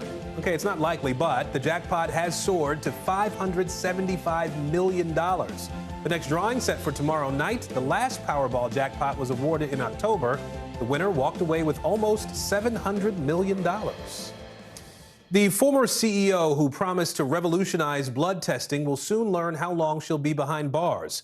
Theranos founder Elizabeth Holmes was found guilty on 4 of 11 charges of fraud on Monday. The verdict came down last night after a 15-week trial and lengthy deliberations by the jury. Joining us now are NBC News correspondent Erin McLaughlin and NBC News legal analyst Danny Cevallos. Erin, can you break down the verdict for us? Jurors did not convict her on all the charges, right? Yeah, that's right, Aaron. There were 11 counts total. For 3 of those counts, the jury was deadlocked or could not reach a decision. And so the judge called for the verdicts on the remaining 8 counts. Of those 8 counts, she was found guilty of 4 fraud-related charges pertaining to investors in Theranos.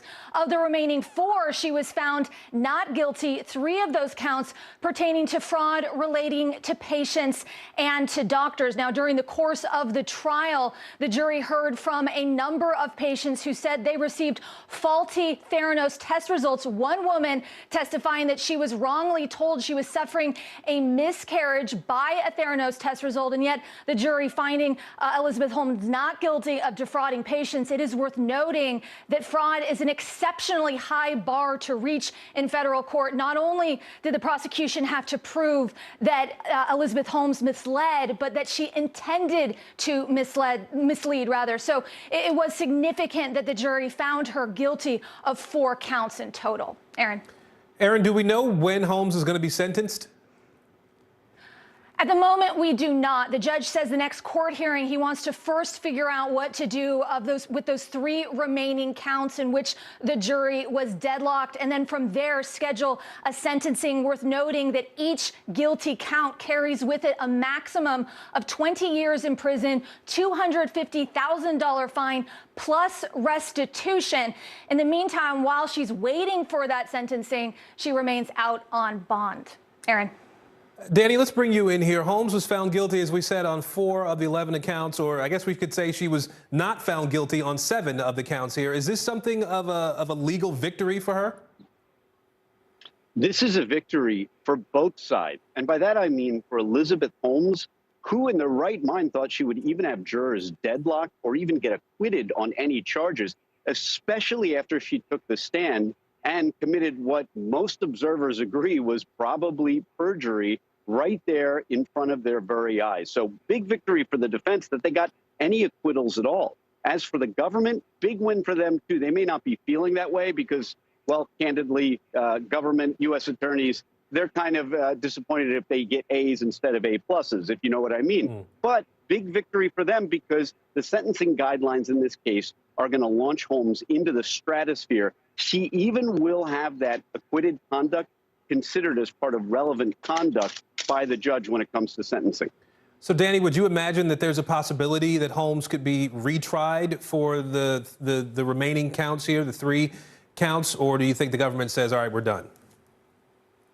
Only the deadlock counts, yes. I wouldn't be surprised if the government said they were done, only because they did secure a victory in that, in all likelihood, Holmes will spend more than a decade, I believe, behind bars, and possibly upwards of 20 years. I mean, the sentencing guidelines add on these bonus points, and I use bonus with air quotes, that they just keep adding on. If she defrauded a number of people, if it was a sophisticated means, she could really rack up the years when it's all said and done and the investigation is complete by probation. All right, Danny Cevallos, Erin McLaughlin, thank you both. The New York Attorney General is demanding answers about former President Trump's business dealings from his children. Letitia James subpoenaed Ivanka and Donald Trump Jr. yesterday. NBC News senior Washington correspondent Hallie Jackson tells us what could be coming next. Hey there. New today, the attorney for the Trump children is arguing those subpoenas set a dangerous precedent, accusing the New York Attorney General of trying to circumvent the grand jury process. But the Attorney General says, despite their names, the Trumps must play by the same rules as everyone else, with her civil investigation into the Trump Organization now becoming a family affair. Overnight, the newest move from Donald Trump Jr. and Ivanka Trump, asking a judge to quash subpoenas against them, with both under new scrutiny now from New York's Attorney General Letitia James. She's issuing subpoenas for documents and testimony from the former president's children as part of a civil tax fraud investigation into the Trump Organization's business practices and whether the company inflated the value of assets for tax breaks and loans. The New York AG also wants to question the former president under oath. Mr. Trump's other son, Eric, has already been deposed in the case, meeting with investigators in October of 2020. The former president sued the New York Attorney General last month to try to shut down that civil investigation, accusing James of a political witch hunt. But James pledging to press ahead, tweeting, "Over 2 years of delay tactics won't stop our investigation because no one is above the law." The former president's children have played key roles in their father's business for decades. And when Mr. Trump became president, he installed Ivanka as a top White House advisor, turning over control of the Trump Organization to his sons. My two sons, who are right here, Don and Eric, are going to be running the company. Legal experts say the Trumps may have no choice but to comply. I think filing this motion indicates that they're not going to be cooperative, that they're going to fight tooth and nail every chance they get. But I think ultimately a judge will order them to sit for the depositions. Keep in mind, the New York Attorney General has also been assisting with a separate criminal, not civil investigation into the former president's company. The Manhattan District Attorney, remember, charged the Trump Organization and its chief financial officer with tax fraud last year. Both have pleaded not guilty. Mr. Trump and his children have not been accused of any wrongdoing in that case. Back to you. A high-profile case centered on the country's most restrictive abortion law is back in the spotlight. Opponents of the Texas ban on most abortions after 6 weeks of pregnancy now asking the Supreme Court to expedite their challenge. They say their case is stuck in a federal appeals court. NBC News Justice correspondent Pete Williams joins us now from Washington. Pete, can you put this in layman's terms for us? What does this latest development mean for this legal fight? Sure. So you remember SB 8, the one that the Texas law that says basically bans abortion after 6 weeks of pregnancy. And the novel feature about it was that it allows anyone to file a lawsuit against anybody who either has a role or performs an abortion.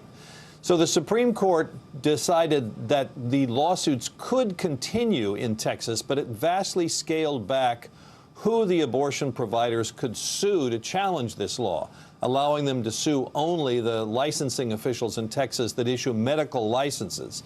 The Supreme Court sent the case back to the Fifth Circuit Court of Appeals, a conservative court that initially upheld the Texas law. And now the abortion providers are saying the Supreme Court should get the case back to the district judge who initially ruled in their favor so that they can continue on with their legal challenge. What Texas has said is, no, we need to know whether, in fact, these abortion providers have the authority to sue the medical licensing officials, and we want the state Supreme Court in Texas to decide that issue. But the abortion providers say, hey, the Supreme Court has already decided that. Let's just get on with it. So this is something of a long-shot request, because the Supreme Court, after all, had the authority to send the case back to the district judge, but in fact sent it back to the appeals court instead. So, Pete, in reality, what is the next step here? Is there any indication that what the next step is from the court? Well, I would think the next step is the court will ask for a response from Texas and then decide whether to grant this or not. I don't think it's highly likely that they'll grant it, but we'll have to wait and see. All right, Pete Williams for us in our Washington bureau today. Pete, thank you. And the legal battle is heating up in North Carolina as well. A panel of state judges examining new electoral maps there, maps approved by the state's Republican-controlled General Assembly. They're trying to determine if those maps were illegally gerrymandered. NBC News senior reporter Jane Tim joins us now. Jane, you've been following these issues for the better part of a year now. Can you first lay out the arguments presented so far in this case? What are both parties saying here? Yeah, so the voting rights advocates who sued these maps are essentially arguing that these maps are so gerrymandered that they prevent the state from having a fair and free election, and that North Carolina law does mandate a fair election, a free election. Now, what's important here is both the 2 to 3 seats that this case could decide. That's how big a margin Republicans have likely drawn for themselves in these redistricting maps, and that could change. This court case could essentially force a redraw of the map that could affect control of those 2 to 3 seats, which is politically huge. But it also affects the kind of candidates that you elect. Gerrymandered seats tend to elect more polarized candidates. So this case is both about district lines and also about the kind of members that North Carolina's voters can send to Congress.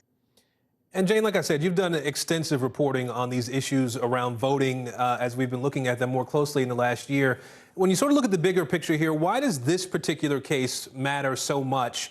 And how might it fit into the current Democratic push for federal voting rights legislation? Yeah, North Carolina has this incredibly storied history of gerrymandering. They redrew their district maps 3 different times in the last decade. They fought about this up until 2019, a full 8 years after they drew it the first time. But this is the kind of case that you're going to see more of if you don't pass federal voting legislation. That's what Democrats say. We pass this legislation and we won't keep litigating the district maps after we draw them. One expert quipped on Twitter last week that, first in this country we draw maps and then we fight about them in court. And that's what we're just going to keep doing. The federal courts have essentially said, the Supreme Court, that partisan gerrymandering isn't illegal under federal law. So that's a green light for a lot of states to continue doing kind of partisan gerrymandered maps. Now, they're going to be fought about in state courts when you have laws like North Carolina's, but this is just going to be more and more. All right, Jane Tim, we'll leave it there for now. Jane, thank you. Well, school is back in session in many parts of the country following the holiday break, but getting students back in the classroom is proving to be a challenge yet again. Up next, we're going to talk to one superintendent about how his district is managing the rise in COVID cases.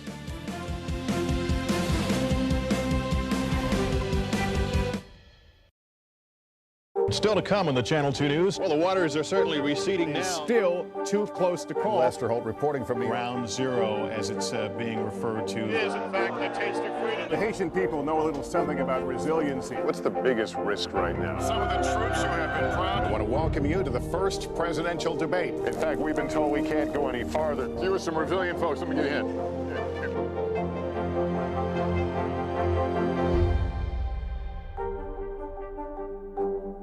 This is a very different kind of program. We're here to start conversation about the big things happening in our world. Professor, I'm not asking you to predict the future, but what do we think that the new normal is going to be?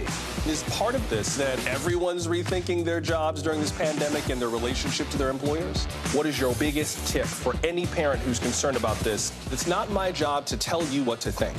My job is to think about what you tell me. Now Tonight with Joshua Johnson, streaming weeknights at 8 on NBC News Now. In the City of Angels, 2 kindly old ladies wanted to help homeless men get off the streets forever. And so they did. Listen to The Thing About Helen and Olga, the new podcast from Dateline and Keith Morrison. Good morning, I'm Joe Fryer. And I'm Savannah Sellers. Another giant leap for mankind. They want folks to shelter in place until this storm pushes through. This new travel requirement, is it possible we're going to see tighter restrictions? Morning News Now, streaming weekdays at 7. News is happening now. Look at what's making headlines around the world. Right now on Morning News Now. Tonight, the major announcement of the COVID vaccine. And this is a significant moment. Your news, whenever it happens, wherever you are, it's here now.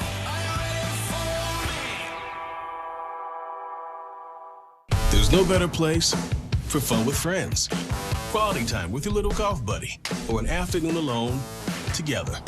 Family and friends are just a tap away. Just pick your course, pay from your phone. Golf now. Download the app and go play. Welcome to The Tonight Show. Let me show you how it's done. Show me what you got. I don't want to be a Lego.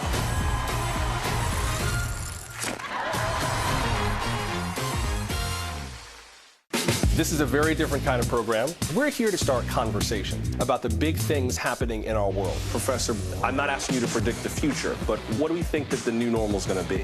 Is part of this that everyone's rethinking their jobs during this pandemic and their relationship to their employers? What is your biggest tip for any parent who's concerned about this? It's not my job to tell you what to think. My job is to think about what you tell me. Now Tonight with Joshua Johnson, streaming weeknights at 8 on NBC News Now.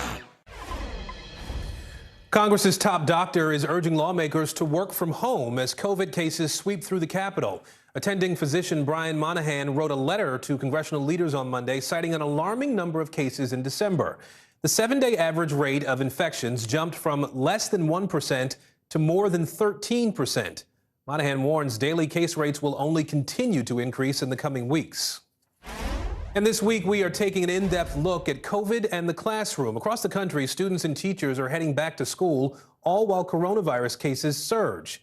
Take a look at this. The latest nationwide numbers show more than 325,000 COVID cases among children in the last week of 2021. That raises a lot of questions. First among them, what are districts doing to keep students safe? Joining us now is Dr. Chad Geston, superintendent of the Phoenix Union High School District, where students went back to school this week. He's also a member of Chiefs for Change. Dr. Geston, appreciate you being here. Walk us through some of what's happening there in Phoenix and how you and your administrators made the decision to bring students back to class. Well, as you said, spread of COVID is at an all-time high. You showed the record number of youth with COVID today. Here in Phoenix Union, we serve 32 zip codes. All 32 are in high spread. Cases per 100,000, nearly 400, nearly 20% positivity. So we're fully aware of the spread. But we also know, unlike last year, we know mitigation and safety protocols work, and believe that we can bring our people back and keep our people safe on our campuses and in our classrooms. Our students, families, and staff know how important in-person learning is. So did you run into any big significant problems on that first day back? No, so yesterday was our first day back. Absence rate actually looked pretty strong. About 10% of our employees were absent. Just a little more than 10% of our students, and so numbers weren't much higher. Yesterday was a great day, but that's largely due to the mitigation protocols that we have in place, and I believe that starts with vaccines. Phoenix Union has given out nearly 50,000 vaccines on our campuses over the last year, launched a massive campaign in partnership with our county, Safeway, Albertsons. We have nearly 85% vaccination rates. Over 90% of our teachers are vaccinated. Nearly 40 to 50% of our students are vaccinated. And so that's number one. But you also may know Phoenix Union's been very clear about testing and masking protocols. We require masks indoors, strongly encouraging them outdoors as well. And we offer testing on our campuses every single day, free to the community, and continue to push our safety protocols. So, but given what's been going on as of late with Omicron and what you're seeing in the community there and in your schools, what was the feedback you got from teachers, students, parents as you made this decision to reopen as you normally would have after the holiday break? Yeah, I think a couple responses to that. First, we sent out a video, community letters, social media to our broader community, welcoming them back, reiterating our safety protocols. Not one single complaint or concern reached the superintendent's office and the district office. And that's because as we met with our parents, our staff, and our students last summer and even this fall about coming back in person, our community was very clear. They want what we call uninterrupted days, uninterrupted academics, athletics, arts, and activities. Remote learning, of course, is always an option, but we believe it's a last resort. Our staff, our students, and our parents want to be back in person so long as we have clear safety procedures, and we do. So you talked about some of those safety procedures, some of the mitigation efforts that you've been using through the course of the school year. Did you have to do anything extra as you were bringing kids back during this Omicron surge? Yeah, so a couple of things that we've done extra. We have increased our testing hours, increased access to our take-home Binax Now tests, extended a lot of our vaccine events as well. We also revisited our sanitation protocols and have increased those in high-touch areas, made sure that filters and filtration and ventilation systems were as strong as possible. We also eliminated large gatherings on our campuses. 50 or more have to be virtual. Meetings that are typically in person are now virtual. Limit traveling.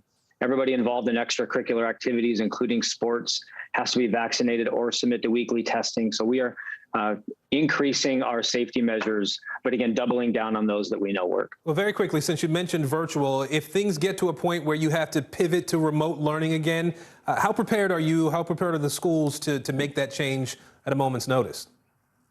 Yeah, we are and will be ready. We don't want to make that decision, but if we have to protect the health safety of our broader community, we're already a 1-to-1 district. We already have hotspots and Wi-Fi in our houses and in our community. We know how to distribute food well. We know how to do virtual counseling. We have high quality digital content.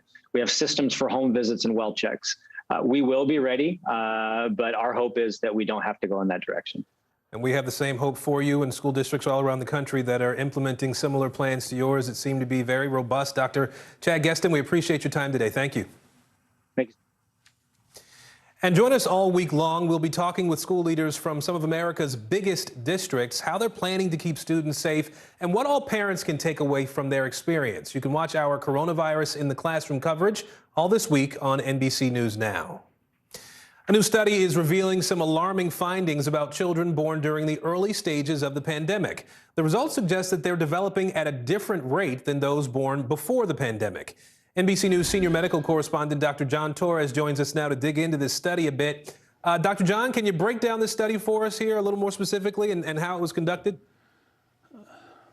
Definitely, Aaron. And what we have known from the past, especially in wartime environments, that the stress that a mother endures during pregnancy can affect the baby later on, especially in the early stages of pregnancy and the baby in the early stages of their development once they are born. But what we didn't know is how that stress during the pandemic might be affecting them. And that's what the study set out to prove. And it was a study done in the springtime of 2020. So this was back, a year and a half ago. It was in New York City. And if you remember back then, New York was what we were calling at the time the epicenter of the epicenter.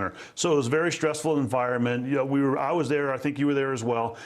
What they did is they ended up getting 250 pregnant women, and then they followed their babies 6 months after they were born. They also compared that to 60 women who had given childbirth before the pandemic, and these babies were born before the pandemic. And they looked at the two of them, and they found out that children who were born during the pandemic ended up having some issues, and particularly having issues with fine motor skills, gross motor skills, in other words, being able to pick up things or reach for things, and then social developments at the 6-month time period. And so this is, like you mentioned, kind of an alarming finding. It's a small study, but it's showing that stress can affect the fetus, which we've known, and can affect the baby. But at the same time, the pandemic stress is one that can affect them heavily, Aaron. What can women do? What can women who are pregnant now take away from this study? Well, one of the biggest things to understand with the study is it looked also at whether pregnant women had gotten COVID during pregnancy or not, and they found no difference at 6 months of age of the child in any of these things they looked at: fine motor skill, gross motor skill, or social development. What mattered was the stress they were enduring during that pregnancy. And so the one thing you can take away from here is realize that this is happening, and what the researchers are saying is these children who are born during the pandemic need to be followed closely throughout their lives, especially their early lives, to make sure that they're going to do okay and get the help they need. Also realize that what might be normal stress for you could be stress that's hard to handle for somebody else for a variety of reasons. And so stress is very relative, meaning it's a very personal thing. If you do need help, go ahead and try and get the help you can get. But the stresses they were talking about were basically, lack of housing, lack of food, the stress of what was happening with job insecurities, those types of things. So, it goes without saying, if you can get a handle on those things, get a handle on those things. But sometimes stress gets to a level where it's very difficult. If it's at that point, then go ahead and seek help when you can, Aaron. All right, Dr. John Torres, we appreciate that. Thank you. Former Tampa Bay Bucs wide receiver Antonio Brown has been spotted courtside just days after his stunning mid-game exit from football. What we're learning went down before the outburst and how the NFL is responding.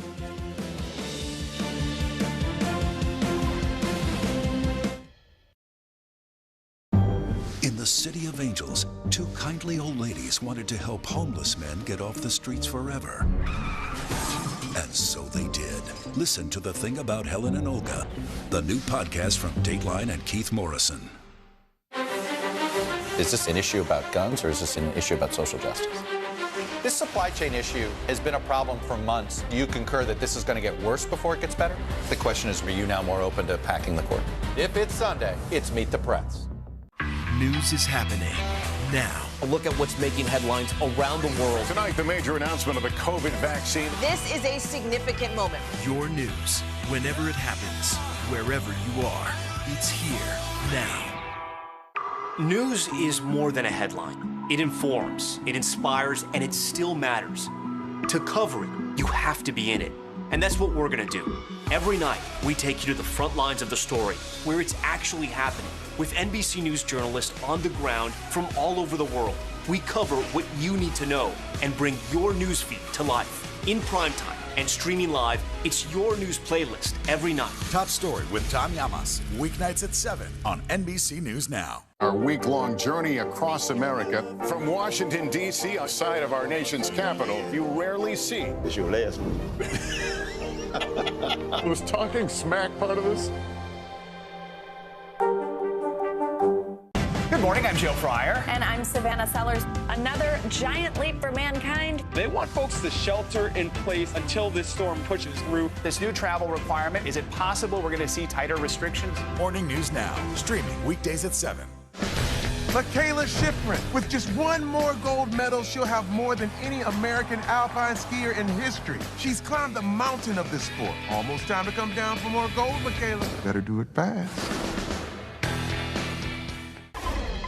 Well, the NFL playoffs may be right around the corner, but everybody is still talking about former Tampa Bay Buccaneer Antonio Brown.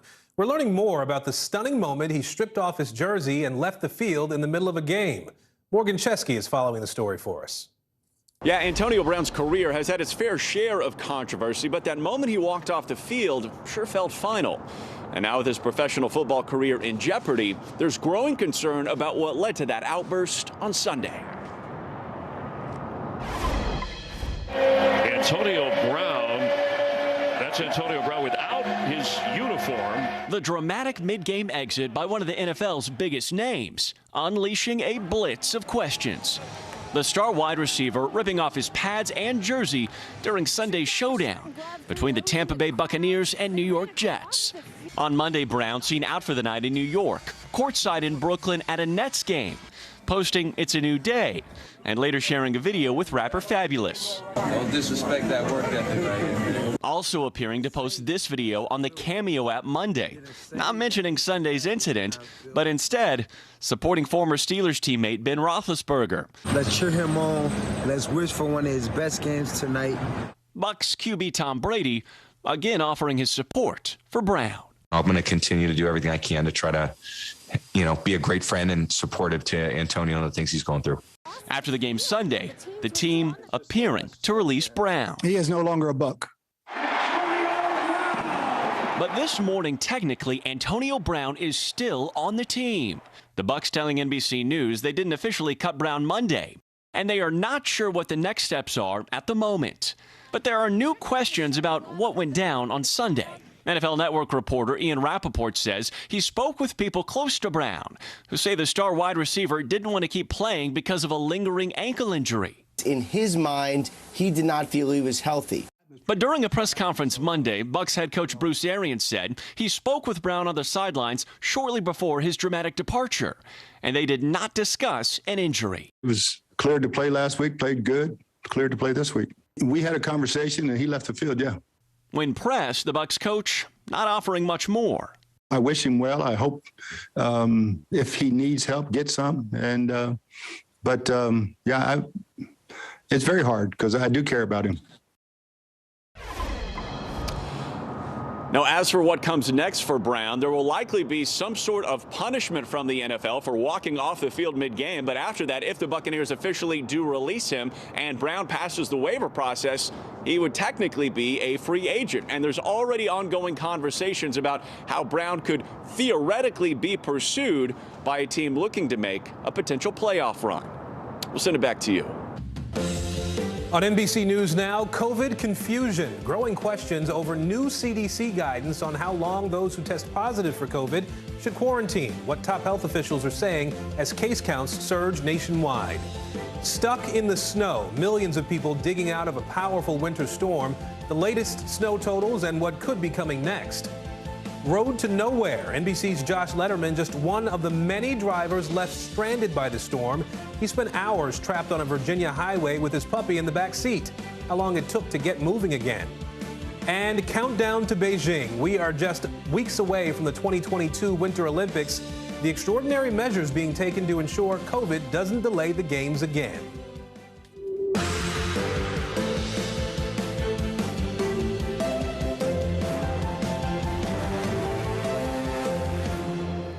And good Tuesday, everybody. I'm Aaron Gilchrist. Morgan has the week off. We begin this hour with an important change you should know about involving COVID booster shots. The CDC is shortening the recommendation window for Pfizer booster shots from 6 months to 5 months. That means adults should only wait 5 months after getting their second Pfizer dose to get a third shot. People who receive the Moderna vaccine should still wait 6 months. Those who were given the Johnson & Johnson vaccine are being told to wait 2 months. Now, there is a critical difference in the guidance this time around when it comes to kids. The CDC says children between 5 and 11 who receive the Pfizer shots should get a booster shot after only 28 days if they are immunocompromised. Pfizer is the only vaccine authorized for kids in that age range. Now, the U.S. has just set a new record for daily cases. That was yesterday with more than 1 million new infections. Part of this elevated number may be due to testing backlogs from the holidays. Our correspondents and experts are standing by now with the latest on the pandemic. We begin with NBC News correspondent Dasha Burns. She is in New Jersey today, where the governor is calling the surge an Omicron tsunami. Dasha, you're at University Hospital there in Newark. What are the doctors and nurses seeing there?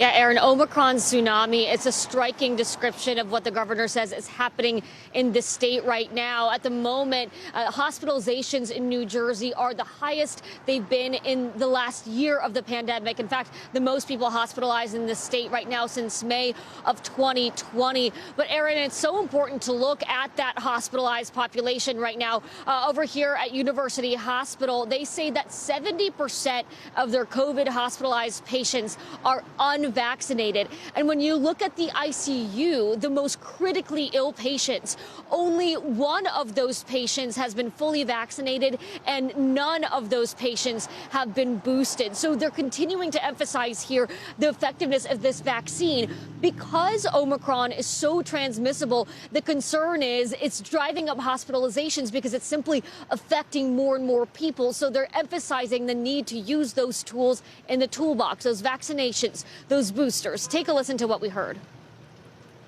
The cases that we're seeing are exploding. They're still increasing, and they're increasing exponentially. The overwhelming rise in cases is leading to more hospital admissions. So we've had a doubling of hospital admissions over the last 7 days in my hospital, but that pace of increase is nowhere near the pace of increase of cases, which is encouraging. And the patients are not as sick on average. And Aaron, here's the other critical part here. The folks who work at this hospital are also people who live in this community. So when you're seeing such rapid spread, it's not just impacting residents, it's also impacting the hospital staff, the nurses, the doctors, all kinds of healthcare workers. Right now, 100 staff members of University Hospital are out due to COVID. Oftentimes, this kind of issue knocks them out for a week or more. And so they still have some beds available, but a bed is sort of useless if you don't have the staff to treat the patient in that bed. And that's really what they're concerned about right now, is that capacity when it comes to staffing, Aaron. A big issue across the country right now. Dasha Burns for us in Newark, New Jersey. Dasha, thank you. Now, one highly alarming aspect of this Omicron surge is the record-setting increase in hospital admissions among kids.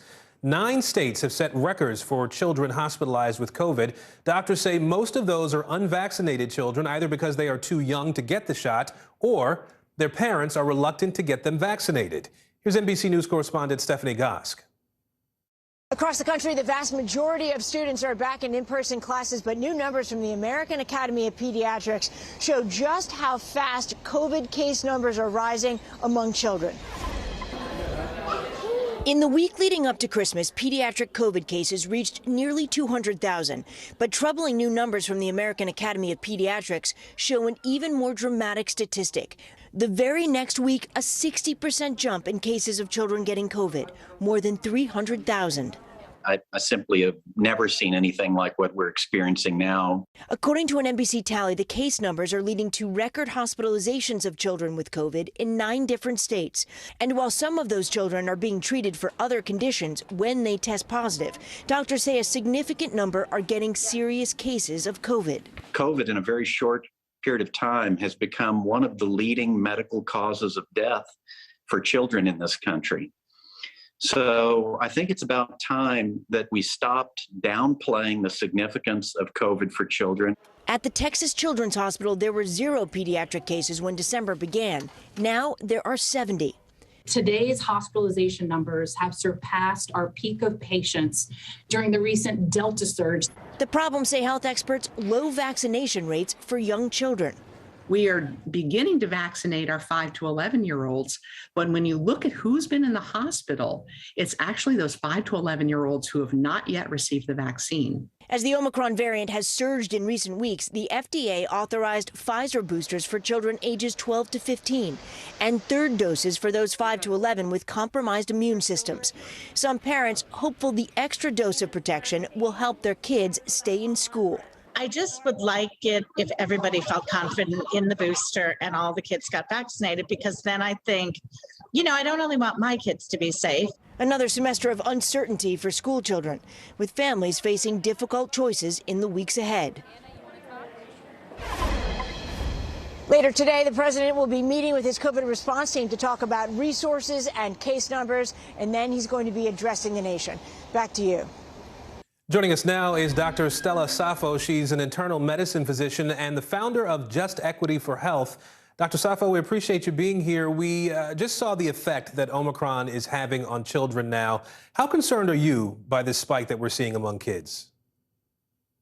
I'm pretty concerned just in terms of the numbers. The absolute numbers of children that are hospitalized are still far below that of adults. And so we know that Omicron is a disease that impacts children, impacts everyone in a pretty mild manner, although we have to think about long COVID symptoms, but it definitely impacts children in a way that is mild. It is more of an upper respiratory illness. So you'll see things in very young kids from about 2 to 5. You'll see things like croup and other things that we're not normally used to seeing, which is why a lot of times they are ending up in the hospital to be evaluated. And so don't let anyone tell you that it's, not something to worry about. It is something to worry about when you think about the absolute number of kids that are now going to the hospital from Omicron and from this latest surge of COVID.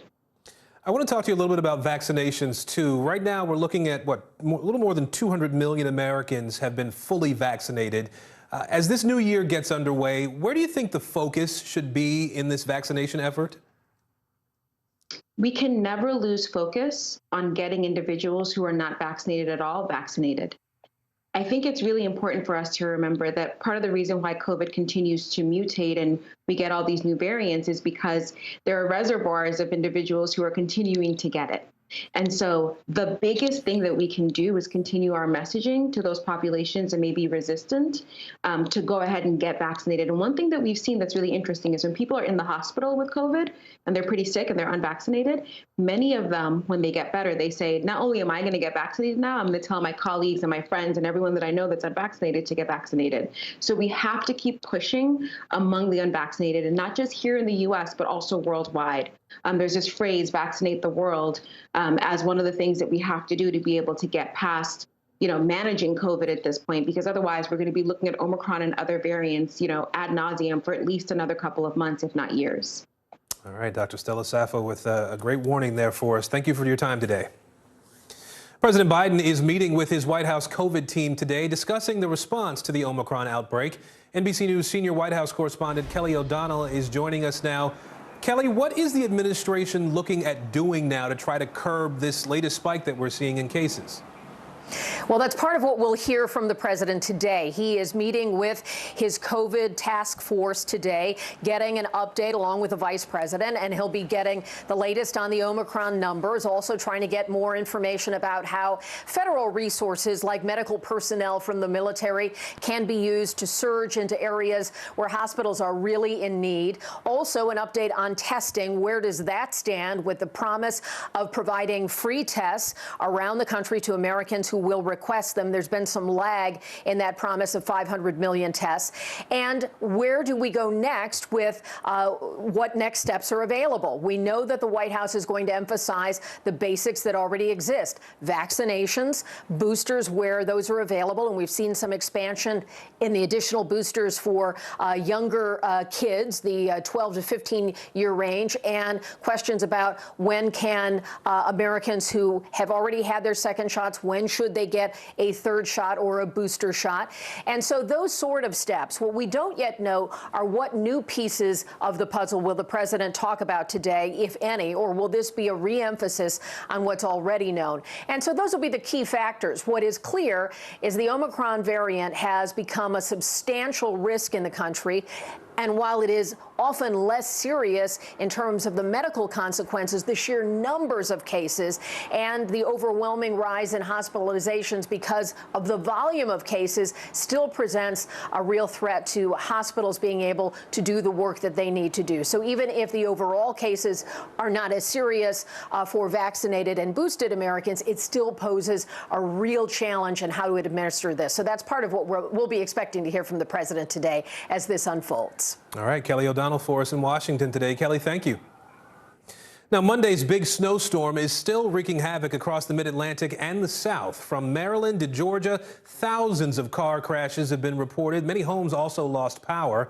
And take a look at I-95 in Northern Virginia. This is south of Washington, D.C.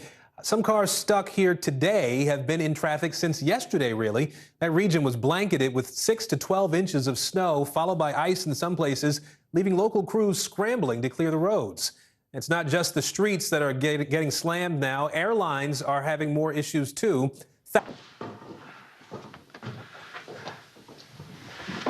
The Admiral's in the house. Hi, sir. How are you? Well, since we're more than 10 feet apart while we're speaking, we're going to take our masks off. And let me begin by saying good afternoon to my team, good afternoon to the press, and good afternoon to anyone who may be listening. Well, I'm about to receive a briefing from our COVID-19 team. But before I begin, I know there's a concern and some considerable confusion about the rising cases. So let me provide a quick update and talk about 3 specific topics. And I'll give it to you straight, as I promised you I always would. We're going to see, as you all have been hearing, continued rise in cases. Omicron is very transmissible variant, but much different than anything we've seen before. But you can protect yourself. And you should protect yourself, quite frankly. Get vaccinated. Get boosted. There's plenty of booster shots. Wear a mask while you're in public. Because what we know is this. The impact from the rising cases depends on the effect on the person based on whether that person, what their vaccination status is. You can control how big an impact Omicron is going to have on your health if you get Omicron. You know, those are fully vaccinated, especially those with the booster shots. And by the way, we have booster shots for the whole nation, okay? You can still get COVID, but it's highly unlikely, very unlikely that you become seriously ill. And we're seeing COVID-19 cases among vaccinated in workplaces across America, including here at the White House. But if you're vaccinated and boosted, you are highly protected. You know, be concerned about Omicron, but don't be alarmed. But if you're unvaccinated, you have some reason to be alarmed. Many of you will, you'll experience severe illness in many cases if you get COVID-19, if you're not vaccinated. Some will die, needlessly die. Unvaccinated are taking up hospital beds and crowding emergency rooms and intensive care units. That's displacing other people who need access to those hospitals. So please, please, please, get vaccinated now. You know, we've reduced the number of American adults without any shots from 90 million to about 35 million in the past 6 months. But there's still 35 million people not vaccinated. And let me be absolutely clear. We have in hand all the vaccines we need to get every American fully vaccinated, including the booster shot. So there's no excuse for anyone being unvaccinated. This continues to be a pandemic of the unvaccinated. So we got to make more progress. And for patients who still haven't gotten your kids vaccinated, please get them vaccinated. Look out for their interest here. It's the best way to protect them. And for parents with kids too young to be vaccinated, surround your kids with people who are vaccinated. And make sure you're masking in public so you don't get COVID and give it to your kids. Look, we have no reason to think at this point that Omicron is worse for children than previous variants. We know that our kids can be safe when in school, by the way. That's why I believe schools should remain open. You know, they have what they need because of the American Rescue Plan. With the first month we were in office, or second month, that I signed in March, we provided the states with $130 billion, with a B, billion dollars to specifically keep our students safe and schools open. Funding for ventilation systems in the schools, social distancing in classrooms, even larger classrooms, on buses and everything from bus drivers to buses, the actual bus. There are additional, in all this process, we also back then included an additional $10 billion for testing for schools. That money went out to the states, and the states and the school districts have spent this money well, many of them, but unfortunately, some haven't. So I encourage the states and school districts to use the funding that you still have to protect your children and keep the schools open. Countries across the world are seeing rising cases. Here in the United States, our team has been working around the clock during the holiday weeks. In the last 2 weeks, we have developed hundreds of deployed, I should say, hundreds of military doctors and nurses to staff the hospitals in our states that are overrun and overworked because of unvaccinated COVID-19 patients primarily. The Federal Emergency Management Agency, FEMA, is also working at our direction in every state on hospital capacity, including whether they need beds. I've directed FEMA to be ready to provide emergency hospital beds wherever and whenever they're needed. The federal government will be there.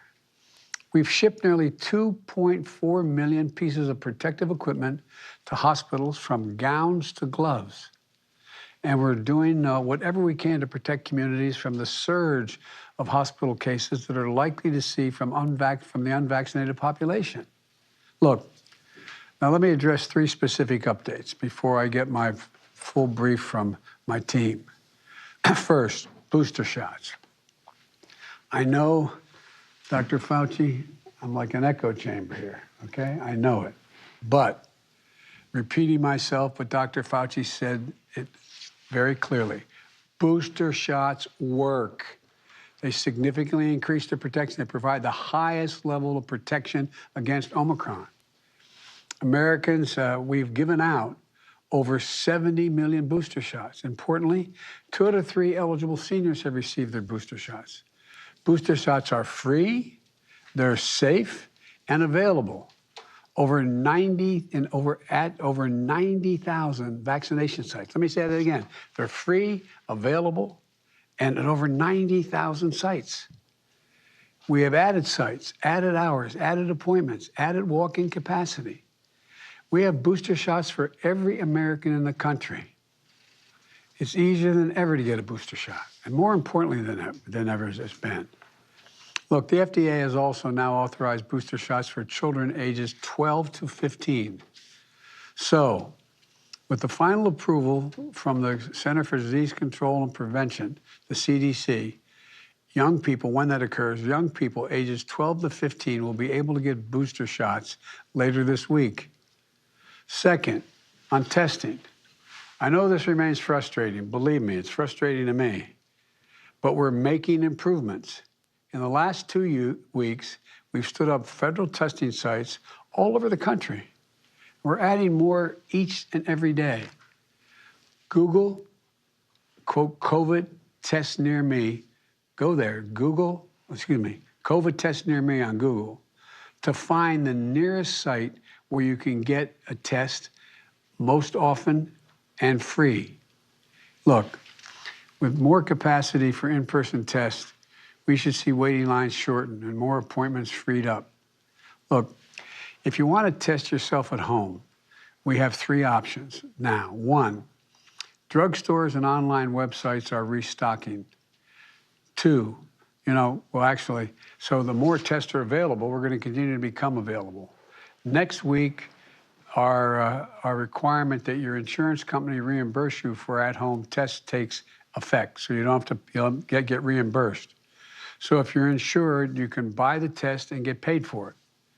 The second thing I want to mention is many states and local governments and healthcare providers are passing out free at-home tests that you can pick up. Just find out where they are. And finally, as I announced recently, the federal government is launching a website this month where you can get tests shipped to your home for free upon your request. The third point I'd like to speak about is on treatments. For those at high risk who do get COVID-19, we now have a new Pfizer pill that greatly reduces the risk of hospitalization and death. I'm pleased to say that on Christmas Eve, we shipped out the first batch of these pills that we purchased and received. And more will be shipped this week. They're already saving lives, but due to complex chemistry of the pills to make the pill, it takes months literally to make a pill. But production is in full swing. The United States has more pills than any other country in the world, and our supply is going to ramp up over the coming months as more of these pills are manufactured. Today, I'm directing my team to work with Pfizer to double our order from 10 million to 20 million treatment courses to be delivered in the months ahead. We may need even more. That's the estimate we need right now. We've already placed the largest order in the world. Now I'm doubling that order. These pills are going to dramatically decrease hospitalizations and deaths from COVID-19. They're a game changer and have the potential to dramatically alter the impact of COVID-19, the impact it's had on this country and our people. Look, let me conclude with a quick recap. If you are vaccinated and boosted, you may get COVID, but you are highly protected against severe illness. Schools can and should be open this winter. We have all the tools to keep kids safe. Unvaccinated kids are at risk, yet the vaccinated are going to have a way to protect them. Get vaccinated. If you're vaccinated, get boosted. Folks, I know we're all tired and frustrated about the pandemic. These coming weeks are going to be challenging. Please wear your mask in public to protect yourself and others. We're going to get through this. We're going to get through it together. We have the tools to protect people from severe illness due to Omicron if people choose to use the tools. We have the medicines coming along that can save so many lives and dramatically reduce the impact that COVID has had on our country. There's a lot of reason to be hopeful in 2020. But for God's sake, please take advantage of what's available. Please. You're going to save lives, maybe yours, maybe your child's. Please take advantage of what we already have, okay? So thank you. Now I'm going to get this briefing started. Thank you very much.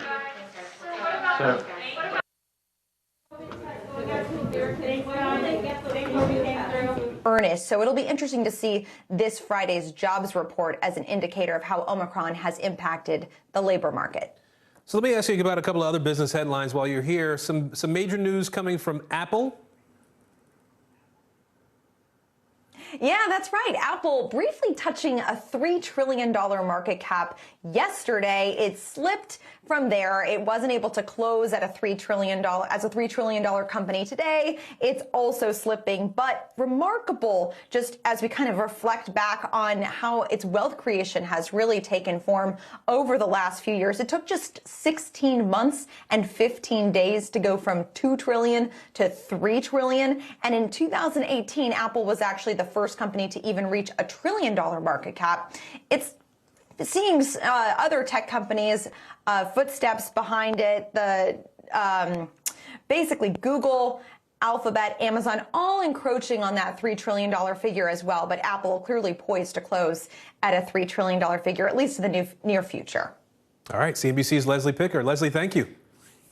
Well, we have officially reached the end of an era, the BlackBerry era, if you will. The company that makes that phone says as of today, its classic models will stop working. As NBC's Kerry Sanders tells us, this powering down was a long time coming. Depending your generation, this was it, the ultimate status symbol, the BlackBerry. See it there with that tactile keyboard? This changed the way we communicate. Before that, we had these flip phones, and before flip phones, yes, kids' phones were once this big. We had bag phones like this. But today, the phone that changed it all, the BlackBerry, is going dark. Rest in peace. Before Apple, there was BlackBerry.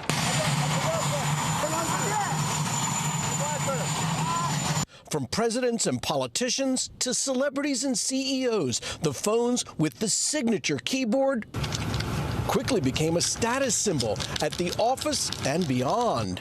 But now, decades later, those phones are shutting down. BlackBerry discontinuing service for its classic models starting today, saying they will no longer reliably function. All good things come to an end. At its peak in 2012, the company reported having 80 million active users. The BlackBerry used to be one of the most popular phones in the world. It was easy to understand and use.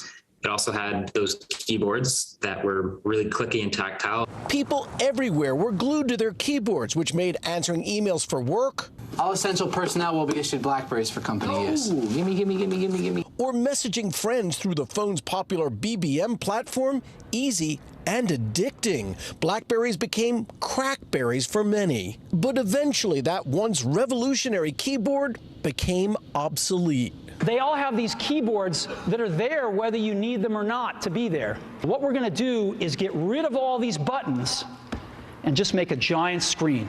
With the rise of the touchscreen, Apple's iPhone and other devices took over. And while BlackBerry tried to adapt with its own giant screen and new operating systems, the company came up short. The new BlackBerry Z10, built to keep you moving. And even some of its most famous longtime users had to move on. We are now a security software company. 60% of our revenue comes from cybersecurity. The company now focused on providing security services to governments and businesses around the world. Built to stand the test of time. As it officially pulls the plug on its old phones and finally says goodbye to a classic. BlackBerry stopped making these phones in 2016, although they did license their software. So it's the classic BlackBerry that will stop working today. And if you happen to have an Android or an Apple, you probably know this. You drop it, and the nickname is Crackle because they break so easily. The BlackBerry, you could drop it from 20 feet and it still worked. It sounds like folklore, but it was so strong you could hammer nails with it. Kerry Sanders reporting there. Well, this week marks the 1-year point since the Capitol riot. Still ahead, an in-depth look at how domestic extremism has changed.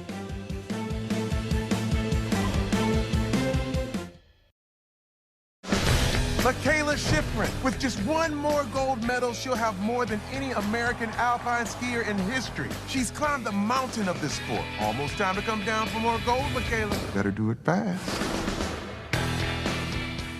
Hey everybody, it's Hoda Kotb from the Today Show. I am so excited to tell you about my new podcast, Making Space with Hoda Kotb. I sit down with some incredible people and we'll hear some uplifting stories. Listen to Making Space now on Apple Podcasts. What is going to happen now? Going back and forth because they. Oh, yeah, this is it, right?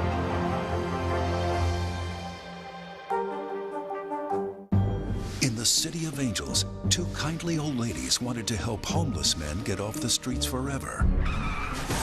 And so they did. Listen to The Thing About Helen and Olga, the new podcast from Dateline and Keith Morrison. The Meet the Press Chuck Toddcast, free wherever you get your podcasts. In the City of Angels, two kindly old ladies wanted to help homeless men get off the streets forever. And so they did. Listen to The Thing About Helen and Olga, the new podcast from Dateline and Keith Morrison. We're here to start conversations about the big things happening in our world, because it's not my job to tell you what to think. My job is to think about what you tell me. Now Tonight with Joshua Johnson, streaming weeknights at 8 on NBC News Now. American Greed, new season, new night. Theranos goes to trial. Boeing's soaring greed, anything for money. A new season of Greed starts Wednesday, January 5th on CNBC. We're here to start conversations about the big things happening in our world, because it's not my job to tell you what to think. My job is to think about what you tell me. Now Tonight with Joshua Johnson, streaming weeknights at 8 on NBC News Now. Making news right now, one person in custody after an hours-long standoff at Indiana University. University police say they received a call about a man who had barricaded himself inside a hotel room and was making threats.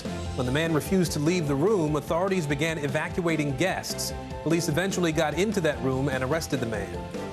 The district attorney in Albany County, New York, is dropping a groping charge against former Governor Andrew Cuomo. The DA's office says it concluded it did not have sufficient evidence to move forward. Cuomo was scheduled to appear in court this Friday. The Manhattan DA also closed its investigation into the Cuomo administration over its handling of data involving nursing home deaths from COVID. And NASA's new space telescope is back on track after a few problems. The Webb telescope launched on Christmas Day. Engineers had to do a power reset and reposition the telescope to address an overheating problem. A spokesperson says everything is fine now. The telescope's sun shield is now fully deployed. Well, on Thursday will mark 1 year since the attack on the U.S. Capitol. And as that approaches, we are taking a closer look at domestic extremism more broadly. It hasn't disappeared, but the tactics have indeed changed. NBC News senior reporter Brandy Zadrozny joins us now with a closer look. Brandy, what did you find? Hey, Aaron. So after January 6th, there was sort of this initial high, right? But then there was a cooling off period, and this was obviously sparked by arrests and general condemnation for what happened at the Capitol. But as they do, domestic extremists, they evolved, they regrouped, and they have resurfaced at the local level. So they basically retreated to their backyards. You know, we've been tracking this over the last year, and we met up with one woman who was at the Capitol on January 6th and is now back in California carrying on at the local level. January 6th, 2021. USA! Crowds marched to the U.S. Capitol building. Throngs of people grew into thousands. Denise Aguilar posted to social media that day, saying she was there. The revolution's here, guys. We stormed the Capitol, and patriots broke open the doors. Aguilar later said she never breached the building nor participated in violence. And since then, she's taken her fight back home. It's all about local legislation, your local school districts, your city council, board of supervisors. So it kicked off as a national movement that it's now parents are realizing we need to start coming to the local government. Her shift is part of a broader trend, according to Jared Holt, who studies domestic extremism at the nonpartisan think tank, the Atlantic Council. Domestic extremism is really like a fluid that matches the container that it's in any given moment. In a new report, Holt says that following backlash and hundreds of arrests connected to the attack on the Capitol, far-right activists have shifted their focus from national politics to local. A lot of the adaptations that we've seen came in the form of kind of decentralizing these national movements. What are these extremists all talking about at the local level? What is the content? A lot of them are taking it upon themselves to re-engage in the broader conservative culture war. We are here to protect the children of our community. For Aguilar, who we met outside a local school board meeting in California, it's opposition to mandates. We figured out that going to the Capitol and working that particular piece doesn't do anything because these legislators have already made up their mind. She is the founder of a group called Mamalitia and says her activism is peaceful. Do we look violent to you? Do we look like we're trying to storm any place? Have I ever done anything violent in the Capitol? Absolutely not. Like many who share her goals, Aguilar uses alternative social media platforms like Telegram to organize and strategize. This is what they're doing at the school board meetings. Those go local tactics also being embraced by prominent white nationalists. This is the right approach. Going to the school board meetings, going out to protest. Groups like the Proud Boys responding, taking to the streets of towns in Long Island and North Carolina to protest public health measures. Extremist groups have always seen the culture wars as a place that has enough anger and division already that it can be fruitful for them. Are we in a better place now than we were on January 5th of last year? I do think there have been some reassuring signs, but the undercurrents and the conditions that led to January 6th, this popularization of conspiracy theories, of extreme sentiments and ideologies, is maybe more pernicious than it was last year. And with the focus off the nation's capital for now, the impact of that extremism can be felt anywhere. So, Brandy, as someone who's been following this story closely since it happened, particularly the online elements, what more are you watching for now as this anniversary approaches? Well, disinformation that brought everybody to the Capitol was based on a national election, right? And so we're sort of looking for the next unifying event because we know that all of these ideologies and extremist groups are still out there. We're sort of figuring out where the next big event will be, as terrible as that sounds. Will it be around the next election?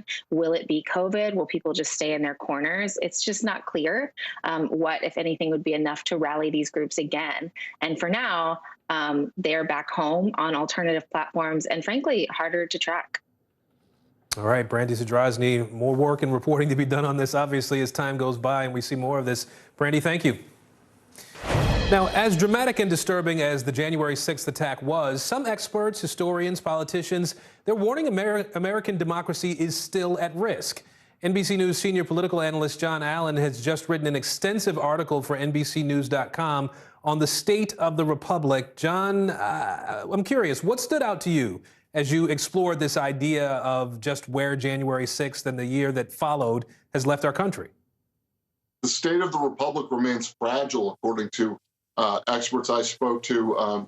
Joseph Ellis, the historian, biographer of the founding brothers, as he called them, said that this is a crisis moment in American history, not talking just about January 6th, but what we're going through now. And some of that is what you just saw in that report from our colleague Brandy about the rise of extremism. I think you can see it on your screen right now. The republic is at stake, Joseph Ellis said.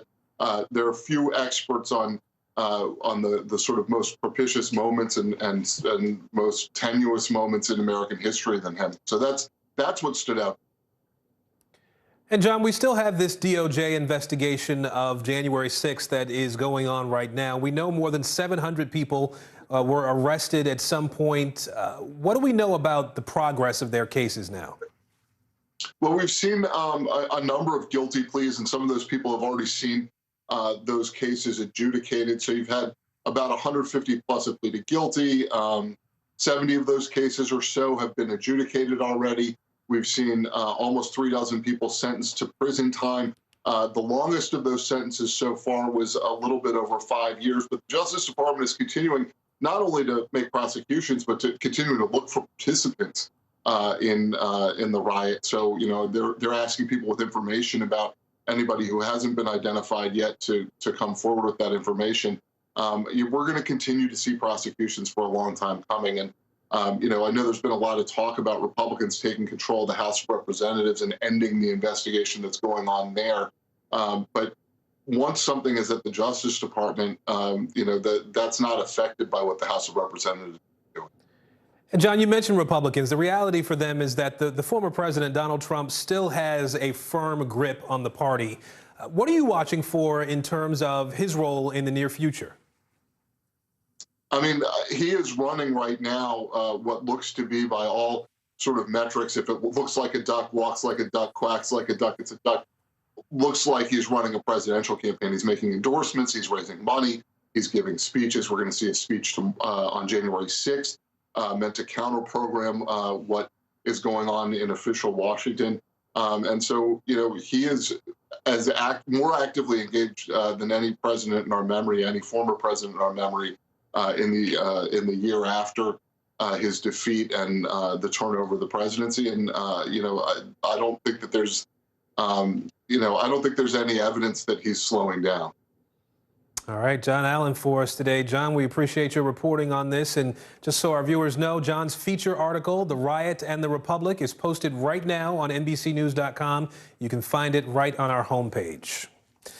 Elizabeth Holmes, the former tech CEO and darling of Silicon Valley, now a convicted felon. A jury convicting the former Theranos founder on 4 counts of fraud on Monday after a 15-week trial and days of deliberations. Now she's awaiting her sentencing.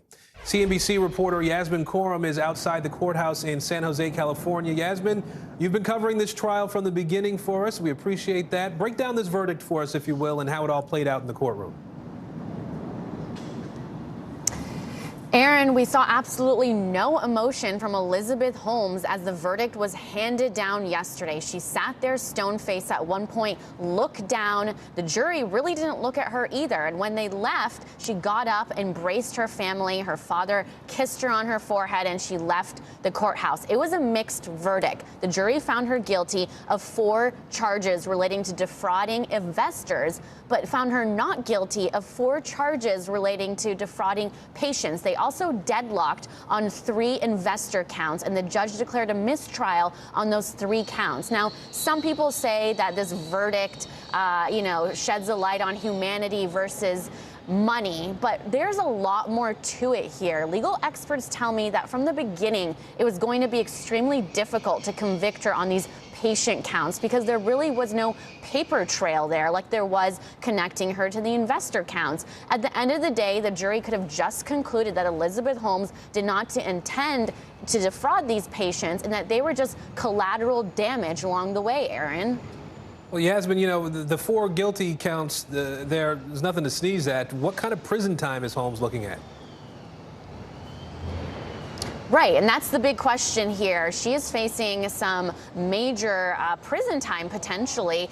Sentencing is next. She's going to be back in court next week. It's going to be entirely up to the judge to decide on the sentence. He's going to look at a couple of things. Prior record. Was she remorseful? He's also going to take into account that she's a new mother. It's really going to be up to her defense to tell the judge to cut her some slack here. Now, if you count up the maximum charge for each count that she was found guilty for, that's 65 years. Legal experts tell me that there's no way she will serve that. It won't even be close to that. But she is definitely going to get some hefty prison time. And you got to wonder, what is she thinking? She was the darling of Silicon Valley. She was a billionaire, at least on paper, Aaron. And now, you know, this morning, she is facing a very uncertain future.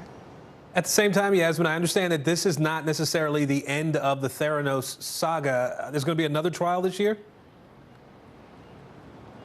It's certainly not. And Sunny Balwani, her top executive and ex-boyfriend at the time, the guy who she essentially threw under the bus on the stand, is going to a trial next month in February. He's facing the exact same counts. And this is going to be interesting to see what government does here. He's facing the same counts. And the jury, remember, deadlocked on 3 of them, found her not guilty on 4 relating to patients. So they might switch it up a little bit with Sunny Balwani's trial, or they might roll the dice and you know, charge him on the same and really see what happens. All right, Yasmin Khorram for us in San Jose. Yasmin, this has been a complex trial for us and a complex story to follow. We appreciate you being there for us from the beginning. Thank you. Lawyers for Ivanka and Donald Trump Jr. are pushing back against subpoenas from the New York Attorney General. Monday's filing is part of the AG's civil investigation into the former president's business dealings. NBC News correspondent for investigations Tom Winter joins us now with more on that. Tom, what can you tell us about these subpoenas and where they fit into the larger investigation? Right, Aaron. So this is part of the civil inquiry that's ongoing. You'll remember that there's a parallel criminal inquiry being led primarily by the Manhattan District Attorney's Office, as well as the New York Attorney General. These round of subpoenas, which include the former president himself as well, comes from the civil investigation being led by the New York Attorney General. It's covering a lot of the same subject matter, the valuation of properties, what the Trumps represented, what the Trump organization represented. And so that's really the focus of this. What has been going on, and the reason why this is spilled into public view, and we have a statement from the Attorney General that I can read to you, but basically they have gone to the court and said, look, the Trumps have at different times tried to thwart these efforts, and as a result, we need the legal system to weigh in here and to enforce it. That's how the Attorney General is looking at it. And they've put out a statement saying, look, these delay tactics are not going to, which they're calling them, are not going to stop us from moving forward with these, Aaron. So, Tom, what is the likelihood that we see, the Trumps have to respond to these subpoenas or the judge quashes them? Well, typically, the likelihood that the subpoenas themselves in their entirety would be quashed is quite low. What the Trump attorneys have provided here is a bit of a roadmap, or a bit of an off-ramp, actually, to being able to delay these, which I think is what they're probably looking for. Essentially, what they're saying is, look, there's an ongoing criminal investigation. We're going to be asked questions that could be material to that. It's fanciful, their word, to think that somehow they're not going to share on the civil side of this inquiry with the criminal side how we answer these questions. So perhaps these subpoenas can be stayed or basically held back until we get a resolution on the criminal case. So they've provided that as a possible off-road for the judges. But really, there's no mechanism here for these subpoenas not to be enforced. It's entirely up to the Trumps if they answer. If they don't want to answer, of course, they can assert their Fifth Amendment privilege if that's something they want to do, that they feel they need to do. So I think, Aaron, going forward, it's going to be difficult for these subpoenas not to be enforced. I think the only possible change in the outcome is whether or not they're delayed. All right, we'll see what the next shoe to drop is on this. Tom Winter for us today. Tom, thanks. Sure thing. We are back with more in just a moment. What are you doing for teachers who feel that they're being stretched too thin? Did you understand how prevalent hunger was in your own community?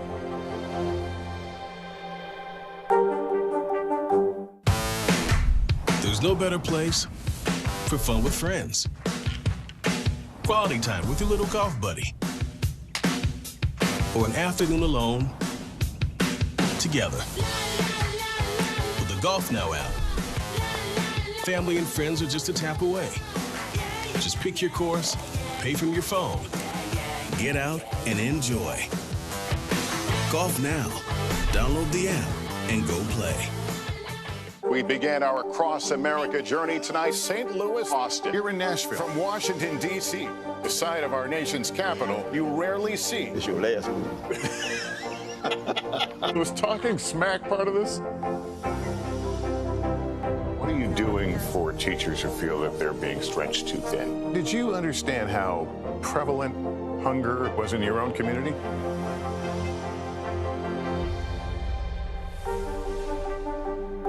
The holiday season is a time to spread cheer. These are all on the house. And appreciate the ones you love. From our family to yours. Your Mr. Christmas. For the 89th time, a tree will shine over Rockefeller Center. Happy holidays from today. These days, it feels like the news never stops. So let's get into it. What's happening right now, what it all means for you for an hour every day. It can be hard to keep up, so let's get started together. Hallie Jackson Now, weekdays at 5 on NBC News Now.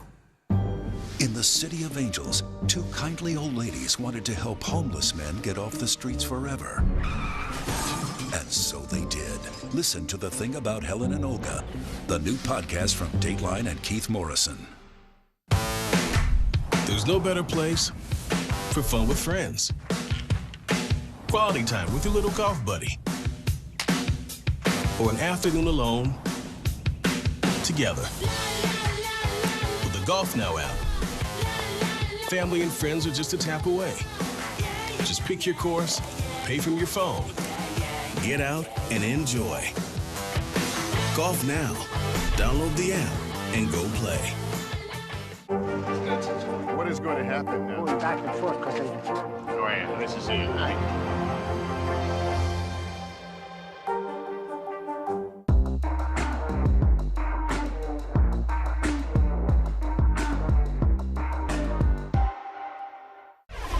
The Beijing Olympics just a month out now, and China is holding firm to its zero COVID policy, and the country's taking steps to make sure the games go off without a hitch. Here's NBC News foreign correspondent Janice Mackey-Frayer. Well, the countdown is on. The venues are ready, but organizers and athletes are on edge. And it's going to be a test of the elaborate measures that officials here have put in place to ensure that COVID outbreaks don't derail the games. The closed loop zones in Beijing and the two areas hosting mountain events are going to enforce daily testing, restrictions on movements, and there is going to be zero interaction with anybody outside of the bubble. That's just for people who are able to make it in. Anybody has to consistently test negative or be fully recovered from a recent infection, or they risk missing the games altogether. Now, this comes as China is racing to contain its biggest COVID outbreak since the early days of the pandemic in March 2020. The city of Xi'an is in its second week of a total lockdown. 13 million people confined to their homes, unable to meet basic needs and struggling to find enough food. It should be noted that these are Delta variant cases, according to officials. There's really only a handful of Omicron cases here in China, and that could change with the Olympic Games. Now, with the rise of Omicron as well, there are other challenges facing these games, the diplomatic boycott by U.S. officials in other countries, and the controversy around Peng Shuai, who is supposed to meet with the IOC president before the end of the month. Now, with this rise of Omicron comes a lot of questions about the risks of staging an international event like this. But China's government and games organizers are adamant that the games are going to go smoothly and the Olympics will go ahead on schedule. Janice Mackey-Frayer for us there. The European Union's top diplomat is visiting Ukraine amid heightened tensions with Russia. His trip comes as the West steps up diplomatic efforts with Russian troops still amassed at the border. NBC News reporter Matt Bodner has the latest.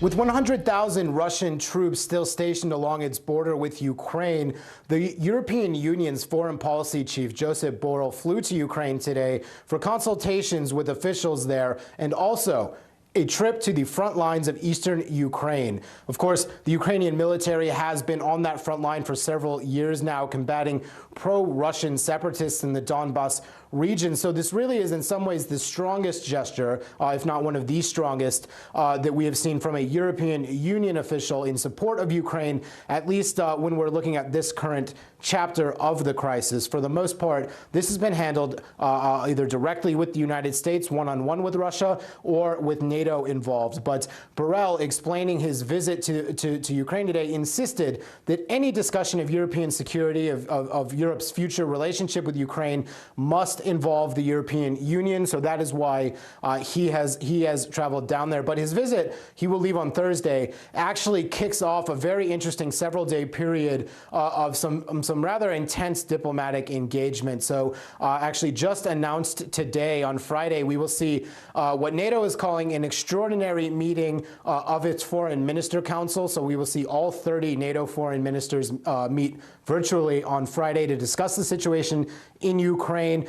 This will then move into what potentially could be a more interesting meeting in Geneva beginning on Sunday. 2 days of discussion between U.S. and Russian officials, again, on this Ukraine issue, on NATO. Russia has laid out a series of demands. NATO will then follow up all of this 1 week from now on Tuesday next week with the reactivation of the NATO-Russia Council. Now, this is an interesting body. It's one that we actually kind of thought to be defunct at this point. Russia pulled out. Russia withdrew its ambassador from NATO, but it's being reactivated for the purpose of essentially what it was designed to do in the first place, facilitate a dialogue between Russia and NATO. Now, of course, for the most part, the situation remains the way it has for the past several weeks. Russia maintains that troop buildup on Ukraine's border. Those troops very much looking poised to invade if Moscow decides that is what it is going to do, but it very much looks for the moment like diplomacy is playing out. All of these meetings over the next week could turn out to be very decisive in what happens next in this story. For NBC News, I'm Matthew Bodner in Moscow. Police officers stung by bees at a protest in Chile, and a big win for same-sex couples in Israel. Let's go around the world in 60 seconds. Chile, where 4 beekeepers have been detained after placing wooden beehives outside Chile's presidential palace. They're demanding a meeting with President Sebastián Piñera and pleading for government subsidies to honey producers. Bees are important worldwide. There would be no life if bees die.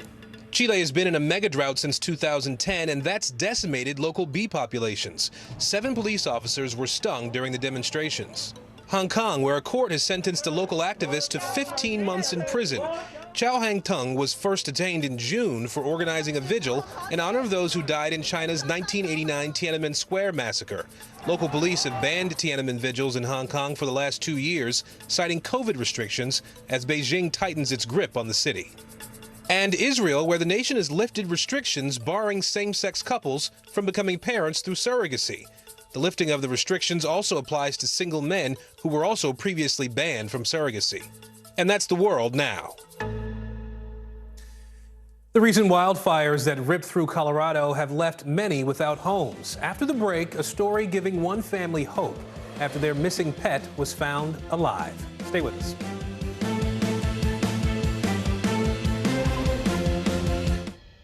These days, it feels like the news never stops. So let's get into it. What's happening right now, what it all means for you for an hour every day. It can be hard to keep up, so let's get started together. Hallie Jackson Now, weekdays at 5 on NBC News Now. Frontside 900, McTwist, back-to-back 1080s. I mean, it's hard just naming these tricks. Chloe Kim, she's up there spinning around with a smile. Respect. The Winter Olympics, February 3rd on NBC and Peacock. News is more than a headline. It informs, it inspires, and it still matters. To cover it, you have to be in it. And that's what we're gonna do. Every night, we take you to the front lines of the story, where it's actually happening, with NBC News journalists on the ground from all over the world. We cover what you need to know and bring your newsfeed to life. In primetime and streaming live, it's your news playlist every night. Top Story with Tom Llamas, weeknights at 7 on NBC News Now. Welcome to The Tonight Show. Let me show you how it's done. Show me what you got. I don't want to be a Lego.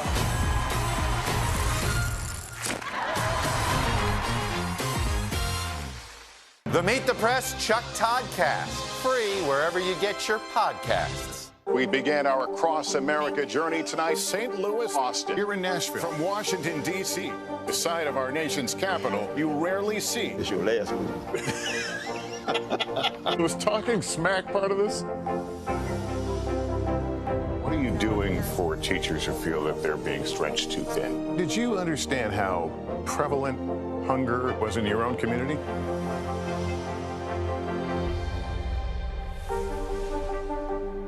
The Meet the Press Chuck Todd Cast, free wherever you get your podcasts.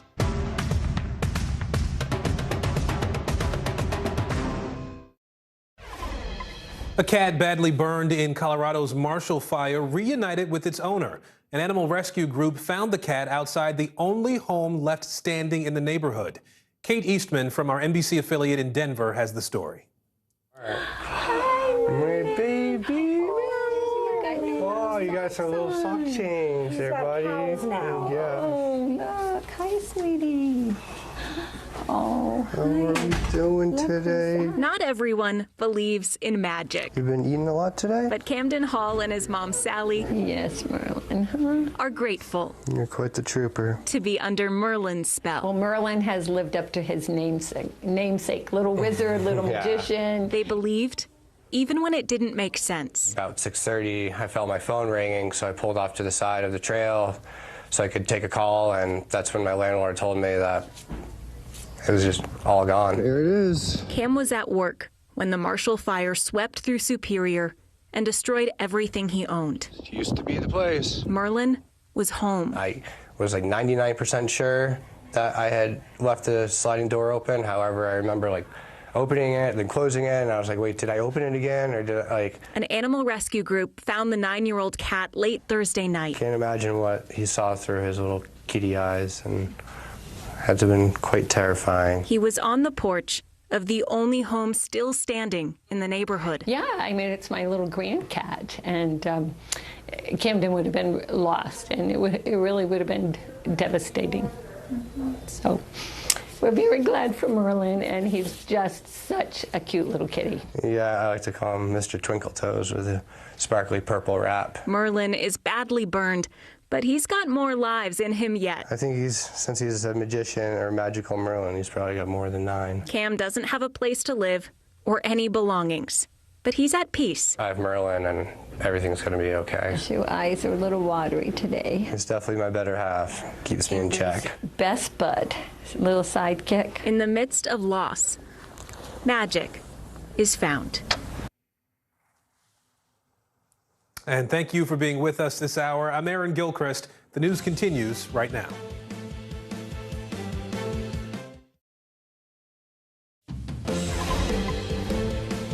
Hey everyone, I'm Ellison Morris watching NBC News Now. Here's what's happening.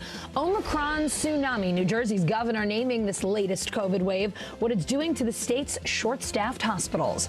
Plus, is the pandemic affecting your memory? Dr. George James here with some coping strategies to help sharpen your cognitive skills and turn down your stress level. And 1 year later, is the U.S. Capitol any safer? How police are protecting both the complex and our democratic process.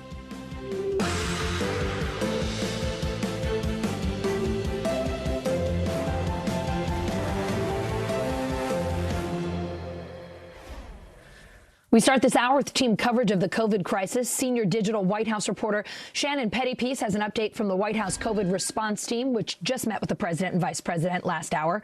NBC News correspondent Heidi Prisbilla is in Washington with the latest teacher shortages and school closings across the country. But first, we go to NBC News Now correspondent Dasha Burns. She's outside University Hospital in Newark, New Jersey. Dasha, Governor Phil Murphy calling this latest COVID wave an Omicron tsunami. New Jersey's Department of Health recording more than 25,000 new COVID cases, and that's just through PCR testing. It doesn't include all those at-home tests. What's happening there at University Hospital? Yeah, Allison, Omicron tsunami. It's a striking description for what's happening in the state right now, because we're not just talking cases, we're also talking hospitalizations. Right now in New Jersey, they have more people hospitalized at this point than at any other point in the last year of the pandemic. In fact, more since May of 2020. And over here at University Hospital, they've seen their hospital admissions double in just the last 7 days. And I spoke to one of the doctors here, Dr. Berman. He's a pulmonologist and critical care doctor. Take a listen to what he told me about all this. About a month ago, we had single digits at University Hospital, single digit number of patients, and now we're a little bit over 100, and that increase happened in a short period of time. It's an emotional hit. We all were afraid that this would happen again, hopeful that it wouldn't, but recognizing that not only is it happening now, but it probably will happen again.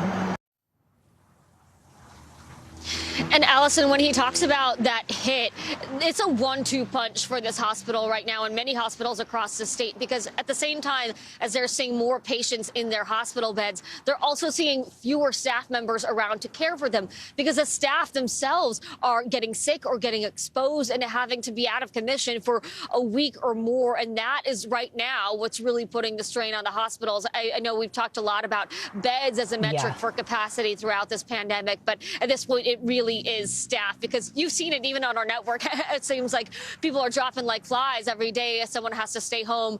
We're seeing it in so many different industries, and the hospitals right now are particularly strained, Allison. Yeah, it's everywhere, Dasha. The good bit of news here, right, is New Jersey is one of the most vaccinated states in the country. Nearly 75% of the population there fully vaxxed, according to the CDC. So how is that affecting what they're seeing there at the hospital? Yeah, well, first of all, just because folks are vaccinated doesn't mean that they can't get Omicron, but they are much less likely to have a severe outcome, right? And so it's important to really think about what is the population of the folks who are hospitalized. And I want you to hear from the CEO of University Hospital about what that breakdown looks like right now. Take a listen. About 29% of our patients today are fully vaccinated, but not boosted, patients with COVID. And only about 7% have received a booster. And we don't have a single person who was boosted in the ICU. And we only have one fully vaccinated person in the ICU. And we only have 11 patients in the ICU out of 112 patients with COVID in the hospital. So, Allison, a few takeaways there. First, they do seem to have fewer patients in the ICU with this variant than with Delta, for example. So people are getting less critically ill. But the people who are getting severely ill from this virus are by far those people who are unvaccinated. And that's why they've been stressing, if you want to avoid overwhelming the hospital systems, get vaccinated, get boosted, wear your masks, use those tools, because the problem with the Omicron variant is, even though it's less deadly and less severe, especially for those who are vaccinated and boosted, because it's so transmissible and it's spreading so rapidly, it's spreading to more and more of the population, and that is driving those hospitalizations up, Allison. An Omicron tsunami, as the governor of New Jersey called it. Dasha Burns in Newark, thanks so much, my friend. Thank you, friend. On just the second day back from the holiday break, schools across the country are sending kids home and pivoting to remote learning because of COVID. In Miami-Dade, Florida, 12%. In Syracuse, New York, 10% of the staff is out sick. NBC News correspondent Heidi Prisbilla has the latest. Yeah, many districts were already facing critical staffing shortages that now a number of the nation's largest are reporting up to 10% of their staff just calling out sick. So nationwide, what does that mean? About 2,100 K-12 schools will close for in-person learning for at least part of this week. I talked to teachers all over in Syracuse, Cincinnati, Miami, and they all say they've never experienced anything quite like this. Basically, schools unable to open due only to staffing shortages. Administrators having to become substitute teachers. In Miami, the situation is particularly worrisome given the record surge in COVID positivity and a ban on mask mandates in schools championed by Governor DeSantis. Take a listen to the head of the state's largest union who spoke with us. A lot of classrooms that are unattended because they don't have a teacher. That is now other teachers having to help monitor class. Obviously, that creates a situation in schools where not only are we not giving the type of education that we are known to give to our students, but it also puts us in jeopardy because we know that our students are coming in. A lot of them may be COVID positive and just not reporting it yet. And I also interviewed the head of the National Education Association, who said to expect rolling shutdowns. This is due only to a wave of infection off of Christmas. Officials are also expecting a New Year's spike. But educators are hoping that the one positive thing that could possibly come of all of this is that it gives the public a jolt about just how severe staffing shortages are generally in education right now. Nationwide, about 35% of school staff positions are unfilled. People are leaving the profession, new people aren't coming in, and few people want to sub in what they consider a high-risk environment. President Biden talking to the nation about the Omicron surge this afternoon after meeting with the White House COVID response team. NBC News senior digital White House reporter Shannon Pettypiece joins me now from Washington, D.C. Shannon, what's the White House doing to help states and to help hospitals right now? What are you hearing?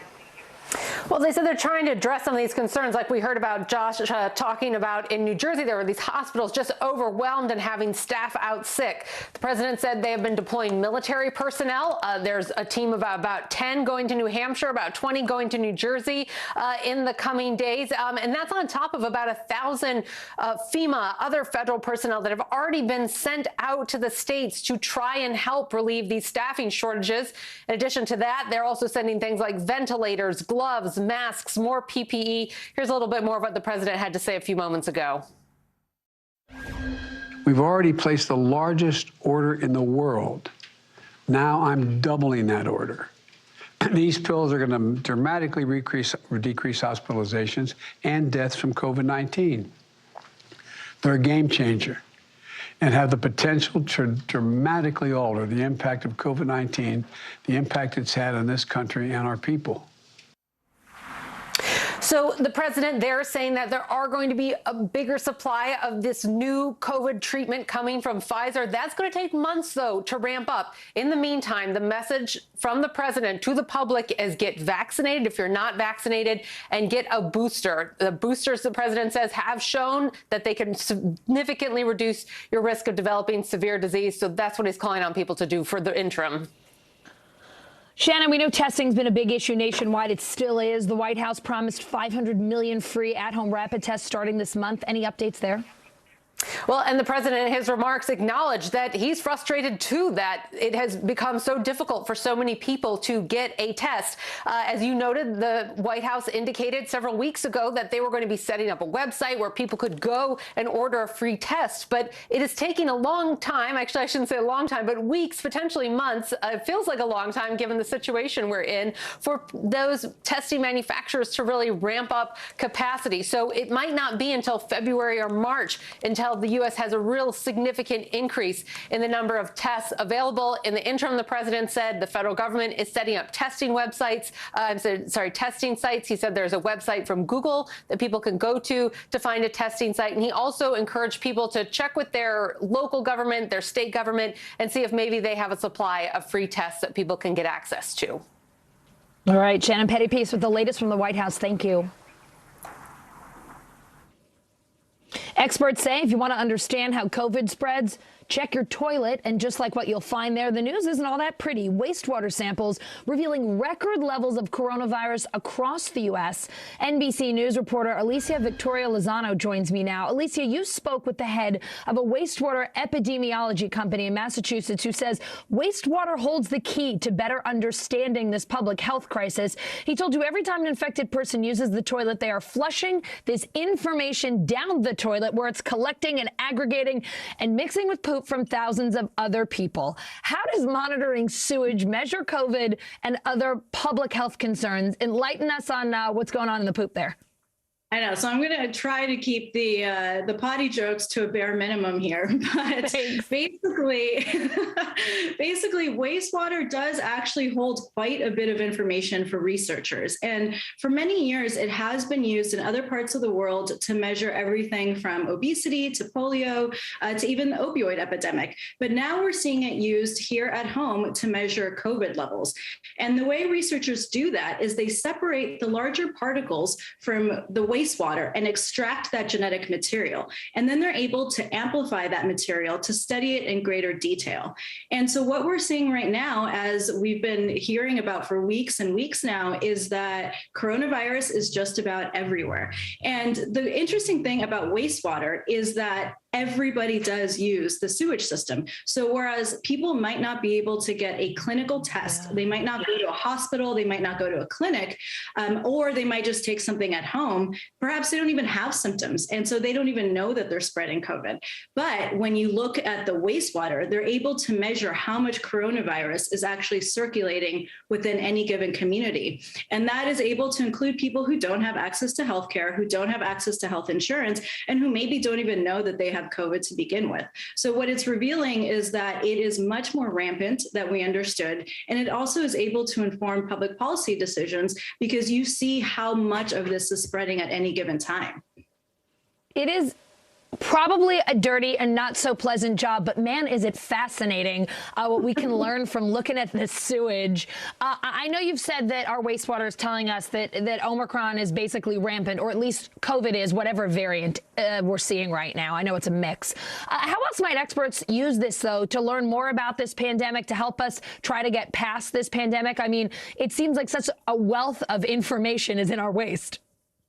Right. So, I mean, the bigger picture here is that it is able to inform public policy decisions. So whereas people might not be exhibiting symptoms, for instance, but we're seeing that COVID is, in fact, spreading quite rampantly in a community, that's able to tell researchers, that's able to tell local leaders, you know what, there is COVID out there. It is much more than we realized. And perhaps we need to start making policy decisions that reflect what we're seeing in the wastewater.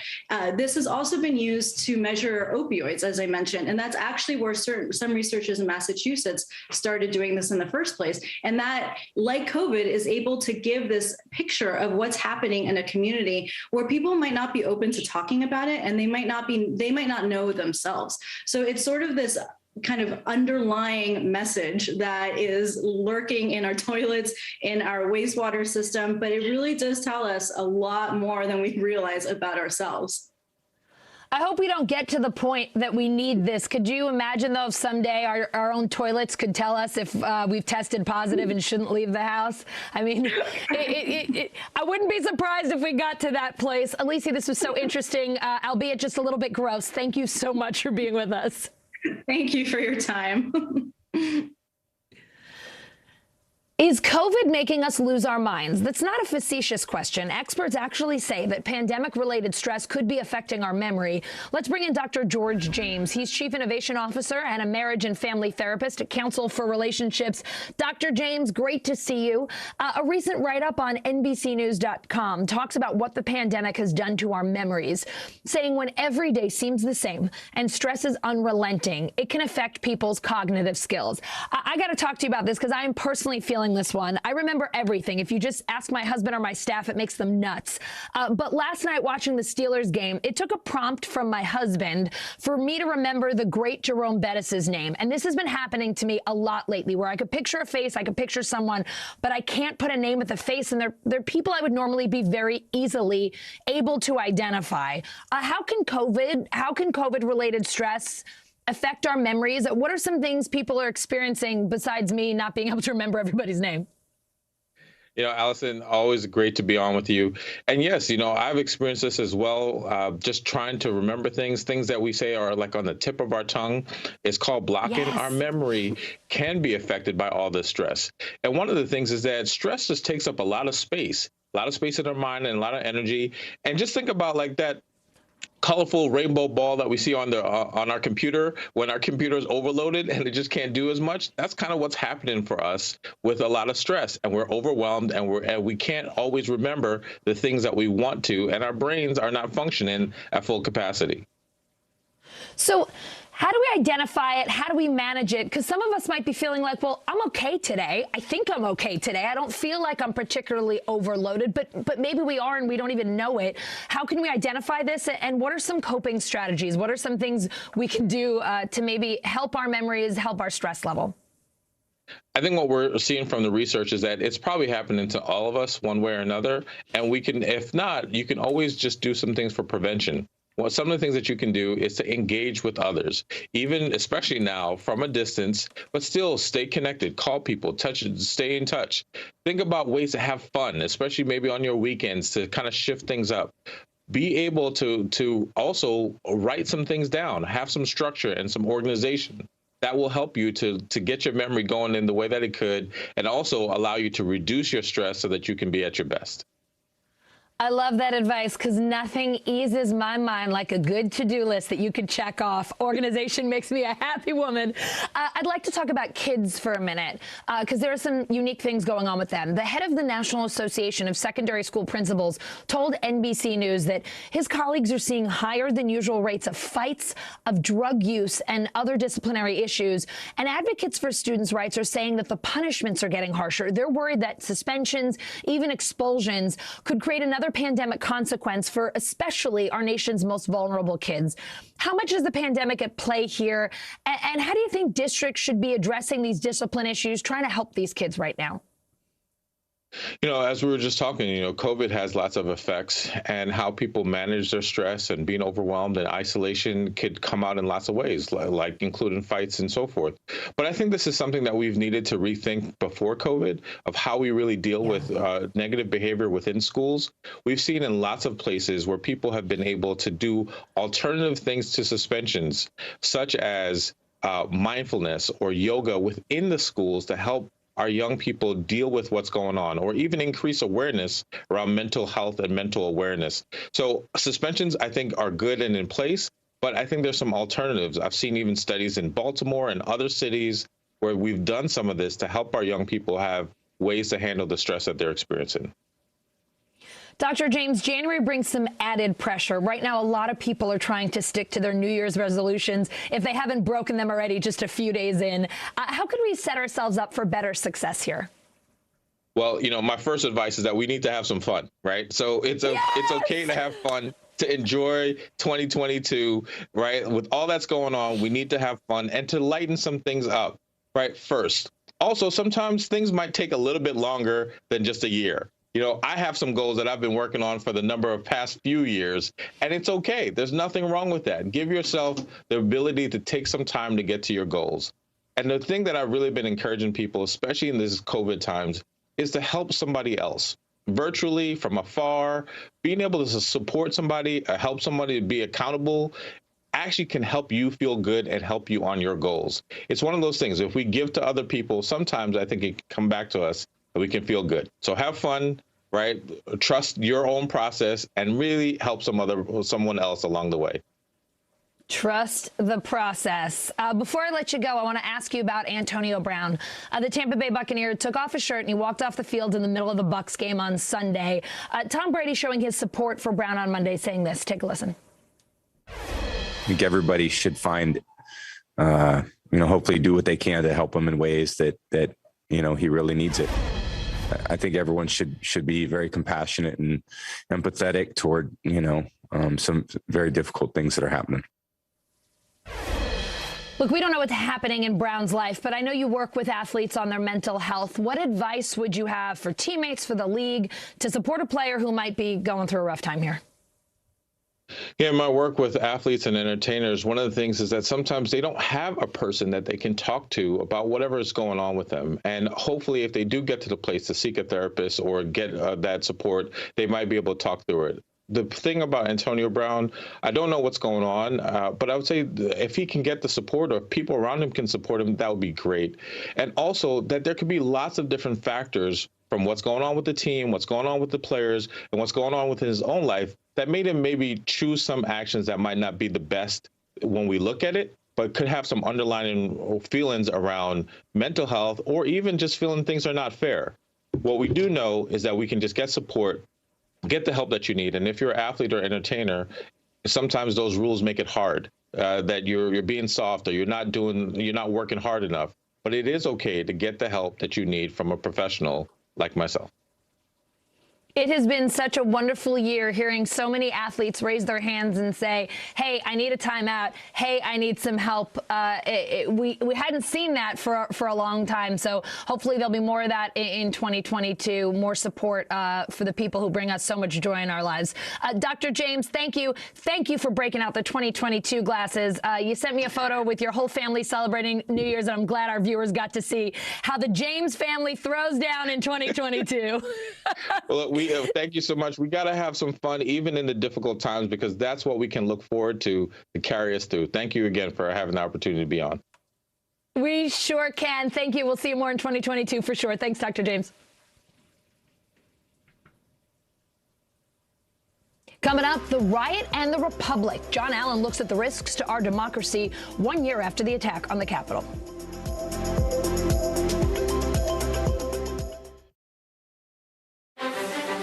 Is this an issue about guns or is this an issue about social justice?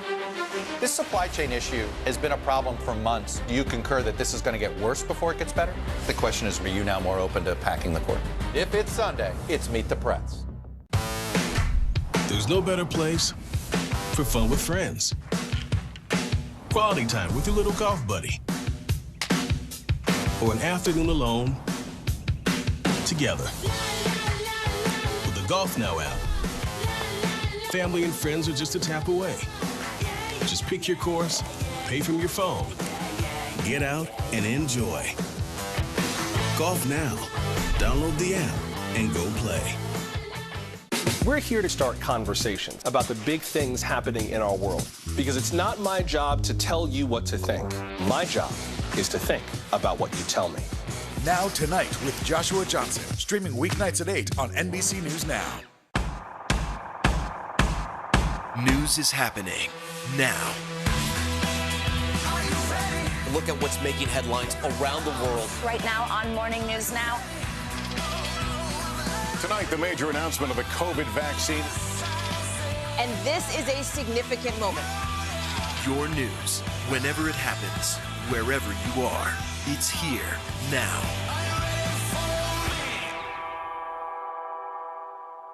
I'm Terry Crews, Team USA superfan. Shaun White, what are you trying to prove? You've already won more snowboarding golds than anyone else, ever. Maybe you're trying to prove you only get better with age, like a fine cheese or yogurt. Is this an issue about guns or is this an issue about social justice? This supply chain issue has been a problem for months. Do you concur that this is going to get worse before it gets better? The question is, are you now more open to packing the court? If it's Sunday, it's Meet the Press. The Meet the Press Chuck Todd Cast, free wherever you get your podcasts. I'm Terry Crews, Team USA superfan. Shaun White, what are you trying to prove? You've already won more snowboarding golds than anyone else, ever. Maybe you're trying to prove you only get better with age, like a fine cheese or yogurt. This is a very different kind of program. We're here to start conversation about the big things happening in our world. Professor, I'm not asking you to predict the future, but what do we think that the new normal is going to be? Is part of this that everyone's rethinking their jobs during this pandemic and their relationship to their employers? What is your biggest tip for any parent who's concerned about this? It's not my job to tell you what to think. My job is to think about what you tell me. Now Tonight with Joshua Johnson, streaming weeknights at 8 on NBC News Now. The Meet the Press Chuck Todd Cast, free wherever you get your podcasts.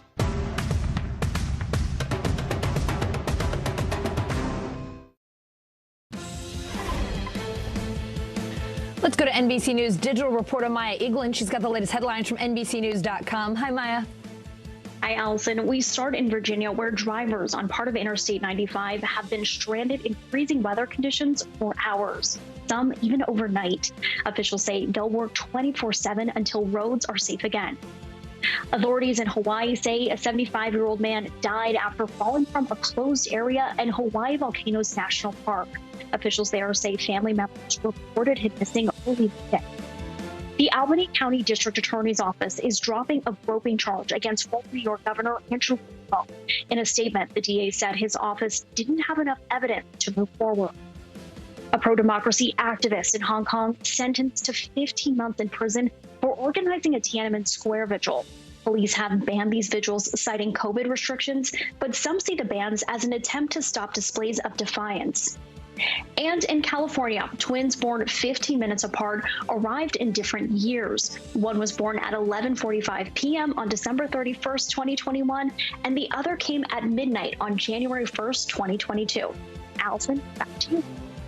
Oh, Maya, both equally adorable. Thank you so much. Our political system has become even more divided in the years since the January 6th attack.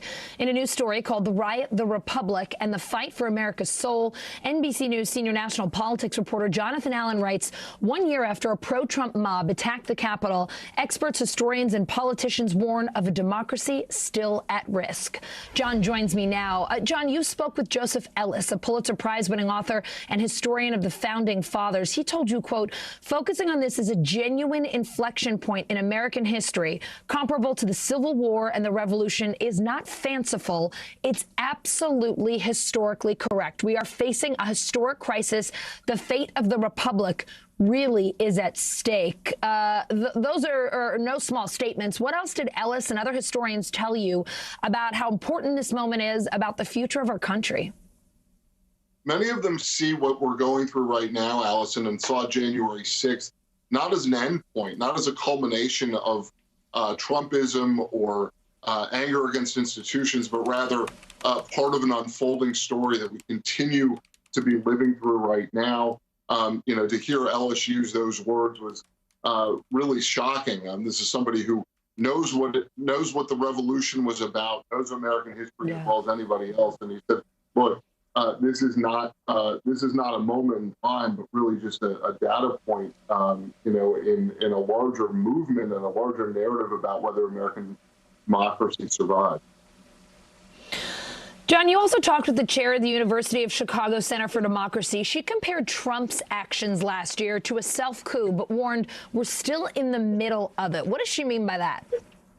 Well, just what I was saying about what Joseph Ellis said. This is amazing. You talk to historian after political scientist, lawmakers as well, and they look at it, Allison, and they say, America is not paying enough attention to the possibility that it will lose the thing that has been fundamentally unique about it, which is this republic that has survived since 1789, really. They are all alarmed. They're alarmed at the rest of us, kind of watching the news of the day and thinking to ourselves, well, there was a small riot at the Capitol. That's over with now. That's not at all the case, according to folks who study political movements, like Professor Stokes at the University of Chicago, people who study American history, study global politics. We are very much in the thick of it, according to them. John, your piece talks a lot about Trump's continuing grip on the Republican Party. Minnesota Democratic Congressman Dean Phillips told you there are many righteous Republicans who have been quiet but understand the risk and understand the responsibility. And I am hopeful that they recognize that principle must be placed above self-preservation. Now, this is coming from a man who considered jumping from the observation balcony above the House floor on January 6th, and he still has hope. Do other Democrats share his optimism, and do you see signs of that principle above self-preservation in Congress today? And just to make clear to folks, that observation balcony, that gallery above the House floor, is several stories above the floor. I mean, he's looking down at possibly breaking legs, serious permanent damage, maybe even death. Finally decides not to do it. But I mean, look, there are certainly Republicans who want to defend the republic, who want the United States to continue along effectively the path that it has in terms of its system of governance, who believe in the checks and balances, who believe in the rule of law. The difficult thing about right now is that the current politics of the moment are overlaid against partisanship in a way that they rarely have been in our history, meaning that you basically have most of the Republican Party, or at least a significant share of it, that is not so concerned about that rule of law, that isn't concerned about fair elections, that isn't concerned about the republic as it stands. And most of the Democratic Party, if not all of the Democratic Party, is sort of fighting to keep the system in place. And that partisan battle really colors the way the question of how we go forward, with our governance is resolved. John Allen, with another great piece, another great political analysis. Thank you so much. Our viewers can read John's full story on NBCnews.com. Check it out. You certainly don't want to miss it. Take care, Allison. U.S. Capitol Police making massive changes over the last year to keep the complex safe and protect our democratic process. NBC News Capitol Hill correspondent Leanne Caldwell is here now. So, Leanne, in terms of security and protection, what's changed at the Capitol over the last year? Hey, Allison. Well, Capitol Police leadership say a lot has changed. They say that they've increased communication among their members. They say they've trying to recruit more people, to get more people into the Capitol Police ranks. They say that they've already also beefed up their intelligence unit and tried to share information and intelligence with more officers. The chief of Capitol Police, Tom Manger, he's only been on the job for about 6 months. He just held a news conference, and this is what he said. For the past year, our focus has been implementing improvements that would provide our officers with the resources that they need to fulfill their responsibilities safely and effectively. Since the attack on the Capitol, there have been nearly a dozen reports offering over 100 recommendations on needed improvements and reforms. To date, we have completed or addressed over 90 of those recommendations. So the work continues. So the work does continue. There is more that needs to be done. Another thing that has changed over the past year, Allison, is the increase in threats against lawmakers, totaling more than 9,000 in the past year. So, Leanne, what are Capitol Police saying about funding and staffing? Do they have what they need to keep everyone safe? And if not, how short are they? They have the funding. They don't have the staffing. That's been a huge problem for Capitol Police.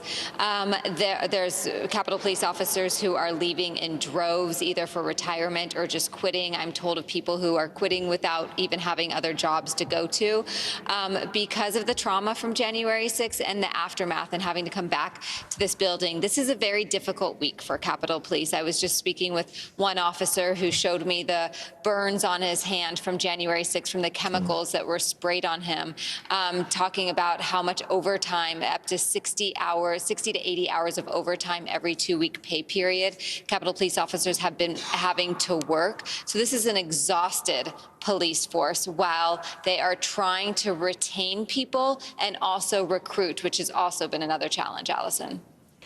Leanne, I hope you don't mind if I ask you a personal question, but you were at the Capitol on January 6th. You're back there today and this week as we approach the anniversary.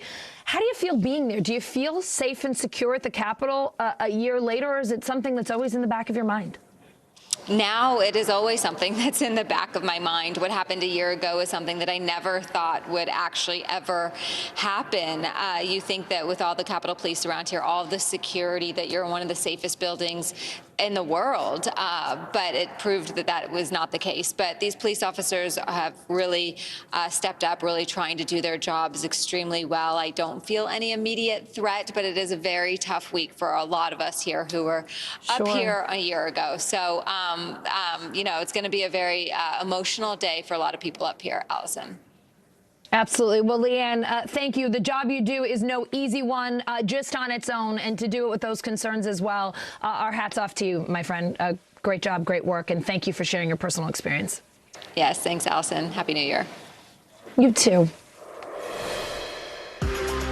A Silicon Valley star now facing decades in prison. Theranos founder Elizabeth Holmes convicted of fraud. What happens now?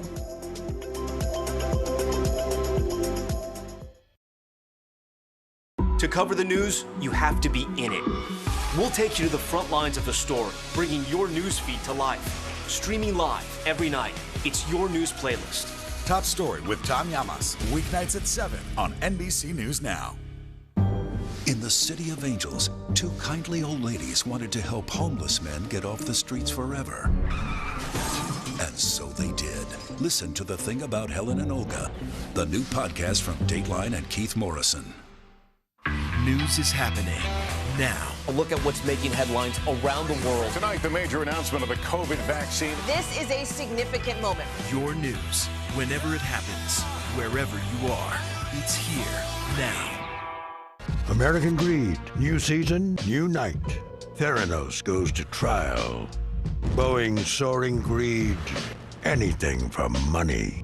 A new season of Greed starts Wednesday, January 5th on CNBC. What is going to happen now? Going back and forth because this is it.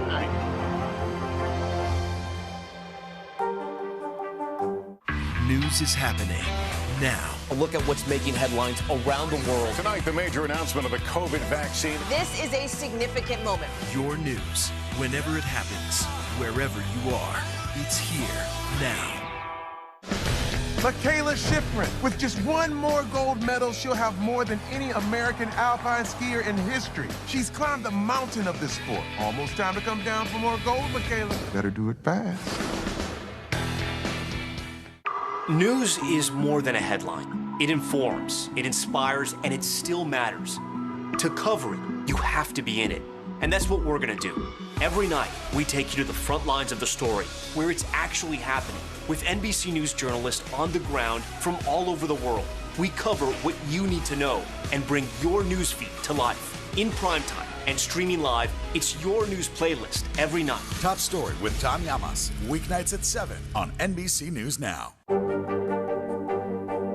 What are you doing for teachers who feel that they're being stretched too thin? Did you understand how prevalent hunger was in your own community?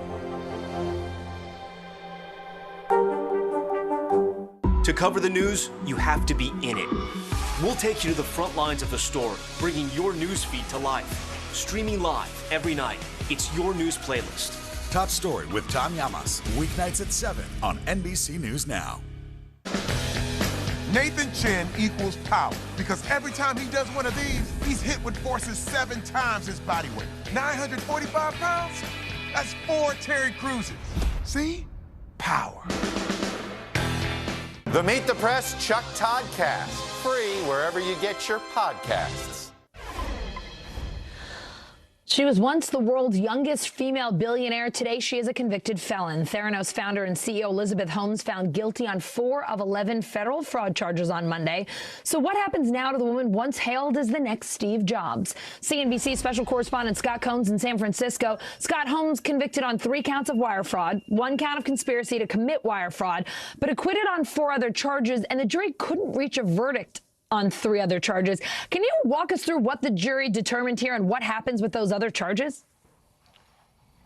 Sure. Allison, the charges that she was convicted on all involved lying to Theranos investors. Remember, she raised some $900 million, which the prosecutor said was done on lies about the Theranos technology and about contracts the company supposedly had with the military. She was convicted on those 4 counts, but she was acquitted on similar charges that she defrauded Theranos patients, all of the people that got faulty test results. That was a tougher thing for the government to prove, and they didn't quite have the goods as far as the evidence was concerned, so she was acquitted on those. The 3 charges that the jury hung up on, couldn't reach a verdict, also involved fraud against Theranos investors. Those charges are now a mistrial, as the judge has declared, and that means that the government theoretically could retry her on those 3, but there's no word yet on whether they will do so. So let's talk about sentencing here. How much time could she potentially get? Well, if you laid the counts side to side, those 4 counts, theoretically, she could get 65 years in prison. It's almost certain that she would not get that.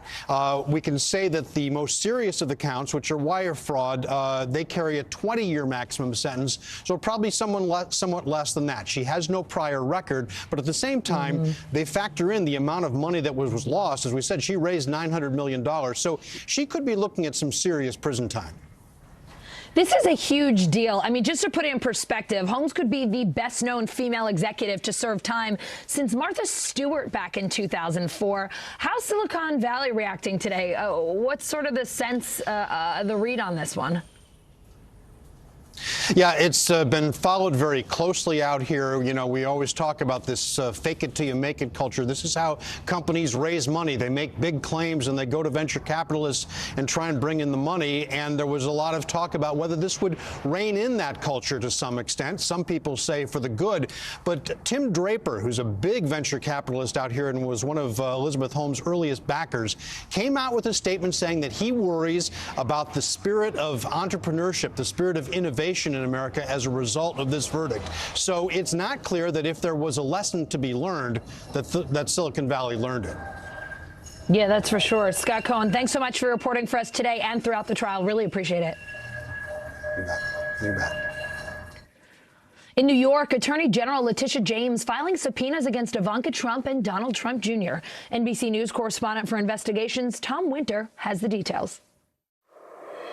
The Attorney General for the state of New York has subpoenaed not only the former president, Donald Trump, but also 2 of his children, and Ivanka Trump and Donald Trump Jr. This is all part of her ongoing civil inquiry and investigation into whether or not the valuations provided by the Trumps, specifically the Trump Organization, were proper and accurate. They're looking at a property in Westchester County, New York, as well as several other locations that the Trumps have across the country. This is going on while there's a parallel criminal inquiry being conducted primarily by the Manhattan District Attorney's Office, along with the Office of Attorney General, looking into some of the very same things. The subpoenas were issued back in December, and now the Trumps are fighting those subpoenas, saying that they believe it runs afoul of New York State grand jury law, which means that somebody who testifies before the grand jury cannot be charged for the things that they testify to. They say essentially this is an end around by the Attorney General's office to try to get them to talk to them about some of the same things that are being looked at as part of that grand jury inquiry. So this should be a legal battle that takes some time to wind its way through the courts. They say in lieu of quashing these subpoenas, rather, rather, that they be held or stayed until such time that the criminal inquiry is over. No answers are expected to be imminent, but the parties will have the next couple of weeks to go back and forth in their filings. Coming up, Prince Andrew's attorneys making their case to dismiss a sexual abuse lawsuit. We're live with the latest from federal court next.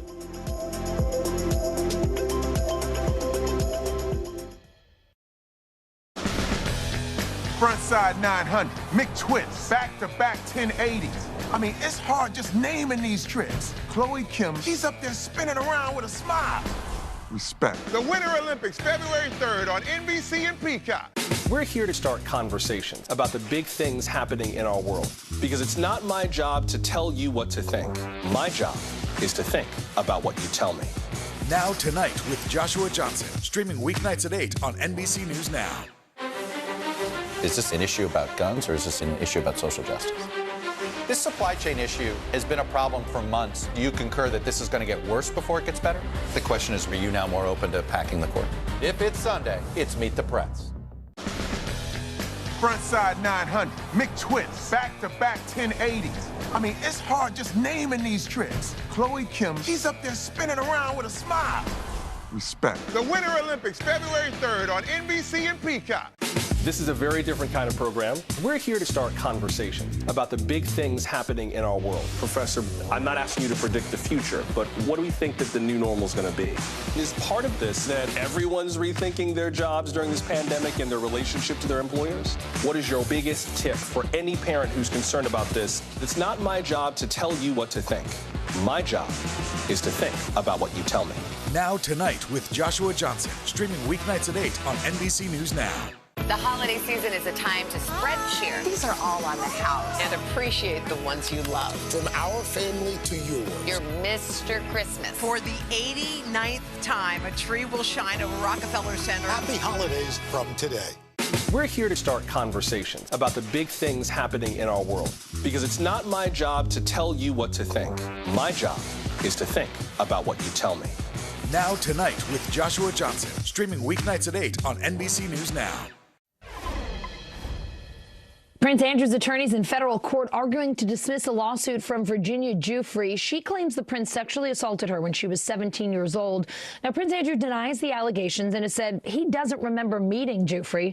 Yesterday, a settlement between Giuffre and Jeffrey Epstein was unsealed. Those documents show that Epstein paid Giuffre $500,000 to settle a lawsuit in 2009 in exchange for not bringing any further legal actions against any potential defendants. Prince Andrew's attorneys claim that should protect him, even though the prince isn't mentioned by name in that settlement. NBC News foreign correspondent Matt Bradley outside Buckingham Palace. So, Matt, what were the main arguments from Prince Andrew's attorneys today? What did they say? Well, it all hinges on that phrase you just used, potential defendants. What does that mean? Back in 2009, when Virginia Giuffre made that settlement with the late Jeffrey Epstein, that disgraced financier, what does it mean to say a potential defendant? Now, the attorneys for Prince Andrew say that a potential defendant includes Prince Andrew, that he is released from any claims via Virginia Giuffre in this civil case because he is one of the many different types of associates of Jeffrey Epstein who could be potentially implicated, and therefore that settlement, which, as you mentioned, was just unsealed yesterday, basically excludes Prince Andrew. Now, of course, we've heard from Virginia Giuffre's attorneys. They say that he is not included. He was not part of the jurisdiction, and that he would have been, if he had been included, he would have been named. Remember that 2001 picture, that infamous photo showing Prince Andrew standing next to Virginia Giuffre with Ghislaine Maxwell in the background? That was taken in 2001, 8 years before this settlement was made. So the attorneys for Virginia Giuffre are saying that if they wanted to, they would have just named Prince Andrew by name himself. They wouldn't have had this nebulous term, and that's why a lot of the judge and a lot of these people, they didn't make a decision today. They're kind of scratching their heads because this language from that 2009 settlement you mentioned, it's so terribly vague. So, Matt, when could we expect a decision here from the judge? What are you watching for? Do you have a sense of the timeline? Yeah, we heard from Prince Andrew's lawyers saying that they expect in the next couple of days, probably before the end of the week. Now, we don't know exactly because a lot of people, especially Prince Andrew's attorneys, were probably expecting, hoping to get a case today, a decision today that would have just thrown the case right out of court. They didn't get that, and that really is a kind of a hint that this could be a lot more complicated and could go on a lot longer than attorneys for Prince Andrew hope. So we could be hearing more and more about this in the coming days. All right, Matt, I know you'll keep your eye on it. Thank you so much for reporting for us today. The European Union stepping up its defense of Ukraine over concerns that Russia may be planning an invasion. NBC News reporter Matt Bodner is in Moscow with the latest on these diplomatic negotiations.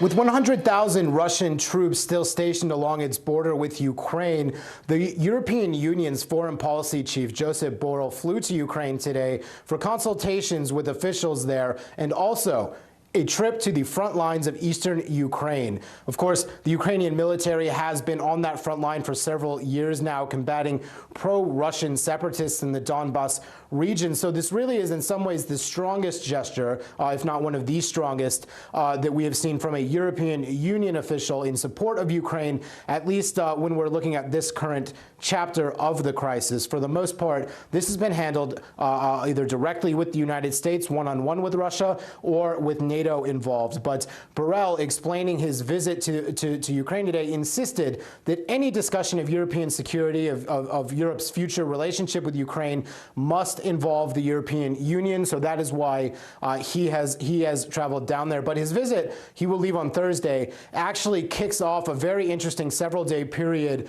of some rather intense diplomatic engagement. So actually just announced today on Friday, we will see what NATO is calling an extraordinary meeting of its Foreign Minister Council. So we will see all 30 NATO foreign ministers meet virtually on Friday to discuss the situation in Ukraine. This will then move into what potentially could be a more interesting meeting in Geneva beginning on Sunday. 2 days of discussion between U.S. and Russian officials, again, on this Ukraine issue, on NATO. Russia has laid out a series of demands. NATO will then follow up all of this 1 week from now on Tuesday next week with the reactivation of the NATO-Russia Council. Now, this is an interesting body. It's one that we actually kind of thought to be defunct at this point. Russia pulled out. Russia withdrew its ambassador from NATO, but it's being reactivated for the purpose of essentially what it was designed to do in the first place, facilitate a dialogue between Russia and NATO. Now, of course, for the most part, the situation remains the way it has for the past several weeks. Russia maintains that troop buildup on Ukraine's border. Those troops very much looking poised to invade if Moscow decides that is what it is going to do, but it very much looks for the moment like diplomacy is playing out. All of these meetings over the next week could turn out to be very decisive in what happens next in this story. We are exactly 1 month away from the Winter Olympics in Beijing, and there's heightened pressure to curb COVID in China. Right now, millions of people there are in lockdown, the country fighting to contain its biggest COVID outbreak since the onset of the pandemic. NBC News foreign correspondent Janice Mackey-Frayer shows us what China and the IOC are doing to protect the Olympic athletes and the visitors. Well, the countdown is on. The venues are ready, but organizers and athletes are on edge. And it's going to be a test of the elaborate measures that officials here have put in place to ensure that COVID outbreaks don't derail the games. The closed loop zones in Beijing and the 2 areas hosting mountain events are going to enforce daily testing, restrictions on movements, and there is going to be zero interaction with anybody outside of the bubble. That's just for people who are able to make it in. Anybody has to consistently test negative or be fully recovered from a recent infection, or they risk missing the games altogether. Now, this comes as China is racing to contain its biggest COVID outbreak since the early days of the pandemic in March 2020. The city of Xi'an is in its 2nd week of a total lockdown. 13 million people confined to their homes, unable to meet basic needs and struggling to find enough food. It should be noted that these are Delta variant cases, according to officials. There's really only a handful of Omicron cases cases here in China, and that could change with the Olympic Games. Now, with the rise of Omicron as well, there are other challenges facing these games, the diplomatic boycott by U.S. officials in other countries, and the controversy around Peng Shuai, who is supposed to meet with the IOC president before the end of the month. Now, with this rise of Omicron comes a lot of questions about the risks of staging an international event like this. But China's government and Games organizers are adamant that the Games are going to go smoothly and the Olympics will go ahead on schedule.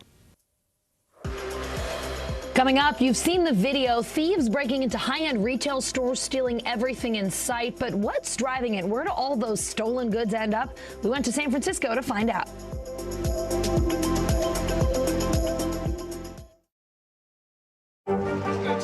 What is going to happen now? Going back and forth because Go ahead. This is it.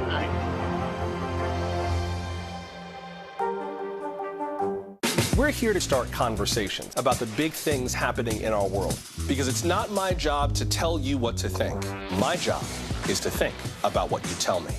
Now Tonight with Joshua Johnson, streaming weeknights at 8 on NBC News Now. Is this an issue about guns or is this an issue about social justice? This supply chain issue has been a problem for months. Do you concur that this is going to get worse before it gets better? The question is, are you now more open to packing the court? If it's Sunday, it's Meet the Press.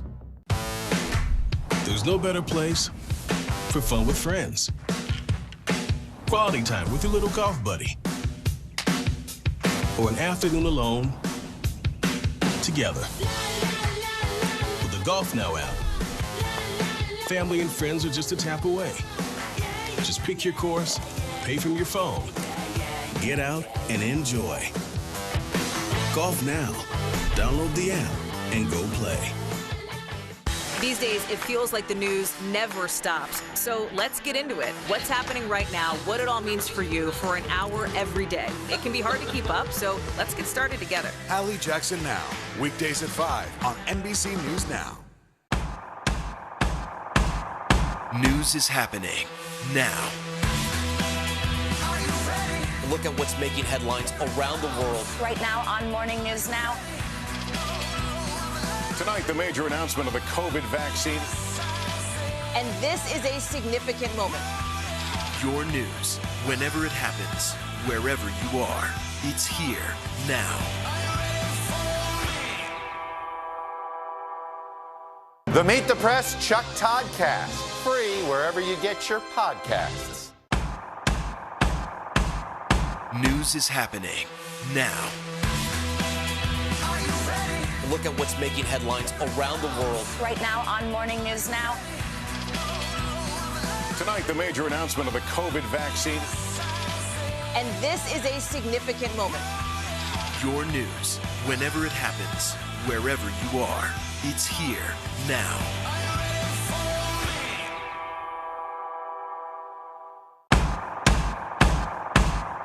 News is happening now. Look at what's making headlines around the world. Right now on Morning News Now. Tonight, the major announcement of the COVID vaccine. And this is a significant moment. Your news, whenever it happens, wherever you are, it's here now.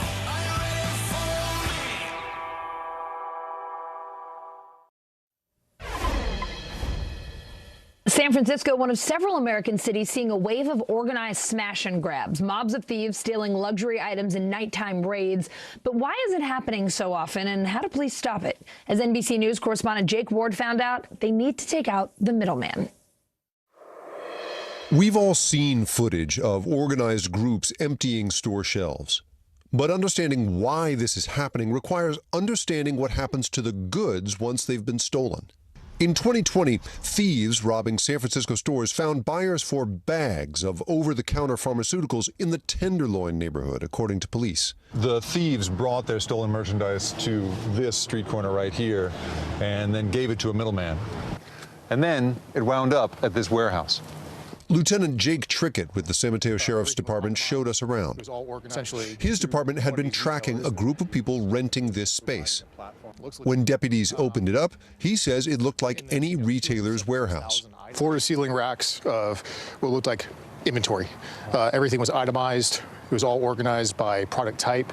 270,000 items in all, according to charging documents, worth almost $8 million. The group had even set up its own store called Deluxe OTC to sell what it had to the highest bidder. Authorities say these fences even use major e-commerce sites to move what they've stolen. Some of these other retailers, they may not know that they are supporting, illicit product to be redistributed. They may not know that. The fences in this case were caught and prosecuted, but California's Attorney General says fighting organized thefts will require other options. If we can create some restrictions, some verifications on those secondary marketplaces, some brick and mortar, some online, then we can freeze out the demand, freeze the market. In this case, San Mateo County, together with the California Highway Patrol and the California DOJ, took out the boss, shown here in police video, his warehouse and his website. He and 4 co-defendants pled guilty. He's scheduled to begin a 6-year prison term in February. If you take away that demand for this product, like there's no endpoint for this stolen product. The street-level fences have nowhere to turn this product. But there's something larger fueling this, according to experts. Products are being stolen from real-world stores and flowing online to this secondary market. The way the current system works, all of the burden of these stolen goods seems to fall on the brick-and-mortar retailers who are having their goods stolen. We have, I think, a classic market failure. We have a social harm that's occurring as a result of these thefts, but all the costs are being borne by one party, which is in a weaker position to try to solve the problem. Law enforcement agencies in California say they will continue to focus on the fencing operations, but the frictionless resale of stolen goods online seems to be driving this wave of high-profile thefts.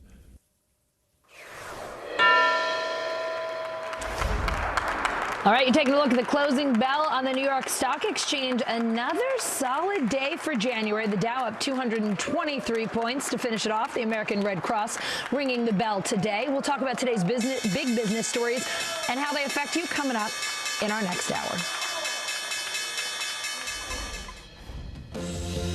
Hey everyone, I'm Allison Morris. You're watching NBC News Now. Here's what's happening.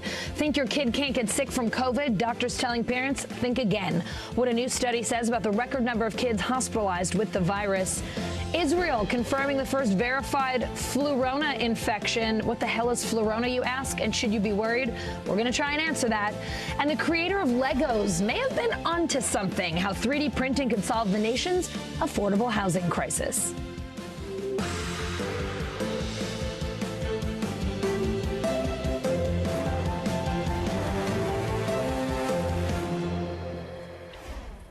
We start with the record number of kids in the hospital with COVID. NBC News medical reporter Erica Edwards joining me now. Erica, doctor at Children's Hospital in New Orleans told you it seems like people have tried to downplay the significance of the disease in children. We've spent 2 years rebutting myths pertaining to COVID in children, that it's harmless for children. It's not. What else did he tell you, and what are other doctors seeing across the country?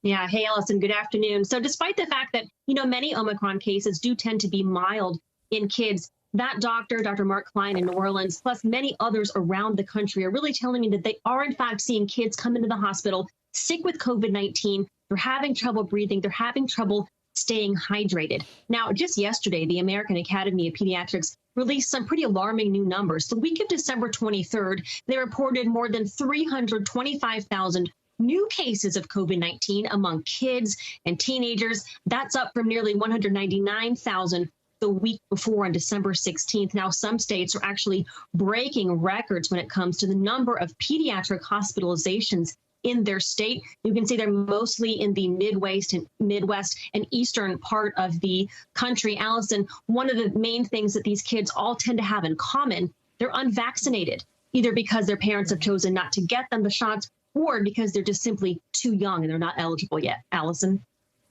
Erica, the CDC looked at more than 900 COVID cases among kids and teens hospitalized at 6 different medical centers in both July and August. What were the variables? What did that study find?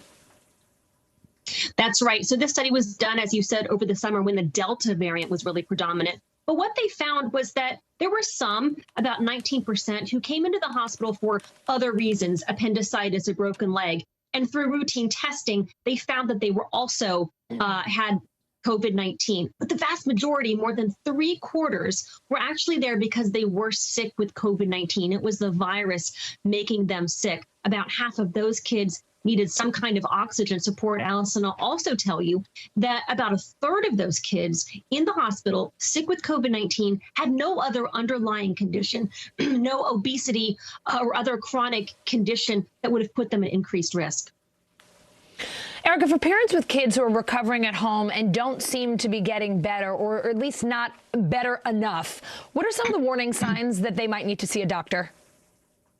Yeah, I'll tell you, the number one warning sign is trouble breathing. If your child is really having labored breathing, that's a time to seek out medical attention. The other one is dehydration. Young kids in particular have trouble getting enough to drink when they're sick. So if you have a baby, for example, who has a lot of dry diapers, or a young child isn't using the restroom as much as they normally would, that's a sign that they're getting dehydrated. Another one is that persistent pain or pressure in the chest. Any of these symptoms, or they're just, moms and dads, your kids, if they're just really not getting better, that's the time we needed to call the doctor. And in some of those cases, especially with the breathing and the dehydration, that's really when to get to an urgent care center or call 911. Allison.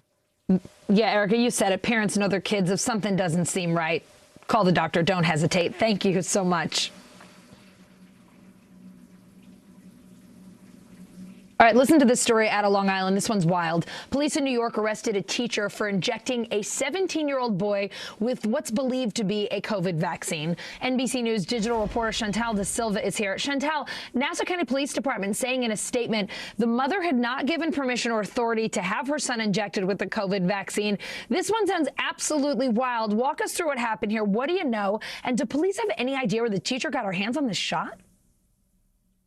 Hi, Allison. Yeah, so this is a New York teacher, Laura Russo, who was arrested on New Year's Eve in Seacliff. Police were informed that she allegedly injected a 17-year-old boy with a COVID vaccine without consent from his parents. Police say the boy had been visiting Russo's home, with local reports suggesting he was visiting her son. At some point, they say Russo administered to him what is believed to be a COVID jab. It's not clear at this point how Russo obtained the jab, but police say that when he went home, he told his mother what happened, and she called the police right away. They say that the mother had not given permission or authority for her son to be injected with the COVID vaccine, and they also say that Russo is not a medical professional or authorized to administer vaccines. So she has been arrested and charged with New York State education law, unauthorized practice of a profession. So given that she's been charged under that law, what kind of trouble could she be in? And what on earth is the school district saying about this?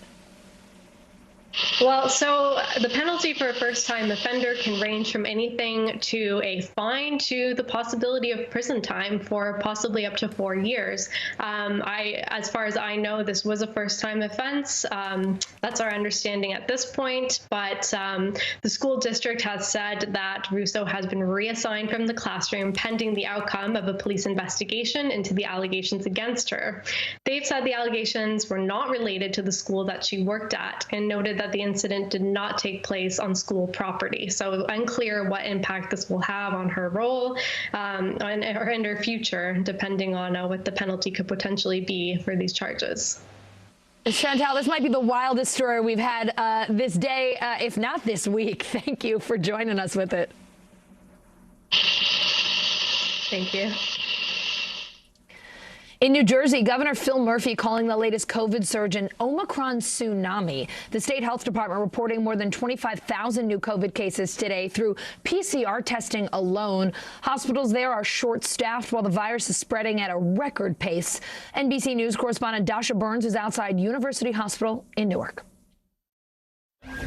Allison, New Jersey's Governor Phil Murphy has called this COVID wave the Omicron tsunami. Right now, more people are hospitalized in the state of New Jersey at this point than at any point in the last year of the pandemic. In fact, the most since May of 2020. And the folks we've been talking to, the doctors, the experts, say it's all about the transmissibility of this virus, even though it's less deadly, especially for those who are vaccinated, as it affects more and more of the population. It drives those hospitalizations numbers up. And here at University Hospital in Newark, New Jersey, where we are, their CEO tells us that they've seen a doubling in hospital admissions over the last 7 days. But Allison, it's so important to understand who is in the hospital right now. 70% of their COVID patients are unvaccinated. And those in the ICU, the folks who are most critically ill, are almost entirely unvaccinated. Only one of their ICU patients has been fully vaccinated. No one in the ICU has been boosted, and that's what doctors continue to stress because they are concerned about strain on the hospital system as this variant spreads. Right now, University Hospital getting hit with a 1-2 punch. They're seeing more patients at the same time as they're losing staff to COVID. Folks are having to quarantine to be out of commission for a week or more because of COVID exposure or infection, and this is sort of a perfect storm right now. Take a listen to what we've heard. Our healthcare workers are frustrated. These are folks who have been working around the clock for 2 years now almost in this pandemic. These are folks who are tired.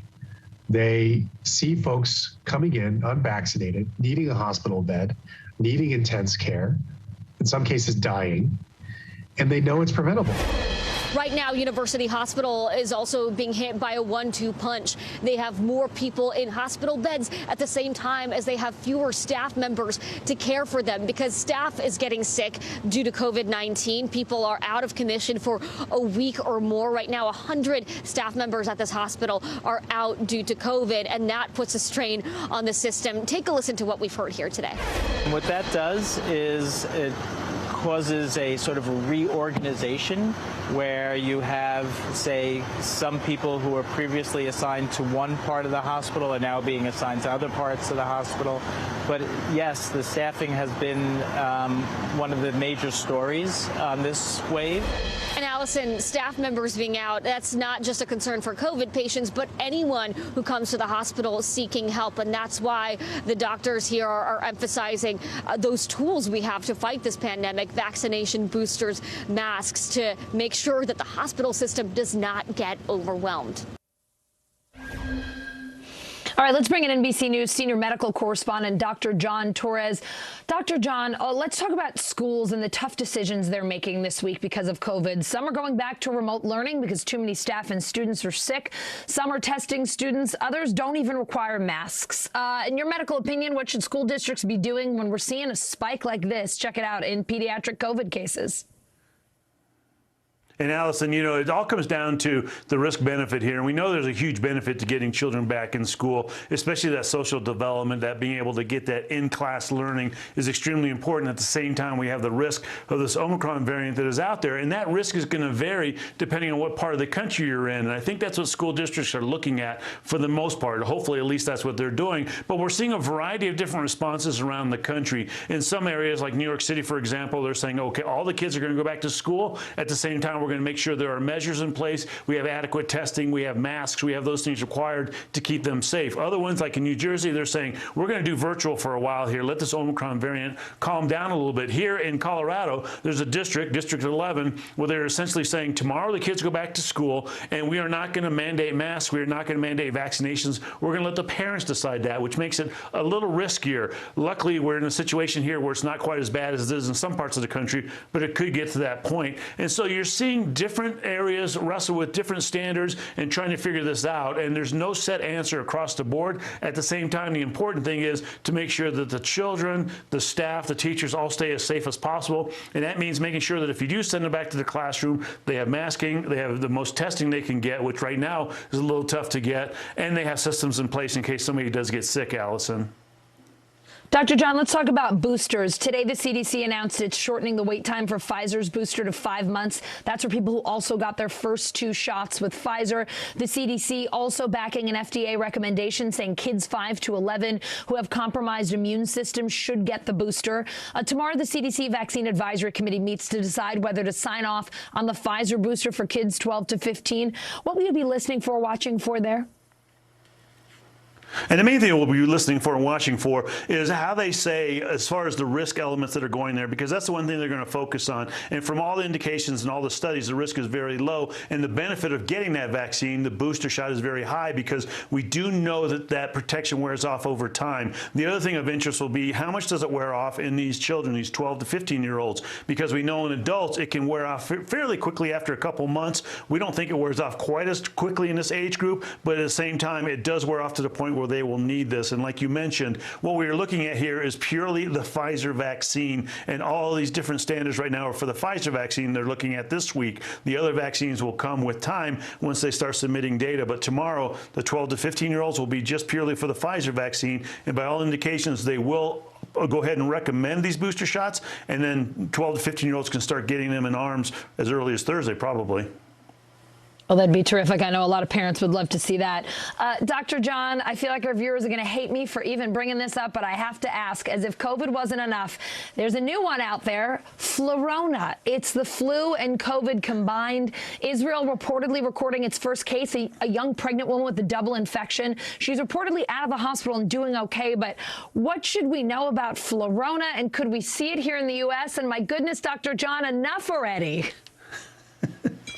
Yeah, and I agree with you. It's one of those one more thing that we have to worry about. But at the same time, realize that this is very rare. It doesn't happen very often. They're reporting one case in Israel, and it was an unvaccinated woman who ended up getting flu and coronavirus at the same time. Now, this is more likely to happen because Omicron is so contagious, and we know the flu is as well. And so if you're vaccinated against both, your chances of this happening are extremely rare. If you're unvaccinated against either one, that puts your chances up a little higher. And we saw some of these happen last year as well, when we were still just starting to get the COVID vaccines and the flu wasn't really here. So we know it can happen. Luckily, it's very rare when it does happen. But you'll notice if you do go to the doctor's office, more than likely, if you're sick, they're going to test you for both anyway. More than likely, only one, if any of them, will pop up. But if you happen to be one of those unlucky ones that both pop up, it's essentially taking care of both at the same time. Hopefully, it doesn't happen, Allison. Dr. John, I have my booster shot. I have my flu shot. Goodness help me if I end up with Flurona. It's like someone's trying to send you a message, right? Let's hope that is not the case and that we don't have many cases of it here. But thank you for letting us know what's going on. Always appreciate it. You bet. Old man Winter still wreaking havoc on our nation's airports, but he's starting to run out of steam. Flight cancellation and delays much improved nationwide today. Check it out. Just 8,600 delays compared to 17,000 on Monday. In terms of cancellations, well, they're down to about 3,500 from 5,000 yesterday. That's good news. NBC News reporter Gary Grumbeck's at Reagan National Airport in Arlington, Virginia. Gary, our political team reporting the storm delayed Senate votes again this afternoon. Poor Tim Kaine, still on a 24-hour trek from Richmond to D.C. I know our own Josh Letterman got stuck in the storms as well. What do things look like at the airport today? How is COVID playing in here, too? Reagan National Airport. Yeah, Allison, it's a mess on the roads, and it's a mess here at the airport as well. Usually the day after the snowstorm, it starts to get things back to normal. Operations start to get back to normal after they clear the snow. But here in the D.C. region, 7 inches of snow, really a pretty big deal. Not easy to clear that much snow in just a few hours. So let me just run through some of the numbers for you. As you mentioned, total delays today at Reagan National Airport, 166. Total cancellations today here at Reagan National, 173. That's 40% of all of their flights had either a cancellation or a delay today. So still a long way to go to get back to normal operations. And as you mentioned, it's not just the weather. COVID is really continuing to cause problems. And it's not just D.C. either. It's across the nation. The TSA is reporting more than 2,800 of their officers and agents have COVID, which means they're not at work today. That's about 5% of their entire workforce. So you have consumer advocates now that are saying, hey, the airports, the airlines were never going to be ready for something like this. Here's what one had to say. But the handwriting has been on the wall for weeks and even months now. The airline industry is not equipped to operate the schedules that they are publishing. Airlines also have not prepared as well as they could have, particularly in the light of a $58 billion taxpayer bailout that was specifically designed to keep staffing up to speed. There has been staff cutting over the last year and a half since COVID started, which is exactly what Congress said that the airline industry should not be doing. So what are airlines doing to fix this or solve this problem? Well, United is paying people more. United is paying their pilots 3 times what they usually would pay for a flight during the entire month of January, just so pilots would be eager to take on more work. Allison? So, Gary, what are you hearing from travelers there? How are they holding up with all this? Yeah, Tim Kaine was in pretty good spirits when he arrived at the Capitol, and our Capitol Hill team talked to him just about a half hour ago. But here, people at the airport, they are not feeling the same way. They're frustrated. They want to get home. They've just likely spent the week here visiting friends and family. They want to get back home. And it's a real problem because yes, they have to worry about the flight delays and the weather, which of course nobody can do anything about. But the COVID thing, people think that should have been handled differently. Here's what some folks I talked to this morning had to say. I got canceled yesterday after sitting here for 8 hours. They kept delaying and delaying, and then they canceled the flight. But so far it's a little crazy in there, but everything seems to be on time. They said there were some delays this morning. It's horrible, yeah. But we are rebooked today for today, so we hope that everything will be okay. Yeah, that was there like 8 hours. 8 hours. We were supposed to board at 9 a.m. and we were there like we left the airport 8-something p.m. So the biggest piece of advice for people who may be traveling today or in the coming days, check to see if your flight has taken off from where it's coming from to get to you, to see if your flight is going to be on time. Allison? Yeah, if it hasn't, your chances probably aren't so good. Gary, thanks so much for your reporting. Let's hope things keep getting better as the week goes on.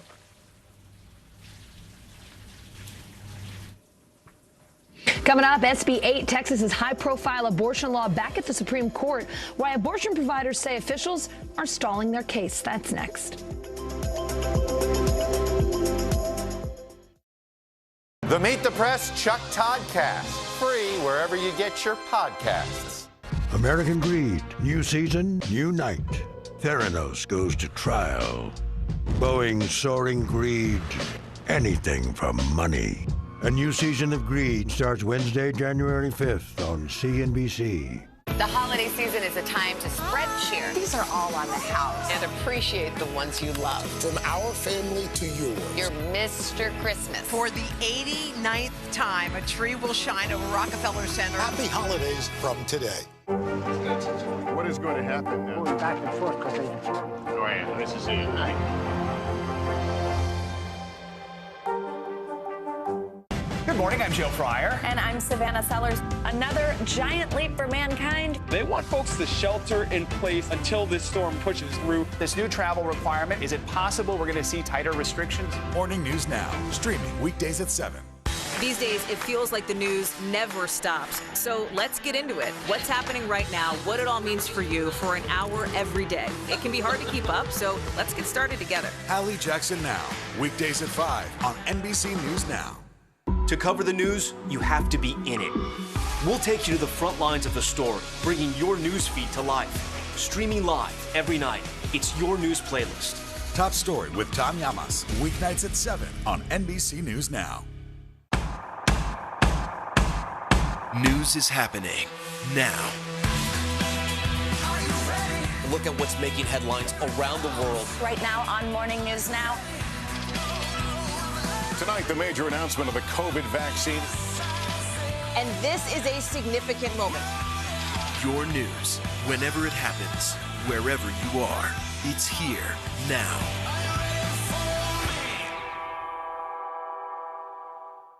This is a very different kind of program. We're here to start conversation about the big things happening in our world. Professor, I'm not asking you to predict the future, but what do we think that the new normal is going to be? Is part of this that everyone's rethinking their jobs during this pandemic and their relationship to their employers? What is your biggest tip for any parent who's concerned about this? It's not my job to tell you what to think. My job is to think about what you tell me. Now Tonight with Joshua Johnson, streaming weeknights at 8 on NBC News Now. What is going to happen now? Going back and forth because Go ahead. This is it.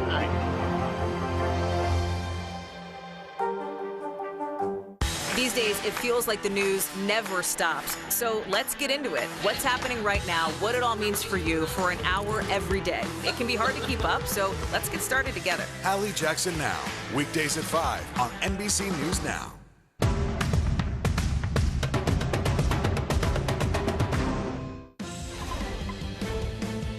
It is that time again to check in with NBC News digital reporter Maya Eaglen. She has the latest headlines from NBCNews.com. Hi, Maya. Hi, Allison. We start in the South, where 2 kids have been killed by falling trees in Georgia and Tennessee. The tragic accidents happened as a winter storm swept through the area, bringing heavy winds, rain, and snow.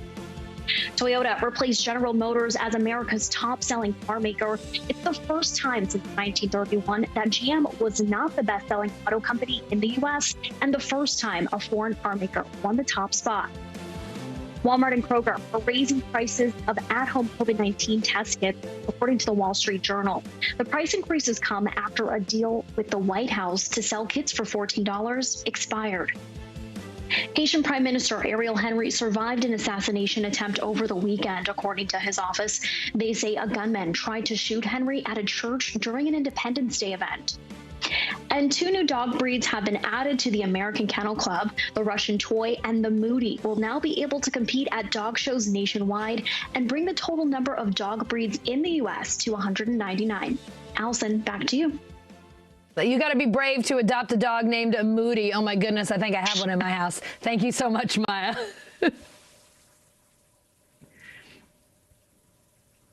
Over to Texas, where abortion providers are asking the Supreme Court to step in again, this time to expedite their legal fight. They're accusing Texas officials in a federal appeals court of stalling their case against the state's abortion law. NBC News Justice correspondent Pete Williams is in Washington, D.C. So, Pete, what's the latest here? What's going on? Well, let me backtrack a little bit to explain why this is happening. Remember what the Supreme Court decided last month when it ruled on the SB 8 case. It said Texas was wrong. Texas had argued that nobody could sue, and the Supreme Court said, no, that isn't true. Abortion providers can sue.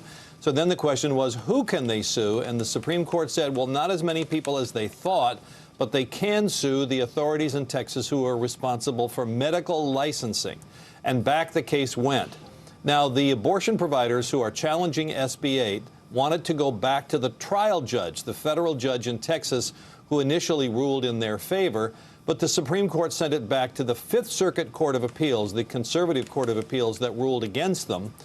And the state of Texas says, well, we actually want to find out whether the Texas Supreme Court can answer a question of state law for us, which is, can the abortion providers, do they even have the right to sue the medical licensing authorities? Okay, that's the background. And what the new application to the Supreme Court from the abortion providers says is the Fifth Circuit is stalling, that the Supreme Court has already decided this. It's already decided that the abortion providers can file a lawsuit against the medical licensing authority. So here's what they say in their petition to the Supreme Court. They say the Fifth Circuit has no issues left to resolve in the appeal before it and no authority to retain jurisdiction. They add that Texas is not entitled to a second bite at the apple on that question. So they asked the Supreme Court to order the Fifth Circuit to return the case back to that trial judge in Texas so they can get on with it. So, Pete, do we have any sense of what their chance of success is here? Is this a long shot, and any idea when we could get a decision? Well, it does seem that their chances of success on this are low because, remember, the Supreme Court sent the case back to the Fifth Circuit instead of the trial judge. And the abortion providers had asked the Supreme Court in the first instance to send the case back to the trial judge, and the court didn't. So it would seem like that question has been asked and answered. But what they're saying is now that there's a new reason they should send it back, because look what the appeals court is doing. What I would guess the Supreme Court will do here is, if it takes this request seriously, it will ask for a response from Texas, and then it will decide what to do. There's no time limit here, but I would assume it'll act relatively quickly.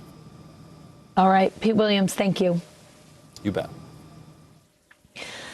Silicon Valley's fallen star Elizabeth Holmes looking at jail time. The Theranos founder guilty of 4 counts of fraud.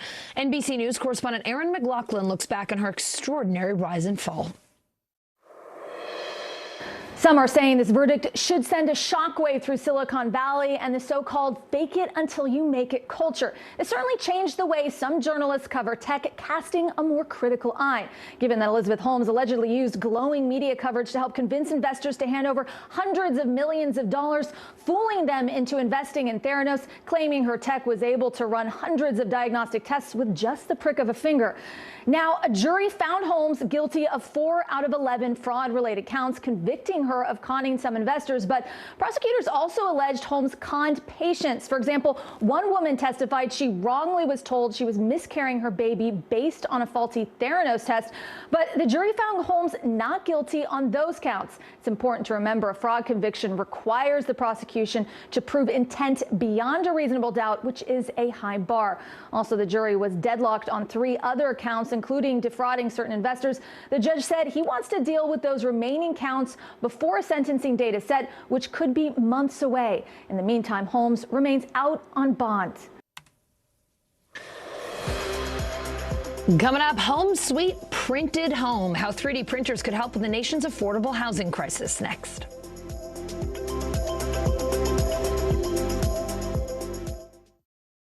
American Greed, new season, new night. Theranos goes to trial. Boeing's soaring greed, anything for money. A new season of Greed starts Wednesday, January 5th on CNBC. Still to come on the Channel 2 News. Well, the waters are certainly receding now. Still too close to call. Lester Holt reporting from the Ground Zero, as it's being referred to. It is, in fact, the taste of freedom. The Haitian people know a little something about resiliency. What's the biggest risk right now? Some of the troops who have been proud. I want to welcome you to the first presidential debate. In fact, we've been told we can't go any farther. You with some resilient folks, let me get a hint.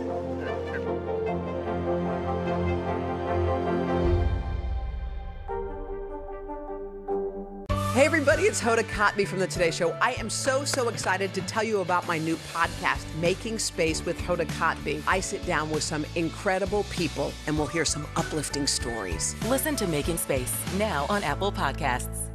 Welcome to The Tonight Show. Let me show you how it's done. Show me what you got. I don't want to be a Lego.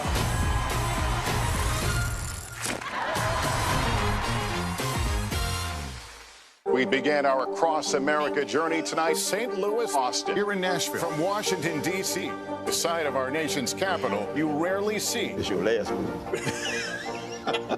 Was talking smack part of this?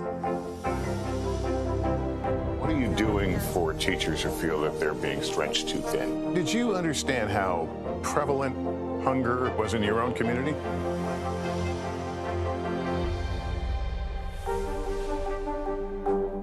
These days, it feels like the news never stops. So let's get into it. What's happening right now, what it all means for you for an hour every day. It can be hard to keep up, so let's get started together. Hallie Jackson Now, weekdays at 5 on NBC News Now. News is happening now. A look at what's making headlines around the world. Tonight, the major announcement of the COVID vaccine. This is a significant moment. Your news, whenever it happens, wherever you are, it's here now. American Greed, new season, new night. Theranos goes to trial. Boeing's soaring greed, anything for money. A new season of Greed starts Wednesday, January 5th on CNBC. Hey everybody, it's Hoda Kotb from the Today Show. I am so excited to tell you about my new podcast, Making Space with Hoda Kotb. I sit down with some incredible people and we'll hear some uplifting stories. Listen to Making Space now on Apple Podcasts. To cover the news, you have to be in it. We'll take you to the front lines of the story, bringing your news feed to life. Streaming live every night. It's your news playlist. Top Story with Tom Llamas, weeknights at 7 on NBC News Now. It is time for The Bottom Line, our daily look at what's going on in the business world and beyond. New numbers out today showing a record number of Americans are still quitting their jobs. 4.5 million workers said see ya in November, according to the Labor Department's latest JOLTS report. That stands for Job Openings and Labor Turnover Survey. The biggest increase in quits, restaurant and healthcare workers. No surprises there. The pandemic continuing to inspire a great resignation, especially in industries with high COVID burnout. WeWork's co-founder and former CEO Adam Neumann onto something new. The Wall Street Journal reporting exclusively that Neumann's becoming an apartment mogul. Entities tied to the entrepreneur have bought majority stakes valued at a total of more than $1 billion in buildings in southern cities. Wall Street Journal reporter Conrad Putzier co-wrote this WSJ exclusive. Conrad, great to have you on the show. You're reporting that Neumann, who shook up office space as we know it with WeWork, now telling friends he wants to shake up the rental housing industry. What's he doing? So thanks for having me on the program. For now, what he's doing is pretty straightforward. He's just basically buying a bunch of apartment buildings across the South in cities like Nashville, Atlanta, and Miami. It's a really hot housing market. So there's nothing unusual about that, except for the fact that he's spending a lot of money. He's bought 4,000 apartments. But what we hear from people is that he has some big ambitions in this space. He basically wants to create some sort of brand for apartments. And it's unclear what that means. But if you think about it, when I tell you I had coffee at Starbucks or I stayed at a Marriott, everyone knows what that means. You can picture something. There is no brand like that for apartments. And from what we hear, he has the ambition to create something like that, but the details are still murky. Remind our viewers about Neumann's rise and fall with WeWork. I mean, he made a fortune before he left the company in 2019 when WeWork's IPO plans fell through. Remind us what happened there. Yeah, he made a fortune. Some of his investors, not so much. So he built WeWork, right? The co-working company, the most famous co-working company, built it from scratch, turned it into a massive global company that at one point was valued at $47 billion. But then he had sort of a fall from grace towards the end where he tried to take the company public, but investors started having concern about his management style, about some behavior that people considered erratic. They also had concerns about heavy losses at the company. So in the end, he was pushed out. The company came somewhat close to bankruptcy, had to get bailed out by its biggest investor, SoftBank. And Adam Neumann left the firm. But when he left and before he left, he still managed to make a lot of money from his position. Yeah. And some of that wealth he's now putting into real estate. Yeah, he's walked away with a whole lot of cash. I also understand he's invested in a number of startups since then. What do you know about those? Yeah, he hasn't really talked much in general about anything he's done in the past 2 years, and he's been very quiet even about his real estate investments. In the startup world, he's invested in a mortgage startup. He's invested in a company called Alfred, which is basically an app for apartment buildings where you can book things like a dog walker or grocery delivery. He's said that he's invested in cryptocurrency-related startups in public markets. But again, he's been very quiet, very private about this, and it's really not clear exactly what investments he's made. Yeah, a lot of questions about what he's doing next. Conrad, this headline was the one from the Wall Street Journal that caught my attention the most this morning. Thanks for coming on. Thanks for having me. Home prices and building material costs skyrocketing during the pandemic, but there's a potential game changer for the U.S. housing market, 3D printing. NBC News fellow Claretta Bellamy reporting on how 3D printing can be the solution to the nation's affordable housing crisis. She joins me now. Claretta, the story is so cool, and it could really help solve a big problem. In this country, we're short about 7 million available and affordable rental homes for extremely low-income renters. That's according to the National Low-Income Housing Coalition. We're talking about households that are at or below the poverty level. How can 3D printing help? Hi, Allison. Thanks for having me. 3D printing has many benefits. First, it's very cost effective. Wood tends to be very expensive when it comes to building houses, and 3D printing doesn't rely on wood. It relies on concrete. Secondly, is very time efficient as well. A typical home that's built with wood takes between 6 to 12 months to be built. But with 3D printing, it could be built within 6 months. Huge difference. And oh my God, these houses are really cool. I know Habitat for Humanity is betting on 3D printing to build some of its houses. You spoke with April Stringfield. She just moved into her new Habitat for Humanity home with her son. You're looking at a picture of them there. It was constructed with the help of a 3D printer. She told you we can have cookouts now. We can have family gatherings. What else did you hear from her?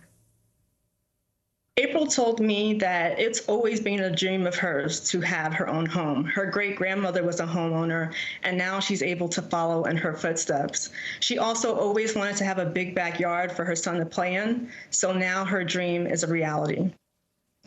That is so awesome, and it is a good-looking house. What is Habitat for Humanity saying about using 3D printing technology? How else can it help them build their homes? Sure. So Habitat for Humanity informed me that they are still in the research and learning phase, but this is an innovative approach to helping solve the housing crisis in America right now. Claretta, we owe you a big thank you for our feel-good story of the day. We've been talking about COVID so much. This was a nice break. Thank you. Thanks for having me. Coming up, Capitol security 1 year later. How police on the Hill are working to keep the complex safe. But have they been successful? That's next.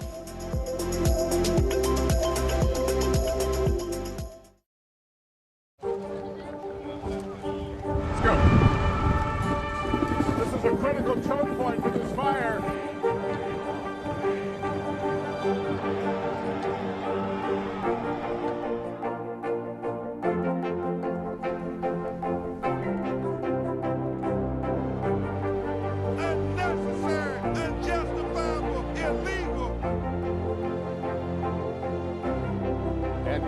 From New Orleans, late military operation, witnessing the massive crowds. That Leonard, you both. Nice to really spend some time with you. Appreciate it.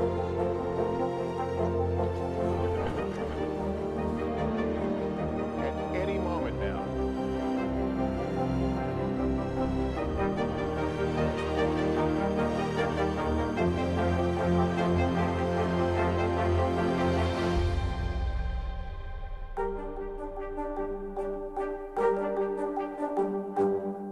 American Greed. New season, new night.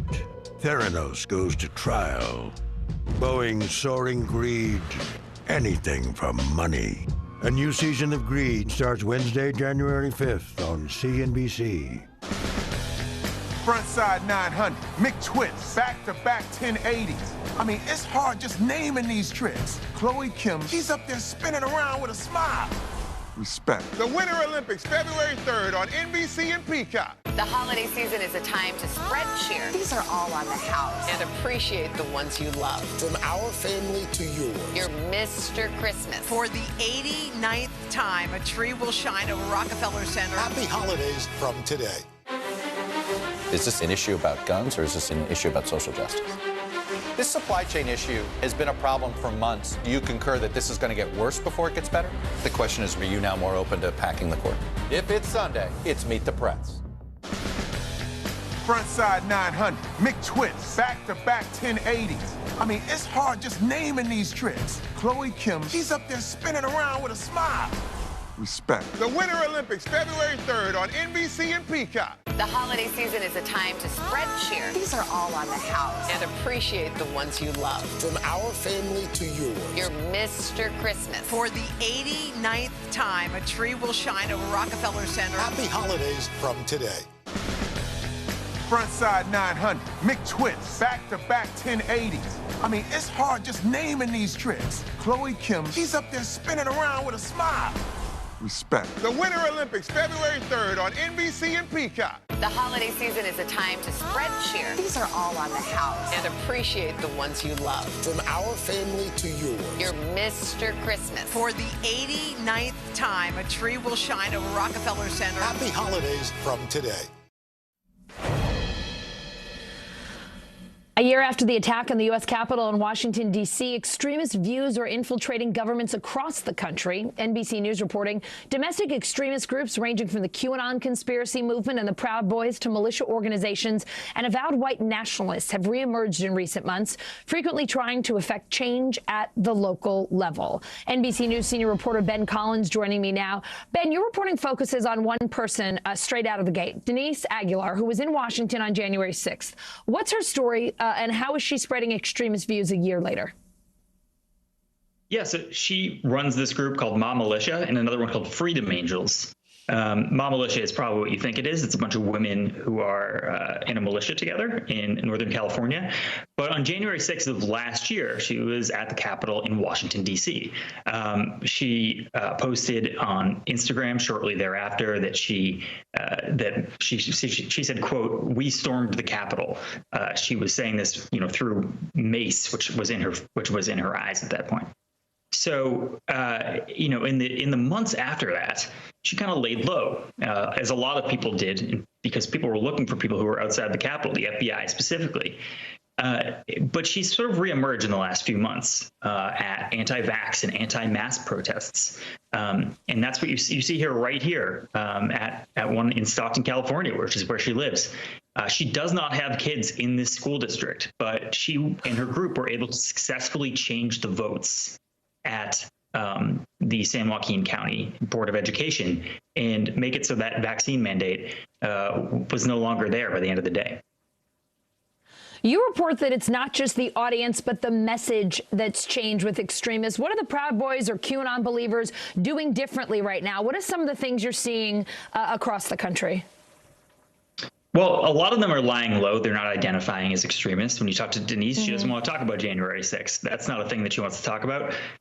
She'll laugh at it if you ask her about it, actually. But other groups like the Proud Boys are showing up to school board meetings and, health offices, and they're showing up in the back just to intimidate people. They're showing up in full garb. You'll see them in the Proud Boys masks and hats and shirts, the whole outfit, and they are trying to get people to change legislation. So they are, first of all, jumping into school board meetings. They're jumping into school boards themselves, trying to get themselves elected, but they're also using intimidation. People like Steve Bannon said that we have to go village by village. We have to stop this one city and town at a time. And he's talking about, mask mandates, vaccine mandates, things like that. But it's also about really taking over the government at the local level in these off-year elections where people aren't really paying attention. There are a lot of different groups here. There are a lot of different views. Some of these extremists don't necessarily even associate themselves with a group. It's sort of a state of mind or a view, if you will.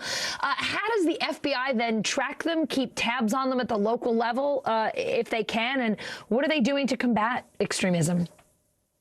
Yeah, it is really tricky. Not everybody who is an extremist is in the Proud Boys or Oath Keepers Telegram chat. Obviously, it's not how it goes. A lot of these people are offline now. If they use an app at all, they use a walkie-talkie app. So, even the people in the extremist groups don't necessarily identify as that. It's very hard. It's very difficult because, we're used to lone wolf attacks in the United States as well from white nationalists and people who've been spun into a rage by conspiracy theories. That is another thing that is much harder to stop. So it's become more diffuse in the last year. That is always the problem with deplatforming, right?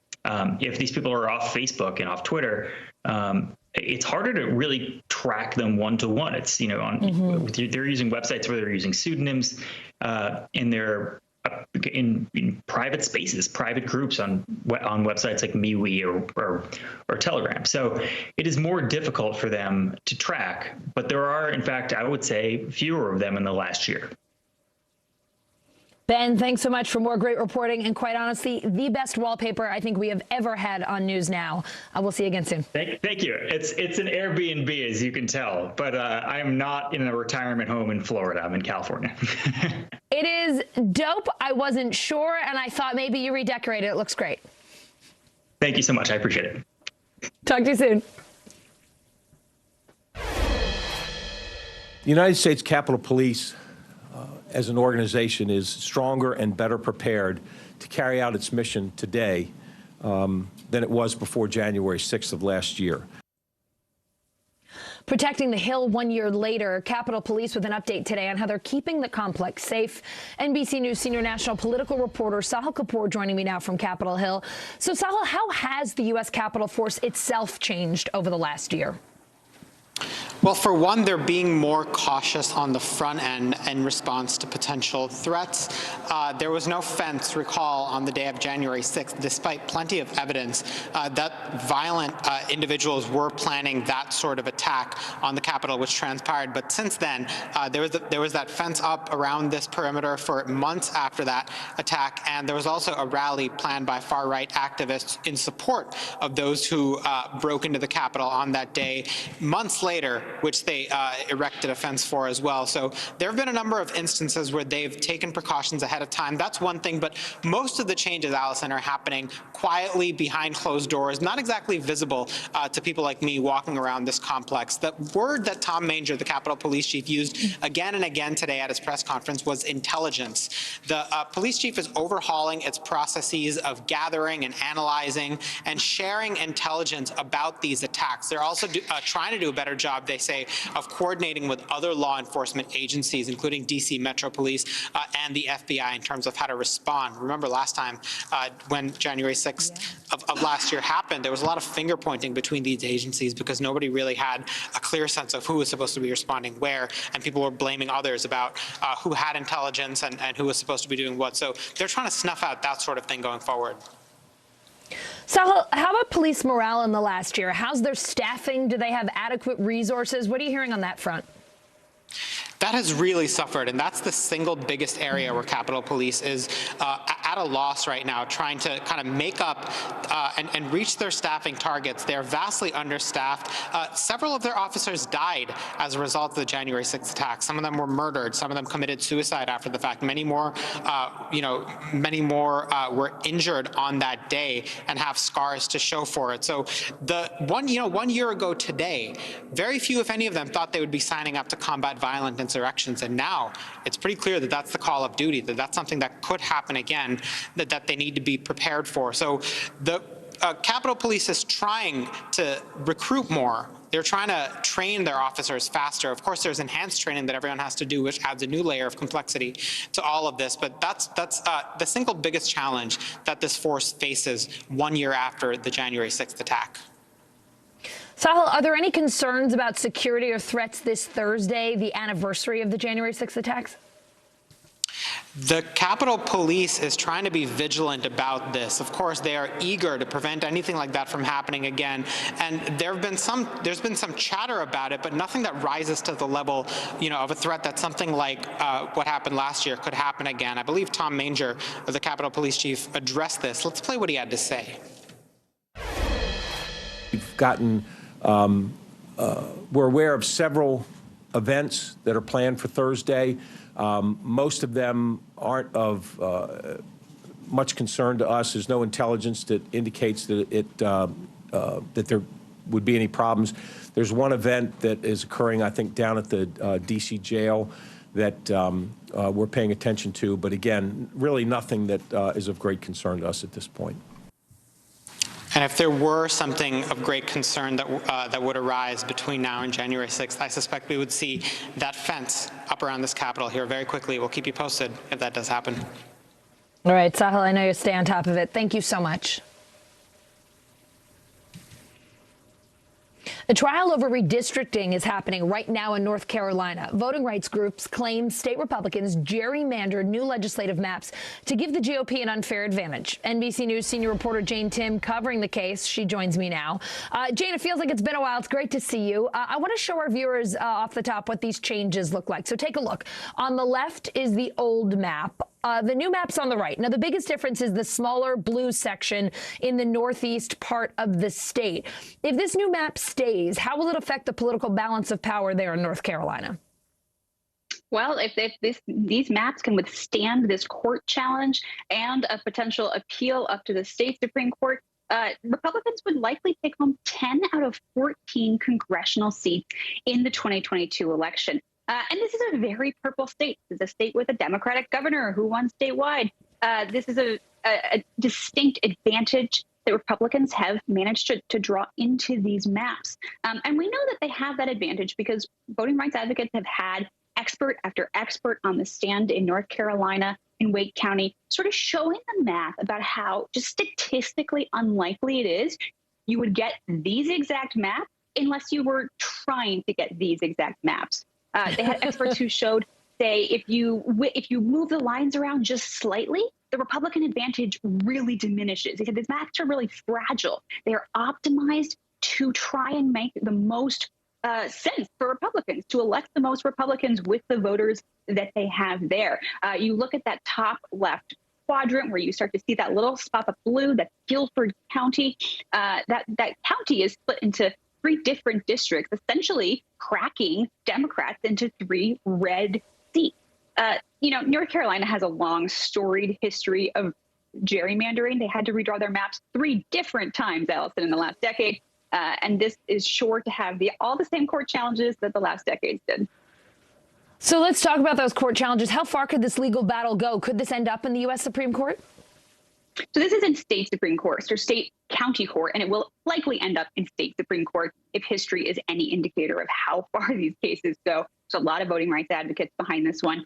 But this federal courts have essentially said gerrymandering is not our purview, that the government could write legislation and then, like the For the People Act, laws that get rid of gerrymandering, and they would get involved then. But they say essentially we don't have the power of the legislation to say it.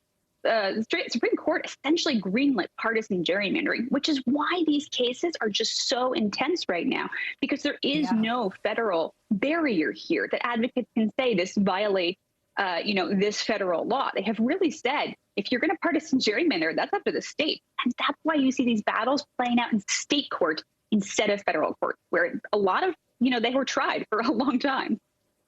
Yeah, I mean, Jane, it sounds like this trial could potentially affect other redistricting battles. I mean, if it works in one place and there isn't really a federal barrier here, sounds like it could sure work somewhere else. Yeah, so people have been looking to state constitutions increasingly as those federal routes have sort of failed for advocates to try and stop gerrymandering. They've been looking into state constitutions, and that's what they're doing here, is looking at North Carolina law that says that a fair and free election is mandated. So they're using these state provisions, and there's quite a number of states that have a fair and free election clause, something like that in their constitution or in other state law. And that's where advocates are trying to go as they try and fight these things. Now, they say fighting in the courts is hardly the best way to do it. Democrats and voting rights advocates are in wide agreement that they need federal legislation to fight these issues proactively, as they say, versus retroactively, where they're trying to fight an already enacted set of maps. But this is where they're going to go for now, because this is the only toolbook they really have to try and stop very partisan gerrymandered maps. Jane Tim, always great to see you. Thanks for being on today. Thanks, Allison. Coming up, save of the game, and quite frankly, my favorite story of the week. How a message from a hockey fan behind the glass led to that emotional reunion.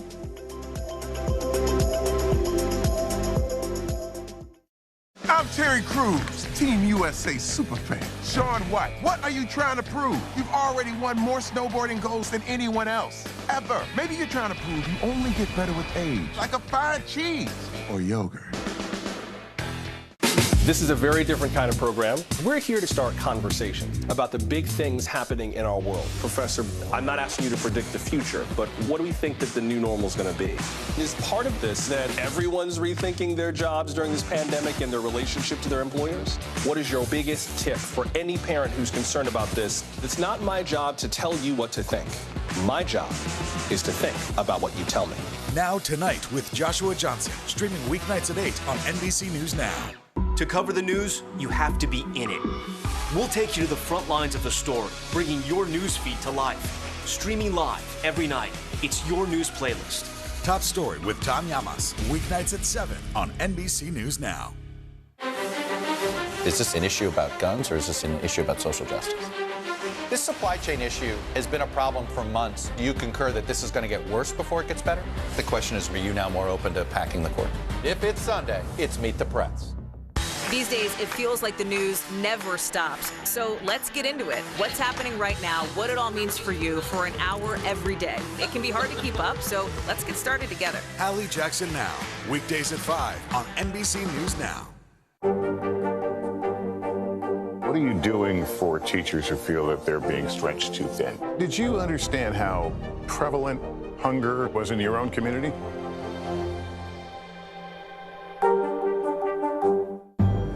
the City of Angels, two kindly old ladies wanted to help homeless men get off the streets forever. And so they did. Listen to The Thing About Helen and Olga, the new podcast from Dateline and Keith Morrison. This is a very different kind of program. We're here to start conversation about the big things happening in our world. Professor, I'm not asking you to predict the future, but what do we think that the new normal is going to be? Is part of this that everyone's rethinking their jobs during this pandemic and their relationship to their employers? What is your biggest tip for any parent who's concerned about this? It's not my job to tell you what to think. My job is to think about what you tell me. Now Tonight with Joshua Johnson, streaming weeknights at 8 on NBC News Now. This is a very different kind of program. We're here to start conversation about the big things happening in our world. Professor, I'm not asking you to predict the future, but what do we think that the new normal is going to be? Is part of this that everyone's rethinking their jobs during this pandemic and their relationship to their employers? What is your biggest tip for any parent who's concerned about this? It's not my job to tell you what to think. My job is to think about what you tell me. Now Tonight with Joshua Johnson, streaming weeknights at 8 on NBC News Now. This is a very different kind of program. We're here to start conversation about the big things happening in our world. Professor, I'm not asking you to predict the future, but what do we think that the new normal is going to be? Is part of this that everyone's rethinking their jobs during this pandemic and their relationship to their employers? What is your biggest tip for any parent who's concerned about this? It's not my job to tell you what to think. My job is to think about what you tell me. Now Tonight with Joshua Johnson, streaming weeknights at 8 on NBC News Now. She saved my life. An assistant NHL equipment manager thanking a hockey fan who noticed a mole on his neck during a game that turned out to be cancerous. The two reunited on Saturday after a social media campaign to find her. And there was one more surprise. Here's NBC News correspondent Kevin Tibbles. The biggest save of the game saved a life. Watching the NHL Seattle Kraken play the Vancouver Canucks, 22-year-old Nadia Popovich spotted something suspicious on Canucks equipment manager Red Hamilton's neck. I was so lucky to be sitting so close that I could see in detail his mole, and I noticed that it was discolored, it was raised. Nadia, a future med student, had to warn him to see a doctor, so she crafted a message on her phone. I knocked really hard and I pointed and I kind of smiled to make it seem like I was friendly. And then he stood up and looked at it, read it for a second, and then walked away. I glanced at it. I acknowledged that I saw it, but I just kept going. I did not know there was a mole on my neck. Red may have been skeptical, but he took her advice, and it was cancerous melanoma. Did the doctor say what would have happened had you never noticed it? He said if you had left that in your body for 5 years, you probably wouldn't be here. Then the search to say thank you began, and Nadia and Red had a reunion. Nadia, the Kraken and the Canucks cannot thank you enough. She was given a standing O the next time the Canucks and Kraken met. The two teams even came together creating a $10,000 scholarship to help with Nadia's studies. We know you're going to make a phenomenal doctor. She's going to look at you and say, there's the guy whose life I saved. 100%. And I'm going to look at her and say, there's the woman that saved my life. Kevin Tibbles, NBC News. That does it for us. Hallie Jackson starts right now.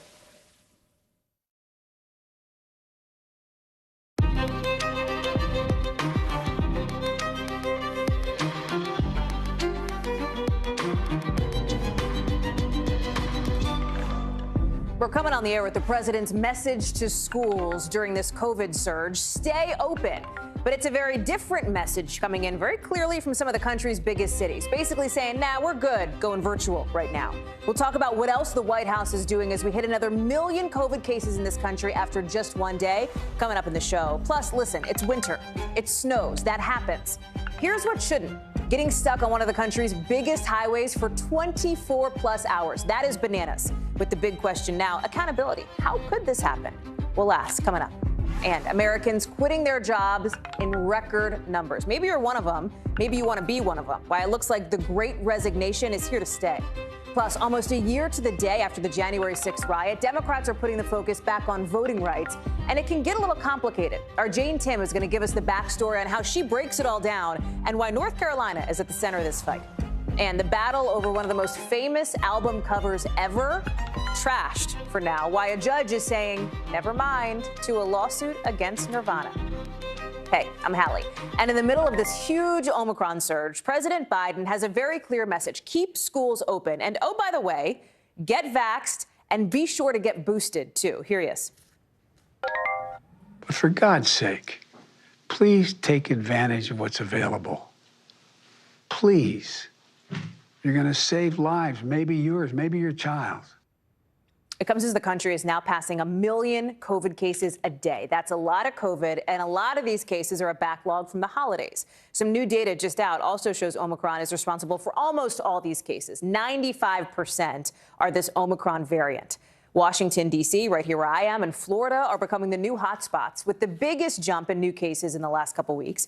And we're also learning more and more that kids are getting hospitalized with COVID at increasing rates. Our medical correspondent Erica Edwards is here to break down those cases in children. We're also talking with Megan Fitzgerald about a showdown in Chicago that may close schools altogether. But we'll start our coverage at the White House with Shannon Pettypiece. And Shannon, listen, President Biden made a couple of pieces of news late this afternoon. The White House seems to be feeling confident that we have the tools we need to fight this Omicron surge, but it's not going to be easy. We're all going to be feeling it over the next couple of weeks as the president announced they're going to be doubling the order of these antiviral COVID pills, which is one thing. And then also, as we've talked about, saying, hey, schools, stay open. Yeah, and Hallie, some of these tools we have, they're not necessarily going to be here in the next 2 weeks or 4 weeks or even 2 months. You mentioned doubling the order for this Pfizer pill that's proven to be very effective at keeping people out of the hospital or preventing them from getting severe disease. The problem is that's a complicated pill to make, and it's going to take months for Pfizer to be able to ramp up production to the point where millions of people are going to have access to this pill if they get COVID and get very sick. Testing's another issue on that front. The president, again, making a big push for people to get testing. Testing is going to be key to keeping schools open. And while the administration has this plan to order 500 million tests to distribute to people for free, it could take weeks, if not months, for the U.S. to get to a point where we have significantly more tests because it is taking time for manufacturers to scale up that production. You also got, as we talked about, Shannon, schools that are struggling to handle the variant. We're going to talk more about that with Megan Fitzgerald, who's at a place that is you could call it a school hotspot here in Chicago. But the president's saying keep schools open, right? I talked with one doctor today. I said, do you believe that schools have the tools to do that safely? And she raised some real questions, some real concerns about that maybe schools don't have the things in their toolbox that they need to be able to do this. Well, yeah, administration officials have said they're relying on testing, particularly this program called Test to Stay. So if a child is infected in a class, the other kids exposed to that child don't necessarily have to quarantine themselves if they get a negative test. Another issue is masks, ventilations, social distancing, things that public health officials have been calling for well over a year now for schools to do. But of course, I know as you've been talking to teachers and we've all been hearing reports of there's just a lack of staff. So the one tool that may not necessarily be available is staffing. And the administration doesn't have a solution for that and what to do if you have a school with dozens of teachers who are out because they are sick, let alone out because they are concerned of getting sick. It has been a priority for this administration from day one to keep schools open. They continue pushing that message. But of course, a lot of this is going to be out of their control in the coming weeks. Shannon, thank you very much for that there in front of the White House. Appreciate it. I want to talk about schools now, right? Because we talked about Megan Fitzgerald in Chicago, where this is all going down. The teachers union there is deciding to really take matters into its own hand to vote on whether members support working remotely, meaning going to virtual learning instead of in-person starting tomorrow. But there's a twist. If they do decide, yeah, we want to go virtual, classes could be canceled tomorrow, which would mean no learning at all, with teachers concerned about, is this really a safe learning option with the surging cases? I want to bring in Megan Fitzgerald, who's in Chicago. All right, Megan, this is, again, a microcosm of what's happening across the country. You've got the White House, the president from here in Washington saying, hey, schools, do what you can to stay open. But you've got a real debate, a real showdown over this in Chicago. Yeah, that's right. These teachers are concerned, many of them. The teachers union says, look, the biggest issue for them is safety. And what they're pointing to is what happened just a couple of days ago. Over the Christmas break, 150,000 test kits were distributed for purposes of people being able to test. So students and staff, teachers being able to test before coming back to school yesterday. And what happened was the school district extended the deadline to when you could return those tests. Consequently, that lag time meant that thousands of these tests were deemed invalid. So there really was no way of knowing if people returning back to school were positive or not. And so it's come down to an issue for many teachers over safety. As we know, Omicron is surging across the country, and certainly here in Chicago, teachers are concerned, which is why tonight they are going to be voting to decide whether or not they go to remote learning, which then, as you mentioned, means that classes are canceled tomorrow as they prepare for this, or if they'll resume as normal, Hallie. And part of the conflict here, right, is from school district leaders, from the mayor of Chicago, Lori Lightfoot, who say, listen, we shouldn't do virtual learning. We have precautions in place that we should be able to come to an agreement with the teachers union here. Can you talk to me about a timeline for a resolution and what parents in and around Chicago are saying about this?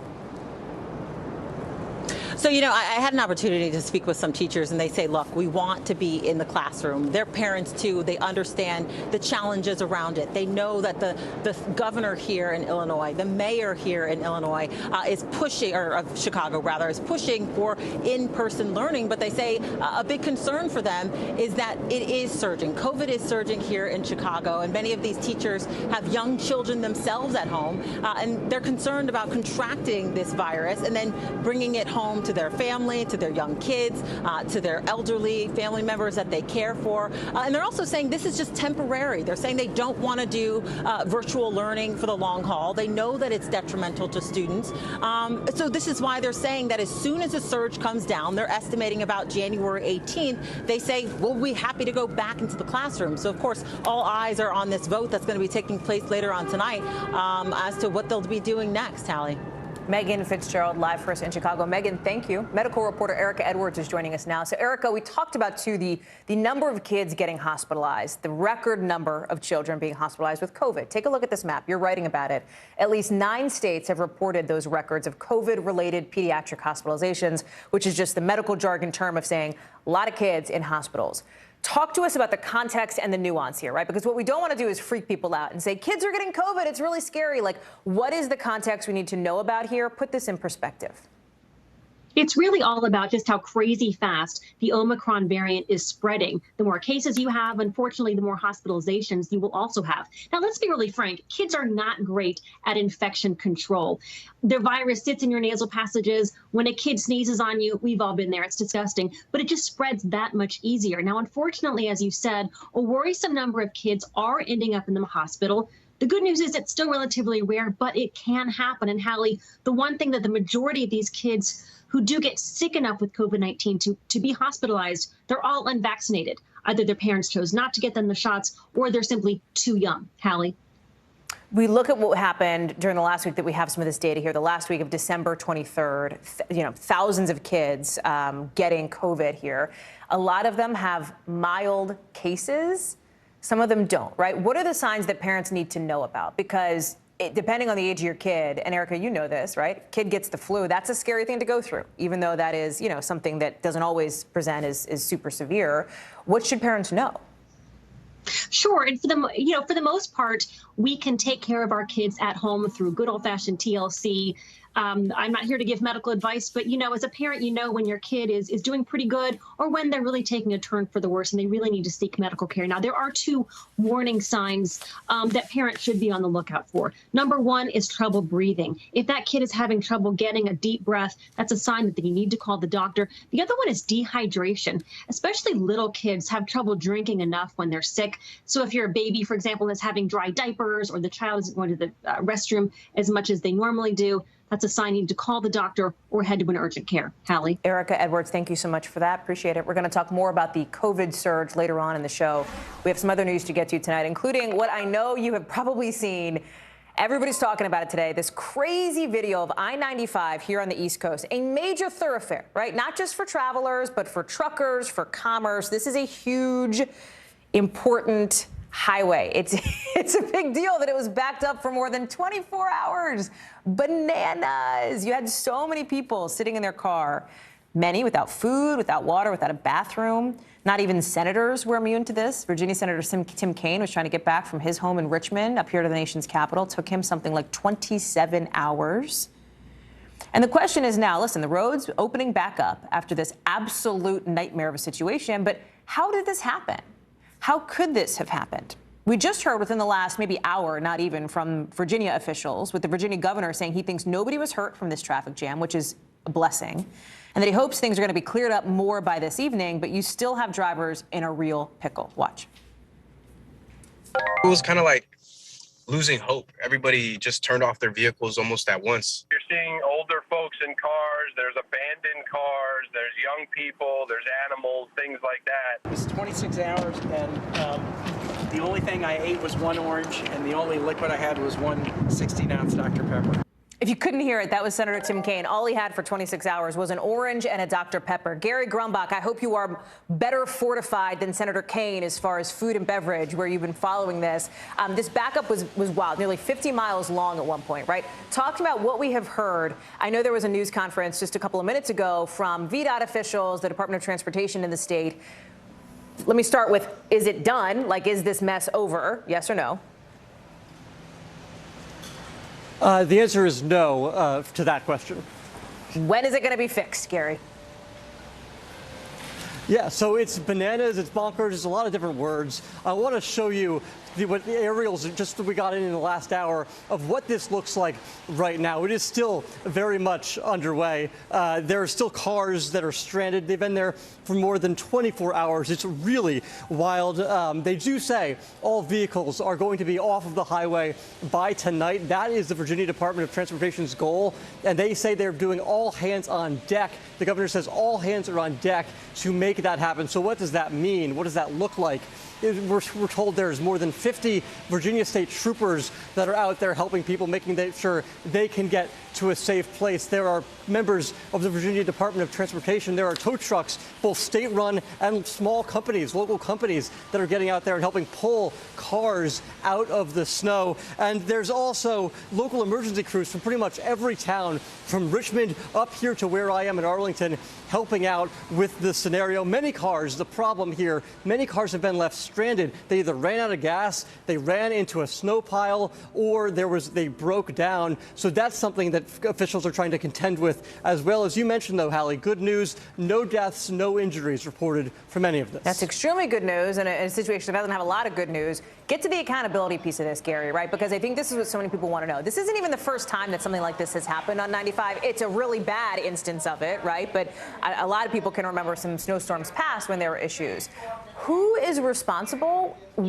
Is it the Virginia governor sort of alluded to, hey, we told people not to get on the roads in a really bad snowstorm, right? Like, we told people not to do that. Did they have enough snowplows? I'm told by one of our other colleagues at NBC News that yes, the sources told him, yes, they have snowplows. Where is the accountability here? Yeah, the accountability is a great question, and it was a bit of an "I told you so" by the governor himself. I want to read you this quote really quickly. He says, "I can certainly understand that many drivers may have been from out of state and so missed the clear and consistent messaging from VDOT and emergency responders to stay off the roads during this winter storm." So he's blaming a lot of the drivers here that may have been from out of state. But by 1:30, 2 o'clock yesterday, it was sunny. It was warming up a little bit. So people may have thought it was okay to get on the roads. He's also doing a number of things. He's blaming how the storm quickly went from rain to ice to snow, and said they didn't have time and the ability to pre-treat the roads. And he's also saying they had good communication between the governor's office and state agencies across the board. So I think there's going to be a lot of reviews. There's going to be a lot of internal discussions about where the blame lies and what they can do so this doesn't happen again next time. Because, Hallie, as you mentioned, on a hot summer July day, 95 between Richmond and D.C. is a mess. This was just a particularly bad one. Gary Grumbach, thank you very much for that. Appreciate it.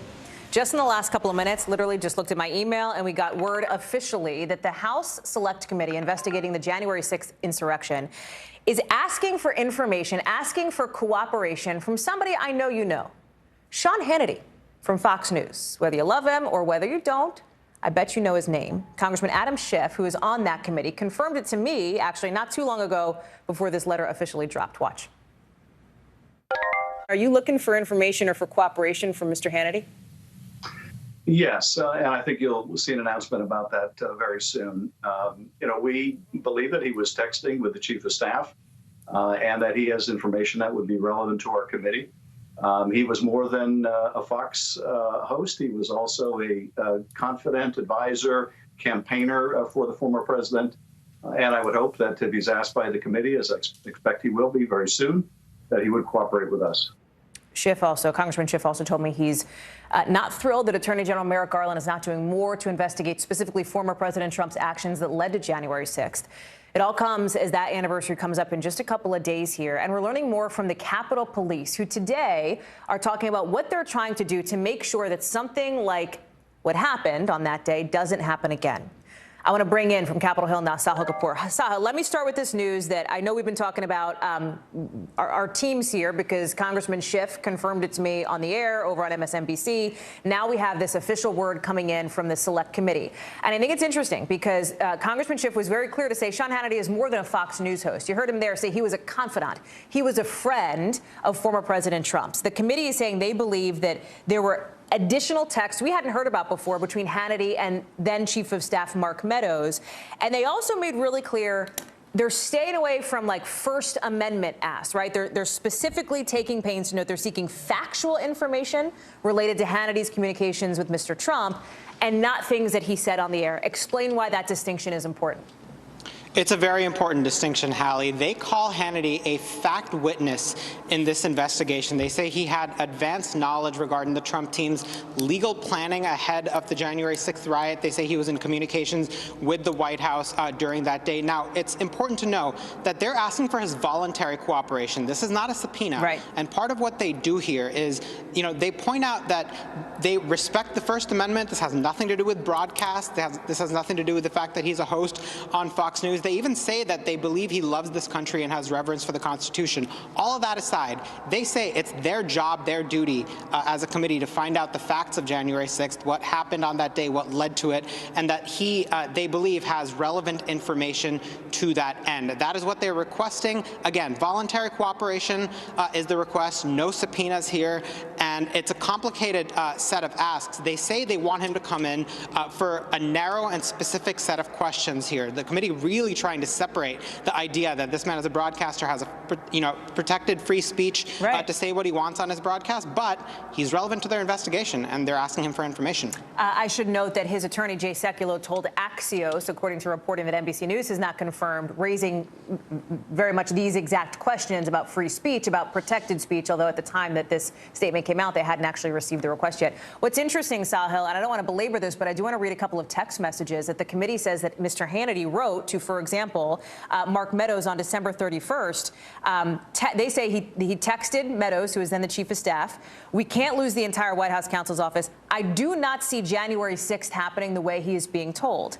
They want to know, does that imply that you knew other things about plans for January 6th? There was another text that Hannity sent to Mark Meadows and Congressman Jim Jordan, another current member of Congress that the committee wants voluntary information from, saying, Mr. Trump can't mention the election again ever. I did not have a good call with him today. Again, implying that Hannity had some concerns about his friend and confidant in the Oval Office at the time.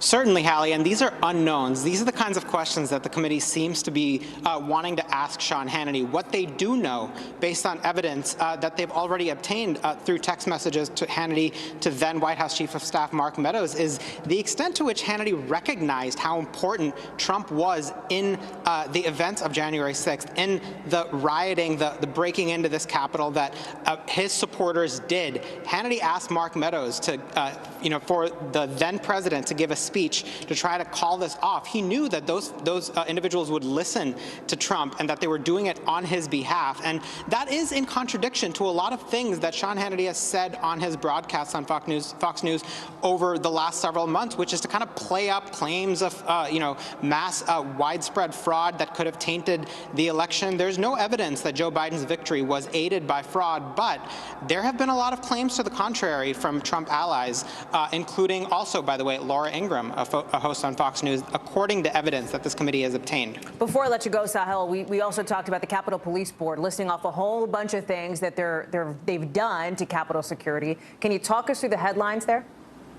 Absolutely. So nearly 1 year in, the Capitol Police says it has instituted a number of changes to try to look to the future. And you see them right on the screen there. One of the words that Capitol Police Chief Tom Manger used again and again today was intelligence. They are trying to do a better job of intelligence gathering and sharing. They want to communicate among the various agencies, DC Metro Police and the FBI, to try to coordinate, who's responsible for what, and so that no one, so that they're not caught kind of asleep at the wheel when an event like this happens. They're also talking about operations planning. They have enlisted a Secret Service, a former Secret Service expert, to create a blueprint to plan for large events. So basically looking to the future, recognizing this may not be a one-off. They need to be better prepared next time if this were to happen again. Hallie. Sahel Kapoor live for us there on the Hill. Sahel, thank you. And stick with us, because later in this hour, you're going to hear from one of those convicted Capitol rioters who talked exclusively with our own Kate Snow just before she ended up serving time in federal prison. You're not going to want to miss that one.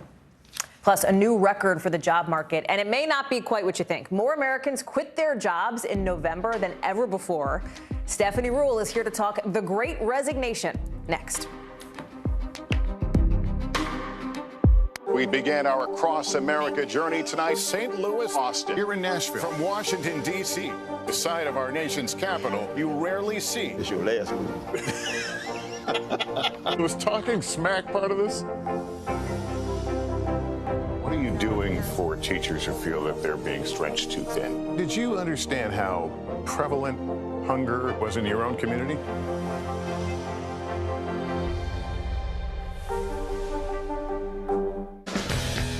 Nathan Chen equals power, because every time he does one of these, he's hit with forces 7 times his body weight. 945 pounds?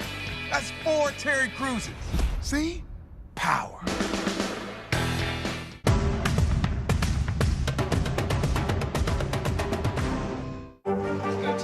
What is going to happen now? Going back and forth, because Go ahead. This is it, right?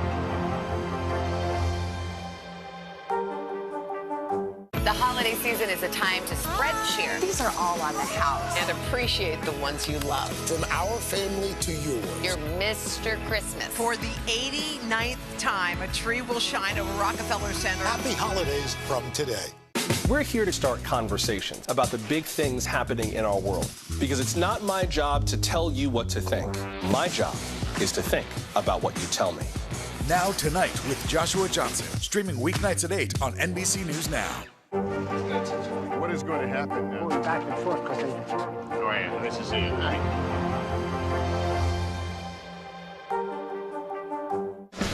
Michaela Schifrin. With just one more gold medal, she'll have more than any American alpine skier in history. She's climbed the mountain of this sport. Almost time to come down for more gold, Michaela. Better do it fast. The Meet the Press Chuck Todd Cast, free wherever you get your podcasts. Did you quit your job recently?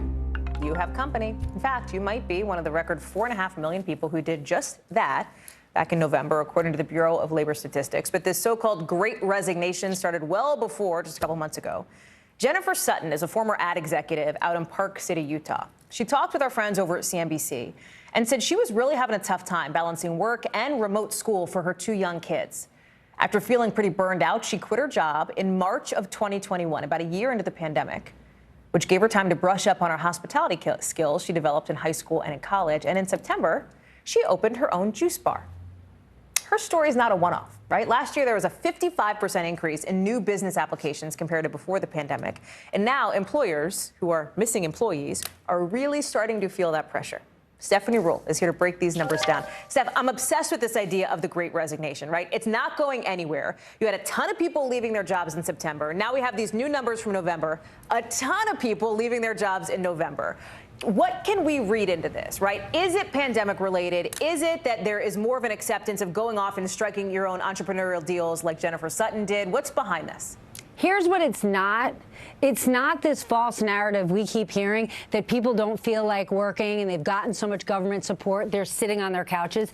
It is not that. When you see record number of people quitting their job, it's actually a sign that we are in a very strong economy where people feel confident enough to leave their job that they can go pursue to start a business or that they can pursue another opportunity. If you look at the JOLTS report today, Ms. Jackson, where did people quit their jobs? Restaurants, hospitality, retail, transportation. And let's talk about what those jobs are. Those are jobs where people have higher levels of exposure to COVID because they're dealing with customers, but they're also dealing with another part of the brunt of COVID. They're dealing with customer service, angry, frustrated people who are mad about mask mandates, angry people who are furious in retail stores because the things they want aren't on the shelves. Imagine if you were a call center person, a ticketing person for an airline over the last few weeks, and a traveler had to be on hold for 3.5 hours, and then you had to be the person to try to solve that problem for them. Their jobs have become filled with stress, anxiety, and they've turned from being customer service into conflict resolution. Yeah, like and Minnie Magoos who are angry over the pandemic who are calling them up and being jerks, man. And there are other jobs out there right now. Right over the last couple of months, we've seen, for example, a huge increase in people working at bigger box stores, in warehouses and distribution centers, where you know people are wearing masks. They are 6 feet apart. And often, I know this sounds terrible, they don't have to deal with people because the anger and rage from consumers coming out of COVID is at a fever pitch, and there are other higher paying jobs out there. The people that I think most about right now are small businesses. What happens if you own a small retail shop or a pizzeria? You are losing your employees, and they're going to jobs where they can get higher pay and better bonuses. You see it, right? At Amazon and Starbucks, John Deere, workers are getting a bigger say right now. I have 2 quick questions for you and like 45 seconds. So here we go. One, how much is this driven by like the Gen Z millennial attitude of, I don't need this, and like, I don't need to be a slave to my job, and I'm going to step back and do it if I want to?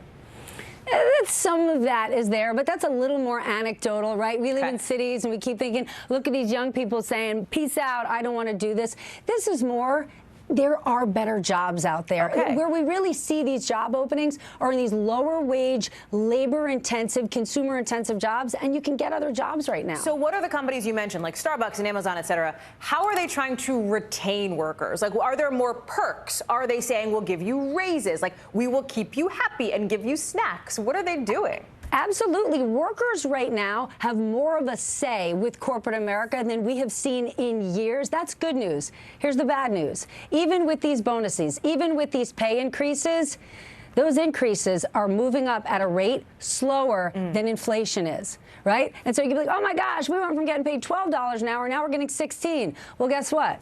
Your grocery bill just got $25 higher every week, and that wage increase just went out the window. That remains a big problem. Stephanie Ruhle, come back often. Anytime. Thank you. Appreciate it.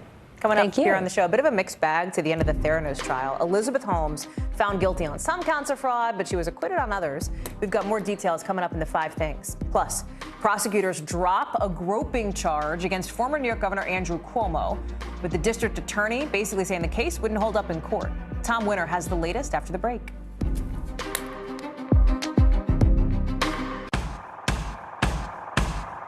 News is happening now. Look at what's making headlines around the world. Right now on Morning News Now.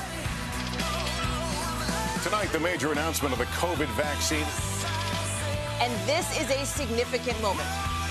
Your news, whenever it happens, wherever you are, it's here now.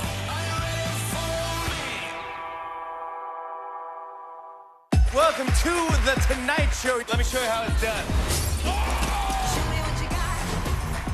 I don't want to be a Lego.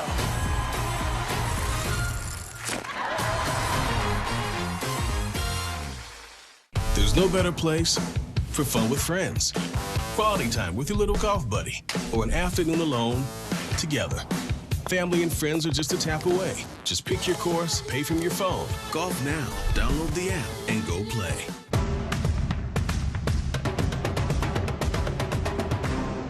Wednesday, January 5th, the new season of Greed begins on CNBC. Theranos goes to trial. She was the next big thing.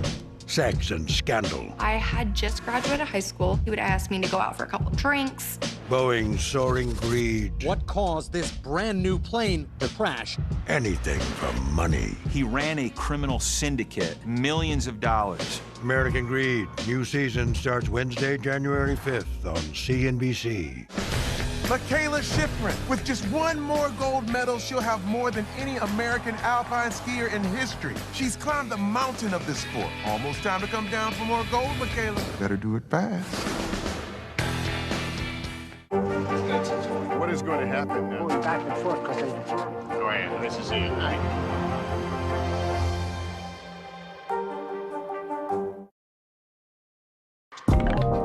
The fight for voting rights still going strong in 2022, especially with how some states are trying to map out congressional districts. We'll take a look at what's going down in North Carolina in our backstory tonight. But first, the 5 things our team thinks you should know about tonight. Let's start with number 1, a verdict in the criminal fraud trial of the Theranos founder, Elizabeth Holmes.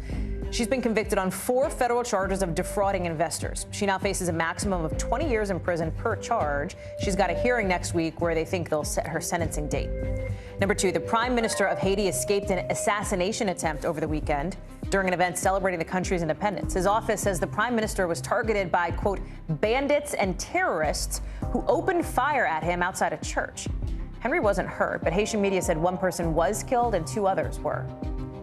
Number 3, after 4 years of construction, China's longest underwater highway tunnel is now complete, 6.7 miles long.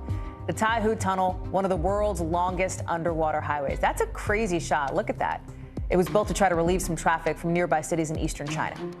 Number 4, David Bowie's huge music catalog, more than 400 songs, 6 decades worth of music, officially sold to Warner Chappell Music for more than $250 million. The sale coming after months of negotiations. And number 5, guess who the top-selling automaker is in 2021 in this country?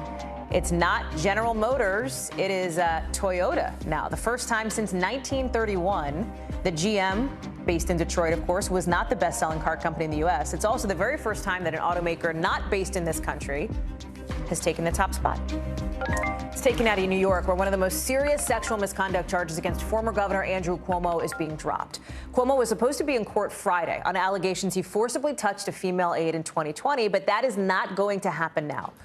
Albany's district attorney said he found the accuser's complaints credible, but his office has concluded the evidence would not meet the burden at trial. Basically, in layman's terms, in plain English, they don't think they can make a case. Cuomo has denied all the charges against him. Tom Winter joins me now. And Tom, let me read to you a little bit from the statement from an attorney from one of the accusers. For the accuser in the case, it was just dropped, Brittany Camiso. This attorney says his client had, quote, no authority or voice in those decisions, and that she plans to seek justice in a civil action. Talk me through what happens from here. Right. Well, the burden of proof is different in a civil case versus a criminal case. And I think you're seeing that play out in several cases and several investigations that have occurred. Both the Nassau County District Attorney and the Westchester County District Attorney recently looking into allegations, including allegations brought by a New York State trooper in 2 instances where she was touched or kissed. Both times, both offices declining to prosecute. The Westchester County District Attorney, Mimi Rocha, saying essentially that when you look at the state statutes, when you look at the laws of the state of New York and how they would have to be applied to a potential case, it just doesn't fit with moving forward with a criminal prosecution, even though both the Nassau County DA, the Albany County DA, and the Westchester County DA said, look, we find that these women are credible. We believe the allegations occurred. We just can't go forward with a case. And that's where things kind of stand. So as far as the dominoes of potential legal issues for Governor Andrew Cuomo, they're falling currently, but they're falling in his favor as far as a lack of potential arrest or prosecution here. You've been covering this for a long time, Tom, since this story started. Were you surprised to see this, to hear this? I was a little bit in Albany because clearly the Albany County Sheriff's Office felt that they had enough evidence to at least go to court. I know there's a lot of government parlor games and things being talked about in Albany County and what the sheriff is about versus what the district attorney is about. But just looking at the facts of it, at least the court felt that there was enough to move forward. The burden on a misdemeanor charge, perhaps not as high as others. But having said that, these cases are really difficult. You know, Hallie, I've talked with you a bunch about the Ghislaine Maxwell trial over the last several weeks. You know, this is very different than that. It's tough to bring all these cases together, and it's not the same type of conduct with not the same type of corroborating evidence behind it. So whether or not you believe the alleged victims in this case or not, you might need a little bit more, and it might be difficult to bring these cases in a court of law. Tom Winter, thank you very much for that, Tom. I appreciate it. Appreciate your perspective as somebody who's been on this from the start. Time now to get our backstory, our behind-the-scenes look at how a story comes together and how it fits into our bigger picture. And this one's really interesting. I mean, they all are, but tonight it's especially interesting, particularly as we're just a couple days out from that one-year anniversary or commemoration of the January 6th attack on the Capitol. With that happening, Democrats in Congress really want the focus to again be on protecting voting, protecting elections, this idea of election integrity.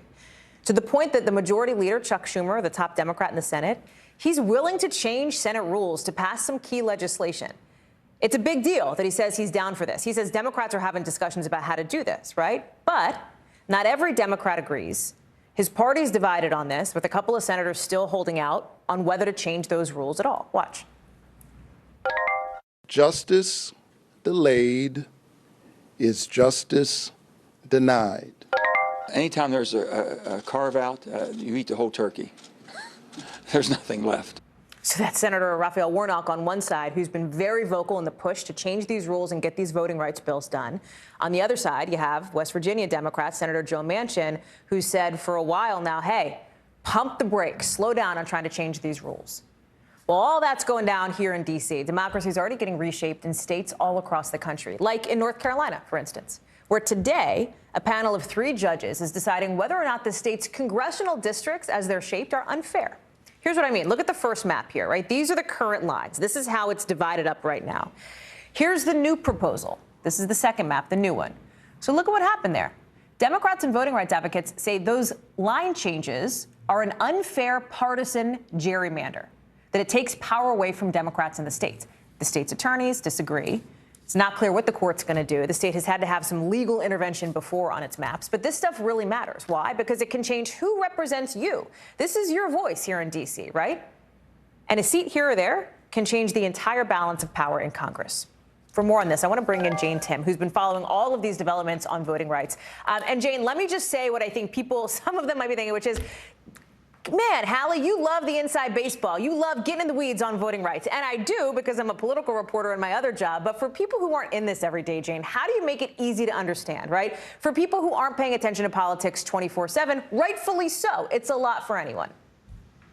You know, this is the real challenge of the voting rights beat. The modern big fights of the voting rights issue, they play out in courtrooms with 3-judge panels. They play out in state houses with legislative fights over a couple words here and there. It's historically been a tough story to bring to light, because if you think about voter suppression, you see voter suppression in ballots not cast, in voters not registered, and absentee ballots that were rejected. All really just, you're proving a negative here. It's not an easy thing to do.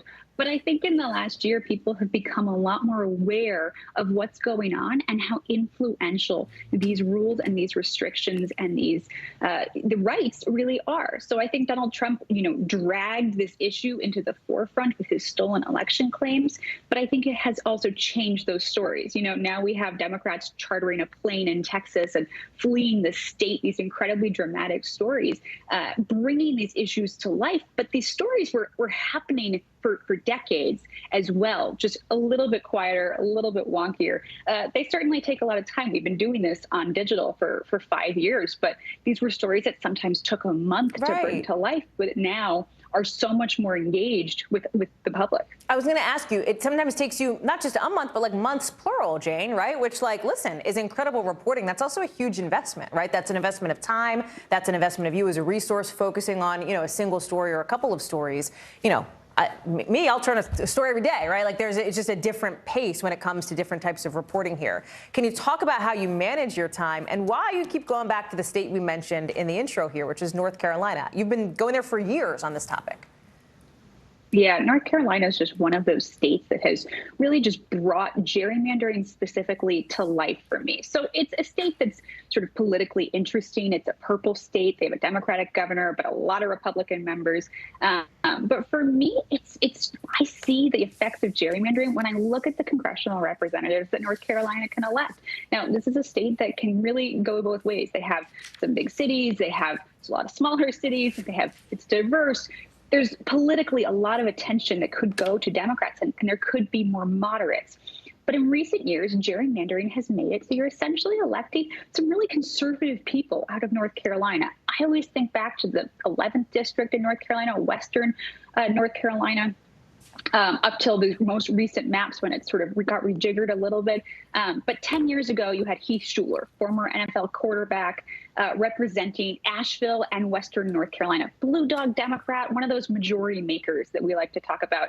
And now you have Madison Cawthorn representing the same seat. So when you look at that change, you can see that gerrymandering, this sort of wonky story that plays out, in courtrooms like right now, actually affects every single day of politics.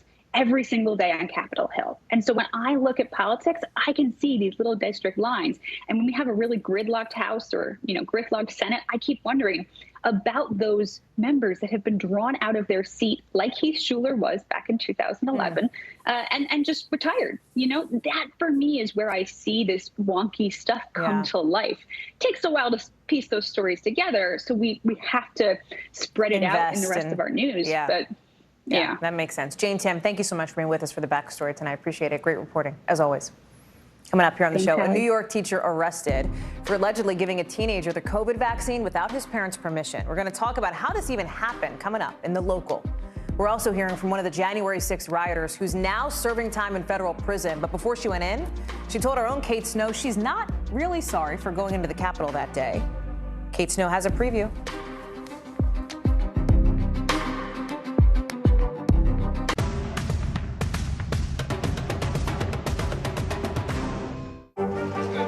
What is going to happen now? Going back and forth because Oh, yeah, this is it.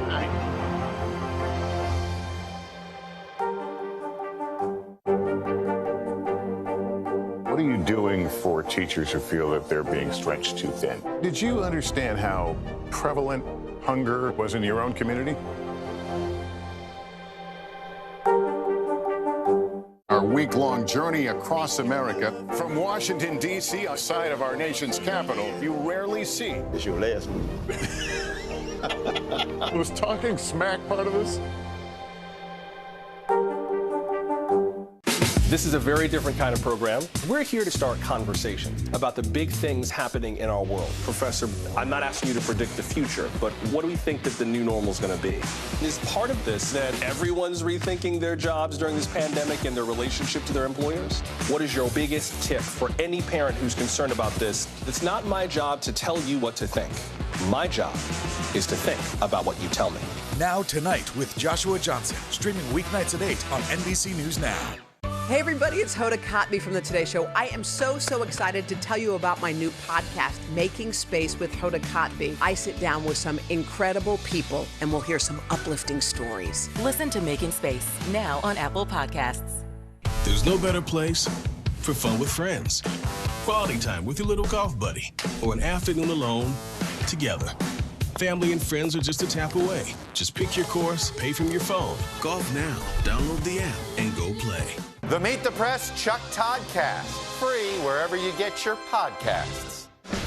Michaela Schifrin. With just one more gold medal, she'll have more than any American alpine skier in history. She's climbed the mountain of this sport. Almost time to come down for more gold, Michaela. Better do it fast. Good morning, I'm Joe Fryer. And I'm Savannah Sellers. Another giant leap for mankind. They want folks to shelter in place until this storm pushes through. This new travel requirement, is it possible we're going to see tighter restrictions? Morning News Now, streaming weekdays at 7. To cover the news, you have to be in it. We'll take you to the front lines of the story, bringing your news feed to life. Streaming live every night. It's your news playlist. Top Story with Tom Llamas, weeknights at 7 on NBC News Now. Nathan Chen equals power because every time he does one of these, he's hit with forces 7 times his body weight. 945 pounds? That's 4 Terry Cruzes. See? Power.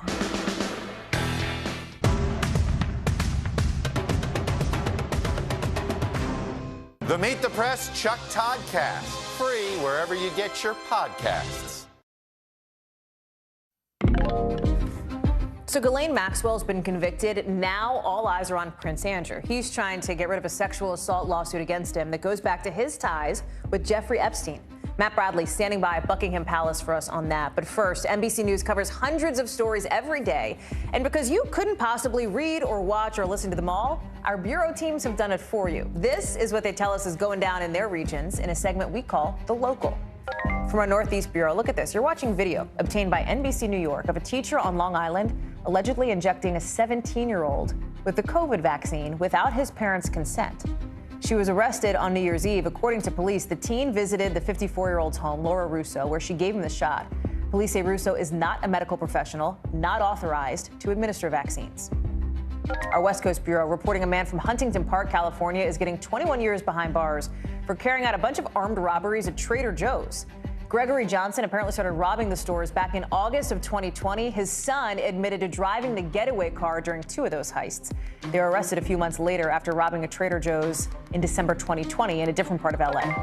And from our Midwest Bureau, workers at a Starbucks in downtown Chicago, now the first in the Midwest to ask for union certification at the chain. The employees say they're worried about what they make. They're worried about their working conditions, especially when it comes to crime in the area.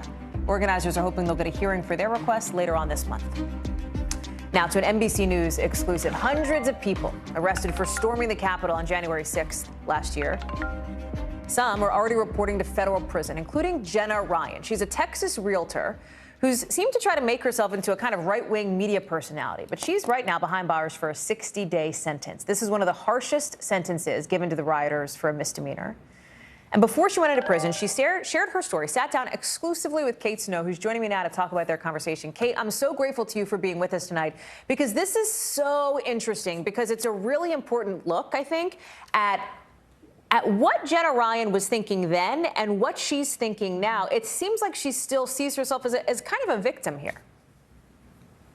Yeah, and I think it reflects a lot of the people that were there. And I agree, Hallie. I think it's important to understand, for history, how did this happen last year? So, yes, Jenna Ryan is apologetic for some things, but as you said, she sees herself as a victim. She actually said to me, I feel persecuted. And she went even further, Hallie. You'll see on Nightly News that she talks about comparing what the treatment has been of her, the backlash against her. She compares that to the Jews in Germany, which I know will not sit well with many, many people. But she also says, and I want you to listen to this, that she does regret walking into the Capitol building. You did walk into the Capitol, Jenna. I did. You wrote on Twitter the next day, we just stormed the Capitol. It was one of the best days of my life. Yes. Still feel that way? You know what? I feel like walking into the Capitol for 2 minutes and 8 seconds was a big mistake. And I pled guilty to that, and I have remorse for that. So she regrets that, Hallie. She regrets actually breaking the law and walking in, but she explains it away as kind of mob mentality, that she was just following the crowd. She didn't realize, she says, that there were barricades that had come down before she got there.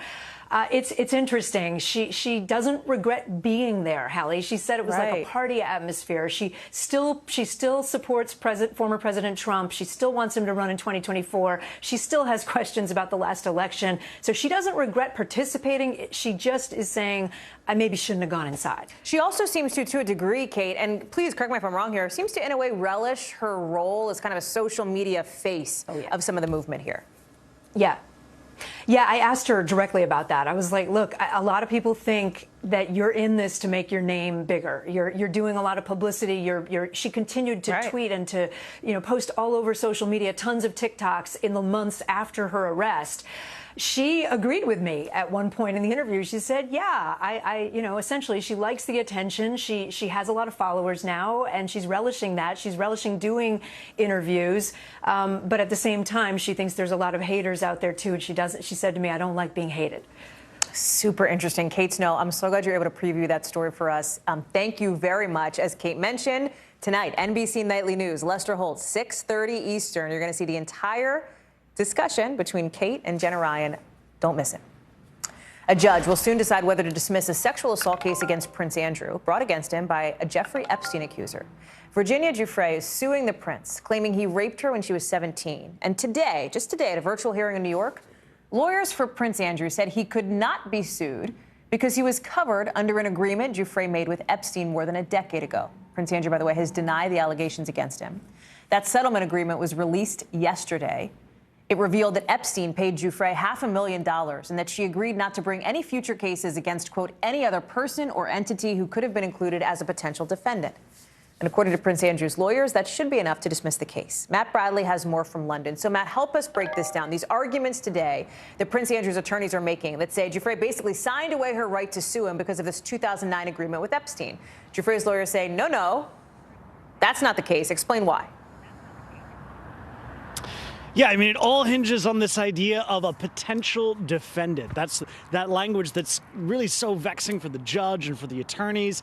What is a potential defendant? I mean, it could mean somebody who they identified, someone who they mentioned by name, and that's what Prince Andrew's lawyers are saying. That, actually, they didn't mention Prince Andrew by name, so this thing just covers everybody. But then, Virginia Giuffre's lawyers are saying this is not covering them because Prince Andrew is a Brit. He wasn't covered in courts in Florida, in the U.S., so it's really hard to know. And I know that everybody wanted a judgment today. They're probably going to have to wait until the end of the week. Hallie? So why? Explain that timeline there. I mean, we just heard actually from Prince Andrew's lawyers that they're going to take a couple of days. They're expecting some sort of decision by the end of the week. But it's hard to know. I mean, we've already seen this case with the case of Ghislaine Maxwell going against her. It's kind of hard to see what's going to happen next when it comes to Prince Andrew himself. He's a pretty high-profile personality, especially when you're here in London. So talk about that a little bit, right? Because from the jump, you had Prince Andrew denying these allegations against Giuffre's claims. He did that. We talked about this, I think, last night on the show. That interview where he said he, I think, barely remembered her or had no recollection. He officially stepped down from his public duties as a royal in 2019 when his relationship in more details kind of came out with Jeffrey Epstein. Talk about what's at stake here, because I think, you live in London, Matt, like you're there every day. The royal family, I think, casts a shadow, you could say, over that country, or at least is a presence in that country in a way that they're certainly not here. Probably not as much as Americans think it does, but certainly it does. Fair. And the thing is here, when you're talking about this kind of thing, the royals, I've talked about actually this with the producer recently. He's really resigned from just about every position he can resign from. He can't resign from the position of being the natural-born son of the Queen of England, of Queen Elizabeth II. That's impossible. He is that person. So he can't resign from disgrace. But, what we've been hearing from lawyers, Hallie, is that they're, gobsmacked by the fact that he hasn't come to a settlement. As we've been seeing throughout this entire time, Virginia Giuffre, Jeffrey Epstein, settlement after settlement after settlement, out of court, out of court, out of court. Why is this case? Why are Prince Andrew's lawyers going to court? For most attorneys who have looked at this for a long time, they're saying he should be settling. Settle, settle, settle. That's the advice you get from any attorney for just about anything. Why are they not doing that here? I think that's going to be the end game here. That's Hallie? super interesting. Matt Bradley. Wait, which producer were you talking about that with? Susan Archer. Susan. Tell her we said hello over there in London. Just talking to her. Thank you. All right, Thanks, Matt. Appreciate Cheers. it. So do you remember that Nirvana album cover from years and years and years ago? You got to know which one I mean. Naked baby, blue background. Well, a lawsuit against the band about that very cover, there it is, has been dismissed. Gotti Schwartz has the latest on why, coming up in just a minute.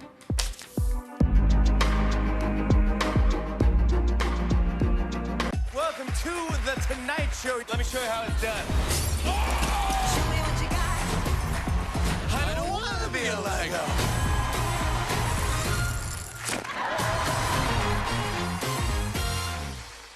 To cover the news, you have to be in it. We'll take you to the front lines of the story, bringing your news feed to life. streaming live every night. It's your news playlist. Top Story with Tom Llamas, weeknights at 7 on NBC News Now. Michaela Schifrin. With just one more gold medal, she'll have more than any American alpine skier in history. She's climbed the mountain of this sport. Almost time to come down for more gold, Michaela.